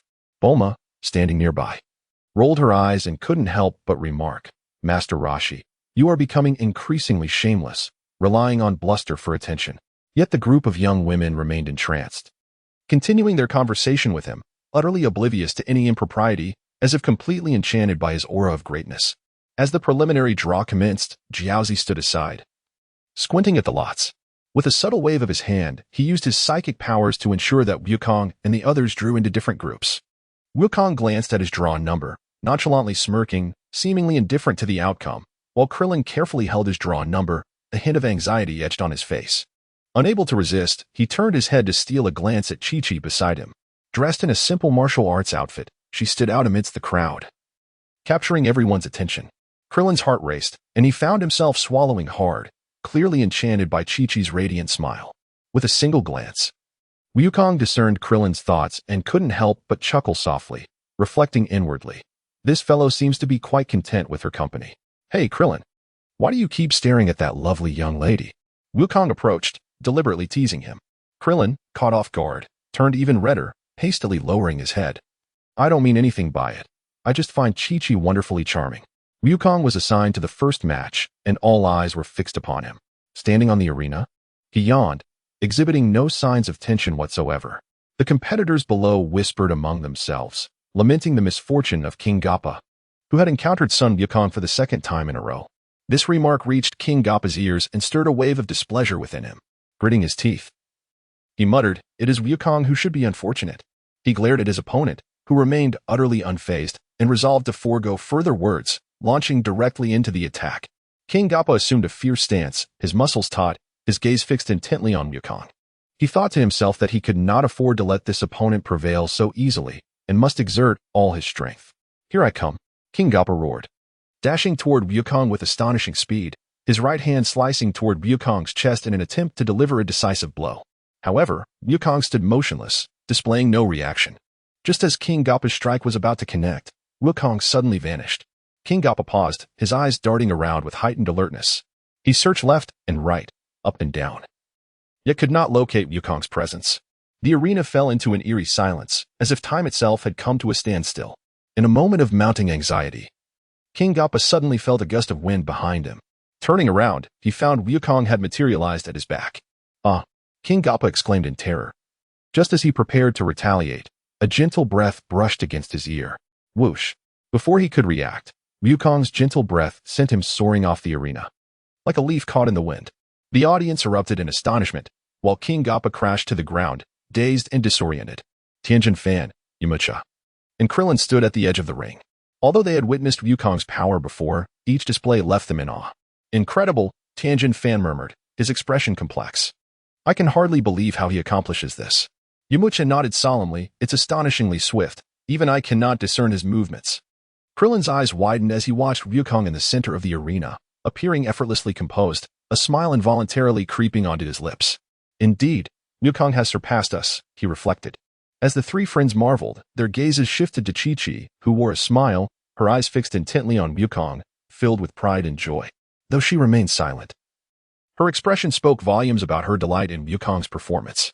"He is becoming increasingly formidable," Chi-Chi thought to herself, a soft warmth flickering in her gaze. In contrast, Piccolo, standing at a distance, appeared dismissive. Cloaked in shadow, he wore a sardonic smile, seemingly indifferent to the spectacle unfolding before him. To him, King Gappa's attack was merely a trivial skirmish. As the competition progressed, Tianjin Fan, Yamcha, Krillin, and Chi-Chi effortlessly vanquished their opponents, and the atmosphere grew increasingly lighthearted. Each participant performed admirably, especially Wukong, who dispatched his adversary with ease, leaving little room for suspense. Just as everyone prepared to relax, the ambience of the arena abruptly shifted. When it was Dumpling's turn to compete, he was suddenly struck down by a fierce attack, losing consciousness and crashing heavily onto the platform.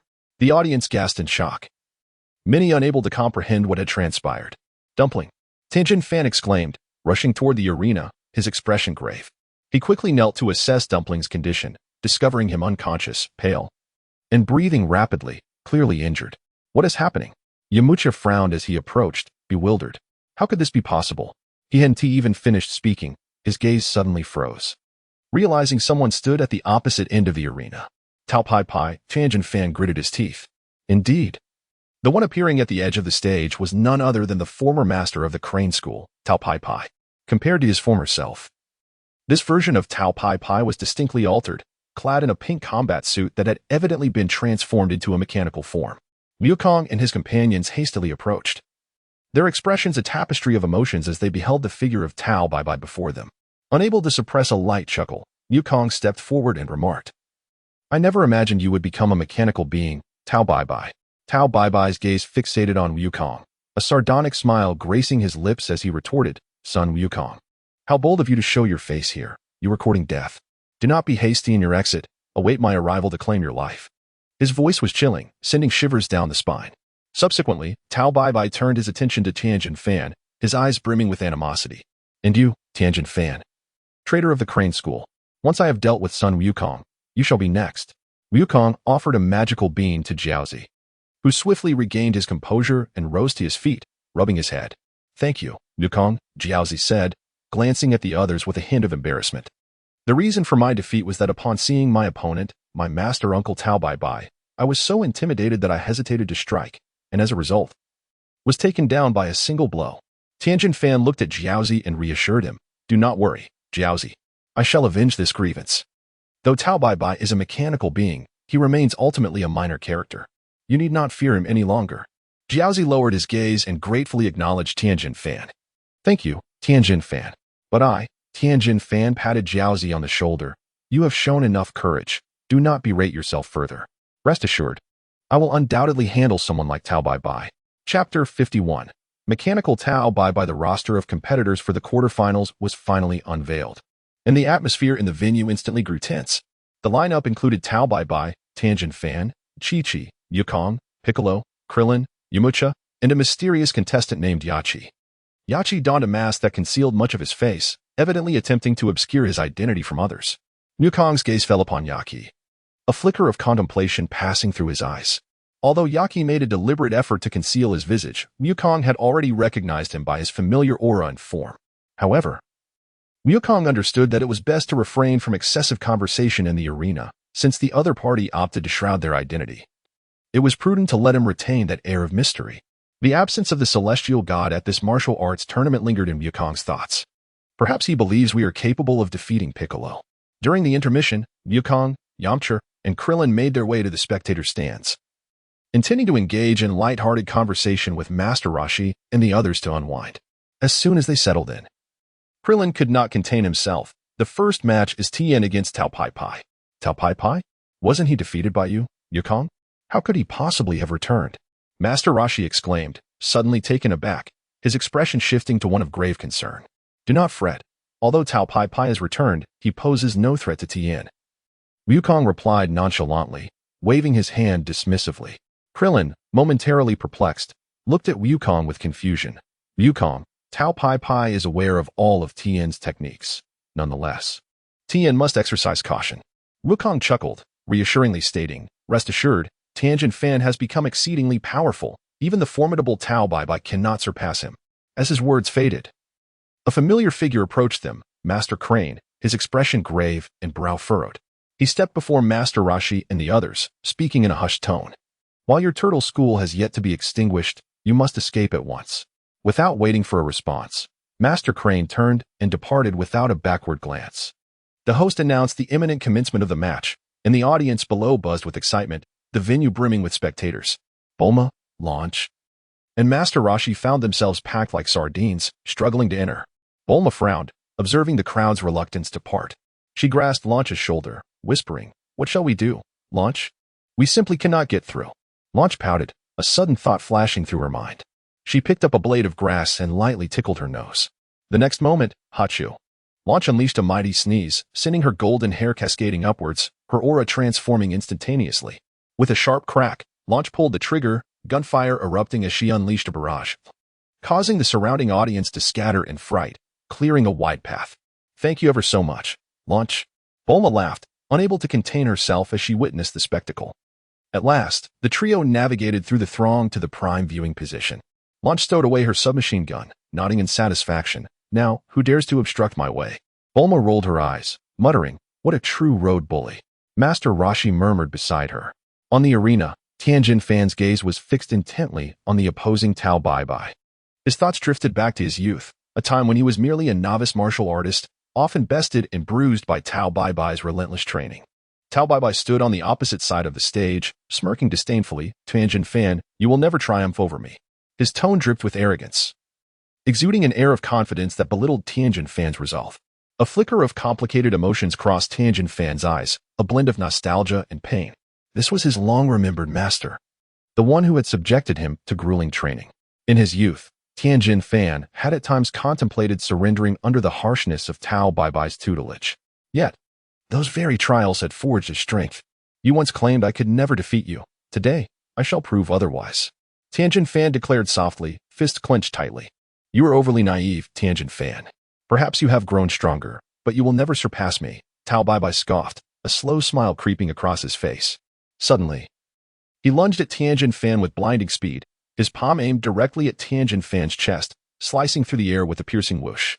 A cold glint flashed in Tianjin Fan's eyes. Almost instantaneously, he sidestepped like lightning, nimbly evading the blow and retaliating with a precise kick to Tao Bai Bai's abdomen.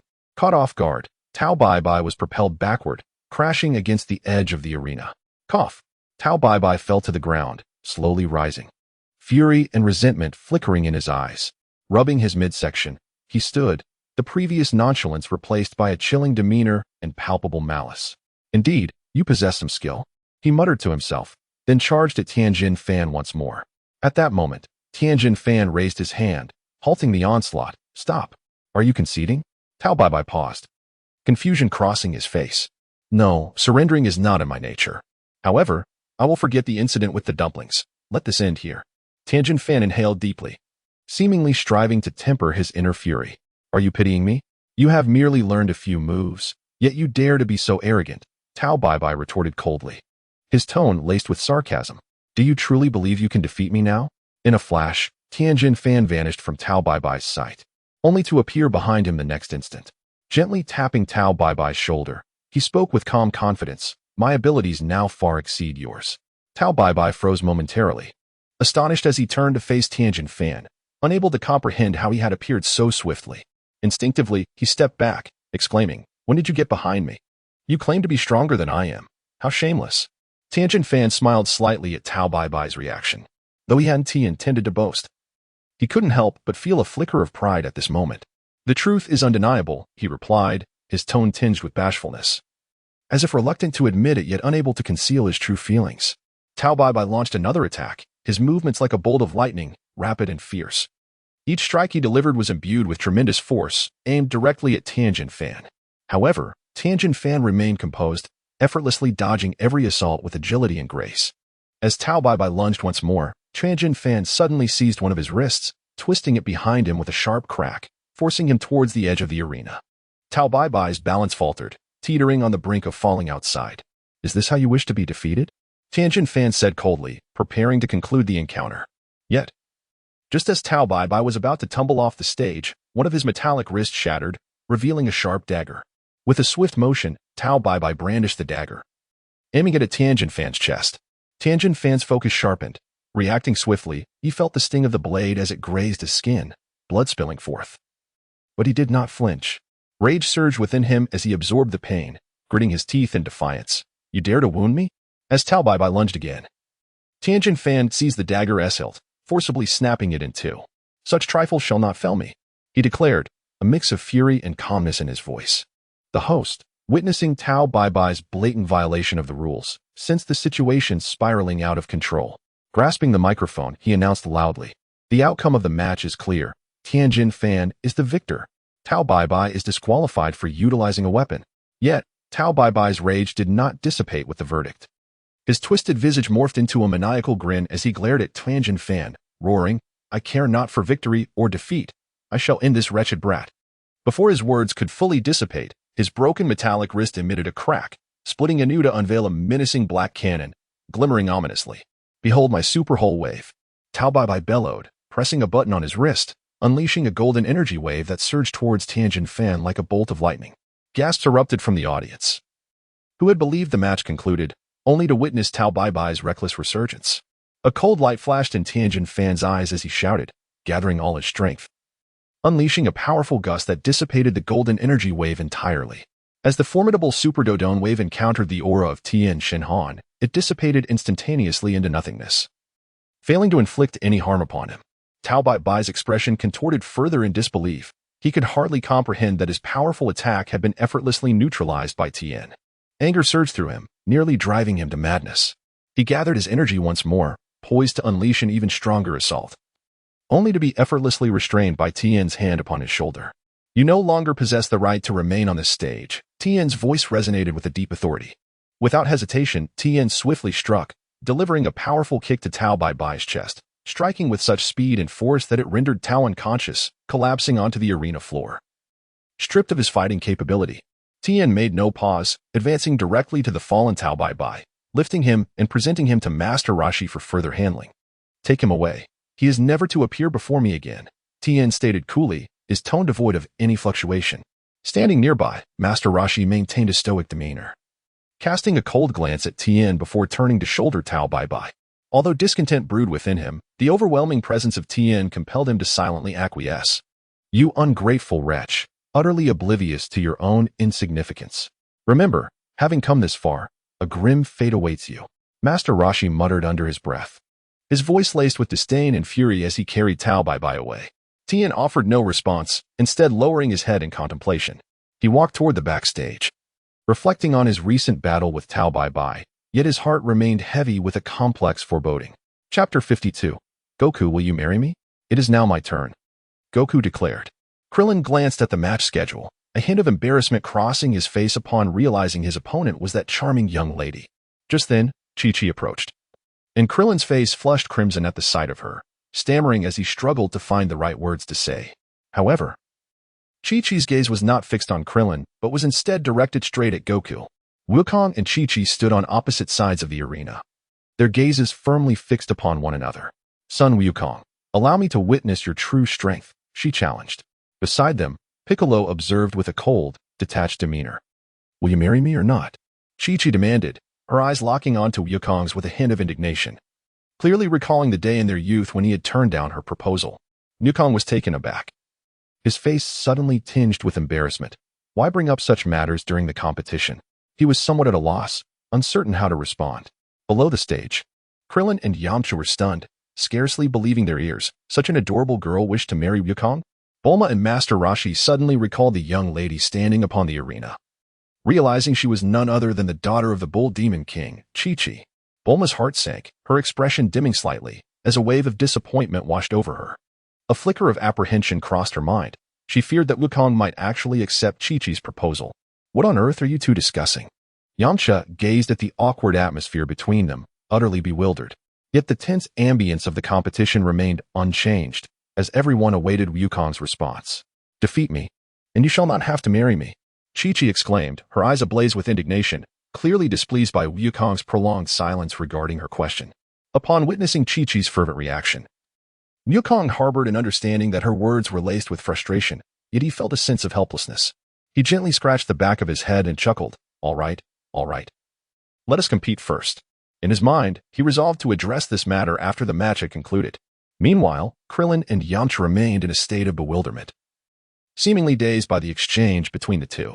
Bulma, however, fixated her gaze on the stage, her heart a tumult of emotions. She observed the interaction between Wukong and Chi-Chi. Although nothing appeared amiss on the surface, her feelings were intricate. The Chi-Chi before her seemed to embody the very essence of Wukong's ideal partner. Are you ready? Wukong asked with a slight smile, regarding Chi-Chi. Come on, I will make you regret this. Chi-Chi retorted, no longer engaging in further debate, her lips pressed tightly together, her gaze sharp as a blade. Wukong, your strength is truly formidable, he remarked with a smile, as he noted that Chi-Chi's punches and kicks were landing almost effortlessly upon him. Yet, he refrained from retaliating, allowing her to vent her fury. He understood that while Chi-Chi was angry, her attacks posed little genuine threat. Each strike she delivered fell heavily upon Wukong, her speed and power undeniably impressive. Yet she remained unable to penetrate his defenses. Her face was a mask of rage, clearly struggling to accept Wukong's demeanor, despite being the one to initiate the challenge. It felt as if she were battling a mere wooden figure. Can you not take this seriously? Chi-Chi exclaimed, panting, her fists beginning to lose their former vigor.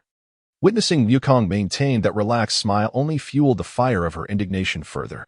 With a subtle smile, Wukong extended his hand to block Chi-Chi's punch, and without further ado, he unleashed a powerful gust from his palm, propelling Chi-Chi off the stage. As she felt her balance falter, she was abruptly cast out of the ring. The moment her feet touched the ground, she could not help but fall to the ground.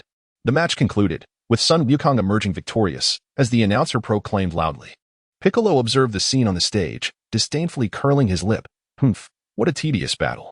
Wukong approached Chi-Chi, extending his hand to gently lift her from the ground. You are formidable, Chi-Chi, but in this contest, I must prevail. His tone was calm, yet a hint of remorse flickered in his gaze. Chi-Chi brushed the dust from her clothes, her eyes still reflecting a trace of defiance. You, indeed, infuriate me. Below the stage, Bulma and Lanchi exhaled in relief. Observing the interaction between Wukong and Chi-Chi, Master Roshi sighed softly. This foolish boy, why does he remain oblivious?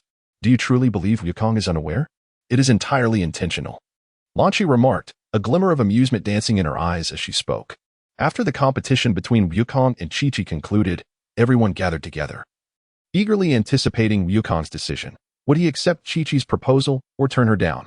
At this moment, Wukong felt a twinge of conflict within his heart. Before him stood Chi-Chi, youthful and charming, seemingly the same girl he once knew, yet he could not escape the turmoil within himself. After a moment of silence, he ultimately made his decision. I'm sorry, Chi-Chi, I cannot agree to your request. Wukong's voice was tinged with melancholy. Chi-Chi was taken aback, tears welling in her eyes, and she soon sank to the corner, unable to suppress her sobs. Her heart felt as if it were being cleaved in two, believing she had been utterly forsaken. Krillin observed this scene with a heavy heart, feeling a pang of sympathy, yet he understood that he could not intervene, and thus could only watch in silence. Have you truly thought this through? Master Roshi approached Wukong, his brow furrowed in concern. Yes, my passion lies in training, and I am often away from home. If I were to marry Chi-Chi, I would be unable to be by her side, potentially causing her pain, which would be unfair to her. Wukong nodded. His words, though simple, were laden with profound significance. He recognized that he could not lead a conventional married life and did not wish for Chi-Chi to endure the agony of waiting. Chi-Chi's weeping reverberated through the air, while Wukong bowed his head in silence, his heart brimming with guilt. Krylan's match is about to commence. Let us focus on the contest and allow Chi-Chi some solitude, Wukong addressed the group, his tone betraying a hint of resignation and remorse. Krylan glanced at Chi-Chi, huddled in the corner, feeling a sense of pity, yet he nodded in agreement, preparing to head towards the arena. He understood the necessity of concentrating on the match. This battle between Krylan and Piccolo will be quite intriguing, Yamcha murmured. Indeed, Piccolo is not easily vanquished, Wukong concurred, his gaze fixed on the arena, contemplating that he had yet to face Piccolo in combat. Piccolo stood silently on the stage, his demeanor composed, seemingly disinterested in any challenge that did not involve Sun Wukong. Let the match begin. With the host's command, a tense atmosphere enveloped the arena. Krylan has concealed his energy remarkably well. I never anticipated he could achieve such mastery, Wukong observed, his eyes narrowing slightly. Although he held great confidence in his own perceptive abilities, he found himself unable to detect Krylan's energy fluctuations at that moment. Scanning his surroundings, he noted that Tenshinhan and Yamcha also appeared to be suppressing their energies. A thought stirred within him. Could they have also trained in the temple? Ah, what a formidable opponent, Piccolo scoffed, regarding Krylan on stage. Though he did not voice it explicitly, he held a newfound respect for Krylan's ability to conceal his energy. This Krylan is becoming increasingly enigmatic, Wukong mused silently, recognizing that the Krylan before him was no longer straightforward, thus intensifying his curiosity for the impending contest. Wukong glanced back at the corner, where Chi-Chi remained crouched, her hands covering her face, her shoulders trembling slightly. She wept inconsolably, tears cascading through her fingers. Her once bright eyes now suffused with despair and sorrow. She wished to conceal her vulnerability from the world, yet the torrent of her emotions had become an unstoppable force. Wukong let out a sigh, his heart heavy with complexity. He initially wished to spare Chi-Chi from sorrow, yet his refusal acted as a merciless blade, severing the bond between them. Although he understood that his choice was for her own good, witnessing Chi-Chi's tears filled him with a twinge of guilt. The weight of Wukong's feelings grew. He recognized that her inner turmoil was far more profound than he had anticipated. This decision was indeed arduous. Nevertheless, the competition pressed on. Taking a deep breath, Wukong raised his gaze to the arena where Krillin and Piccolo stood. What a bother, he muttered softly. Chapter 53. The astonishing Krillin in an instant. Krillin assumed an offensive stance and unleashed two golden energy blasts without hesitation.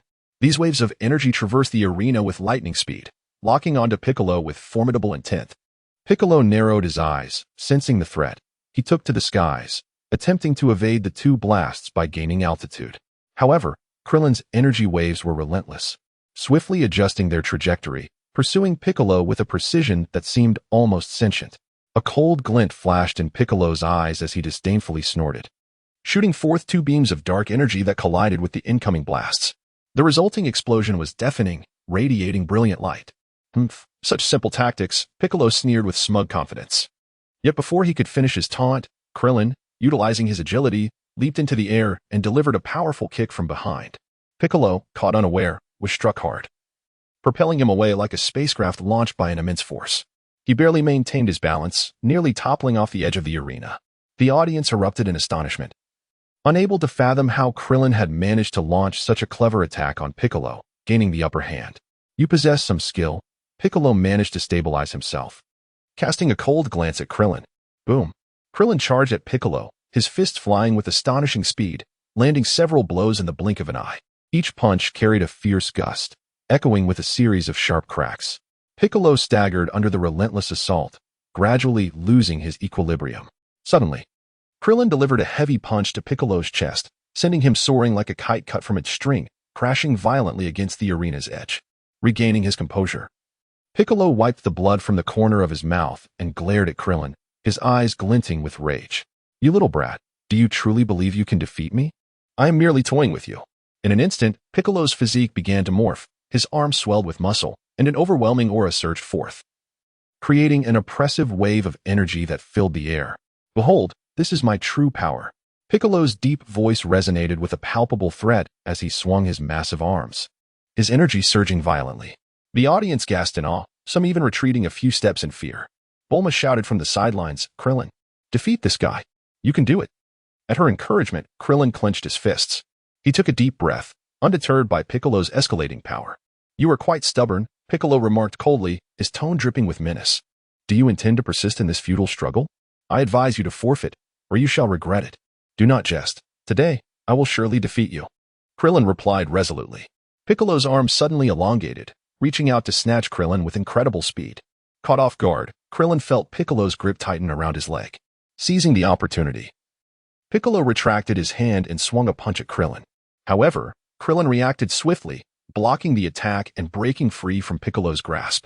The two continued their fierce duel, Krillin soaring into the air, preparing to unleash the Kamehameha wave. As he gathered his energy, a white energy wave began to form in his palm. In that moment, Piccolo appeared behind him, intent on a surprise attack. Krillin, however, sensed the impending danger and quickly turned, hurling his energy wave toward Piccolo. Seeing this, Piccolo deftly dodged, his dark energy erupting from his eyes to counteract the blast. Without missing a beat, he swung his colossal arms, ready to strike again. The battle raged on with intensity. Krillin's punches were a blur, each strike accompanied by the sound of rushing wind, almost too fast to see. As Piccolo evaded, he countered with powerful swings, his arms crashing down like iron hammers, creating a cacophony of sound. Krillin ducked under one of Piccolo's attacks, then leaped into the air, aiming a kick at Piccolo's face. Reacting quickly, Piccolo blocked the strike with his hand, but Krillin swiftly spun around, aiming for a decisive blow from behind. With a cold smirk, Piccolo pivoted, stretching his arms to grasp Krillin's wrist and forcefully flinging him away. Krillin used the momentum to spring back, his toes touching the ground as he leapt once more. Wukong stood by, captivated, his heart brimming with awe. Krillin's progress was astonishing. Even Piccolo found it increasingly challenging to defeat him. Meanwhile, Piccolo's expression grew grave, a flicker of unease stirring within him. He had once dismissed these Earth warriors, particularly Krillin, yet now he felt an unprecedented pressure. With each encounter, he realized he was being pushed further, Krillin's growth and power far exceeding his expectations.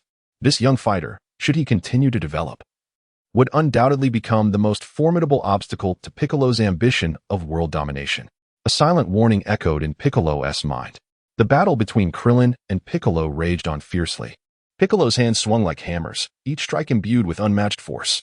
In contrast, Krillin evaded every brutal assault with his agile movements and swift reflexes. The speed of Krillin's punches was dazzling, each gust of wind accompanied by a faint roar. He deftly sidestepped a heavy blow from Piccolo and retaliated with a rapid energy wave, its white light shooting forth like lightning towards Piccolo. Narrowing his eyes, Piccolo swiftly spread his arms and leaped, evading the energy wave in a flash. Krillin relentlessly pursued, soaring into the air, poised for another attack. The two warriors danced in the sky, Piccolo's movements growing increasingly fierce, while Krillin began to show signs of fatigue. At last, Krillin felt an overwhelming weariness wash over him. His breath became labored. Despite his tenacity in confronting Piccolo, he gradually recognized that he had reached his limits. Each dodge and strike became more arduous, his muscles felt heavy, and his energy waned. Taking a deep breath, Krillin forced himself to stay alert. However, the depletion of his stamina rendered him slower. Piccolo seized upon this, charging forward, delivering a powerful punch that struck Krillin squarely in the chest. The force sent Krillin staggering back, gasping as he struggled to maintain his footing. Realizing he could no longer continue the fight, Krillin uttered softly, "I concede." Breathless, he surrendered. Piccolo remained rooted in place, also panting heavily, although he felt fatigued. Witnessing Krillin's state brought him no relief. Piccolo understood that if the battle persisted, he would have to unveil his full strength, a risk that would yield more losses than gains for him. Wukong immediately approached, extending his hand to support Krillin. Krillin limped down from the arena, his complexion pale, sweat soaking his attire. "You did exceptionally well, Krillin," Wukong praised with a smile. "Though you lost, you've grown immensely stronger than before." "Thank you, Wukong. I truly gave it my all. YK's strength is formidable, but I have made progress, haven't I?" Krillin replied with a bittersweet smile and a nod. "Absolutely. Your improvement is remarkable, and there will be more opportunities ahead." Wukong gently patted Krillin's back. Although Krillin felt somewhat disheartened, Wukong's encouragement brought a flicker of joy to his face. Standing on the platform, Bai Ke gazed coldly at the departing figures of Wukong and Krillin, though he appeared emotionally detached. A turbulent tide of thought surged within him. This human boy has become so powerful, Bai Ke mused silently, observing the unspoken bond between Wukong and Krillin. A sense of pressure rising in his heart. It seems that the dream of unifying this world is not as easily attainable as I had imagined, he coldly reflected. His gaze still fixed upon Wukong. Wait and see, Wukong. Bai Ke's lips curled into a slight, chilling smile. One day, I shall make you understand what true strength truly entails. Chapter 54. Yamcha finally triumphs. The next match is Yamcha vs. Yachi. The host announced. The audience below erupted into animated discussions. Yachi, the enigmatic masked contender, captivated everyone's attention. Due to the rules prohibiting the use of weapons, Yachi did not bring his preferred katana to the arena. Yamcha stood to the side, his gaze intently fixed on Yachi. This time, I am confident of victory, Yamcha declared confidently to Krillin. Krillin nodded, offering an encouraging smile. Go for it, Yamcha. I believe in you. With a slight smile, Yamcha took a deep breath and stepped onto the stage. As he stood there, memories of his failures in the previous 2 martial arts tournaments flooded back. Each defeat had left him feeling disheartened, even leading him to doubt his own abilities. The sensation of being underestimated and powerless to retaliate lingered in his mind. I cannot fail again, Yamcha vowed silently. He was no longer the boy who relied solely on Master Roshi's teachings. Across from him, Yachi's mask obscured his expression, revealing only the cold glint of his eyes through the gaps, resembling a predator fixating on its prey. Yet, Yamcha understood that the foe concealed behind that mask was likely not a simple adversary. He was acutely aware that Yachi's participation in this match signified extraordinary prowess. The two locked eyes, and the atmosphere instantly thickened. Yamcha swiftly shifted into a combat stance, while Yachi remained calm and collected, gradually adopting his own posture. With a slight smile, Yachi suddenly stepped forward, launching a lightning-fast strike towards Yamcha. The speed was so astonishing that it was almost imperceptible. Yamcha reacted swiftly, dodging Yachi's assault and countering with a punch that sliced through the air like thunder. Yachi effortlessly sidestepped, skillfully evading Yamcha's attack, and retaliated with a knee strike aimed at Yamcha's abdomen. The impact caused Yamcha to stagger back a few steps before regaining his footing. Interesting, Yamcha gritted his teeth. Before he could fully gather himself, Yachi unleashed a relentless series of strikes, showing no mercy. Yamcha had no time to think of anything else. He had to focus solely on evading each blow, his body moving nimbly and swiftly. Yamcha refused to back down.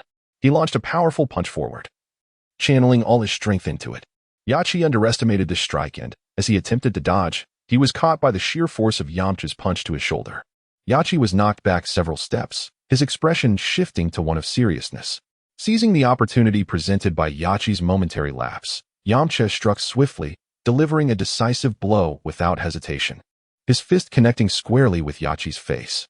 Yachi's body was propelled backward, crashing heavily onto the arena floor, his complexion pale and lacking the will to resist.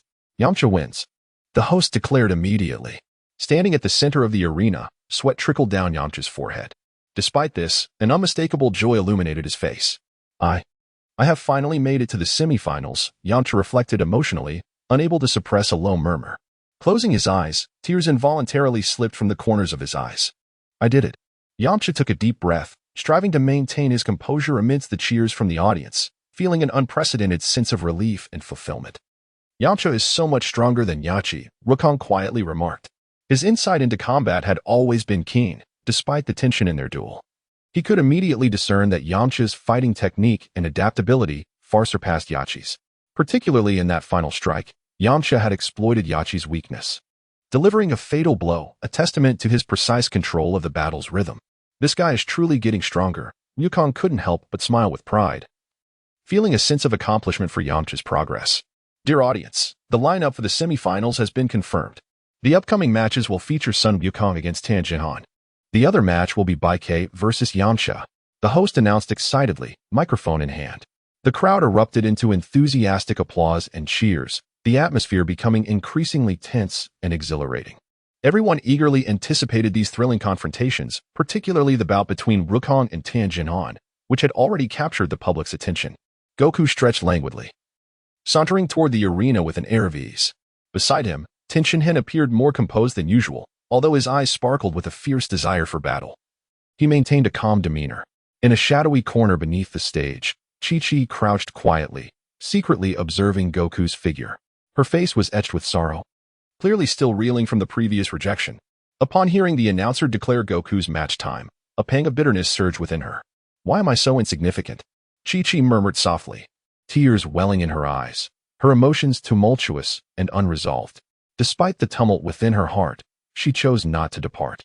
Instead, she discreetly concealed herself behind the arena, yearning to catch another glimpse of the man who had once turned down her proposal, still harboring a sense of reluctance and hope. Krillin noticed Chi-Chi's furtive observation from the shadows.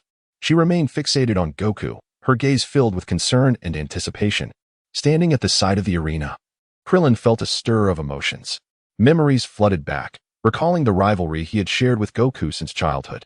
Time and again, Goku effortlessly eclipsed him in every aspect of martial arts, from prowess to height, and even in charisma. Yet today, a new resolve blossomed within Krillin. Observing the way Chi-Chi looked at Goku, he quietly vowed to himself, if Goku does not cherish Chi-Chi, then it shall be his turn to boldly pursue her. Taking a deep breath, he resolved that once the martial arts tournament concluded, he would seize the right moment to express his feelings to Chi-Chi, for better or worse. He would not let this opportunity slip away again. Wukong remained oblivious to Krillin's current thoughts. Had he been aware, he would undoubtedly lend his support, for in Wukong's eyes, Krillin was the most suitable match for Chi-Chi. Both being Earthlings, their personalities complemented each other, fostering mutual understanding.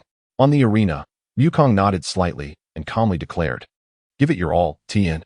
Of course, Tien roared, his aura surging forth like a wild beast pouncing on its prey, the air around him rippling with an overwhelming pressure.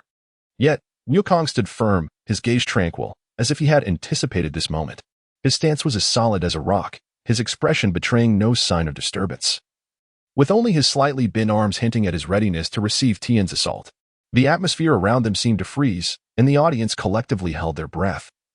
Their eyes fixated on the confrontation between the two. Would Tien's full force strike be able to breach Wukong's defenses? Doubt lingered in everyone's minds. Chapter 55, The Solar Fist. 9 Suns?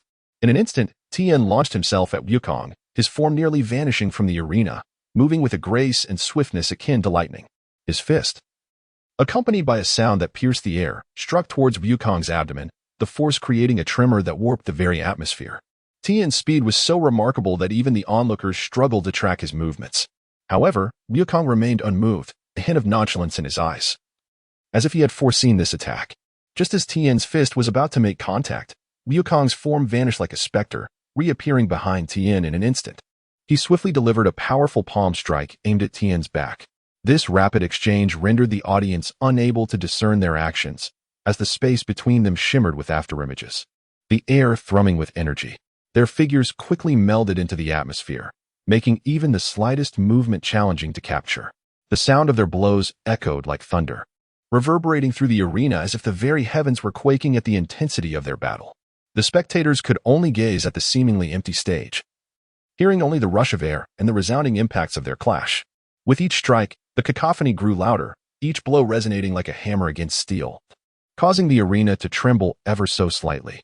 The audience could only witness the tempest of wind stirred by their punches, holding their breath in anxious anticipation, yet unable to discern the location of the two combatants. In that fleeting moment, time appeared to stand still. Wukong and Tien had vanished from sight, leaving only the thundering impacts and the sound of air fracturing, tightening the tension in everyone's nerves. Below, Piccolo observed with calm precision, his gaze penetrating through the distortion of the air, witnessing the encounter with clarity. Tien's relentless attacks pursued with the ferocity of thunder, his speed blurring into an almost ethereal form. Wukong, like an unbridled meteor, evaded each strike with pinpoint accuracy, appearing behind Tien almost simultaneously with each of his attacks, effortlessly neutralizing them. After a brief while, the two figures on the stage materialized once more, as if coalescing from the void, returning to the forefront with their breaths still unruffled, devoid of any sign of exhaustion. Wukong and Tien stood poised, facing each other, their eyes glimmering with unspoken combativeness. Though they appeared serene, both sensed the powerful energy emanating from one another, quietly fluctuating. Master Roshi looked on in astonishment, his eyes reflecting a mixture of shock and admiration. After such a fierce battle, to see them not even breathe heavily is truly remarkable, he marveled, his voice betraying his awe. Suddenly, a piercing gunshot shattered the air. The audience turned to see the blonde-haired launch amidst the crowd, brandishing a machine gun and unleashing a flurry of bullets into the sky. "Go, Tien!" she shouted, her voice brimming with excitement and fervor. The battle momentarily paused as Wukong and Tien's attention was drawn to Launch's unexpected actions. Wukong grinned, clearly amused by her audacity, while Tien appeared somewhat embarrassed, casting a glance at Launch. Though the corners of his mouth lifted slightly, he pondered inwardly, this woman certainly plays by her own rules. "Wukong, if your speed is only this swift," Tien remarked coldly, his gaze fixed on Wukong, "then you shall not escape my third eye." With a subtle smile, Wukong's eyes flickered with a hint of mischief. "That's not necessarily the case," he remarked, abruptly seizing a red belt in his hand. Tianjin Fan was momentarily taken aback, his gaze irresistibly drawn to the vibrant accessory. His brows furrowed in recognition, a sense of wariness washing over him. Why does this belt seem so familiar? Yet, before he could fully comprehend the situation, Wukong swiftly flicked the belt, sending it hurtling towards Tianjin Fan. Just as Tianjin Fan began to speak, he felt his trousers loosen unexpectedly. Startled, he glanced down, only to find himself utterly dumbfounded. His pants had slipped down. The stark white of his undergarments was laid bare before the eyes of the crowd, provoking an uproar of laughter. The audience erupted in a chorus of hearty guffaws, their mirth echoing throughout the martial arts arena, enveloping the atmosphere in a light-hearted ambience. Tianjin Fan's face flushed a deep crimson, engulfed in embarrassment. He hastily tugged up his trousers, stammering, "How could this happen? When did you take my belt?" Wukong stood aside, grinning mischievously, a playful smile illuminating his face. "Hey, no need to rush. I just think you're so focused on me that your pants are about to fall off." He feigned innocence, though his expression was one of sheer delight. Below the stage, Bulma couldn't help but chuckle at the scene, completely disregarding her usual composed and dignified demeanor. "Wukong, you are quite the rascal," she exclaimed. Tianjin Fan shot Wukong a fierce glare. Although he was seething with anger, he realized he had been outmaneuvered. "It seems," he said in a low tone, "that my secret technique must be revealed sooner than anticipated." He tightened his belt, regaining his composure, and took a deep breath, his gaze sharpening. "Oh, I am looking forward to this secret technique. It sounds formidable," Wukong replied with an easy smile, arms crossed over his chest. "Though my secret move may not be as powerful as the Kamehameha, you certainly won't be able to evade it." Tianjin Fan fixed his eyes on Wukong intently. "Oh, then I am eager to see what technique you possess that I cannot escape." Wukong raised an eyebrow, smiling playfully. Taking a deep breath, Tianjin Fan struck a specific pose, preparing to unleash his secret technique. Suddenly, the arena became a blur as 4 images of Tianjin Fan appeared simultaneously, dazzling the audience. "Haha, Tianjin Fan, you can perform magic too?" Wukong observed the 4 figures with an air of nonchalance, seemingly unfazed by the display. Piccolo, standing nearby, squinted, a cold smirk curling at his lips as he murmured, "Tianjin Fan, you're rather impressive." Krillin, however, was wide-eyed in shock, whispering, "Is that the afterimage technique?" As his words echoed, the audience began to murmur in astonishment, clearly captivated by Tianjin Fan's skill. Each Tianjin Fan moved swiftly across the stage, their speed rendering it nearly impossible to discern their true positions. Wukong quietly observed the figures before him, casually remarking, "Ah, so this is the tactic at play, indeed. It is quite impressive." One of the Tien Shinhan figures coldly retorted, "This technique is not easily countered, especially in close combat. No matter how swift you are, you cannot withstand the simultaneous assault of 4 Tien Shinhan." In an instant, the 4 Tien Shinhan figures vanished, their speed so astonishing that it was nearly impossible for the eye to follow. Yet, amidst the rapid onslaught, Wukong deftly evaded their attacks with remarkable ease. His form flickered across the arena, dancing through the air, as the strikes from the 4 Tien Shinhan failed to make contact with him. Each time Tien Shinhan launched an attack, Wukong skillfully sidestepped, swiftly repositioning himself. Tien Shinhan's expression grew increasingly grave. He realized the urgency of the situation. If this continued, he would be drained of energy, rendering his ultimate technique ineffective. Thus, he quickly dispersed to the 4 corners of the arena, each Tien Shinhan coldly fixated on Wukong. "Wukong, no matter how formidable you are today, you cannot escape this move." Tien Shinhan's voice resonated from all directions, simultaneously channeling their energy to amass a formidable force. The third eye of each Tien Shinhan glowed brightly, and a golden beam shot forth from each pair of eyes, precisely targeting Wukong at the center of the arena. Moving with such speed that it was nearly imperceptible, The beams intertwined and instantaneously struck Wukong. Wukong! Bulma cried out from the sidelines, while other spectators shielded their eyes. Unable to bear the unfolding scene, a thick cloud of smoke enveloped the arena, the immense shockwave resembling the explosion of a small nuclear device at its center, sending tremors throughout the venue. Dust filled the air, obscuring the sight of the arena from all present. Wukong! What now? Bulma shouted anxiously, her eyes brimming with concern. Moments later, the smoke began to dissipate, revealing an eerie calm at the center of the arena. The audience held their breath, their gazes fixated with tension. Suddenly, a light-hearted chuckle emerged from the haze. Wukong stepped forth, unscathed, his attire intact without a single tear. He smiled slightly, brushing off the dust from his clothing, appearing as relaxed as ever. That force barely tickles, Wukong mischievously remarked, a hint of mockery lacing his voice. Tien Shinhan stood in shock, his astonishment evident. How could you be unscathed? He stammered, clearly bewildered by the unfolding events. Piccolo, observing from the sidelines, remained coldly analytical, yet a ripple of intrigue stirred within him. He had not anticipated Wukong's ability to counter Tien Shinhan's ultimate technique with such ease. Tien Shinhan, your secret technique has a glaring weakness, Wukong said, grinning. My technique has no weaknesses, Tien Shinhan replied, momentarily taken aback, before responding coolly. With a faint smile, Wukong refrained from saying more. He then soared swiftly into the sky, vanishing from the sight of the crowd in an instant. You cannot escape. Tianjin Fan shouted, a glint of coldness flashing in his eyes. I possess 12 eyes. As his words fell, the third eye of each of the 4 Tianjin fans simultaneously unleashed a powerful beam of light towards Wukong in the heavens. For beams of light intertwined, precisely locking onto Wukong's position. However, Wukong gently smiled in midair, swiftly turning around and waving his hand, declaring, Tianjin Fan, I shall borrow your ultimate move, the Solar Fist. No sooner had he spoken than 9 colossal suns erupted into brilliance in the sky, each radiating dazzling light.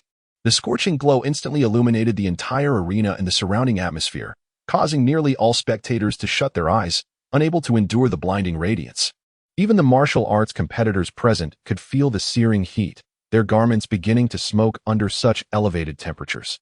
Tianjin Fan was utterly unprepared for this maneuver. Before him, the scene was engulfed by the intense light, rendering all vision a blur.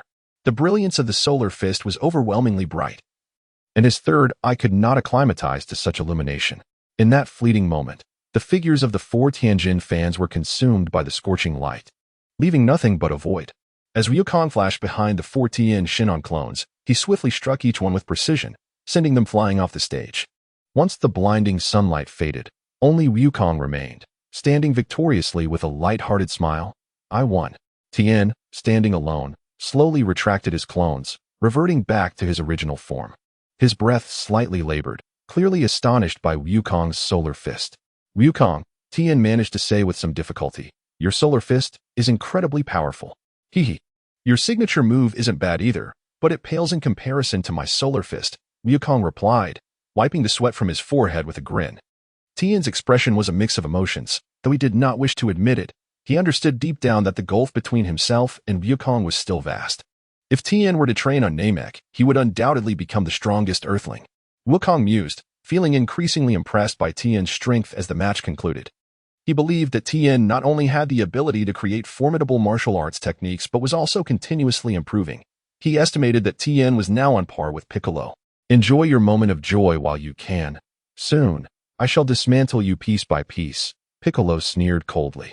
He stood high above, gazing down at the combatants, seemingly envisioning his imminent dominance. Chapter 56. Yamcha's new technique. What a pity, Yamcha sighed, clearly feeling a sense of regret. Regret? Wukong hasn't even unleashed his true power yet. After all, he hasn't even used the Kamehameha, Tien countered, shaking his head as he approached them. Krillin's eyes widened in disbelief. He could scarcely believe what he had just heard. What? Wukong hasn't truly unleashed his power? What could it possibly be like? No one could estimate Wukong's full strength. Tien thought, his gaze flickering. When would he finally display his true capabilities? Krillin could not help but ask.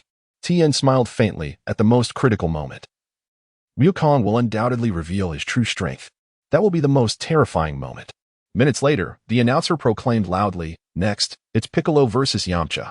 Go for it. Defeat him. Krillin shouted to Yamcha. Don't worry, I'll give it my all, Yamcha replied with a slight smile. As Yamcha stepped onto the stage, His eyes scanned the surroundings and landed on Piccolo, who stood in the center with a cold gaze fixed upon him.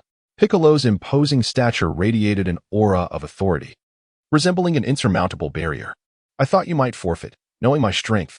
You surely wouldn't want to seek trouble," Piccolo sneered slowly. "I have no reason to back down. Even knowing your strength, I will not choose to give up.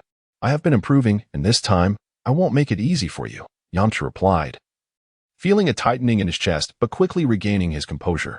"All right, then let me see just how strong you really are." A flicker of cold amusement crossed Piccolo's eyes as he lowered his head, his voice deep and threatening. With the announcer's command, the match officially commenced. Yamcha focused intently.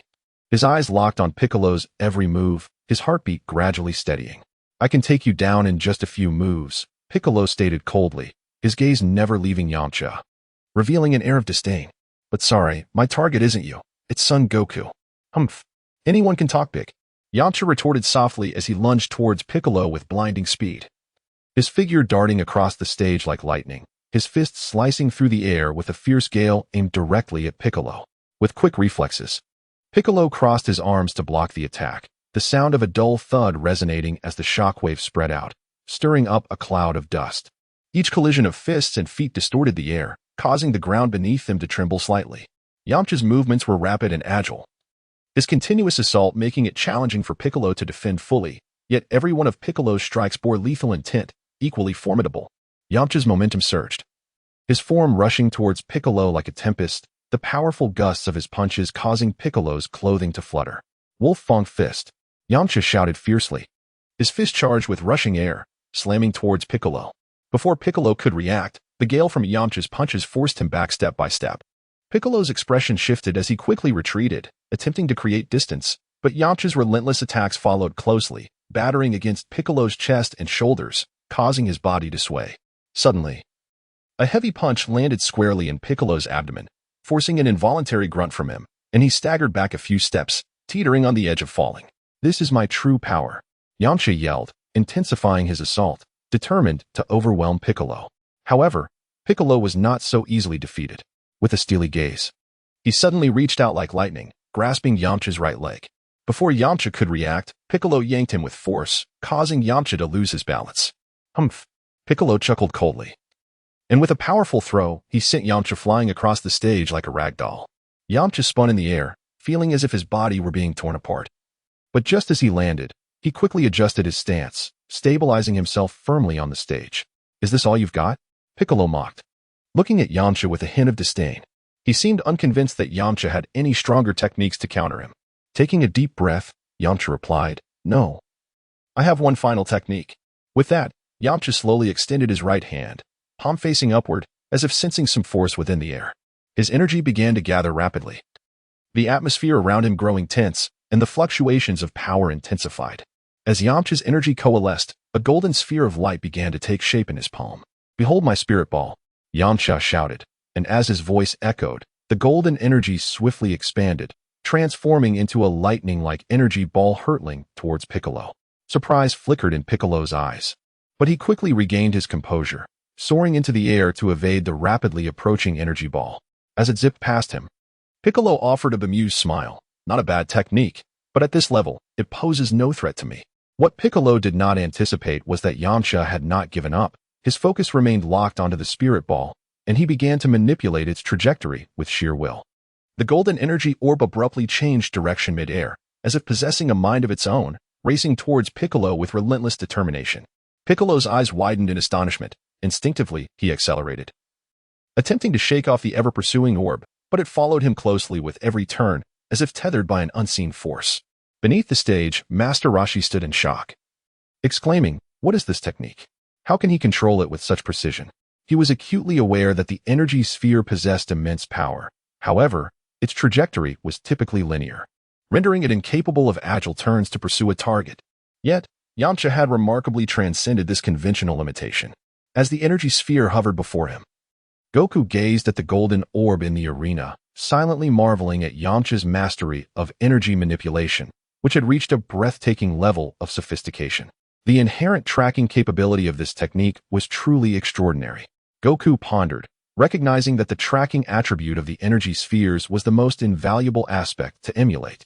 This skill, capable of precisely following an adversary, not only demanded an exceptional sensitivity to energy, but also required an elevated control over one's own aura during execution. Perhaps I could explore the possibility of achieving a similar automatic tracking effect with the Kamehameha technique. Wukong pondered that although his Kamehameha was immensely powerful, it typically required precise aim and accurate strikes. To enhance its agility by incorporating features akin to the energy sphere that could autonomously track its target would undoubtedly pose an intriguing challenge. If I could refine the Kamehameha to resemble the energy sphere, it would surely exert greater pressure on my adversaries. Despite already possessing formidable strength, he had never ceased his pursuit of improvement. However, he decided to postpone such experimentation until after the tournament, for now was not the time to devise new techniques. Your energy sphere is impressive, but it still falls short, Piccolo remarked coldly, turning to confront the incoming golden energy sphere. Extending his palm, a beam of magical light shot forth from his hand like a bolt of lightning, swiftly colliding with the energy sphere. An immense explosion ensued, sending shockwaves that rattled the entire arena and whipped up a fierce wind. Yamcha halted, his gaze downcast. He recognized that he had done his utmost, yet in Piccolo's presence, his efforts seemed utterly insignificant. With a heavy sigh, he gradually relaxed his clenched fist, a flicker of helplessness flashing in his eyes. I concede, the announcer declared. Piccolo is the victor. Piccolo exhibited no signs of elation, merely casting a calm glance at Yamcha. Yamcha, with head bowed, approached the edge of the arena, casting an apologetic glance towards Krillin and Wukong below. I'm sorry I couldn't hold out until the end. Chapter 57. Do you wish to dominate the world? The finals will commence in 10 minutes. Feel free to take a brief respite, the announcer proclaimed. Yet, the atmosphere of the competition remained taut, unrelaxed by the intermission. Piccolo stood at one corner of the arena, his cold gaze fixed on Sun Wukong, his eyes filled with a profound calculation and determination. He understood that today's battle was crucial to his future. Defeating Sun Wukong and claiming the championship of this martial arts tournament would propel him unimpeded towards his ambitions of becoming the ruler of Earth. His strength, intellect, and the absolute power he was poised to wield would render him invincible. Wukong must emerge victorious. We cannot allow Piccolo to succeed, Bulma thought anxiously as she observed Wukong, forcing herself to remain composed. Krillin discreetly glanced at Wukong, his heart heavy with concern over Piccolo's overwhelming strength and the terrifying ambition that lurked behind him. Wukong, please be careful, he silently prayed. You'd best prepare yourself. Soon, I shall dismantle you piece by piece, Piccolo sneered, his gaze sharp as a blade, fixated on Wukong. Oh, you intend to dismantle me? Then I shall be ready, Wukong replied nonchalantly, arms crossed behind his back, his tone light-hearted. However, you ought to be prepared to play the caretaker afterward and help wipe my sweat. Piccolo's expression darkened instantly, his eyes narrowing as rage ignited within him. You insolent fool! Who do you think will serve as your caretaker? He bellowed, his fury palpable, rendering the surrounding air almost tangible. Ha ha, it seems you're a bit anxious. Rest assured. During the match, I shall be gentle, Wukong said breezily, his eyes glimmering with provocation.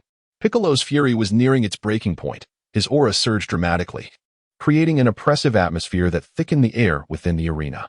Suddenly, it began to rain heavily, prompting the spectators to seek shelter beneath the eaves, awaiting the storm's cessation to resume the competition. Krillin and Yamcha seized the opportunity to rest on the sidelines, while Bulma occasionally glanced skyward, anxiety evident in her demeanor. This rain grants you more time to contemplate how to confront me, Piccolo remarked with a cold smirk. Once the rain ceases, we shall see who will ultimately triumph. Wukong shrugged in resignation. Despite the imminent clash, the rain served as a solitary reprieve. As the downpour finally subsided, the air became remarkably fresh, and the spectators returned to their seats, eager for the final showdown. The announcer stood beside the arena, excitedly proclaiming, "Ladies and gentlemen, the finals are about to begin. Please prepare yourselves for the most exhilarating confrontation." Piccolo and Wukong strode toward the arena, their steps steady, the tension in the atmosphere palpable. Prepare yourself, Piccolo declared, removing his cloak and casting a frosty glance at Wukong, laced with mockery. Prepare for what? Wukong asked, momentarily taken aback, puzzled.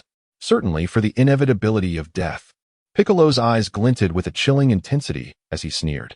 This declaration struck like a heavy stone cast into a tranquil lake, generating tumultuous ripples. As the gong for the finals resonated, the air thickened with gravity, all held their breath, anticipating the commencement of this ultimate duel. Positioned at opposite ends of the arena, Piccolo and Wukong locked eyes, the spark of battle igniting between them. Let the match begin. The referee's voice had scarcely faded when Piccolo surged forward like a bolt of lightning, his form nearly vanishing from sight, his speed unfathomable. In that fleeting moment, Wukong's eyes gleamed with calm resolve. Without hesitation, he unleashed a punch that struck Piccolo squarely in the abdomen. In an instant, Piccolo was sent reeling back.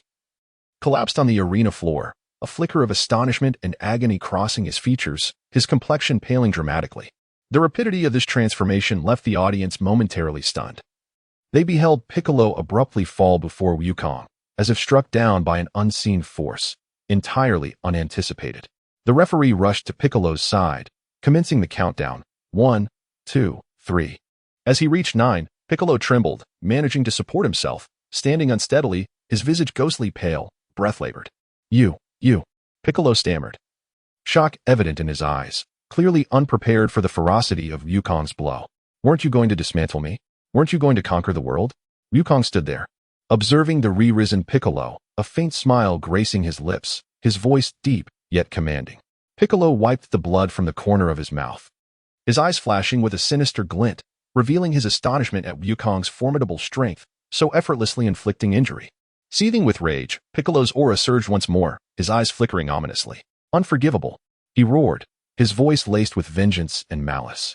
With a sudden leap into the air, he resembled a green lightning bolt, ascending rapidly, releasing an unprecedented wave of murderous intent. All of you shall perish.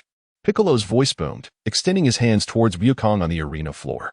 His energy surged violently, and with his roar, an enormous wave of magical light began to coalesce, golden energy rippling between his hands, exuding an overwhelming pressure. As the magical wave was unleashed, a powerful force reverberated through the air, causing the surrounding spectators to recoil in shock, some nearly losing their footing. The magical wave hurtled toward Wukong, its momentum distorting the very fabric of space. Yet, Wukong remained calm and unperturbed. He exhibited no sign of panic, merely smiling faintly, effortlessly altering the trajectory of the magical wave with a mere flick of his right hand. With a gentle sweep of Wukong's palm, the magical wave that was originally aimed at his chest instantaneously altered its trajectory, resembling a shooting star soaring towards the heavens. Whoosh! The onlookers stood in stunned silence as the radiant magical wave hurtled at an astonishing velocity towards the distant moon. At the very moment the magical wave collided with the lunar surface, a colossal explosion reverberated through the sky, shattering the moon into countless fragments that scattered like shards of a broken glass orb. Goodness! The audience below collectively gasped, their eyes wide with disbelief as they beheld the awe-inspiring spectacle, utterly unable to comprehend the unfolding events. The explosion of the moon in the sky resembled a miniature interstellar battle, as if the terrifying forces of the cosmos had suddenly descended upon them. Meanwhile, Piccolo hovered in the air, his eyes widened in astonishment, clearly unprepared for such an occurrence. This is impossible. My magical wave has been deflected, he muttered in shock.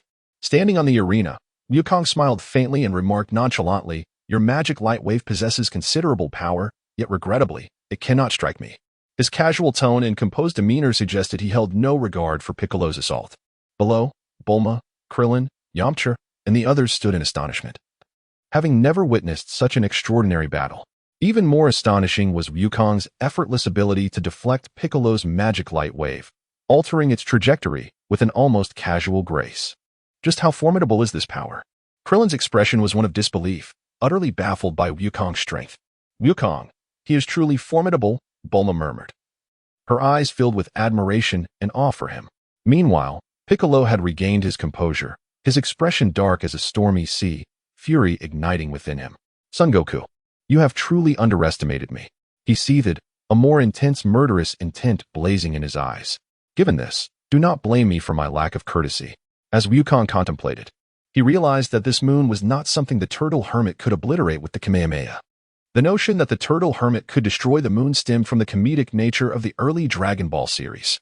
In truth, this moon was not particularly large, merely akin to the size of an island. Wukong was not inclined to conclude the battle hastily. Rather, he intended for Piccolo to exert a bit more effort. Suspended in midair, Piccolo's deep voice reverberated through the atmosphere. Next, I shall unleash my ultimate technique. His muscles tensed, radiating a golden glow akin to the sun, illuminating the surroundings as if the very air quivered. Piccolo's hands suddenly pointed towards Wukong on the arena, an overwhelming energy concentrating in his palms, which then erupted into an unimaginable force, the super explosive wave. This strike, he mused, should resolve everything decisively. The turtle hermit stood nearby. A grave expression etched on his face as he observed Piccolo in the sky and Wukong on the ground. He muttered anxiously, "Wukong is in danger. This time it may be serious." The super explosive wave surged towards Wukong with astonishing velocity, an immense pressure rendering the air nearly frozen. Wukong's figure appeared remarkably resilient amidst the oscillating energy. As the attack loomed closer, Wukong unleashed a fierce roar that seemed to pierce the heavens, reverberating throughout the arena. The power within Wukong erupted instantaneously, and the golden aura surrounding him intensified, becoming increasingly resplendent, with an invisible force propelling it. The super explosive wave violently twisted in midair, abruptly altering its trajectory and hurtling back towards Piccolo's position. What? Piccolo's face was a mask of astonishment. The scene before him defied comprehension, for there existed a force potent enough to rebound his own attack. He hastily reacted, swiftly manifesting a key barrier in an attempt to thwart the returning energy, but it was too late. The super explosive wave traced a brilliant arc through the air, mercilessly colliding with Piccolo's form. The deafening explosion reverberated through the air, sending shockwaves that toppled trees and stirred up debris, plunging the surroundings into chaos. As the smoke from the explosion gradually dissipated, Piccolo's silhouette emerged, clearly battered and wounded. How does it feel to be struck by your own technique? Wukong stood upon the arena, observing Piccolo, who was disheveled and gasping for breath, a smirk of disdain curling at the corner of his mouth. "You are courting death." A fierce blaze ignited in Piccolo's eyes, his complexion darkening with fury. He growled under his breath. Before the words had fully escaped his lips, he descended from the sky and landed on the arena with a thunderous impact. His muscles swelled dramatically, and his aura surged like a tempest, crackling with electricity. Before the astonished gazes of the onlookers, Piccolo's body began to expand rapidly, his muscles bulging with unimaginable strength. He grew colossal, resembling a towering mountain, dominating the arena. Each muscle radiated a terrifying aura, as though poised to rend the very fabric of the world. The surrounding spectators fled in panic, the scene descending into turmoil. Lanchi, Bulma, and others hurriedly retreated, witnessing Piccolo transform into a behemoth. Many were forced to abandon their belongings in the fray. Only Master Roshi, Tianjin Han, and a few Dragon Ball warriors remained steadfast, their expressions grave, fully aware that Piccolo was about to unleash an even more formidable attack. "This is dire." Master Roshi stroked his beard, his gaze heavy with concern. "Piccolo's power has far surpassed our expectations. Everyone, be cautious," Tianjin Han warned, clearly on high alert for Piccolo's next move. Meanwhile, Lanchi cast a sidelong glance at the host, sneering, "You truly are dedicated to your work. Standing here at such a perilous time. We should move towards Tianjin Han. This place is too dangerous," Bulma urged, grasping Lanchi's hand and hastening towards safety. The host, flustered, trailed behind them, murmuring, "How did this match devolve into such chaos? You dare mock me? Today, I shall demonstrate what true power is." Piccolo's gaze was fixed intently on Wukong as he bellowed. Fueled by rage, Piccolo lifted his massive foot and brought it crashing down towards Wukong, causing the entire arena to tremble. Yet, in an instant, Wukong vanished. "Humph." Wukong smirked, reappearing before Piccolo. Before Piccolo could react, Wukong stood before his immense belly, unhesitatingly delivering a punch that struck with tremendous force. Boom! A thunderous explosion resonated, and Piccolo's colossal body was sent hurtling away, soaring into the sky, piercing through the clouds and breaking through the atmosphere, ultimately venturing into the distant cosmos. How is this possible?" Piccolo roared in fury. Yet his figure gradually faded into the vastness of space. Tianjin Han, Master Roshi, and the others stood agape, watching as Piccolo's immense form was propelled like a meteor. The arena fell into a profound silence, the only sounds being the wind and the distant echoes of the ongoing battle reverberating around them. "Wukong. He is incredibly powerful," Tianjin Han gasped, his eyes wide in disbelief. "He sent Piccolo flying with a single punch. To think Wukong could achieve such might." Master Roshi clutched his staff tightly, his expression reflecting deep shock. He had always known Wukong was formidable, but this level of power had far exceeded his expectations. Lanchi's eyes widened as she gazed at the Piccolo soaring into the cosmos, incredulously exclaiming, "This is beyond absurd." In the vastness of space, Piccolo's enormous form drifted like an uncontrollable meteor, suspended in the infinite universe. As his consciousness began to fade, he ultimately succumbed to unconsciousness, his body gradually reverting to its original shape, shrinking back into the familiar figure of Piccolo. Wukong materialized beside Piccolo, confirming that he had lost the will to fight. He grasped Piccolo's arm and effortlessly transported him back to the arena.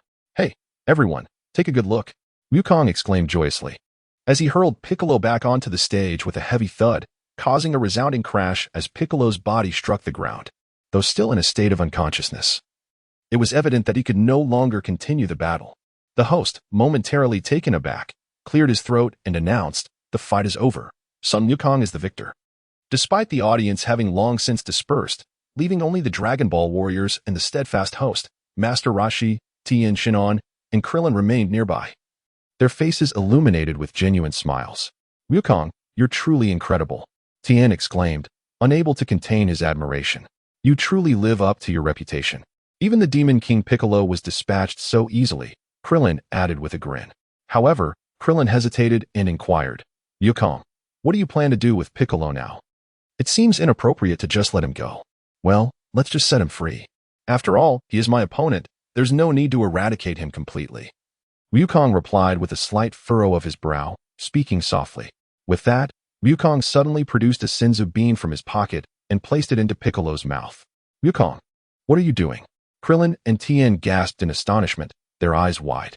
"You've defeated Piccolo. Why are you giving him a senzu bean? To restore him? It's fine. Once he wakes up, he won't be a match for me. He needs to regain a little strength before leaving." Wukong responded with a relaxed demeanor. Moments later, Piccolo swallowed the senzu bean, and its potent healing properties activated. His body began to tremble violently as his damaged muscles and organs gradually mended, his strength swiftly returning. A few seconds later, Piccolo abruptly opened his eyes, fully alert. "Humph." Piccolo shook his head with force, rising to his feet and glaring furiously at Wukong. "Sun Wukong, you've won this time, but don't get too cocky. One day, I will defeat you. You can't die yet. I still have a vacancy for a housekeeper at home." "Haha," Wukong replied with a slight smile, standing by. Upon hearing this, Piccolo's anger intensified, his fury nearly palpable. Taking a deep breath, he coldly retorted, "Today, I will allow you to leave with a smile, but next time, I will ensure you taste the bitterness of defeat." With that, Piccolo turned and soared into the air, gradually disappearing into the horizon. Chapter 58. Return to Baozi Mountain. As Wukong and his companions entered their favorite Chinese restaurant, the owner, upon spotting them, immediately broke into a warm smile and approached with enthusiasm. "Ah, the great eaters have arrived again. Welcome, welcome. Today, we must prepare something special, surely.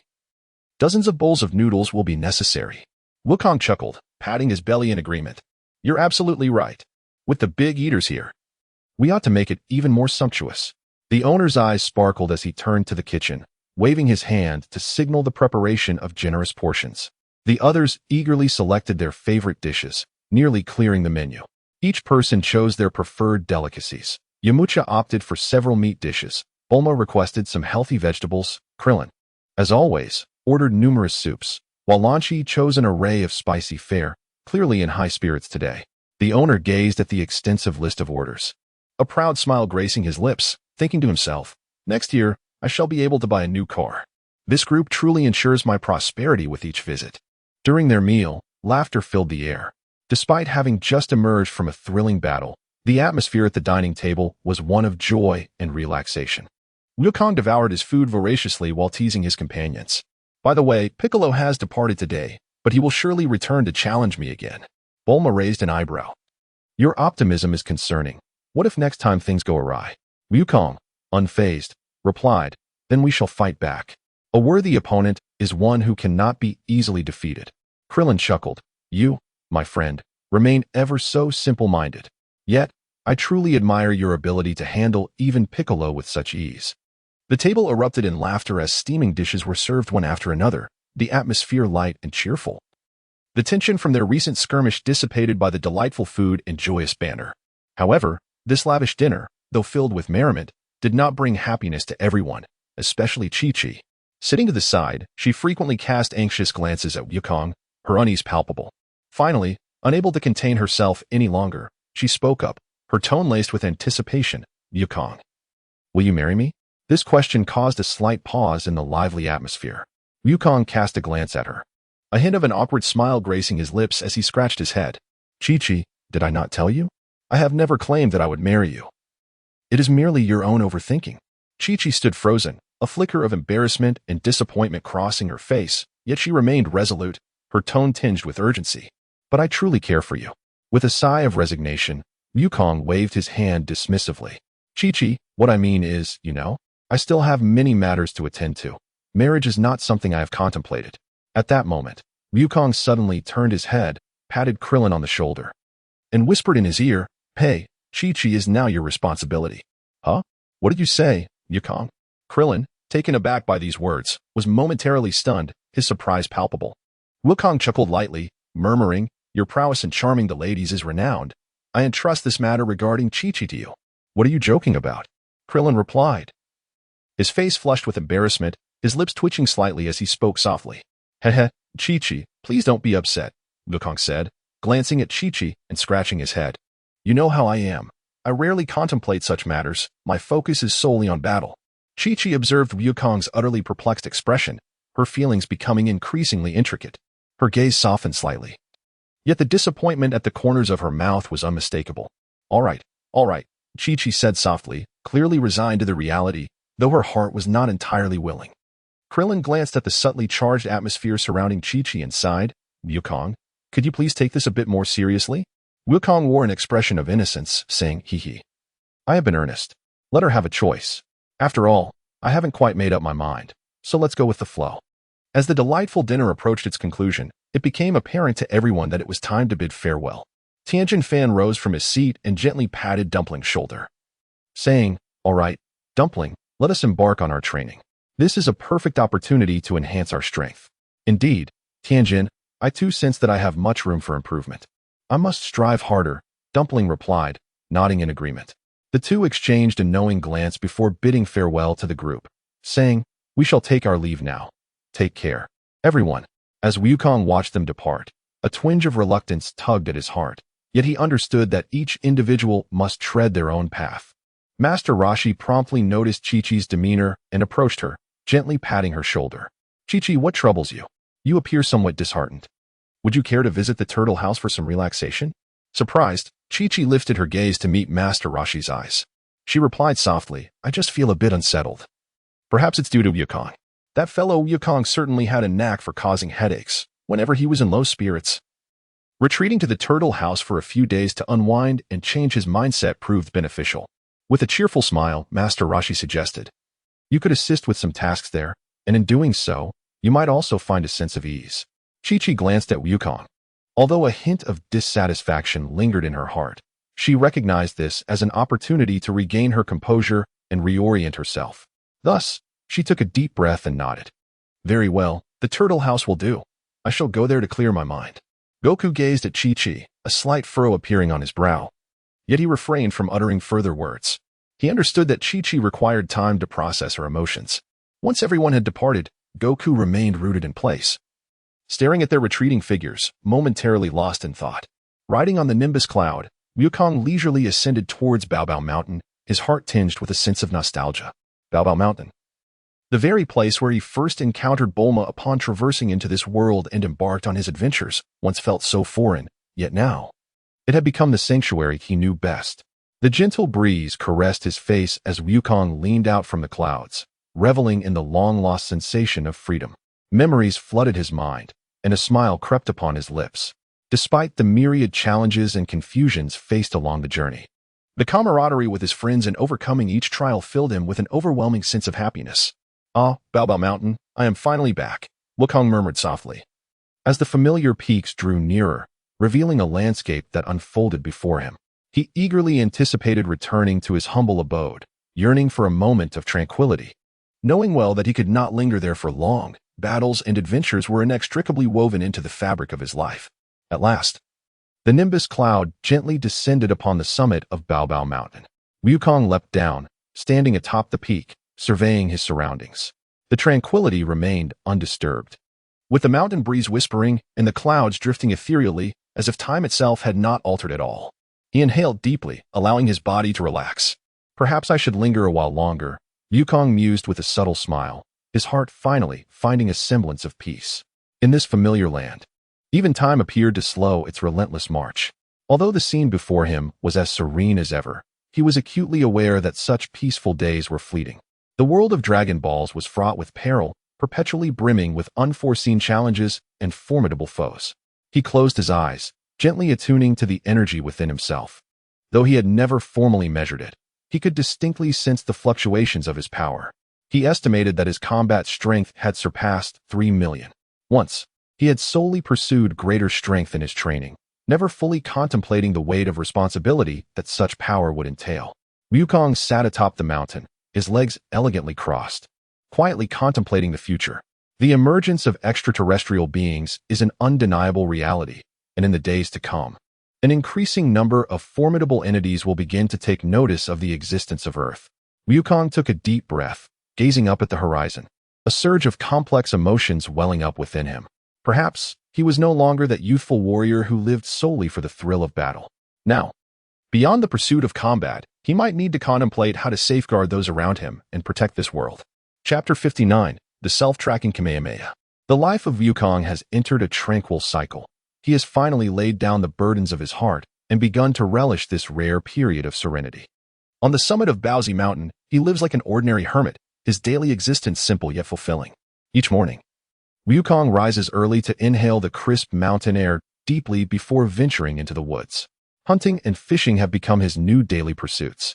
The mountain teems with abundant wildlife, and Wukong has grown accustomed to darting through the trees, effortlessly capturing prey with his remarkable perceptive abilities. Occasionally, he will summon his strength to fell a large tree, splitting it into firewood to fashion a rudimentary grill where he roasts fresh meat, savoring his solitary repast. In the afternoons, he often sits quietly beside the clear stream, rod in hand, indulging in the leisurely art of fishing.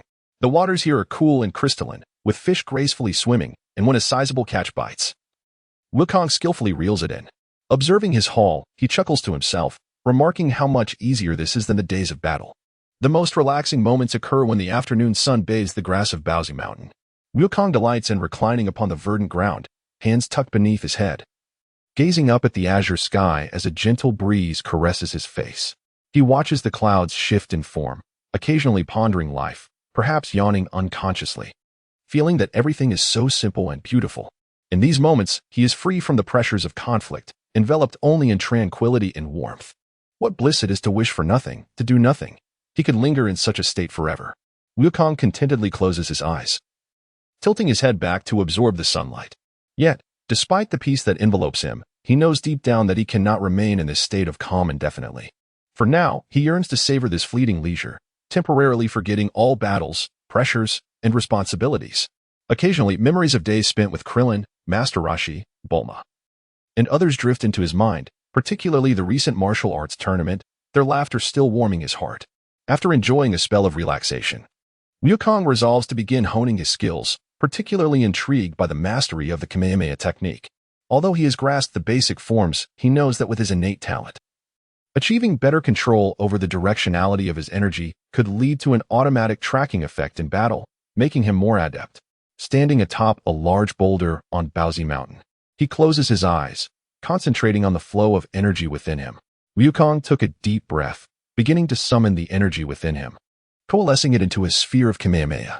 Each time he unleashed the Kamehameha, he would attentively perceive its trajectory, pondering how to enable the energy to automatically track his opponent's movements. If he could make the Kamehameha adjust according to the enemy's position, wouldn't that render it even more formidable? Wukong mused to himself, a daring idea blossoming in his mind. He stood firm, concentrating deeply, and suddenly, he sensed a fluctuation unlike any he had experienced before. He began to focus his energy on the technique, directing the flow of his power. At the moment he released the Kamehameha, the energy astonishingly altered its course as if guided by his will, swiftly veering towards a distant rock. Just then, a small creature darted past the rock. The energy instinctively adjusted, precisely homing in on the animal and striking it. He had succeeded. Wukong erupted into laughter, filled with exhilaration. In less than half a day's time, he had harnessed the automatic tracking Kamehameha, thanks to his extraordinary talent and acute sensitivity to energy. He felt a surge of excitement, convinced that this technique would provide him with a significant advantage in future battles. this was even simpler than he had imagined. It seemed his mastery over energy was indeed growing stronger. Wukong couldn't help but smile with pride, though he mused that if his opponent possessed such skills, it would certainly make things more entertaining. After spending a few leisurely days on the Baobao Mountain, Wukong found his thoughts returning to the persistent goal that had long troubled him: how to transform into a Super Saiyan. Sitting atop the mountain, his gaze pierced through the valley, gradually focusing on the energy within himself. Goku understood that the transformation into a Super Saiyan was far more complex than merely an outburst of anger. It represented a complete awakening of a Saiyan's latent potential. His aspiration was to uncover a method that would allow him to genuinely transcend to this level, rather than solely relying on emotions to unleash his power. Super Saiyan, he murmured to himself. At that moment, he recalled certain elements from the anime regarding the mechanism by which Saiyans transformed into Super Saiyans. He had once heard a notion that Saiyans possessed a substance known as S cells, and that as their battles increased and their energy accumulated, the quantity of these S cells would rise, thereby diminishing the difficulty of achieving the transformation. Perhaps Dr. Gero had collected Saiyan cells, discovering these S cells within, and subsequently created formidable androids. That must be the reason why the androids are so powerful, Goku reflected, suddenly enlightened. If Dr. Gero could identify S cells and utilize Saiyan cells to forge androids, then perhaps I too could harness the S cells within my own body to uncover the secret to transformation. After a prolonged period of contemplation atop Baobao Mountain, Wukong finally reached a resolution. He recognized that to awaken the latent Super Saiyan potential within him, the current training regimen was insufficient to transcend his limits. The 500-fold gravity of the weighted training ring no longer posed a challenge. Wukong understood that he must seek a more formidable environment, one of extreme conditions that would compel him to surpass his boundaries and accumulate a greater abundance of S cells. Gravity, Wukong murmured to himself, realizing the necessity for a more rigorous training setting. Only through such intensity could he hasten the activation of his inner capabilities. The weighted training ring had become obsolete. Thus, he resolved to find a more powerful planet. Goku reminisced about some extraordinary planets he had heard of in the vast cosmos, where gravity surpassed that of Earth, reaching levels of thousands or even tens of thousands of times greater, ideal for his extreme training. While such planets might prove fatal to other life forms, for Goku, they represented the perfect challenge. He speculated that it was precisely in this environment of overwhelming gravity that he could accelerate the accumulation of S cells, thereby unlocking the potential of the Super Saiyan. The universe is so expansive, there must be a planet that can fulfill my needs. With a clear objective in mind, Goku understood that if he could locate a suitable supergravity planet, he would be able to swiftly transcend his limitations. Wukong resolved to depart from the Bun Mountain, embarking on his cosmic journey in search of a planet that would ignite his latent potential. Wukong silently employed his instantaneous movement, materializing above the Kame house. From his elevated vantage point, he gazed down upon his familiar companions, Master Roshi, Krillin, and Chi-Chi, who were gathered in front of the dwelling, engaged in cheerful conversation and laughter. With a gentle sigh, Wukong felt a twinge of reluctance in his heart, yet he understood that he must depart to pursue a stronger version of himself. He disturbed no one, merely casting a silent glance before quietly taking his leave. Subsequently, Wukong employed his instant transmission to arrive above Bulma's residence in West City. There, he beheld Bulma leisurely playing with a cat in front of her house. With a subtle smile, Wukong gazed upon the charming scene, choosing not to disturb her. Having departed from Earth, he felt no lingering attachments. Now, he had mastered the art of survival in the vastness of space, soaring effortlessly in an environment devoid of air and gravity. As he accelerated through the cosmos, Wukong gradually became aware of the profound emptiness and solitude surrounding him. Upon reaching the distant reaches of space, he beheld the infinite universe, where stars twinkled with a faint glow, as if the entire cosmos awaited in hushed anticipation. He paused, floating amidst the vast expanse, observing the celestial tapestry around him, and an overwhelming sense of insignificance welled up within him. Despite his immense power, in the face of this boundless universe, he felt remarkably trivial. Here, indeed, lay the endless cosmos. Wukong murmured, his gaze drifting towards the horizon. Yet, within him, there was no trace of fear or confusion. On the contrary, this vast universe bestowed upon him an unprecedented sense of freedom and tranquility. It seemed that in order to find a supergravity planet, he would need to venture even further. A faint smile graced Wukong's lips. Chapter 60, Maximum Power of the Super Saiyan. After drifting in the vastness of space for a moment, Wukong resolved to take action. He closed his eyes, concentrating intently on the familiar essence of the interstellar trading post where he had previously lingered. A few seconds later, he executed a gentle leap, vanishing instantaneously from the void of space, only to reappear above the trading station. This trading hub was situated at a bustling interstellar crossroads, surrounded by an array of spacecraft and merchants hailing from diverse planets. Wukong did not tarry outside. Instead, he soared directly into the main hall of the trading post. In the center of the hall, he beheld a multitude of screens displaying information about various planets and items. And he even noticed some interstellar travelers browsing and engaging in trade. Approaching an information terminal, Wukong opted to purchase a comprehensive interstellar manual containing information about an array of planets.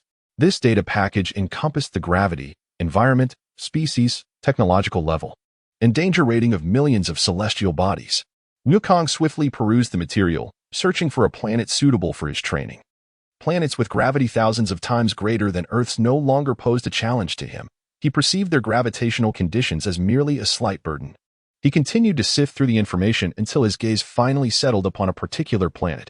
Its name was Yerma, and according to the data, it boasted a gravity level of 10,000 times that of Earth, with an environment exceedingly harsh, ideal for extreme training.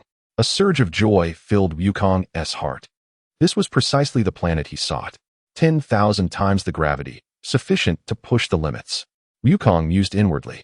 Such a gravitational environment exceeded even his previous expectations and would undoubtedly assist him in further awakening the S cells within him, accelerating the accumulation of his potential to transform into a Super Saiyan. Without lingering, Wukong promptly checked the precise location of the planet Ulma.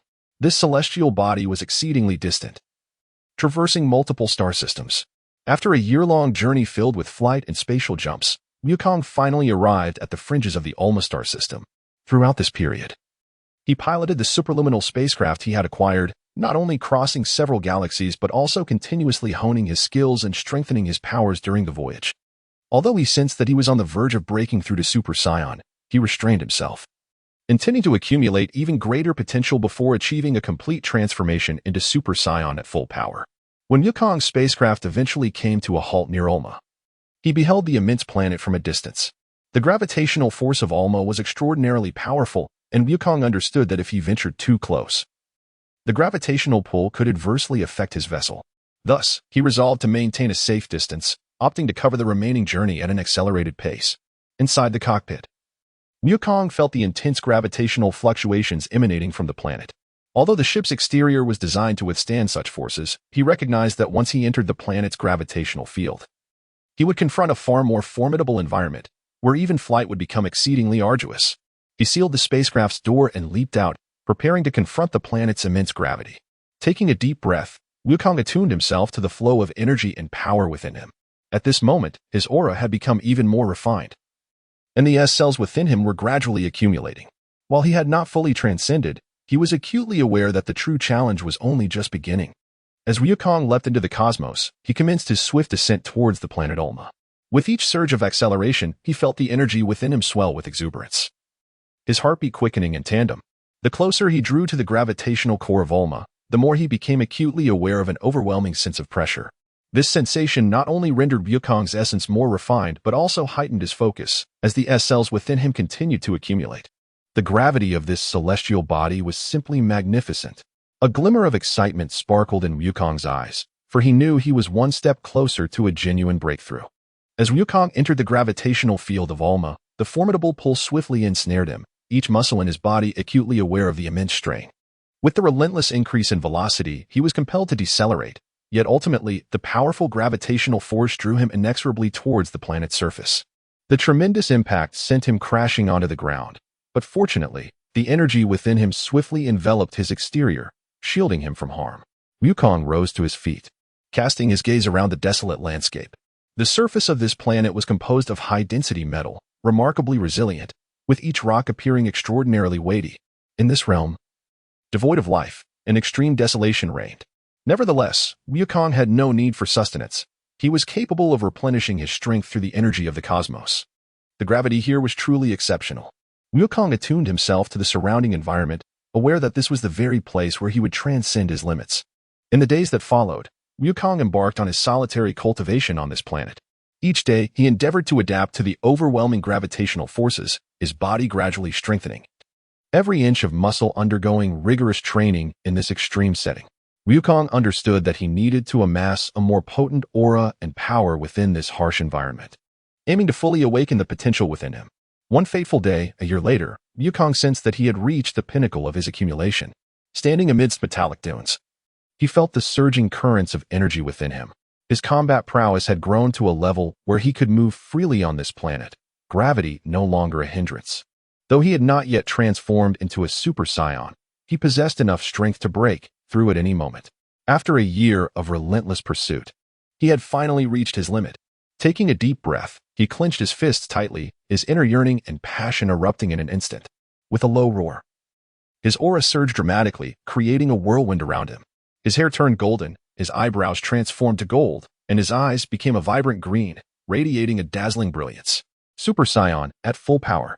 Wukong's voice resonated with boundless strength, as if enveloped by a mysterious energy. At last, he succeeded. Not only had he surpassed himself, achieving the state of a Super Saiyan, but he had also attained full power. This force warped the very air of the planet, causing the metal surface around him to tremble. Wukong experienced an unprecedented surge of power, every fiber of his being fully unleashed in that moment. With a subtle smile, Goku felt every cell in his body rejoicing, his heart brimming with an unparalleled sense of fulfillment. After successfully transforming into a Super Saiyan, the immense gravity of 10,000 times that of Yorma Star had little effect on him. As a Super Saiyan, his physical prowess and strength saw a remarkable enhancement, rendering the formidable gravitational pull of this planet no longer a threat. He sensed an almost boundless energy within him, maintaining his Super Saiyan full power state. He soared freely across the planet's surface, training diligently. Over time, Goku gradually acclimated to the full power of the Super Saiyan state, demonstrating remarkable agility even under the intense gravitational conditions. He resolved to no longer depend on the magical beans for recovery, but instead chose to enhance his endurance and stamina through continuous high-intensity training. With each flight and every energy blast, he meticulously honed his skills. Meanwhile, on Earth, his companions were not idle, particularly Piccolo, Tien, Krillin, Yamcha, and Kaiatsu. Having witnessed Goku's terrifying strength at the World Martial Arts Tournament, felt the stark disparity between themselves and Goku, and thus resolved to intensify their training. Piccolo deepened his understanding and mastery of formidable techniques through relentless contemplation and practice, significantly improving his strength and combat skills. Compared to his animated counterpart, the current Piccolo excelled in both stamina and energy control. Tien, too, refined his combat techniques while further enhancing his energy manipulation, evolving his once confident fighting style into a more mature approach, with agility and endurance surpassing his previous limits. Although Krillin did not possess the advantage of height, he rapidly augmented his strength through his trademark intelligence and diligent practice, substantially boosting the potency of his energy blasts and reaction speed. Yamcha and Kaiatsu, not wishing to lag behind, intensified their physical training and energy perception. Despite their modest innate talents, their unwavering dedication resulted in a steady improvement in their combat abilities. The tale of Dragon Ball reached a temporary pause, with Goku training in the cosmos while his friends on Earth steadily fortified their strength. Though no enemies loomed on the horizon, their growth and accumulated power had equipped them for future challenges. 3 years hence, a new chapter was poised to unfold. The saga of Dragon Ball Z commenced, with Goku concluding his cosmic training and preparing to return to Earth. Unlike before, he no longer relied on a spacecraft. Instead, he harnessed his formidable instant transmission ability to swiftly close the distance to Earth. With each instant teleportation, Goku felt an unprecedented ease, as if the vastness of the universe posed no barrier to him. As he journeyed, he continually sensed the fluctuations of his energy and power within. Although he had attained the pinnacle of Super Saiyan prowess, his training never ceased. He often practiced his energy control mid-flight, attuning himself to every nuance of his strength, ensuring he would not succumb to complacency. However, as he neared Earth, a faint energy signature captured Goku's attention. He held his breath, focusing intently to discern this presence. Though exceedingly faint, he recognized it as a Scion's energy, imbued with a hint of familiarity. It must be Raditz, Goku mused, his Scion brother. Without a moment's hesitation, he darted towards it. His speed was remarkable, and in the blink of an eye, he approached the source of the energy. The outline of a small spacecraft coming into view. As he drew nearer, he discerned it was a diminutive spaceship heading towards Earth. Making a playful face at the ship, Goku ceased maintaining distance, accelerating beyond the craft in an instant. Soon enough, he beheld the beautiful blue planet, Earth. A gentle smile graced his lips. Filled with a long-missed warmth, "Friends, I am home." As soon as the thought crossed his mind, he surged towards Earth, hurtling through space and piercing into the atmosphere. With the air growing denser, Goku slowed his pace, gliding leisurely while savoring the familiar landscape, scents, and sensations of this cherished land. After 5 years of solitary training, he felt an overwhelming nostalgia for Earth. He gently closed his eyes, inhaling the crisp air, attuning himself to the planet's pulse.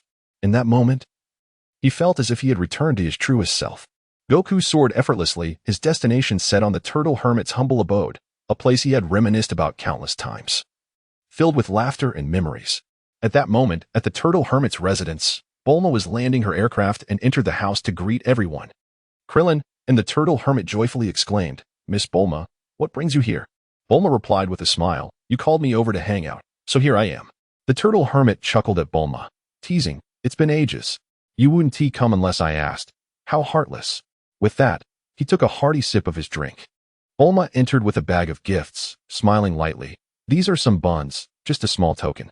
She handed the bag to the Turtle Hermit, her eyes twinkling mischievously.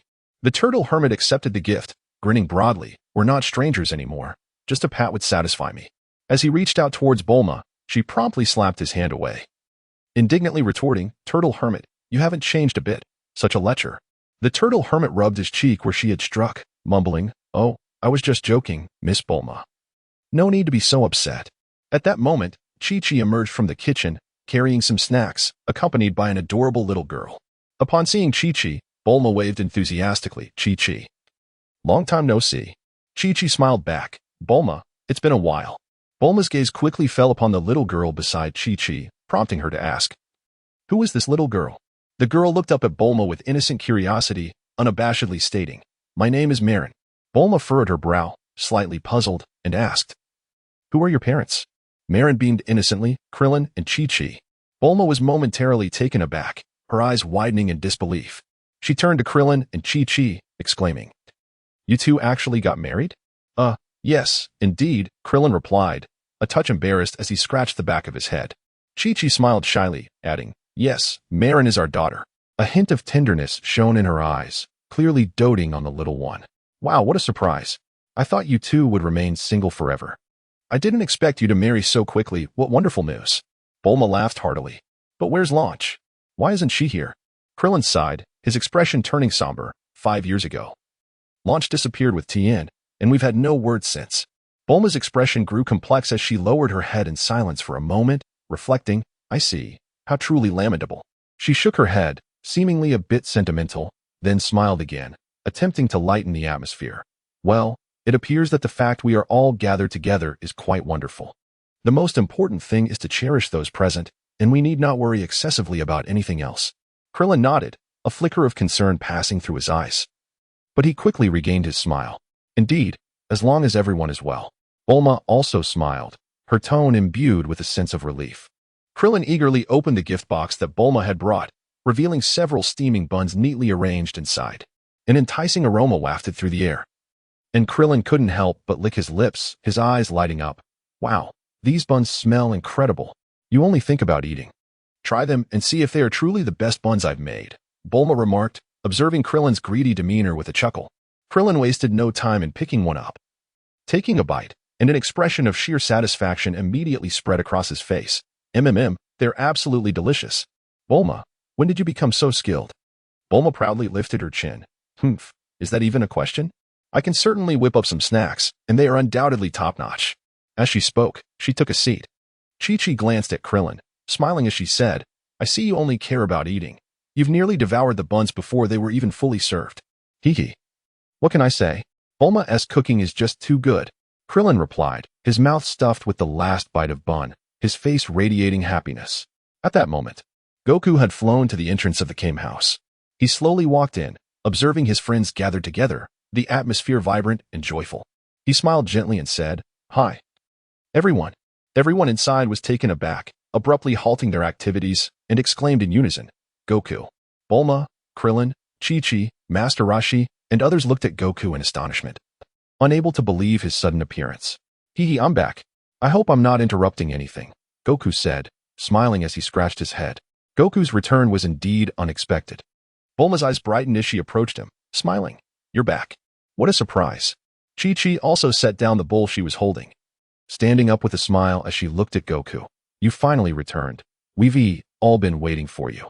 I know, I'm back now. I suppose I brought a bit of surprise for everyone. Goku nodded with a smile. Krillin stepped forward.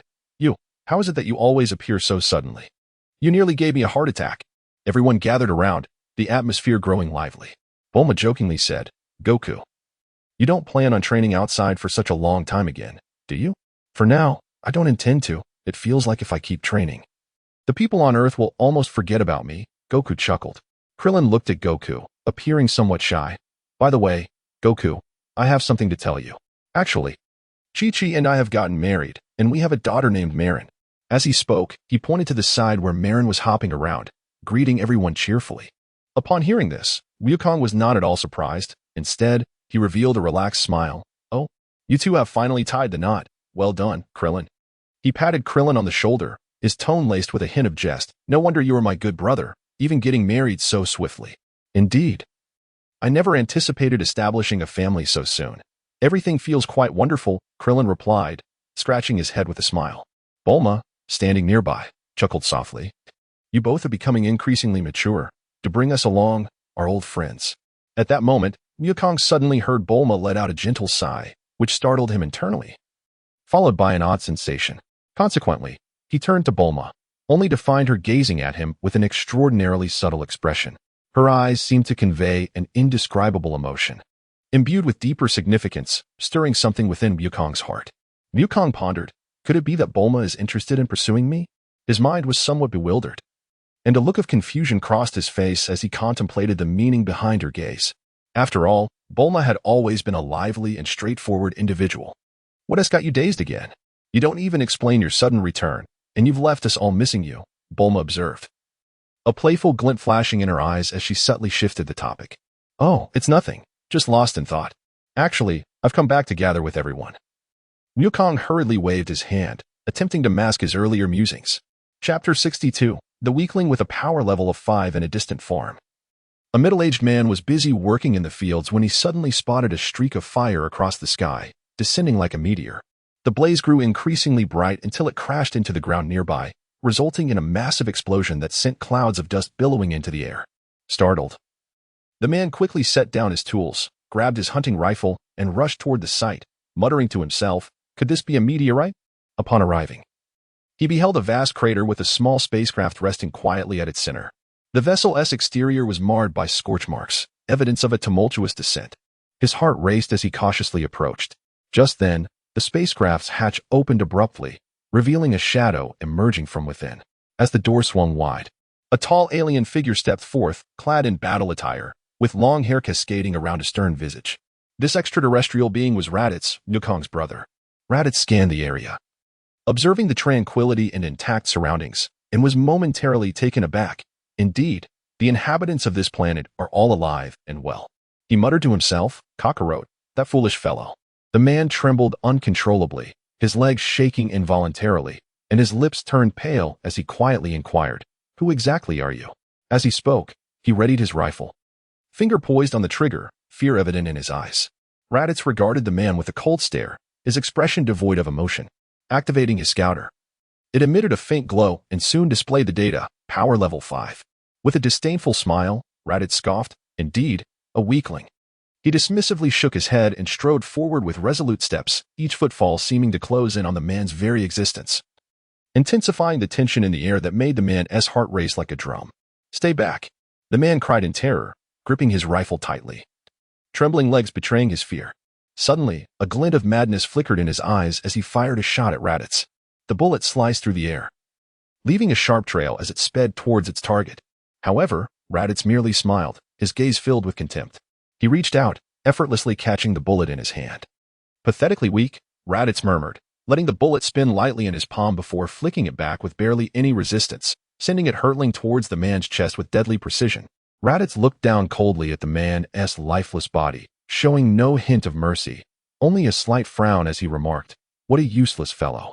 Suddenly, the scouter emitted a rapid beeping sound, and Raditz gaze darted over the screen, revealing a powerful energy signature located 880 kilometers away. Raditz furrowed his brow, a thought stirring in his mind as he whispered, "Who could that be? Could it be Kakarot?" Without further hesitation, he took off in that direction. Meanwhile, Piccolo stood atop a large boulder, his posture erect and his gaze sharp as a blade, seemingly lost in profound contemplation. A gentle breeze swept across the landscape, billowing his flowing cloak, and his demeanor exuded a cold, commanding presence like a solitary mountain, impervious to intrusion. Suddenly, a flicker crossed his expression, and his eyes narrowed slightly. As if sensing something, his ears twitched slightly, and soon, a chilling aura began to permeate the air around him. Gradually turning his head, he focused his gaze into the distance, having sensed an unfamiliar and formidable energy rapidly approaching. Though the power of this energy was considerable, surpassing many ordinary warriors, Piccolo remained unfazed, a smirk gracing his lips as he mused, "Ah, it seems some ants are approaching." Raditz descended like a meteor before Piccolo, the air beneath him tearing apart with a faint rumble as he landed. His imposing aura felt akin to a colossal mountain, instantly enveloping the area in overwhelming pressure. He regarded Piccolo with a frigid stare, devoid of any sentiment, and spoke with an icy tone, "You are not Kakarot. Who are you? What is your purpose in seeking me?" Standing resolutely upon the boulder, Piccolo met Raditz's gaze without flinching. "I have no business with you." Raditz replied with a slight smile, his demeanor relaxed. "Then what brings you here? Seeking death?" Piccolo raised an eyebrow, his expression sharp and dripping with disdain. Raditz laughed heartily, a hint of surprise flashing in his eyes. You possess quite the spirit." He activated his scouter, swiftly scanning Piccolo's power level. The moment the screen illuminated, Raditz's expression shifted dramatically, astonishment filling his eyes as the data revealed, "Power level 3500. This is impossible," Raditz exclaimed softly, unable to mask his shock at discovering such formidable strength on this planet. "Are you frightened?" Piccolo asked nonchalantly, a taunting lilt in his voice. "If you seek death, I wouldn't mind entertaining you." "Apologies, I am not here to fight. I merely seek Kakarot." Raditz quickly realized his words might be misinterpreted and corrected himself. In recent years, Piccolo had undergone significant changes, no longer the hot-headed warrior he once was. 5 years ago, anyone who dared to act so brazenly before him would have been reduced to nothing in an instant. "Kakarot?" Piccolo raised an eyebrow, shaking his head. "I do not know anyone by that name. What are his distinguishing features?" Relieved that the confrontation had not escalated, Raditz relaxed slightly. After pondering for a moment, he replied, "Kakarot has a tail. It should be one of his most notable traits." A sudden realization struck Piccolo, as the image of Sun Wukong flashed through his mind. Sun Wukong indeed possessed a tail.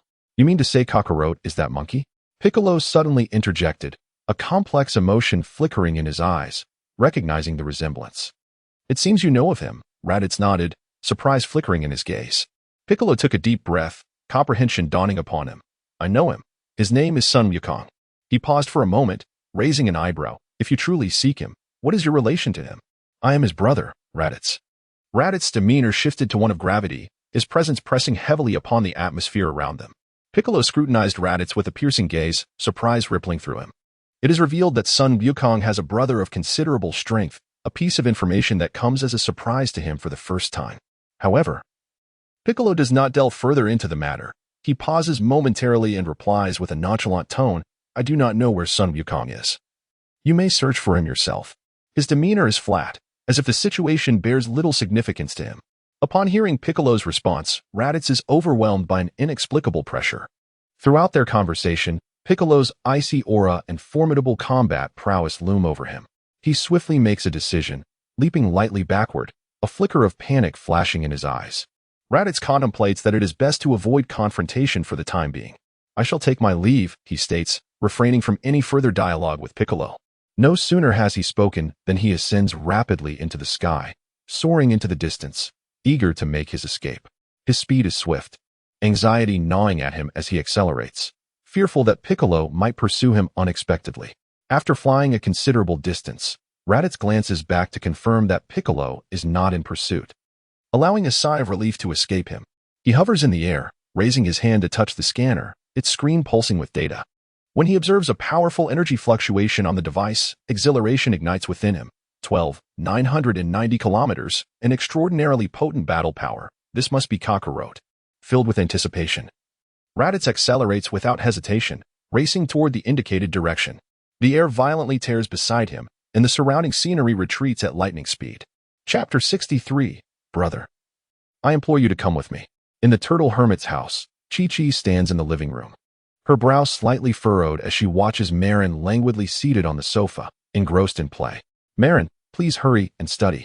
Chi-Chi's tone brooks no argument. Marin pouts, reluctantly rising to her feet, but upon seeing her mother's stern expression, she ultimately complies and scurries off to her room. As she walks, she mutters, honestly, having to study every day is so dull. Chi-Chi breathes a sigh of relief and turns toward the kitchen, preparing to whip up some snacks for everyone. Her management style remains as stringent as ever, yet it is infused with the unique tenderness of a mother. The entire house resonates with the echoes of her diligent movements. Seated upon the sofa, Wukong gazed at the scene before him, a myriad of emotions swelling within his heart. With a self-deprecating smile, he mused to himself, fortunately, Chi-Chi wed Krillin. Had she chosen me, as an academically challenged individual, I would have found it unbearable to contend with her spirited nature. He could not help but shake his head, chuckling softly, as he reflected, Chi-Chi's temperament is indeed well suited for Krillin, and they appear to be thriving together. Despite their union never materializing, he continued to regard her as a cherished friend, their bond profound, and he harbored no regrets regarding the matter. Beneath the setting sun, outside the Kame house, the group stood by the seaside, reveling in the refreshing ocean breeze. The waves gently caressed the rocks, producing a melodious sound, while the air was infused with the briny essence of the sea. Wukong, Krillin, Bulma, and Master Roshi gathered together, engaging in conversation and relaxation, reminiscing about the days they had shared. Wukong took a deep breath and gazed at the distant horizon of the sea. Suddenly speaking, do you all remember our childhood adventures in search of the Dragon Balls? He continued, we truly encountered numerous extraordinary experiences back then. Bulma chuckled softly, reminiscing about those times. Indeed, we tirelessly sought the Dragon Balls, only to find ourselves in a myriad of troubles. As Krillin looked at Wukong, an idea struck him. How about we embark on another quest to collect the Dragon Balls? Perhaps we could make a wish or engage in something entertaining.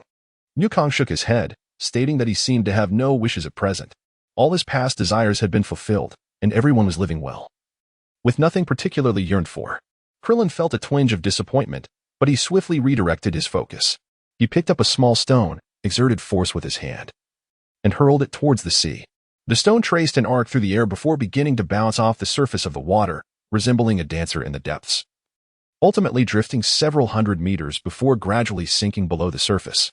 Hey, Krillin, you possess quite the skill in skipping stones, Wukong remarked with a smile, his eyes glinting with playful teasing. If it weren't for my daily practice, could I achieve such distance? Krillin proudly lifted his chin. Wukong picked up a larger stone, a faint smile gracing his lips. With a flick of his finger, he hurled the stone towards the sea. The stone skimmed across the water's surface, rebounding gently, its speed increasing as it sailed further away, eventually vanishing beyond the horizon. Wow, Wukong, that throw was astonishingly far, exclaimed Krillin, his eyes wide with astonishment. I hardly practiced. It was merely a casual toss, Wukong replied with a grin. Master Roshi, standing nearby, furrowed his brow slightly and murmured, it seems Wukong's strength has grown once more. As the group relaxed and chatted, Wukong suddenly raised an eyebrow and announced, we have a visitor. The others paused, glancing around but finding no one in sight. Bulma frowned. Who could possibly arrive at this hour? We certainly received no prior notice. It's impossible, there is not a soul around, Krillin echoed, his expression one of confusion. However, in an instant, the atmosphere thickened, as if an unsettling aura began to permeate the air. Both Master Roshi and Krillin sensed a formidable killing intent that tightened their chests, rendering them momentarily rigid. Master Roshi's expression shifted, becoming grave. This is an enemy. Krillin too became alert, clenching his fists. The pressure is overwhelming. At that moment, a figure swiftly descended from the distant sky, slicing through the tranquil sea surface.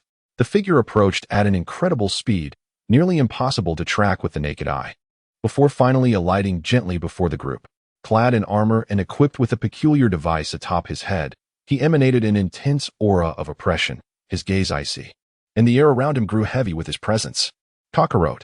His deep voice resonated like thunder, locking onto Wukong. You bear an uncanny resemblance to your father, Kakarot. Krillin and Bulma exchanged bewildered glances, utterly perplexed by the unfolding events. Bulma, brow furrowed, whispered to Krillin, "Kakarot? When did Wukong change his name?" Raditz disregarded the Earthlings, his eyes flashing with anger as he questioned, "Kakarot, what is this planet's situation? Wasn't your mission to annihilate all humanity?" As the tension escalated, Krillin felt a surge of indignation rise within him. He stepped forward, positioning himself between Wukong and Raditz, pointing at Raditz and asserting, "Sir, cease your nonsensical claims and leave this place at once. Who do you think you are to obstruct me?" Raditz retorted, his gaze turning icy. Before he could finish speaking, Raditz launched a swift punch towards Krillin, the blow imbued with tremendous killing intent. Krillin barely had time to react as the fist approached his face. Suddenly, the air seemed to freeze. Raditz's body abruptly stiffened, his movement halted mid-attack. A look of shock crossed Raditz's face as he attempted to continue his assault, only to find himself utterly immobilized. The oppressive force rendered him breathless, as if an invisible power had completely ensnared him. In that moment, Wukong stood firm, exuding a potent aura that enveloped the entire island, creating an unseen barrier that immobilized Raditz's actions. Wukong's cold gaze fell upon Raditz. "You should not have made a move."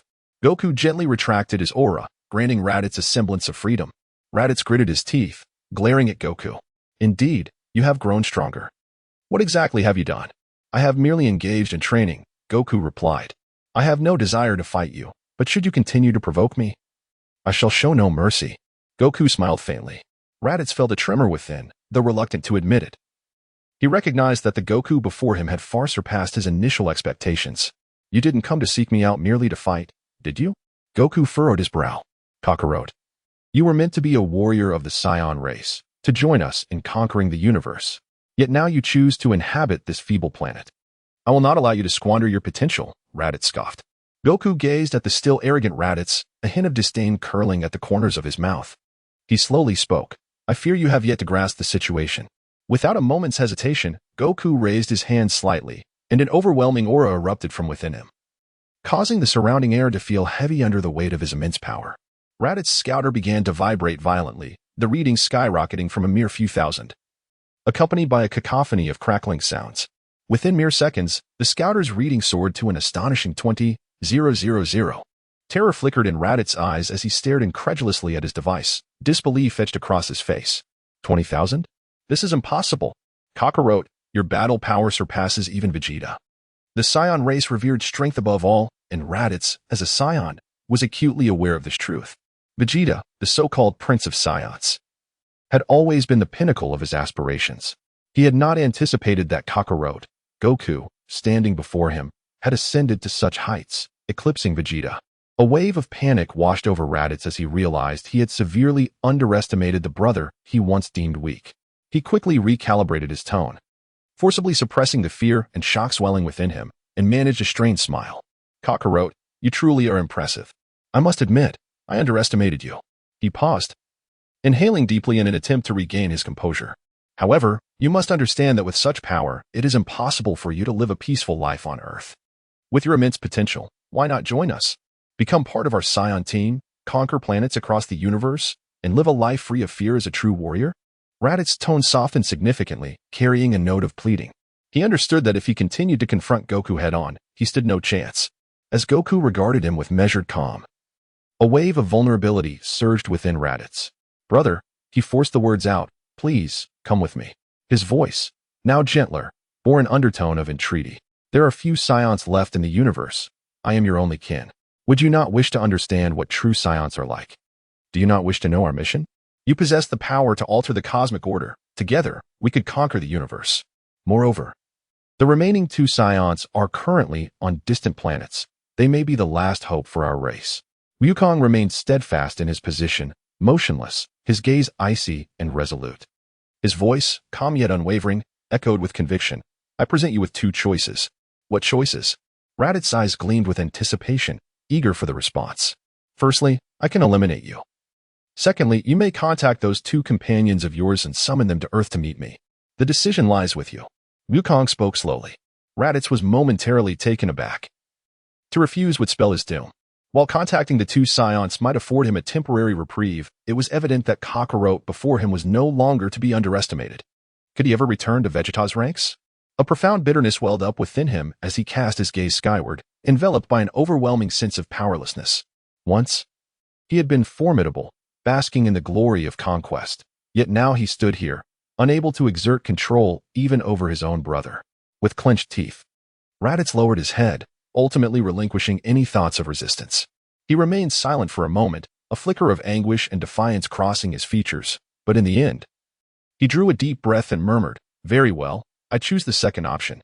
Chapter 64. Just don't kill me. Upon hearing Raditz select the second option, Wukong gently nodded, a flicker of cold amusement glinting in his eyes.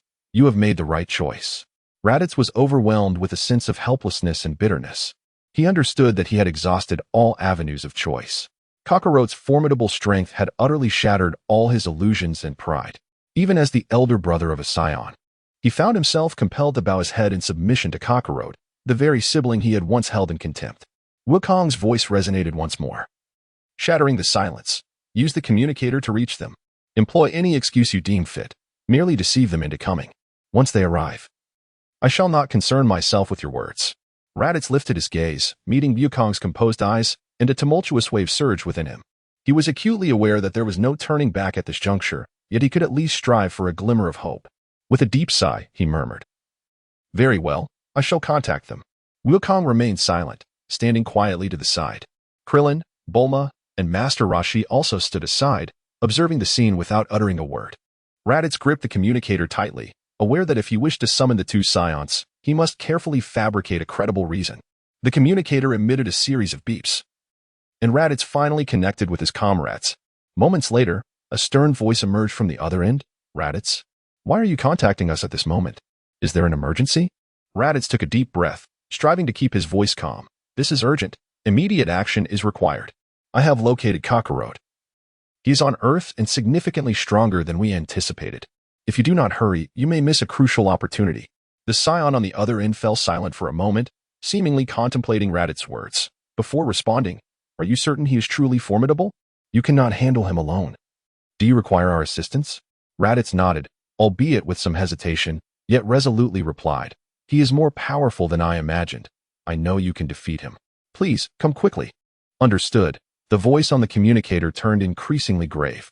"We will come immediately. Remember, Raditz, should you deceive us, you will face the consequences." Raditz's heart sank, and he nervously nodded, swiftly ending the communication. He realized that there was no turning back now. Meanwhile, Vegeta and Nappa sat on a desolate planet, the flickering light of a fire casting shadows on their faces amidst the profound silence. Vegeta nonchalantly tore at the limb of a beast, chewing on raw flesh, while his gaze remained fixed on the distant sky.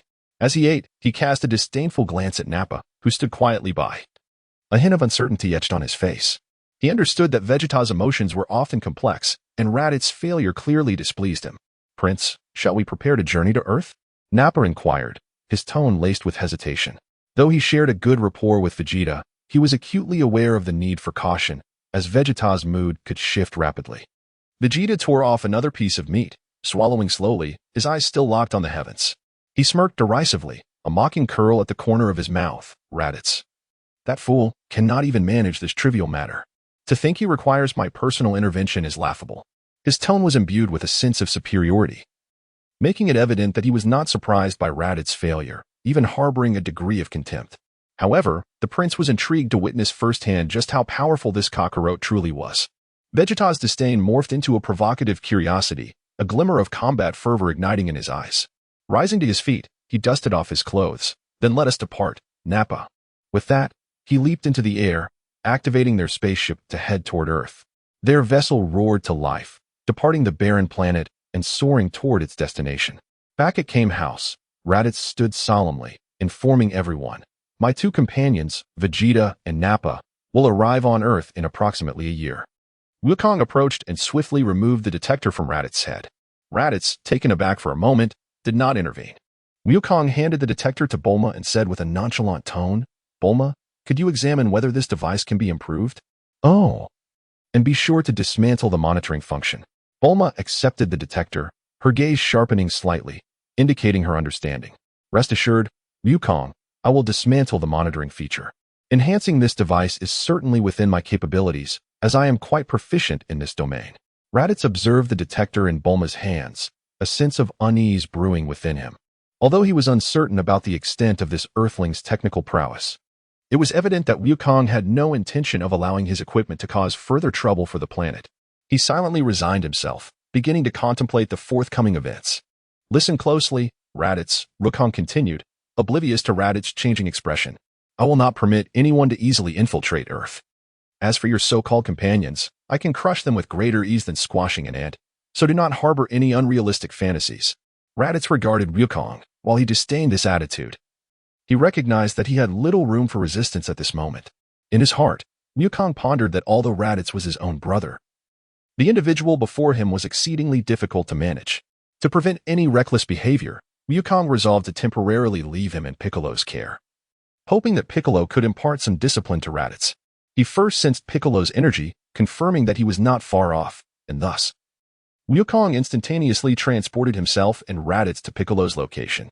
Upon arriving before Piccolo, Wukong observed him standing atop a massive boulder, his gaze austere.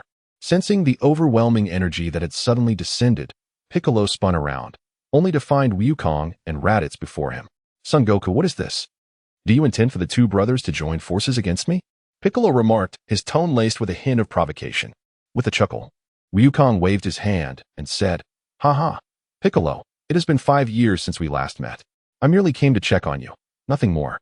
He shifted his tone, suddenly serious. "Piccolo, could I trouble you to keep an eye on Raditz? If he misbehaves, feel free to teach him a lesson." Wukong glanced at Raditz, his tone laced with jest. "Just make sure not to kill him."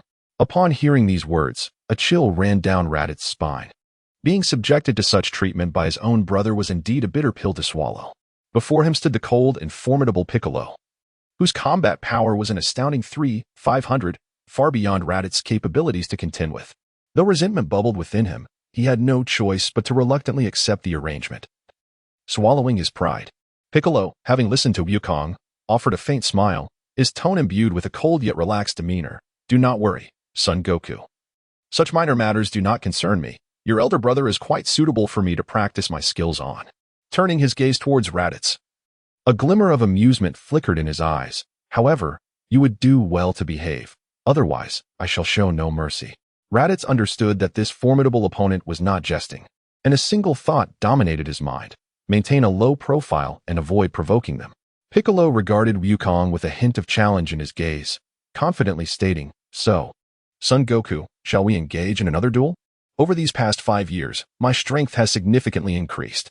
Upon hearing this, Wukong's lips curled into a subtle smile, and without hesitation, he unleashed his aura.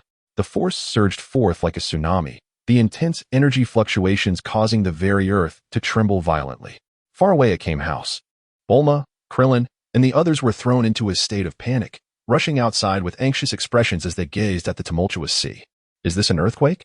Bulma exclaimed. Meanwhile, Piccolo, feeling the terrifying aura emanating from Wukong at close range, was momentarily stunned. The overwhelming pressure was nearly unbearable, akin to an unfathomable abyss. His heart raced. Beads of cold sweat formed on his forehead, and his own aura began to spiral into chaos. Confronted with such a formidable opponent, Piccolo's previous confidence waned, and his body trembled slightly. Wukong retracted his aura, a faint smile gracing his lips as he spoke with a casual tone. "Piccolo, are we still going to fight?" He glanced at Piccolo, his eyes gleaming with a hint of mockery. "You hardly seem prepared for battle at the moment." Cold beads of sweat began to trickle down Piccolo's forehead. His complexion paled as he finally succumbed to his thoughts. "No more fighting, son Wukong. I just remembered that I have a training regimen to follow. It would be best for me to return to my practice." Standing to the side, Raditz, who had once exuded a sense of arrogance, was now utterly subdued by Wukong's overwhelming presence, his legs collapsing involuntarily to the ground. The weight of that oppressive aura rendered him as insignificant as an ant, unable even to lift his gaze. Previously, he had been contemplating how to betray Wukong once Vegeta arrived on Earth, intending to align himself with Vegeta to undermine Kakarot. Yet, after experiencing Wukong's unparalleled strength, Raditz's resolve wavered entirely. Chapter 65. Bulma's intentions upon returning to Kame House. Wukong explained to everyone, "Raditz has been sent to Piccolo. Let him keep a close watch on him to prevent any trouble." Though he spoke casually, he had firmly resolved to have Raditz restrain himself under Piccolo's guidance. Bulma nodded thoughtfully and added, "The materials for that detector cannot be found on Earth. I must return to the laboratory to study and see how I can improve it." With that, she turned and boarded her spacecraft. Wukong, would you like to come to my house? It's been so long. You can keep me company and chat. As everyone watched Bulma prepare to leave, she suddenly poked her head out and smiled at Wukong. Sure, I have no plans anyway, Wukong replied with a grin. Without hesitation, he boarded Bulma's spacecraft, and together they soared towards West City. As they traveled, the aircraft glided through the azure sky, contrasting sharply with the bustling cityscape below. Bulma piloted the craft smoothly across the cerulean expanse, while Wukong animatedly recounted his cosmic adventures and encounters, his demeanor light and cheerful. He shared tales of training on a planet with intense gravity, interacting with various alien races, and amusing anecdotes from his journeys. Bulma listened with rapt attention, occasionally chuckling, marveling at the richness of Wukong's experiences, which could easily fill a book. You have truly become a remarkable storyteller, Wukong, Bulma remarked, her eyes brimming with admiration. Oh, it's just mundane stuff, Wukong laughed heartily. After a delightful flight, they finally arrived at Bulma's residence. Bulma skillfully landed the spacecraft in her spacious courtyard and turned to Wukong, saying, "All right, we've arrived. Come inside and let's discuss what's next." Wukong nodded, and the two entered Bulma's home, which was filled with an array of high-tech devices and experimental apparatus. Bulma was evidently accustomed to working in this environment brimming with technological ambience. She gestured towards the sofa, saying, "Please take a seat. I need to attend to some matters shortly," before turning and stepping into the adjacent laboratory. Unfazed, Wukong lounged on the sofa, casually grasping the remote control to jest at the television programs. At that moment, Bulma emerged from her laboratory, holding a compact device, her demeanor radiating excitement. "Wukong, this is a portable energy detector I have recently developed. Theoretically, it surpasses Raditz detector in precision." As she spoke, she handed the device to Wukong. "Take a look. I can make adjustments if there are any issues." "This looks impressive, Bulma. You truly are a genius," Wukong remarked as he examined the device closely, suddenly breaking into laughter. Bulma smiled with pride, of course. However, some components still require refinement. After all, the materials available on Earth are limited, and many technologies must be sourced from outer space. Pausing, she gazed at Wukong and inquired, "Speaking of which, what do you think about those adventures and battles in the universe? Are you feeling a bit weary?" "Not really. Training makes me feel increasingly powerful. Besides, the universe is vast, and there are certainly many intriguing occurrences to encounter. However, some matters deserve careful contemplation," Wukong replied, furrowing his brow as he stroked his chin. Bulma, seated beside the table, gazed at him with a playful smile, gently setting down her utensils. Suddenly, she remarked, "Wukong, you know, perhaps I should give serious thought to the matter of marriage." As she uttered these words, she instinctively leaned closer to Wukong, seemingly anticipating his reaction. Wukong's eyes widened slightly, and an understanding of Bulma's intentions dawned upon him, leaving him momentarily stunned. Though he had never truly grasped Bulma's sentiments, he could still sense the subtle atmosphere surrounding them at that moment. Bulma gazed at Wukong with a smile, her eyes glinting with a hint of jest. "What's the matter? Did I catch you off guard?" Her tone was laced with a playful teasing, clearly indicating that she did not take the topic too seriously. Wukong appeared somewhat at a loss, raking his fingers through his hair and offering a bashful smile. Bulma, you know, I've always been rather straightforward, and the notion of marriage feels rather intricate to me." His words were somewhat ambiguous, yet he was already aware of the implications behind Bulma's statement. "However, if there is nothing pressing at the moment, I would like to indulge in some food." Wukong remained silent for a brief moment, before finally lifting his gaze to meet Bulma's. Bulma instructed the robot to prepare a feast, the aroma wafting enticingly through the air. Upon seeing the table laden with dishes, Wukong's eyes sparkled with delight, and he instinctively swallowed. Although he had acquired the ability to draw sustenance from the energies of the universe, the culinary delights of Earth remained his utmost pleasure. "Wow, Bulma, this looks absolutely delectable," Wukong exclaimed, unable to contain his enthusiasm as he eagerly began to dig in. "You are truly incorrigible. Yet, you certainly can appreciate the joy that Earth's cuisine brings you." Bulma chuckled as she observed Wukong devouring the meal voraciously. As Wukong savored his meal, he replied, "Indeed, the flavors of Earth's cuisine possess an unparalleled essence, entirely irreplaceable. These dishes, in particular, are exceptionally delectable." He relished each bite, as if each morsel brought him profound satisfaction. "Although you have grown mightier than before, you remain the same Wukong who delights in exquisite food, and that is truly wonderful." Bulma, observing Wukong's enjoyment, smiled softly, feeling a wave of nostalgia wash over her. Wukong paused his chopsticks and smiled at Bulma, saying, "Indeed, one must be well fed to have the strength for training, haha." With that, he resumed his meal. Bulma gently shook her head, a tender smile gracing her lips as she quietly sat beside him, watching Wukong indulge in the delicious food, a long-forgotten warmth blossoming within her heart. After satisfying his hunger, Wukong wiped his mouth and began to examine Bulma's newly invented energy detector. This device bore some resemblance to those he had encountered previously, yet its functions were far more intricate.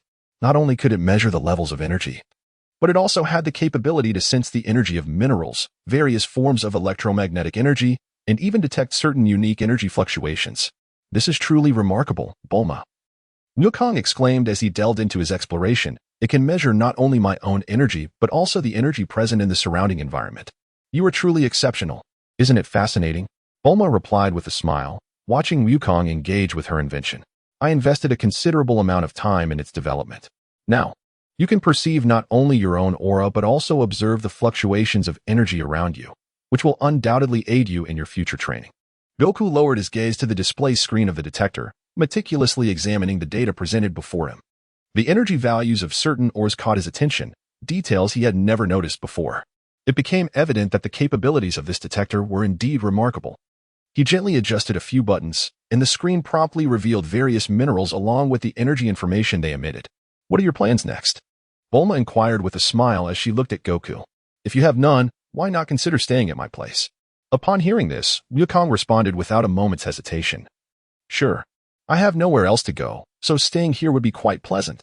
As he spoke, he picked up the energy detector from the table, continuing his study with an air of nonchalance. Bulma observed Wukong's relaxed demeanor, and a flurry of complicated thoughts began to swirl in her mind. His innocent and carefree smile, coupled with his formidable presence and unpretentious manner, left her momentarily entranced. She felt her heart race, and a blush swiftly crept across her cheeks. "What's wrong, Bulma?" Wukong turned to her, noticing the unusual expression on her face, and asked with curiosity. Bulma was taken aback for a moment, quickly regaining her composure and forcing a smile. "Oh, it's nothing, just suddenly recalled something." She hastily lowered her head, feigning indifference as she busied herself with tidying the items on the table. Yet her mind was a tumult of thoughts. Wukong remained oblivious to her unusual demeanor and merely strolled to the window, stretching lazily. "How delightful. The scenery here is quite pleasant. Living here is truly comfortable," he remarked in a relaxed tone, seemingly unaware that Bulma's heart was quietly stirring with tumultuous emotions. Bulma bit her lip and stole a glance at Wukong, a complex wave of feelings surging within her. In the ensuing days, the rapport between Wukong and Bulma grew increasingly natural. Except for bathing and sleeping, they spent nearly every moment together. Whether dining, training, or engaging in lighthearted conversation, the two always found common ground. Despite years of separation, the distance between them felt as though it had never widened. Bulma often jested that they had returned to their carefree, innocent childhood days. Bulma frequently shared her latest inventions or amusing news from Earth, while Wukong would occasionally reminisce about their childhood adventures or discuss training techniques. Their conversations flowed effortlessly, devoid of awkwardness, as if an innate understanding connected them. Each time Bulma gazed at Wukong with a smile, his sincere laughter would resonate, leaving no room for barriers between them. Bulma increasingly realized that Wukong's smile was more captivating than ever. Even a simple remark like "I'm hungry" or "this is delicious" would send her heart racing. Meanwhile, far in the depths of the universe, Vegeta and Nappa awakened from their slumber within the confines of their spacecraft. After a prolonged period of hibernation, both appeared somewhat disoriented. Vegeta opened his eyes and surveyed the interior of the ship before calmly stating, "There's a small planet nearby. It should fetch a good price." Nappa nodded in agreement and proceeded to assist Vegeta in operating the spacecraft's instruments, which soon propelled them towards the planet. The ship descended like a meteor, crashing to the ground, causing the earth to tremble and dust to rise. Upon landing, Vegeta and Nappa emerged from the vessel. The surroundings were eerily silent, filled with a desolate atmosphere. The landscape was littered with ruins, clearly bearing the scars of some calamity. Nappa glanced down at the ground, remaining silent for a moment before inquiring, "Can a planet like this truly be sold for a good price?" Vegeta shot him a cold glance and replied in a low voice, "Whether it can be sold or not, let us first assess the resources." Just as they were about to proceed, the ground began to quake violently, and from the soil emerged two colossal robots. operated by local natives who were evidently unaware of Vegeta and Nappa's origins. One of the robot operators, upon spotting them, couldn't help but mock. These two look like aliens. And quite ugly at that. Let us capture them for King Moai. He'll surely be pleased. Vegeta raised an eyebrow, a surge of anger igniting within him. Yet his exterior remained composed, his eyes glinting with menace. Just as Nappa was about to retaliate, Vegeta raised a hand to stop him, coolly suggesting, "We should seize the opportunity to meet their King Moai." Nappa, raising an eyebrow in apparent confusion, chose to heed Vegeta's lead. Consequently, they were shackled by the native robots and escorted to King Moai's domain. As they traversed the desolate remnants of a once thriving city, the landscape was strewn with overgrown weeds and crumbling edifices, a testament to the planet's prior devastation and loss of vitality. They arrived at a grand palace, its exterior adorned with ominous symbols that evoked a sense of foreboding. It was evident that this location had once served as the center of authority on the planet. And now, its ruler, King Moai, still held dominion here. Vegeta and Nappa were ushered into a dimly lit cell, the cold metal doors slamming shut behind them, sealing off their escape. The guards regarded them with icy indifference, stating devoid of emotion, "You will remain here, awaiting King Moai's decision." The cell was dark and cramped, permeated by a damp odor, with discarded debris and dilapidated equipment piled in the corners. Several local prisoners sat in the shadows, their expressions vacant, as though they had long resigned themselves to their grim existence. One prisoner, appearing to be around 40, slender and filled with resentment, glared at Vegeta and Nappa, muttering, "King Moai dares to capture even aliens. He must not fear the trouble he invites. Your timing is most unfortunate. Perhaps you are unaware, but even my wife was taken by Moai. I was powerless to resist." His voice trembled with rage and helplessness, but he soon bowed his head, clearly burdened by despair. Vegeta and Nappa observed the prisoner from the opposite side of the cell, their expressions cold and indifferent. Vegeta's gaze was devoid of emotion, as he leaned against the wall, contemplating the darkness within the cell. Nappa, on the other hand, impatiently shook his head, clearly uninterested in the prisoner's lamentations. Within the foreboding palace, dim light illuminated the opulent but chilling walls, the air heavy with a barely perceptible scent of blood. King Moai lounged on a gilded throne, leisurely watching a duel unfold below. In the arena, two burly warriors battled fiercely, blood splattering as the defeated met their demise, their lifeless bodies discarded carelessly. Bored to tears, King Moai sighed, tapping the armrest of his throne, his interest in the spectacle waning. His gaze swept across the arena, and after a moment of silence, he beckoned to a nearby subordinate. "Is there anything of interest occurring?" A cautious subordinate stepped forward, respectfully responding, "Majesty, we recently captured a few aliens, currently held in a cell. They seem to possess extraordinary abilities." Upon hearing this, King Moai's eyes brightened with intrigue, a wicked smile curling his lips. "Oh, aliens, bring them forth. If they are pleasing to the eye, I shall keep them as pets. If not, they will be sent to the arena." There is nothing entertaining otherwise.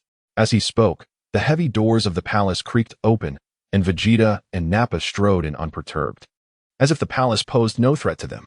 King Moai's gaze sharpened as he regarded these unfamiliar aliens, a flicker of confusion crossing his features. Clearly, Vegeta and Nappa had entered without any guidance, brazenly intruding into his palace. With a derisive smirk, King Moai scrutinized Vegeta and Nappa, his expression laced with disdain. "Such hideous aliens, it seems unnecessary to keep you as pets," he waved dismissively, continuing to mock. "However, if you possess any skill, you may challenge my warriors to a duel. Should you prevail, I shall grant you any request. But I truly do not believe you can win." His tone dripped with sarcasm and ease, a testament to his confidence in his subordinates. Surveying the scene, a chilling smile appeared on his face. "I merely wish to see the color of an alien's blood. Now, I shall grant you the opportunity to fight." As soon as the words left his mouth, one of Moai's subordinates, clad in heavy armor and wielding a massive double-edged sword, charged fiercely at Vegeta and Nappa. The warrior moved with astounding speed, the blade gleaming ominously, seemingly poised to strike down the enemy in one fell swoop. Vegeta, however, remained unmoved, a cold smirk etched across his face, his gaze dripping with disdain. As the soldier closed in, Vegeta coolly extended a single finger. In an instant, the air seemed to freeze, though Vegeta's aura showed no fluctuation.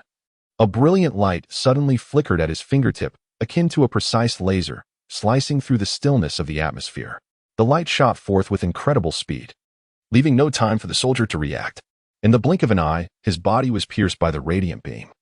blood spraying forth as he staggered midair before lifelessly collapsing to the ground. Humph! Vegeta scoffed, retracting his finger, his eyes devoid of any compassion. Clearly, such an adversary was nothing but trivial to him. The atmosphere within the palace turned abruptly silent, all eyes widened in disbelief at the spectacle before them. The so-called formidable warrior had been effortlessly dispatched by Vegeta's mere fingertip. MOAI's countenance shifted dramatically, the initial arrogance and confidence gradually giving way to an unmistakable shock. He had evidently not anticipated Vegeta's overwhelming strength, one that left even his most trusted subordinate utterly defenseless. Vegeta regarded MOAI with a frigid stare, his tone unwavering. You just stated that as long as we win, you would grant any request. Now, I demand this planet. MOAI's face instantly turned ashen, momentarily stunned before erupting in a furious roar. What did you say? This planet is mine. How could I possibly relinquish it to you? Nappa, standing beside Vegeta, chuckled softly and added, Did you not hear? We seek not merely the planet. We desire the very lives of you and your entire race. These words detonated in MOAI's ears like thunder. His rage ignited, eyes blazing with a fierce crimson light, exuding a palpable aura of menace. You seek death. MOAI's voice was as frigid as steel as he slammed his hand against the table, bellowing, Do you dare threaten me? You must be tired of living. Inside MOAI's grand hall, Vegeta and Nappa stood surrounded by his numerous subordinates. MOAI's warriors brandished their weapons, charging aggressively toward the duo. Nappa, with a cold smirk, suddenly brought his index and middle fingers together, the other three fingers clenched into a fist, his palms slightly open, gathering energy. A formidable force coalesced behind him, causing the air to tremble. Moments later, Nappa thrust his hand upward, growling, super explosive wave. A colossal wave of energy erupted from Nappa's palm, carrying an overwhelming destructive force. The attacking MOAI subordinates barely had time to react before being obliterated to ashes, leaving no trace behind. You worthless trash are utterly insignificant, Nappa remarked coldly. His eyes filled with contempt. The hall of MOAI fell silent amidst the ruins. Vegeta and Nappa stood unscathed, as if they had merely waved their hands in passing. MOAI, standing on the elevated platform, turned pale, unable to comprehend the scene before him, his elite warriors annihilated without a shred of resistance. This is impossible. Who are you? MOAI shouted in a mixture of fury and terror. What we are is of no concern to you. Just know that this planet and your life are no longer under your control, Vegeta replied coolly, casting a dismissive glance at him. Grinding his teeth, MOAI hastily slapped the console beside him, barking orders, Release Yeti at once. Hurry. With MOAI's command, a massive iron door creaked open, revealing a gigantic creature. It was a terrifying beast, standing over 10 meters tall, its muscular frame covered in hardened scales, sharp fangs protruding from its face. Its eyes glinted with frenzied rage as it lumbered toward Vegeta and Nappa. This is my final trump card, Yeti. It will shred you to pieces. MOAI roared. Nappa. Deal with it at your leisure, Vegeta waved dismissively, unconcerned by the monstrous creature. Nappa faced Yeti with an indifferent gaze, without a trace of pity. He grasped the beast's thick fingers. Yeti held in pain, attempting to break free, but Nappa's strength was overwhelming. With a powerful yank, he wrenched Yeti's finger off. Yeti's agonizing roar echoed throughout the hall as its massive body crashed to the ground, the tremors shaking the very palace itself. Nappa regarded the colossal creature with a blank expression. He effortlessly raised a hand, unleashing a potent wave of light. The wave struck Yeti's form, resulting in a thunderous explosion. The once formidable beast was instantly reduced to dust, leaving no bones or remnants behind.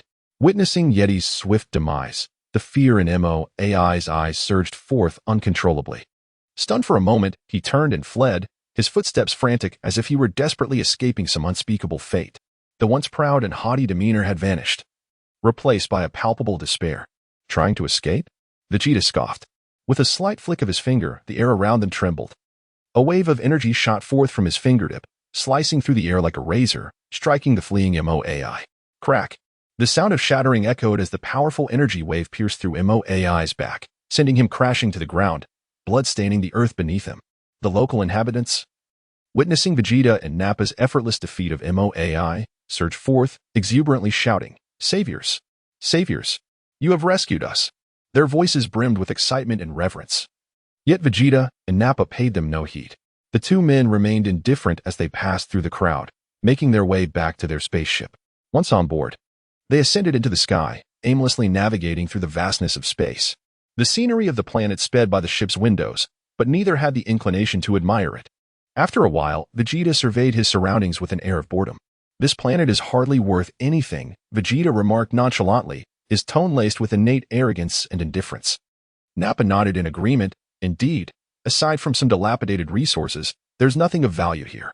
Thus, Vegeta piloted the ship beyond the planet's atmosphere, entering the boundless expanse of outer space.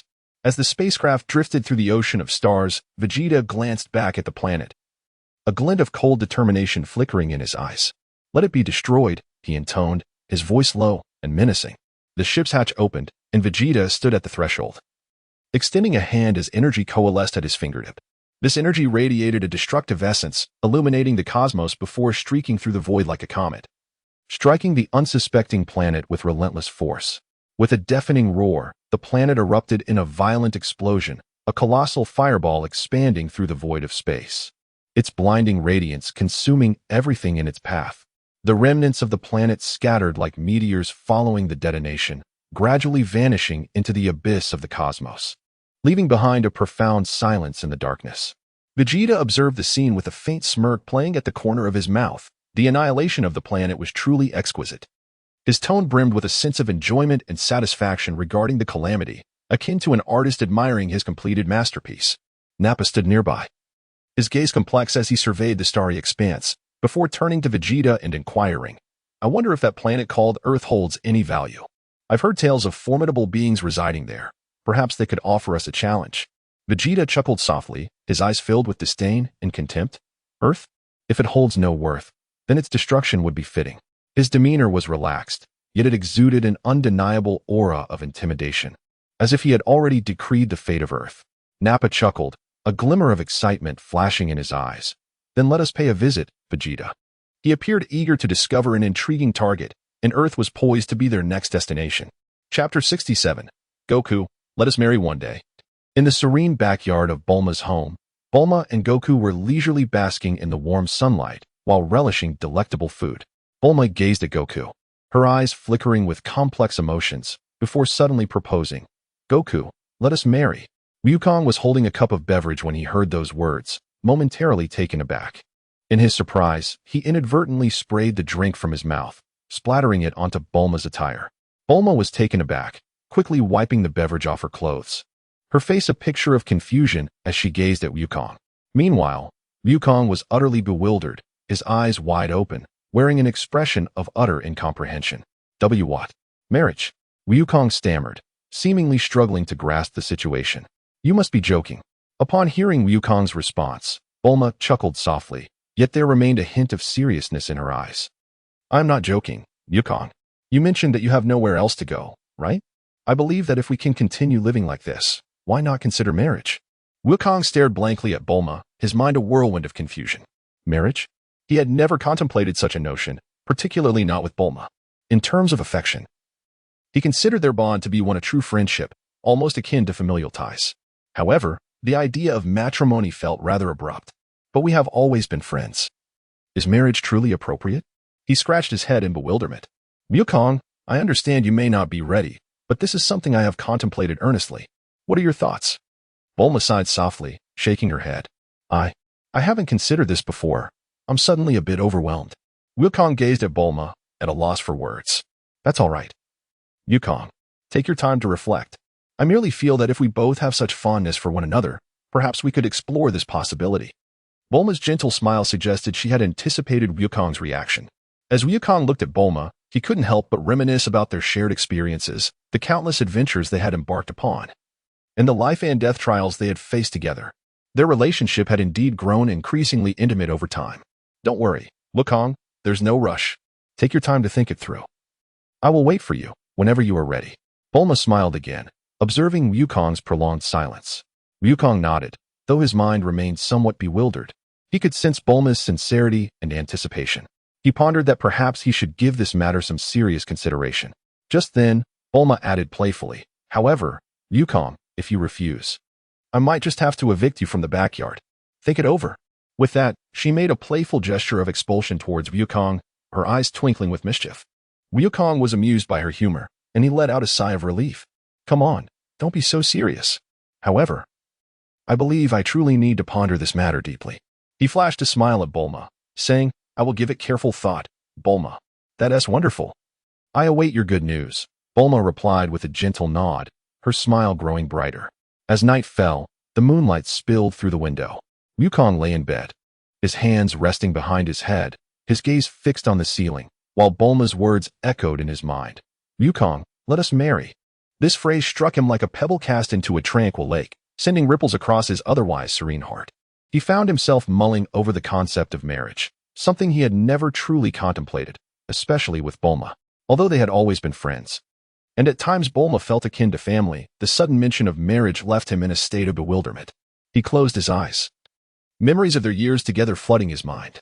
Bulma had always cared for him with meticulous attention, accompanying him during his training and facing numerous dangers and challenges by his side.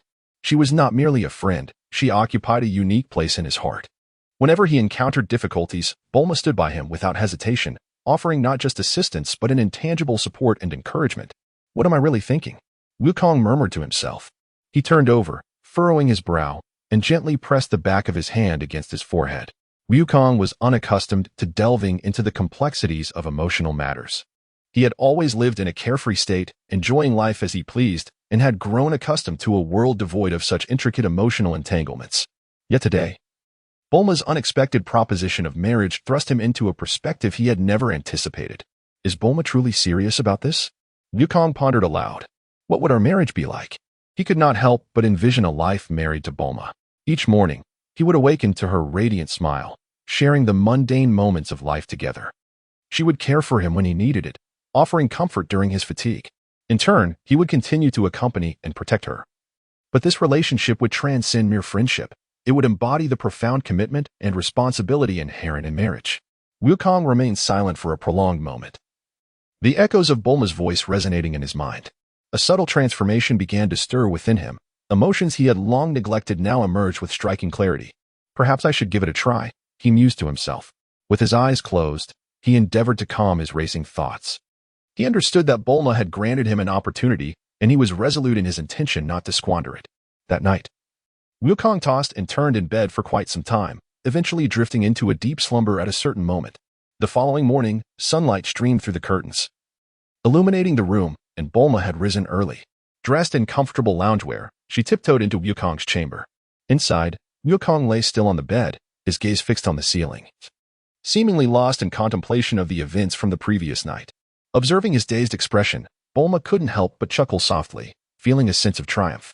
It appeared that Wukong had not entirely dismissed her words. Stealthily, she approached the edge of the bed, her eyes sparkling with a mischievous glint. She was aware that Wukong was a genuinely innocent soul. Although somewhat careless, his feelings for her had always been remarkably sincere. With a gentle leap, she bounded onto the bed, unhesitatingly throwing herself into Wukong's embrace, much like a playful kitten seeking affection, nestling against him with a soft yet teasing tone. Wukong, have you made up your mind? Her voice carried a hint of playful reproach, and the slight smile at the corners of her lips seemed to betray her anticipation. Wukong was momentarily taken aback by her sudden advance, his eyes widening in surprise, nearly bouncing off the bed. Especially in the morning, his scion vigor and vitality surged, rendering him unable to suppress his excitement. Bulma, what are you doing? Wukong stammered, completely unprepared for Bulma's abrupt intrusion. Bulma's laughter grew more exuberant. Witnessing Wukong's bashful demeanor filled her with even greater delight. She leaned in closer, relishing the moment of his fluster, thinking joyfully that despite Wukong's straightforward nature, his feelings for her had always been profoundly genuine. Come on, Wukong, promise me, she coaxed, her voice laced with a playful charm and a touch of eager hope. Wukong gazed vacantly at Bulma, who leaned against him, his cheeks flushing instantly. With her so near, the refreshing fragrance enveloped him, causing his heart to race involuntarily. The complicated thoughts that had previously filled his mind were now enveloped by Bulma's warmth, and all feelings of confusion and uncertainty dissipated in an instant. Thus, Wukong finally made a decision. Very well, he inhaled deeply and softly declared, I promise you, Bulma, let us wed. Though the words were simple, a newfound determination and sincerity glimmered in his eyes. Upon hearing this, an indescribable joy surged within Bulma, and a gentle smile graced her face. You finally agreed, she exclaimed, playfully pinching Yukong's cheek, her lips curving into a subtle smile as she contentedly leaned into his embrace. She could feel the rhythm of his heartbeat, sensing a seriousness and resolve that he had never exhibited before. In the realm of Dragon Ball, marriage did not necessitate elaborate ceremonies or cumbersome documentation. There were no grand weddings, no presence of relatives or friends, not even a marriage certificate. Only a bond forged between two hearts. With the simplest of intentions, Bulma and Wukong stepped into the sanctum of matrimony. There were no ostentatious decorations or extravagant feasts. Bulma merely smiled at Wukong and slipped a modest ring onto his finger. Wukong, somewhat taken aback, yet brimming with sincerity and resolve, reciprocated by adorning her finger with another ring. Bulma, Wukong softly uttered, a hint of shyness lacing his tone as he dared not meet her gaze directly, yet his steadfast heart spoke louder than any words could convey. Bulma nodded gently, her smile radiating a purity and contentment that transcended age. Indeed, Wukong, she replied, her voice tender yet resolute, devoid of any hesitation. She understood that Wukong's heart was the most genuine, and his feelings for her required no external validation. They lacked lavish gowns and cascading petals. They simply stood beside one another, their heartbeats and breaths intertwining, their authentic emotions forming the most exquisite of vows. Their wedding was devoid of ritual. Yet this simplicity and directness rendered it all the more profound and genuine. For Wukong, marriage was not a mere formality, but a commitment to face the future alongside Bulma. For her, luxury was unnecessary, for she knew that with Wukong by her side, even the simplest of moments constituted her entire happiness. In that moment, filled with sincerity and love, the world outside seemed to lose its significance.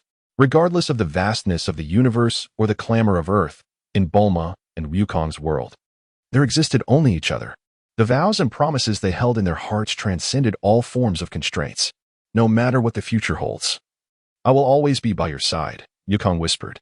Bulma nestled in his embrace, her eyes gently closing with a smile. I know.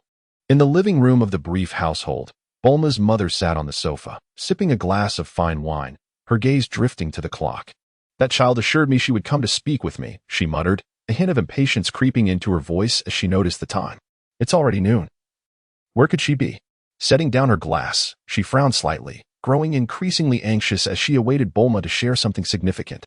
Suddenly, she recalled Bulma and Wukong spending an extended period in the room together, sparking her curiosity, though she felt she ought to grant her daughter some space. Rising, she decided to fetch some water from the kitchen, knowing well her daughter's temperament. Matters would only be revealed when Bulma was ready to speak. At that moment, Bulma's mother heard light footsteps descending the stairs. Turning, she beheld Bulma approaching, her face alight with a smile, radiating vitality yet tinged with shyness. Mom, sorry to keep you waiting, Bulma said with a grin. I was just discussing something with Wukong.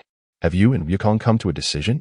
Bulma's mother asked, momentarily taken aback, yet sensing an intuition.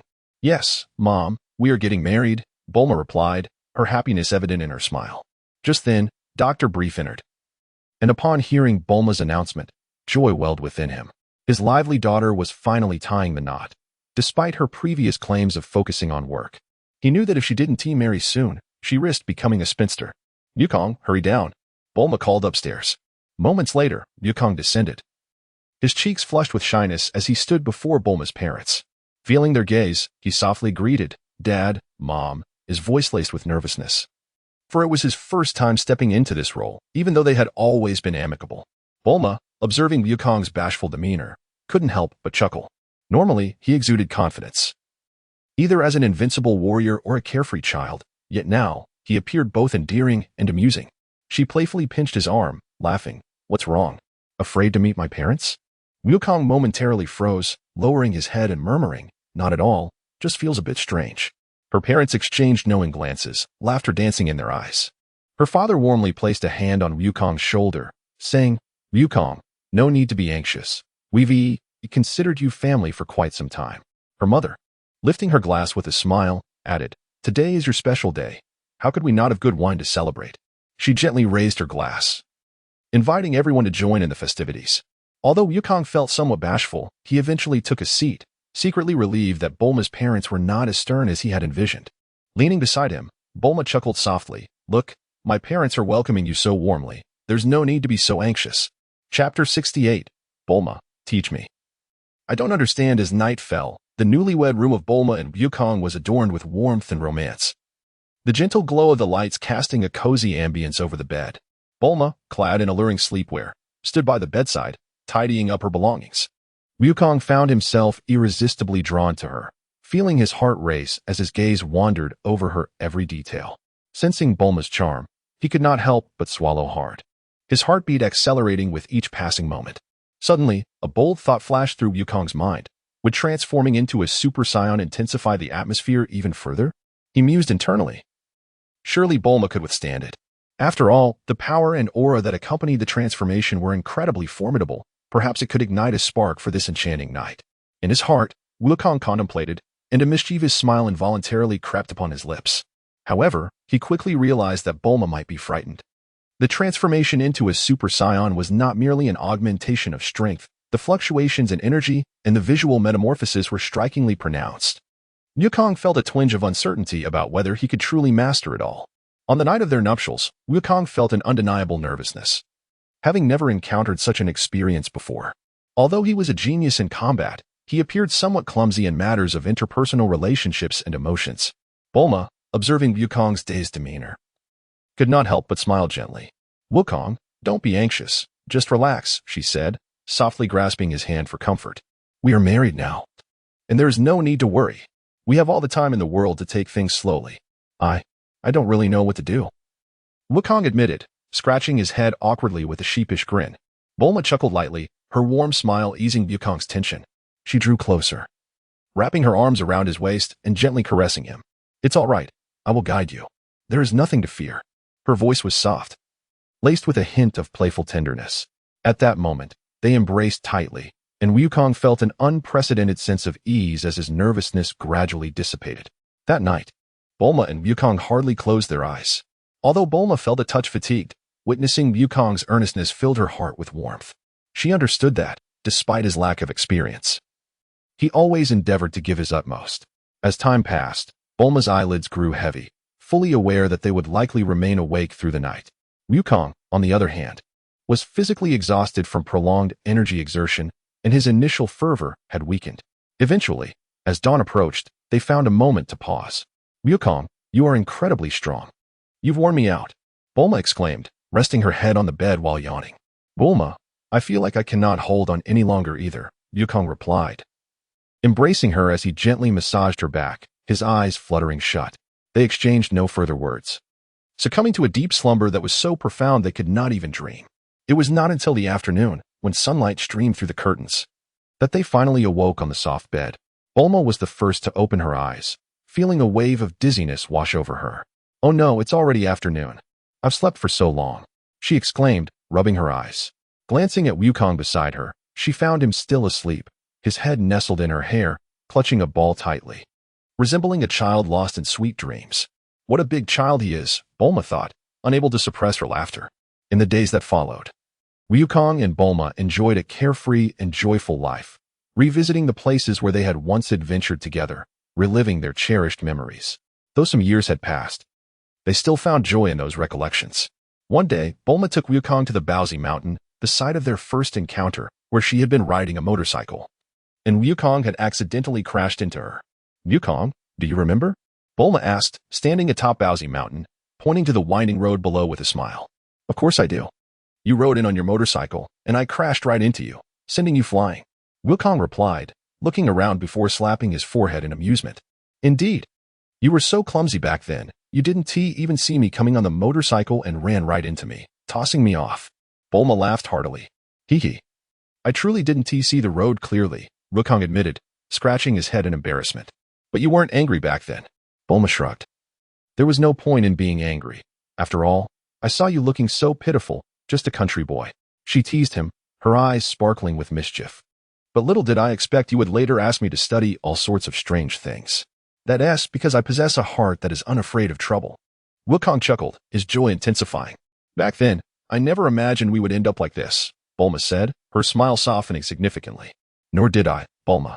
At that time, I had no understanding of friendship or companionship, but now, I truly comprehend." Wukong gazed at her, his expression tender. "You were always so carefree, never fearing anything. Even when you crashed into me, it didn't tee in too badly for you." Bulma remarked with a smile, gazing into the distance. I was just thinking about having dinner sooner. Wukong scratched his head, a hint of regret in his eyes. Wukong and Bulma stood silently atop the mountain, reminiscing about their past adventures and joyful moments. A few days later, Bulma discovered that she was pregnant, and the news filled both of them with unparalleled joy. Wukong was so exhilarated that he resembled a child, bustling around Bulma and incessantly discussing their future child. One evening, as Bulma and Wukong sat on the balcony, gazing at the starry sky, they began to contemplate names for their future offspring. Wukong, we should prepare a name for the baby, Bulma softly suggested. I've thought of one. If it's a boy, let us name him Sun Wufan. Upon hearing this, Wukong immediately gave a thumbs up. Bulma nodded in agreement. Sun Wufan? Quite a meaningful choice. After all, he's your son and should inherit your name. Her eyes sparkled with affection. And what if it's a girl? A girl? Wukong's mind raced as he mentally searched through the anime, yet no names for girls surfaced in his recollection. Actually, I'm not sure either. He coughed awkwardly and scratched his head. Haha, Wukong, how could you not have thought of this? Don't worry, we must give her a unique name, something special. Bulma couldn't help but chuckle, with beads of sweat dotting his brow. Wukong anxiously pondered how his limited linguistic abilities could possibly enable him to bestow a beautiful name upon his daughter. He clutched his head tightly, striving to conjure a fitting name from the depths of his mind. How about Sun Wulin? He tentatively suggested. Sun Wulin? That sounds rather lovely. Bulma exclaimed with delight. While relishing a blissful life alongside Bulma, Wukong remained undeterred in his pursuit of strength. Each day, he would seize moments to instantaneously traverse to the supergravity planets scattered throughout the universe, diligently honing his skills. Compared to the state he was in when he first arrived at Bulma's planet aboard a spaceship, Wukong's power had surged remarkably. He had reached a level where he could effortlessly contend with the majority of adversaries, and even felt confident that he could vanquish formidable foes like Frieza with ease using his current base strength. Although he could transform into Super Saiyan 2 at will, Wukong resolved to continue accumulating potential and exercising patience, waiting for the opportune moment to break through to a higher realm. His training had evolved beyond merely enhancing combat prowess. It was now about transcending his limits and challenging himself to reach even greater heights. With each session of training, Wukong felt his power steadily ascend, his body and spirit having undergone a profound transformation. Moreover, he understood that while the adversaries he faced at present may be inconsequential, future threats still loomed on the horizon. Wukong would not allow himself to grow complacent. Despite his astonishingly rapid growth, the path to becoming the strongest being in the universe remained long and arduous. Wukong instantaneously transported himself to an uncharted star system, standing amidst the vast emptiness of the cosmos, gazing upon a colossal and resplendent star. He sensed the absence of any life force within this system. It was devoid of all existence, save for the solitary star and two lonesome planets that floated in serene silence. This place was ideally suited for him to test the extent of his formidable powers. Then let me transform into a Super Saiyan, Wukong murmured to himself. In an instant, a powerful surge of energy erupted from within him, his hair swiftly transforming into a brilliant gold, and his eyes radiating an emerald glow. In that moment, he transcended into a Super Saiyan, his internal strength surging beyond its previous limits, causing the very fabric of space around him to tremble slightly beneath his feet. He attuned himself to the surrounding energy fluctuations, swiftly honing his focus and consolidating his ki. With both hands clasped at his sides, he bellowed, Super Kamehameha, as his voice resonated through the void. A tumultuous wave of energy exploded between his palms. The Kamehameha's volume expanded instantaneously, distorting the space around it with its immense power. The energy wave surged forth like a massive comet, propelled by an unstoppable force toward the star. In this instance, the Super Kamehameha exhibited an unprecedented magnitude while in Super Saiyan form. The energy wave traversed the vastness of the star system at an astonishing speed, nearly spanning an entire light year in the blink of an eye, striking the star with a cataclysmic force. The star erupted in a violent explosion, tearing apart the surrounding space, as powerful radiation and debris scattered in all directions throughout the universe. The brilliance of the explosion illuminated the entire star system, causing even the distant planets to tremble in response to the overwhelming force unleashed. In the vast expanse of the cosmos, Wukong stood, his gaze fixed upon the obliteration of a distant star, devoid of any semblance of triumph, his demeanor instead marked by an unsettling calmness. Chapter 69. The birth of Gohan. 10 swift months elapsed, and Bulma's belly swelled with life. Each day, Wukong tended to her with utmost care, his clumsiness overshadowed by genuine concern and affection. At last, the day arrived for Wukong and Bulma's child to make his entrance into the world. In the hospital, anxiety gripped Wukong, his palms slick with sweat as he paced restlessly. He frequently peered toward the delivery room, his heart a tumult of anticipation and apprehension. When a nurse emerged to assure him of the mother and child's safety, Wukong sprang to his feet, joy illuminating his face as he rushed into the delivery room. Bulma appeared somewhat weary, yet her expression radiated happiness. With utmost caution, Wukong accepted the newborn from the nurse, and upon discovering the child was a boy, his face blossomed with delight. He lifted the little one high, exclaiming with fervor, "This is Gohan, our little Gohan." Witnessing Wukong's exuberance, Bulma couldn't help but laugh, feeling that all the hardships endured were truly worthwhile. With a spirit of curiosity, Wukong picked up Bulma's energy detector and aimed it at little Gohan. He pressed the button, and the device emitted a series of beeping sounds, while the numbers on the screen fluctuated rapidly. The digits soared, reaching an astonishing 10,000. "Bulma, our child is extraordinarily powerful," Wukong exclaimed in astonishment. Bulma glanced at the detector. Although she lacked a direct understanding of combat power, Wukong's expression conveyed the significance of the figure. Raising an eyebrow, she smiled and remarked, "Perhaps it is due to your remarkably strong genes as a father." Upon hearing this, Wukong pondered deeply and found it quite reasonable. He silently analyzed that after the activation of his Super Saiyan state, his genes had undergone a complete transformation, making it inevitable for such power to be passed on to Gohan. With this thought, he realized that Gohan's battle power at birth, being merely 10,000, was actually rather low. Wukong scratched his head and chuckled. "Low? Are you indulging in a bit of humble bragging? If those extraterrestrials outside were to find out, they would surely be too frightened to approach." Bulma covered her mouth, stifling a laugh. "Well, that's for the best. It spares us their interference," Wukong remarked while scratching his head. He gazed down at little Gohan in his arms, unable to suppress a proud smile. "It seems I must take the time to teach you well, Gohan." A month later, Bulma's home was particularly lively, though Gohan is merely a month old. The astonishing growth rate of Science leaves one astounded. Not only can he walk steadily on his own, but he can even manage to run a few steps at times. The little figure of Gohan scurries around the house, his boundless energy proving to be a challenge for both Bulma and Goku. "Bulma, our son has quite the appetite, rivaling my own as a child," Goku chuckled as he sat on the sofa, watching Gohan consume an entire bucket of milk in one go before grabbing a handful of snacks to stuff into his mouth. "Fortunately, we have ample funds, or else you two little gluttons would have devoured us into bankruptcy." Bulma leaned back in her chair, a cup of coffee in hand, a slight smile gracing her lips. Eating a lot is what helps him grow quickly." Goku scratched his head, a hint of bashfulness in his laughter. "Daddy, I want more meat," Gohan piped up, hearing their conversation, his voice sweet and innocent. Bulma chuckled and shook her head. All right, young master. There's roasted chicken in the kitchen. Just take your time and don't choke." She couldn't help but marvel at the ample space of their home, grateful that the kitchen was consistently stocked with fresh ingredients. For otherwise, they could hardly keep pace with the appetites of this father-son duo. "This little fellow is bound to surpass me in strength one day," Goku mused as he observed Gohan, his face gleaming with grease. Seated in the courtyard, Wukong observed Gohan darting about, the little fellow brimming with excitement and exuding vitality. He retrieved his energy detector and silently measured Gohan's combat power, which soared to an astonishing 20,000. This little one, merely a month old and without any training, had already attained such strength. Could it be that he possessed a talent akin to Broly's, perhaps even surpassing his own? Wukong mused to himself. The image of Piccolo surfaced in his mind as he recalled Piccolo's previous training progress. Although his combat power had improved, it paled in comparison to Gohan's current prowess, placing them in entirely different leagues.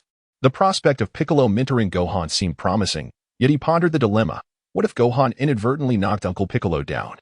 Wukong scratched his head in frustration, envisioning Piccolo's expression of bewilderment after being effortlessly defeated by Gohan. This simply would not do. Wukong stroked his chin, acknowledging Piccolo's commendable strength, yet recognizing the need for further enhancement. He recalled the remarkable abilities of the Namekian warriors, who could assimilate and merge to amplify their power. Perhaps sending Piccolo to Namek for assimilation could render him even stronger. The more Wukong contemplated, the more feasible it seemed. Goku stood in the courtyard, eyes closed, attuning himself to the essence of the universe. A faint yet gradually approaching presence from the depths of space captured his attention. It was Vegeta and Nappa, Their spacecraft would likely reach Earth in approximately 3 days. Goku furrowed his brow, a subtle smile playing at the corners of his mouth. Wukong clenched his fist, contemplating the remarkable progress the Dragon Ball warriors had made over the years. It was time to witness their growth. Although they may not yet rival Vegeta, one could not overlook the significance of these companions in every battle. He entered the room and observed Bulma playfully engaging Gohan, warmth filling his heart. Yet he swiftly composed himself.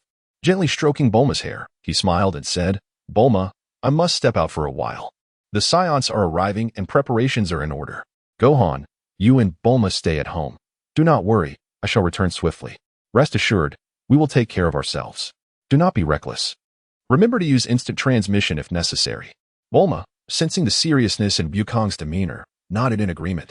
Wukong nodded, and in an instant, his figure vanished. His aim was to seek out the mightiest warriors on Earth: Piccolo, Tien, Krillin, Yamcha, and Kaiatsu. In the wilderness, as Wukong materialized, he beheld Piccolo sitting cross-legged atop a mountain, deep in meditation, while not far off, Raditz was engaged in intense training, throwing punches at the air with utmost seriousness.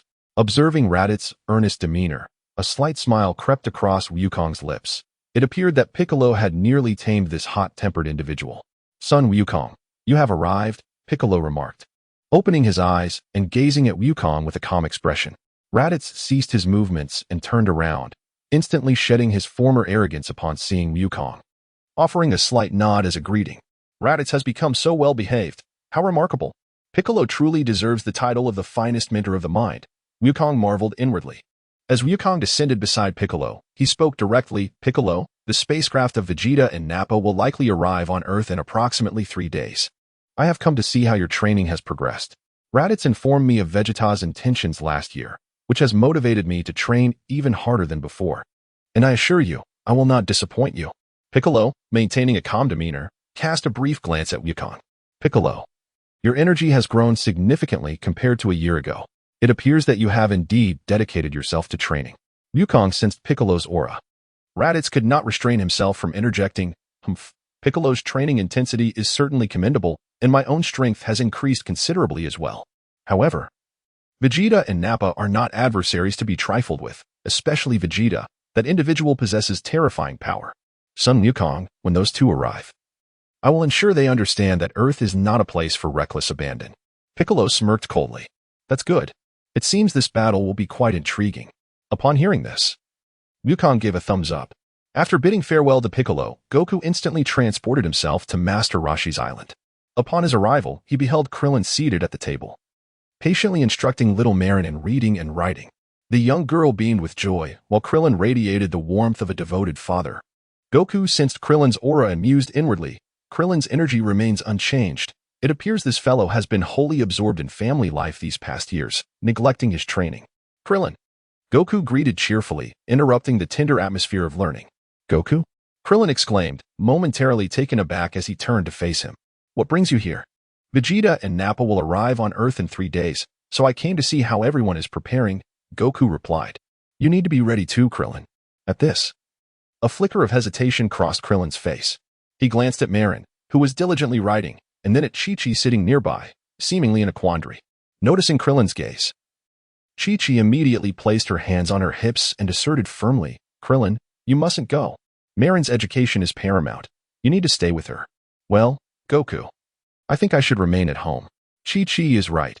We cannot afford to delay Marin's education," Krillin admitted awkwardly, scratching his head and offering Goku a sheepish grin. "All right then, take good care of the household.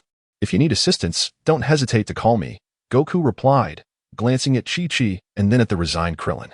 Unable to suppress a bittersweet smile, he did not wish to impose on Krillin, so he nodded in understanding. "Of course, Goku, please take care of yourself," Krillin affirmed, nodding fervently. As Krillin watched Goku depart, he sighed softly, feeling a twinge of reluctance, yet resignedly resumed his role in supporting his daughter's education. In an instant, Wukong teleported to a valley, where he observed Tianjin Fan and Jiaozi engaged in an intense sparring session on the grass. Meanwhile, Lan Qi sat lazily on a nearby rock, resting her chin on her hand as she watched their training. Wukong. Tianjin Fan was the first to notice his arrival, promptly ceasing his movements. He strode over with purpose, followed closely by Jiaozi, both of whom appeared genuinely delighted. Tianjin Fan, Jiaozi, it has been quite some time. Wukong greeted them with a wave, his gaze sweeping over the two as he sensed a notable enhancement in their energy compared to before, prompting him to nod appreciatively. Lan Qi rose from her seat, crossing her arms as she regarded Wukong. What a rare visitor we have here, son Wukong. It has been years since our last encounter, and you seem to have become increasingly elusive. I've been traveling a bit farther than usual, but I still wanted to return and see my old friends, Wukong replied, scratching his head and smiling. After exchanging pleasantries, Wukong turned to Tianjin Fan, his tone shifting to one of seriousness. Tianjin Fan, in 3 days, 2 formidable scions will arrive on Earth. I wanted to ask if you would like to join me in witnessing their arrival. Upon hearing the mention of powerful scions, Tianjin Fan's expression sharpened, his fighting spirit seemingly ignited. He clenched his fists. Wukong, there's no need to ask. I would never miss the chance to battle strong foes. I will certainly go as well. Jiaozi chimed in eagerly, nodding his head. Excellent. Then we shall meet in 3 days. Wukong beamed at their determination, satisfaction evident on his face. Lan Qi, listening from the side, chuckled lightly. Tianjin Fan, do be cautious not to overestimate yourself. She then waved at Wukong, adding, son Wukong, do take care as well. With a nod, Wukong bid farewell and vanished once more into thin air. On a desolate highland, he spotted Yamcha at the summit, wholly absorbed in his martial practice. His movements were swift and powerful, beads of sweat cascading down his forehead, clearly the result of substantial training. Yamcha, Wukong called out with a smile. Upon hearing the familiar voice, Yamcha paused, momentarily taken aback, before turning to see Wukong. He immediately ceased his movements, wiping away the sweat. Wukong, you've finally shown up. It's been years, and you've remained quite the enigma. I've been training in the universe lately. Just came back to see how everyone is progressing. Wukong scratched his head and chuckled. I haven't been idle. I've been working hard during these years. Your arrival is timely. We can spar a bit. He patted his chest. I'm here to inform you of something significant. In 3 days, 2 formidable scions will arrive on Earth. Wukong waved his hand dismissively. Scions. Yamcha's expression immediately turned grave. How powerful are they, given your current strength? They will undoubtedly present a considerable challenge. But with me here, there is no need for concern. Wukong pondered for a moment before responding with a grin. All right. Since formidable foes are approaching, I certainly cannot stand idly by. I will be there on time in 3 days. Yamcha clenched his fists, a fiery spirit ignited within him. Splendid. Then we shall meet in 3 days. Ensure you are in peak condition. Wukong nodded in satisfaction. Wukong waved farewell, vanishing once more into the ether. Chapter 70. The Arrival of Vegeta. On the morning of the 3rd day, outside the Kame house, sunlight bathed the seaside dwelling where everyone had gathered. Tien, Kaiatsu, and Launch stood to one side, while Yamcha leaned against the wall. Piccolo and Raditz sat upon a stone, engaged in hushed conversation. An atmosphere of tension, reminiscent of the moments preceding battle, enveloped the scene. As Wukong stepped out of the dwelling, he surveyed the surroundings and, upon seeing the assembled crowd, a smile graced his face. Everyone is here, he exclaimed. The scions will arrive on Earth at precisely 11:43 this morning. 11:43? That is quite specific, Yamcha queried, his brow furrowed in confusion. Indeed, Wukong affirmed with a nod. Now, let us proceed. I shall lead you to their landing site. With that, the group soared into the sky, following Wukong as they traversed towards a desolate expanse. The terrain was vast and open, encircled by mountains, devoid of any human presence. Son Wukong, how do you know the scions will land here? Piccolo could not restrain his curiosity once they touched down. They originally had no intention of landing in this location, but wherever I direct them, they are compelled to descend, Wukong replied with a mysterious smile. Arms crossed over his chest. Upon hearing this, the group stood in stunned silence. The confidence and authority emanating from Wukong's words deepened their intrigue towards him. Wukong refrained from further explanation, merely gazing skyward. Prepare yourselves. They are approaching swiftly. In the heavens above, fiery streaks illuminated the sky as Vegeta and Nappa's spacecraft hurtled into Earth's atmosphere at breakneck speed. Piccolo's brow furrowed, his tone grave. They have arrived. Tianjin Shin sensed the overwhelming energy and exclaimed, such formidable power. Their target appears to be a nearby city. We cannot allow them to reach that place. Upon hearing this, Wukong snorted softly.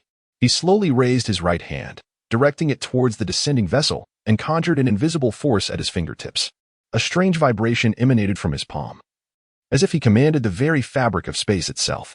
The descending ship suddenly jolted, its trajectory altered as though ensnared by an unseen tether. Hurtling directly toward the desolate expanse where Wukong and his companions stood. Piccolo's eyes widened, his lips twitching slightly. How did you accomplish that, son Wukong? Tianjin Shin, equally astonished, watched the spacecraft's rapid descent, his mind reeling in disbelief.